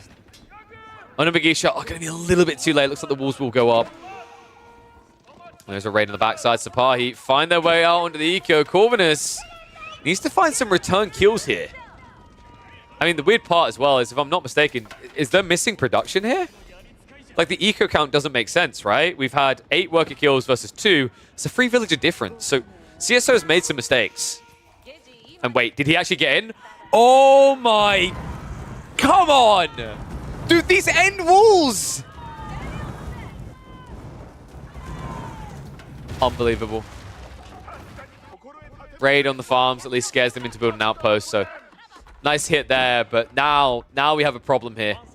Because if I'm not mistaken, it looked like someone was getting greedy. I actually think CSO was trying to go Castle Age. Oh my god, dude! This has to be so frustrating right now. Like, you see 19 Samurai, you know it's too late to scale archers, so you have to go for a tech up, and instead you run into your death! Oh, no. He's actually doing it. Corvinus with the Feudal Age all in. After that initial fight, CSO, he approached this like a logical player. He went, oh, yeah, no, yeah. He's not going to do that again. He's just going to go for Castle Age. He's going to whimper like a dog. Maybe as in maybe as in a TC as well. But I'm going to be Omen Castle Age. Puffs the pipe. I'm going to be heading towards Bombars. Puffs the pipe. I feel good, but not Corvinus. No. Anyone else, sure, but not this guy. I told you before, Japan, the Zerg. Play him like Zerg. In we go. Villagers run off their lives to safety. Clash underneath the TC. But Onagigisha in. The Janissary point is a desperation play right now. And wait, are you kidding me? He's on the attack speed! No way! No melee armor! This is it! Corvinus is breaking him!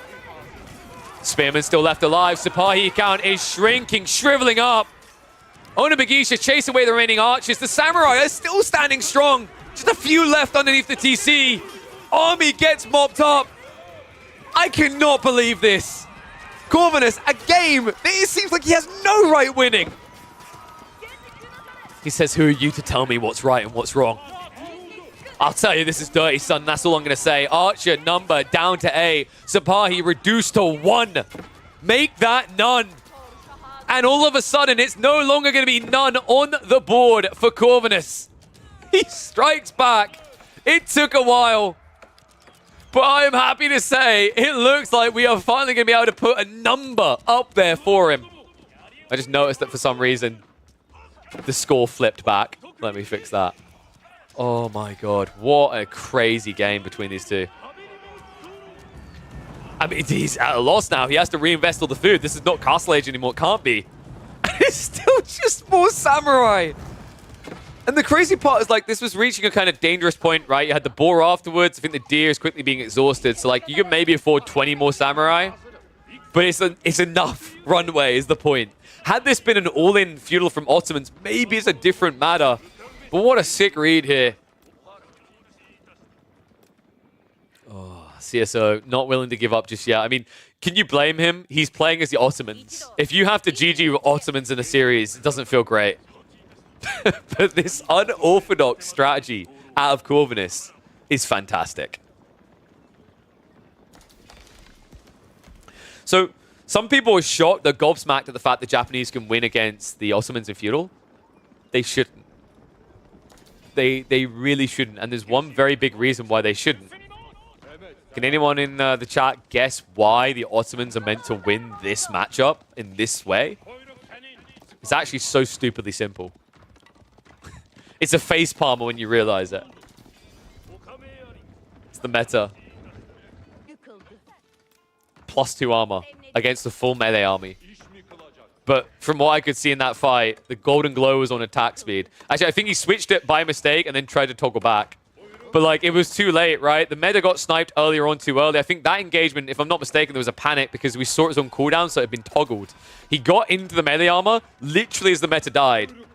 That's the difference here. If you have +2 melee armor, you offset both melee techs of the Japanese.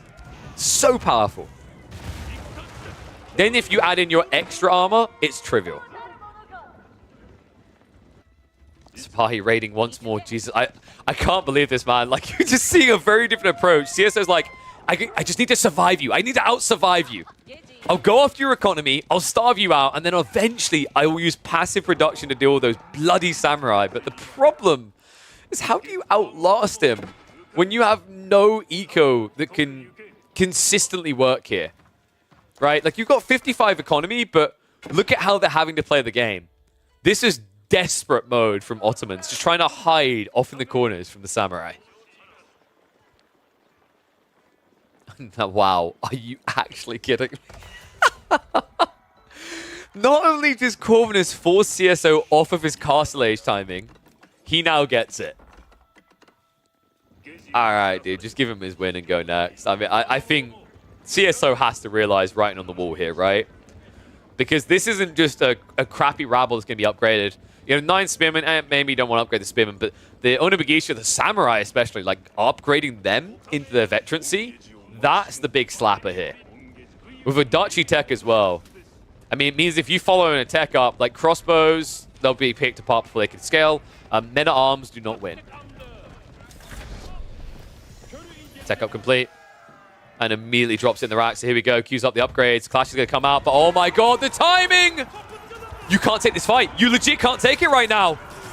Veterancy just came in! The sickest Yorishiro drop I think I'm going to see all tournament. That just broke it. Oh my god. Melee armor completely offset by the veterancy of the Samurai. And now CSO, even with an eco lead of 12, eternally in Feudal Age, is somewhere you do not want to be. Samurai, carry it all. GG, 2-1, Corvinus, all of a sudden, flashes to life. And I just, wait, what scene am I on here?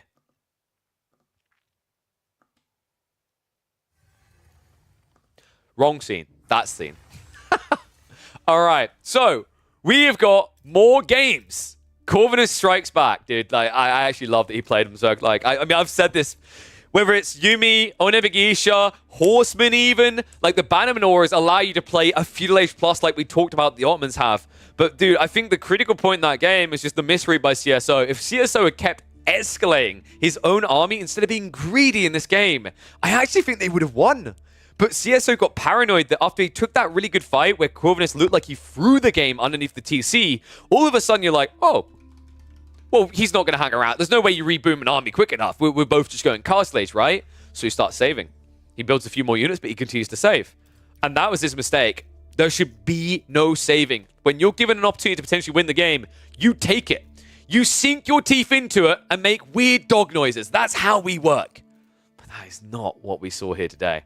So, means we get an extra game. We just had Gorge. We head next into Dry Arabia for a Delhi Chinese showdown. And Corvinus back up against the wall, starts to rally, chooses one of his most prolific civs. Unfortunately, CSO, the Chinaman, is going to be playing as the Chinese here.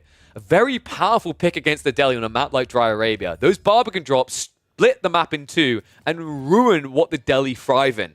Let's see if Corvinus has an apt solution to it as we head into game number 4 between these two. Let me flip and update those scores. Because although Corvinus is on the board, core fans, I'm afraid he's still a game down here. North side, we're going to have Corvinus spawning in with the Delhi in the blue. Teal once again in the hands of CSO, this time on the Chinese. So looking at the spawn already, kind of nice double forward tree line here in a way that makes it very easily wallable, so it's hard to raid into. Other side of it is that the gold is retracted behind this. Like, yeah, a lot of this is quite nice for the Chinese on an opening. On the other side of this, Corvinus, a lot of forward spawning resources. That's not too bad in the Chinese matchup. I'm looking at this, though. The Sacred Site locations. This is ugly skews. If you go for a Barbican here, you block this tree line, you block this tree line pass. You have to wrap really wide. One negative I could see in a Barbican build for CSO in this game that has been a big issue, and I think it's why we see the Chinese start to struggle against Delhi, though, is that on Dry Arabia, you no longer get a boar very close to the Sacred Site often. Like, you're seeing this is way too far to pull unless you go, like, here. On this side, it's non-existent because for some reason both boars are on the right. So, like, unless you want to run far right here, which seems unlikely, although you can Barbican drop to block a Sacred Site, you can't Barbican drop and make it a Barbican drop. We'll see what he's got in mind. It might just be Imperial Academy to open up. I don't think it can be, right? It is. Wait, hear me out. I can't believe I'm going to suggest this. We saw Zhuji Pro Scouts play. There's no way he's thinking of doing the same thing with Chinese, right? No, there's no way. Like, isn't there? Am I, like, delusional? That doesn't work, surely, because the timing, the issue is the pressure that comes in on you. It has to be Barbican. I mean, realistically, with this timing, like, look at it. You just walk villagers on a delay. You can still actually get out and drop a Barbican. But they haven't moved out at all. So what has CSO got in mind here?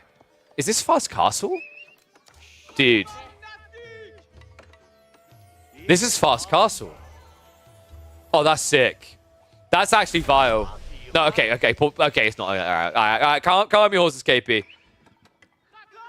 Really?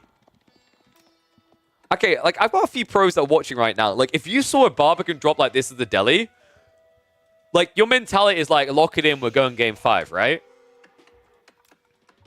It has to be. Because this is like a very underwhelming Barbican. I mean, it's a sick deer stack, I'll give him that. And he is going to get those deer, but like, typically this Barbican play is about blocking the resources of Delhi, right? I kind of like the idea of Fast Castle into, say, like, Palace Guard spam. You just Palace Guard spam and rush your opponent, right? And, like, you use your influence on the map, the fact that you're taking winning fights to play out into food resources, but that's not what we're seeing here. Gonna see a long wall on the west side. No defenses on the right.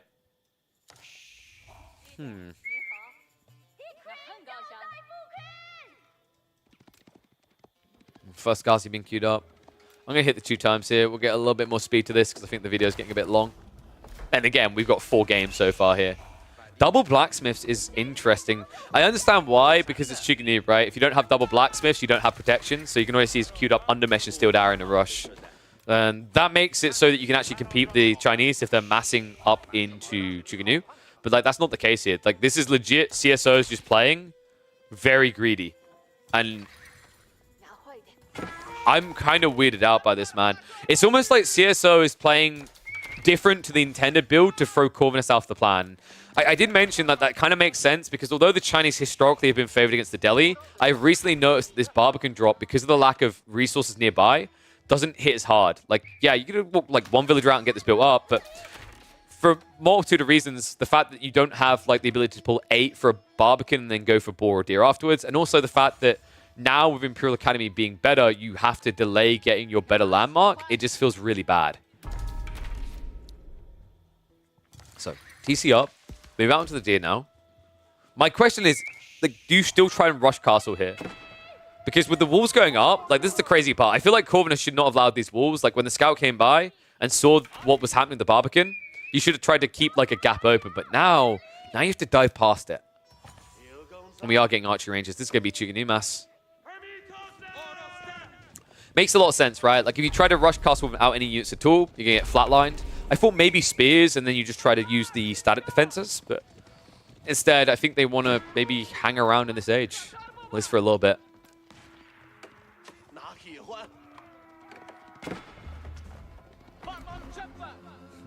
And no, we're recapping games to the weekend. So while we're live casting these are a bunch of games that were not cast in the qualifier. And that, to me, is criminal, because as we're seeing in series like this, after that game 3, my god, did people miss out on a lot of entertainment. 2 Sickle Sites locked in. 3rd on the way. Walls are being complete here, but it looks like the Ghazi are arriving before they are fully structured. So gap is going to be kept open, but the issue with Delhi here is that you don't want to dive. We've actually seen loads of Delhi players lose because they have to go for a dive around 10 minutes, and they throw away their army lead. Like, that's the worst thing you want to do here against Chiganu and choke points and double hand cannon fire, right? So it would be nice to stop this wall going up, but fundamentally, like, you just have to play it for what it is. Play Sacred Sites, start that timer, and then force CSO to come out.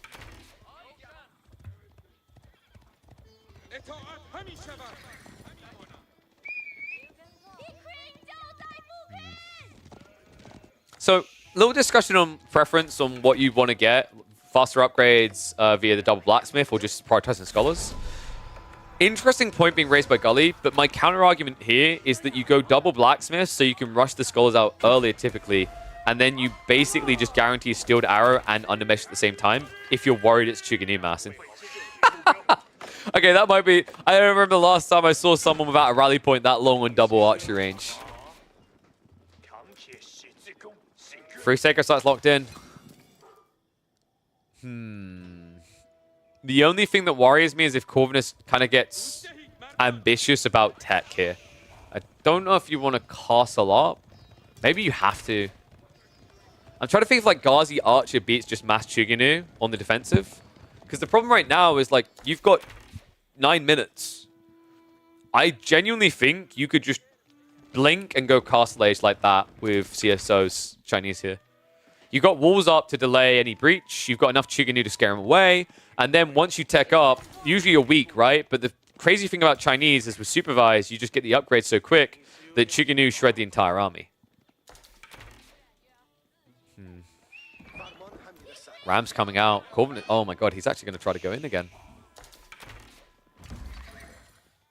Am I imagining this? Like, I feel as if at this point in this matchup, your goal isn't to go into the enemy base. Your goal is to lock down these sacred sites. Make them unbreachable. Maybe even consider Castle Age. Like, dude, this is such an overcommitment. 4 Rams? I've seen so many Delhi players lose games like this. Like, it feels like the only way that you can usually lose is doing this too early. I think what's happening right now is Corvinus is thinking about how early the TC was, the fact is Song, and he's panicking, because it's already a 20 eco lead, right? But, like, if you figure the cost of these Rams, that could have been, like, almost Castle Age. The difference already there. With 5 Rams, that's 1,000 wood. And you gather food quicker than wood. Dude, that's wild. Starts to knock in. Oh, man. Chuginu, they shred this so quick. Like, this is the other concern I have. It's like, yes, it's only Chuginu, but remember, Rams got the raw HP nerf from 420 to 340. Chuginu annihilate them. He's doing 150 damage per round of attacks against a 340 HP unit. It's so not pretty. Rams move in. Chuginu come out to play. They're going to have to start a step back. Ghazi try to surround them. It's important he doesn't allow him to get the full surround. But he's going in for it anyway. Barbican gets garrisoned. Into the choke point he goes. Ghazi numbers are getting low, though. I don't think he's got enough fuel in this tank right here. Only 8 Ghazi left over. And 37 Chuginu. He'll get rid of the Barbican, but this is going to cost him everything on the exit. No way, man. Like, this is exactly what I was worried about. You've got to respect the hand cannon slits. 34 Chuginu left over. Corvinus seemed like he got angsty. Maybe he thought there was a tech up, something happening behind this, but no. Another falls victim to Mass Chuginu. And, oh, God. What do you really do from here? Like, what is your recovery arc? He's got pocket resources for a little while longer. Behind this, though, your opponent has double Perry Patch. One's about to exhaust. He'll have to play out after that, but I love the fact he's already quartering off the map. He's going for the burying the deer site. So, CSO, in a game where he could easily just go, okay, guard and go Castle Age, he's going to invest more Chuginu, and I feel so bad for Corvinus right now, because Corvinus' play is to go in again. And if this was a castle tech up, like it should be, this would make sense. But the sad reality, the irony, is after the way Corvinus refused to go Castle Age after taking this crazy fight in the previous game, now, after a crazy hold from CSO, instead of taking the tech win, he says, I'm just going to keep mashing the R button here, because I play a lot of MOBAs, and in R's, ultimates are good, and this is my ultimate form, Mass Chuginu. Oh, no. 6 Rams. Barbican is slowly being repaired by 1. Vision means he sees this all, by the way. Remember, as long as you hit the Barbican for 1 HP, it gives its vision back. Now Chuginu, they're going to bait him here in the choke point. Ghazi right in, and they get tricked on the gate. I mean, this is a death spiral now, man. There's at least not a Barbican hand cannon slip, but it just doesn't matter at this stage. There's just too many repeater crossbows. Ghazi go down again, and this means the Rams have to leave. Oh, no.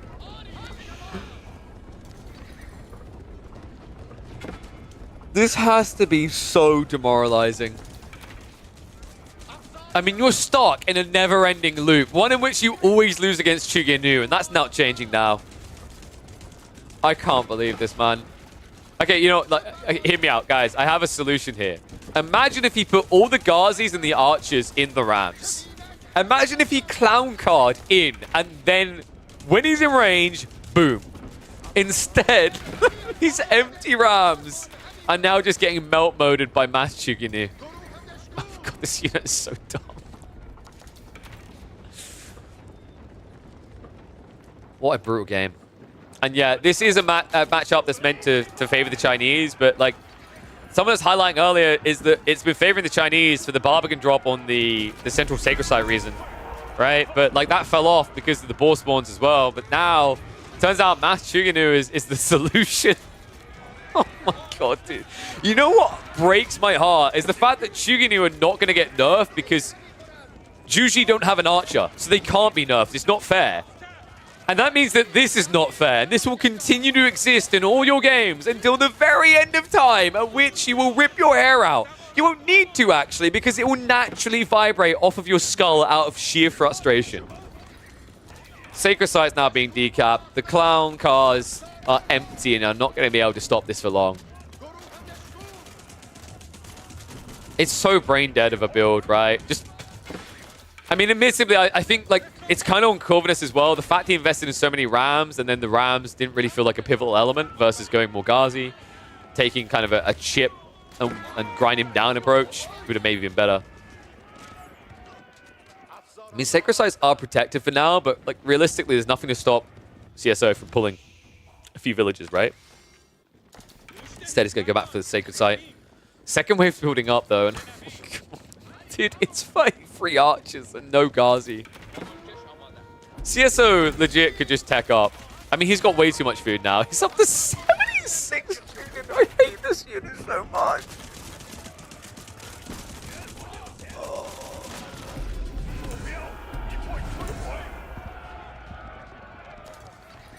How many people do you think have played against Mass Chuginu, lost against Mass Chuginu, and then just did, like, install StarCraft or another RTS, right? Like, I'm just thinking this, and, like, my brain after, like, if I had a game like this, my brain would instantly be like, okay, I'm going to go play a few games of Stormgate. It's just so painful. Even dog rushes don't feel this cringe. It's such a dumb build. He's still winning this fight, by the way. Like, and now the reinforcements come in. How do you counter it? You become a hacker, you track their IP address, and then you pull their internet. That's the solution. There's nothing else that works here. Like, typically when you see Mass Chuginu, you'd think go Castleys, get a mango, but that doesn't even work because they just splinter it down. GG comes out. 3-1 end in favor of CSO, and it's a CSO no, because I never want to see this build again.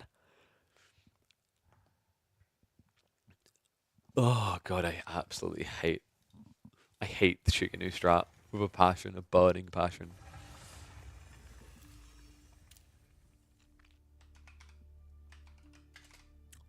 So we had CSO versus Corvinus. Let me just create the name for that.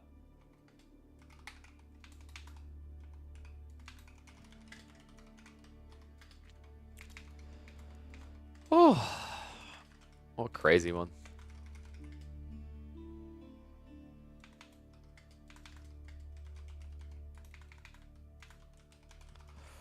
Oh, well, that was dirty. I feel like I need a shower after that.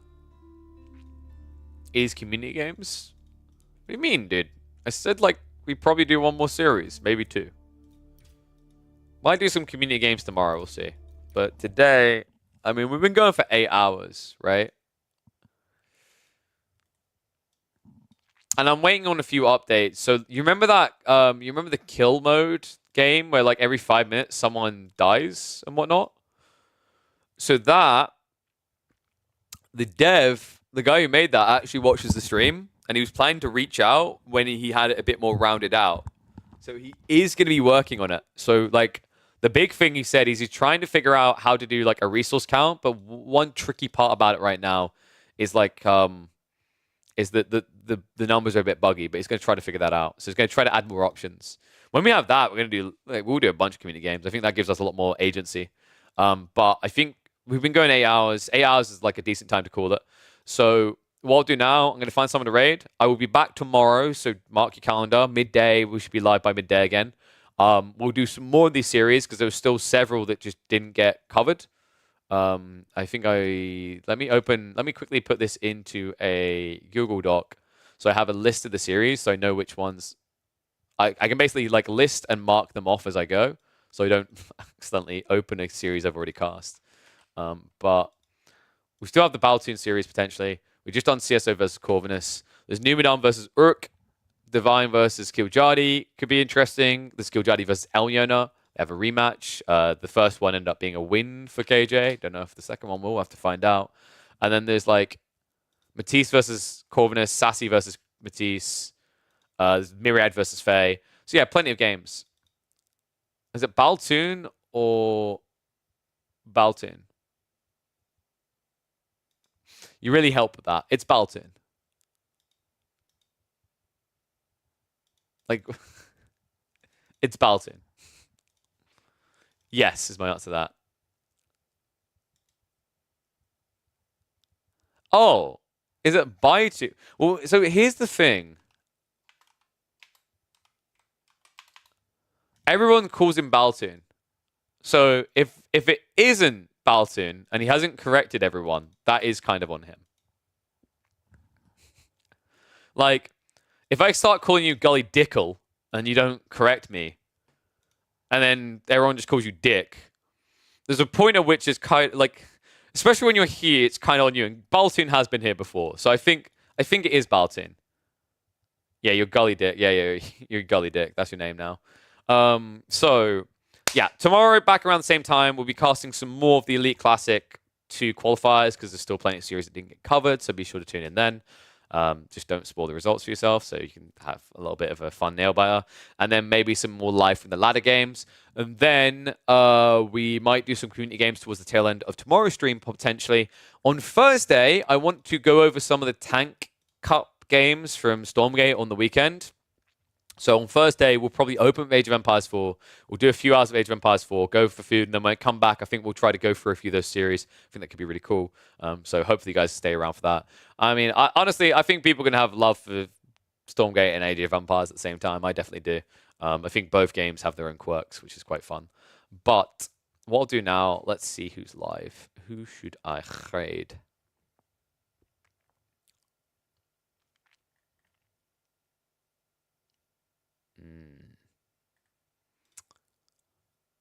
The Crack Addict is live. I mean, Crackman is live.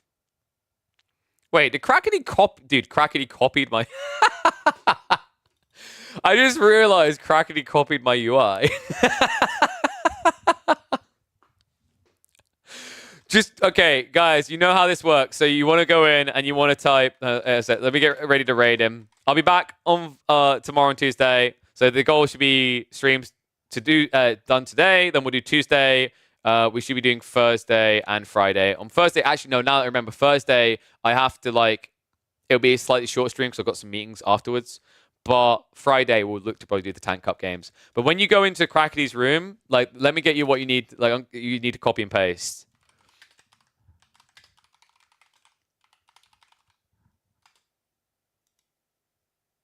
This is what you need. If you got the K-Pick, great. If you haven't, why not subscribe to the channel? But otherwise, just screw it. Paste it anyway. That's what you need to paste. Get it ready. You need to just put, this UI looks familiar. K-Pick, He's literally he's gone for the full border copy. He's done a funky background to try and make it his own. But I'm just looking at this, I'm like, uh-huh. I like how he's just put his head in there as well. All right, guys, go and enjoy some Crackety streaming. Right now, he's playing Mongol versus Chinese. This guy loves and adores this way too much. Oh, forgot, dude, he's walled in. Are you kidding me? He's walled in the silver tree of the enemy. Oh, Jesus Christ, get in there.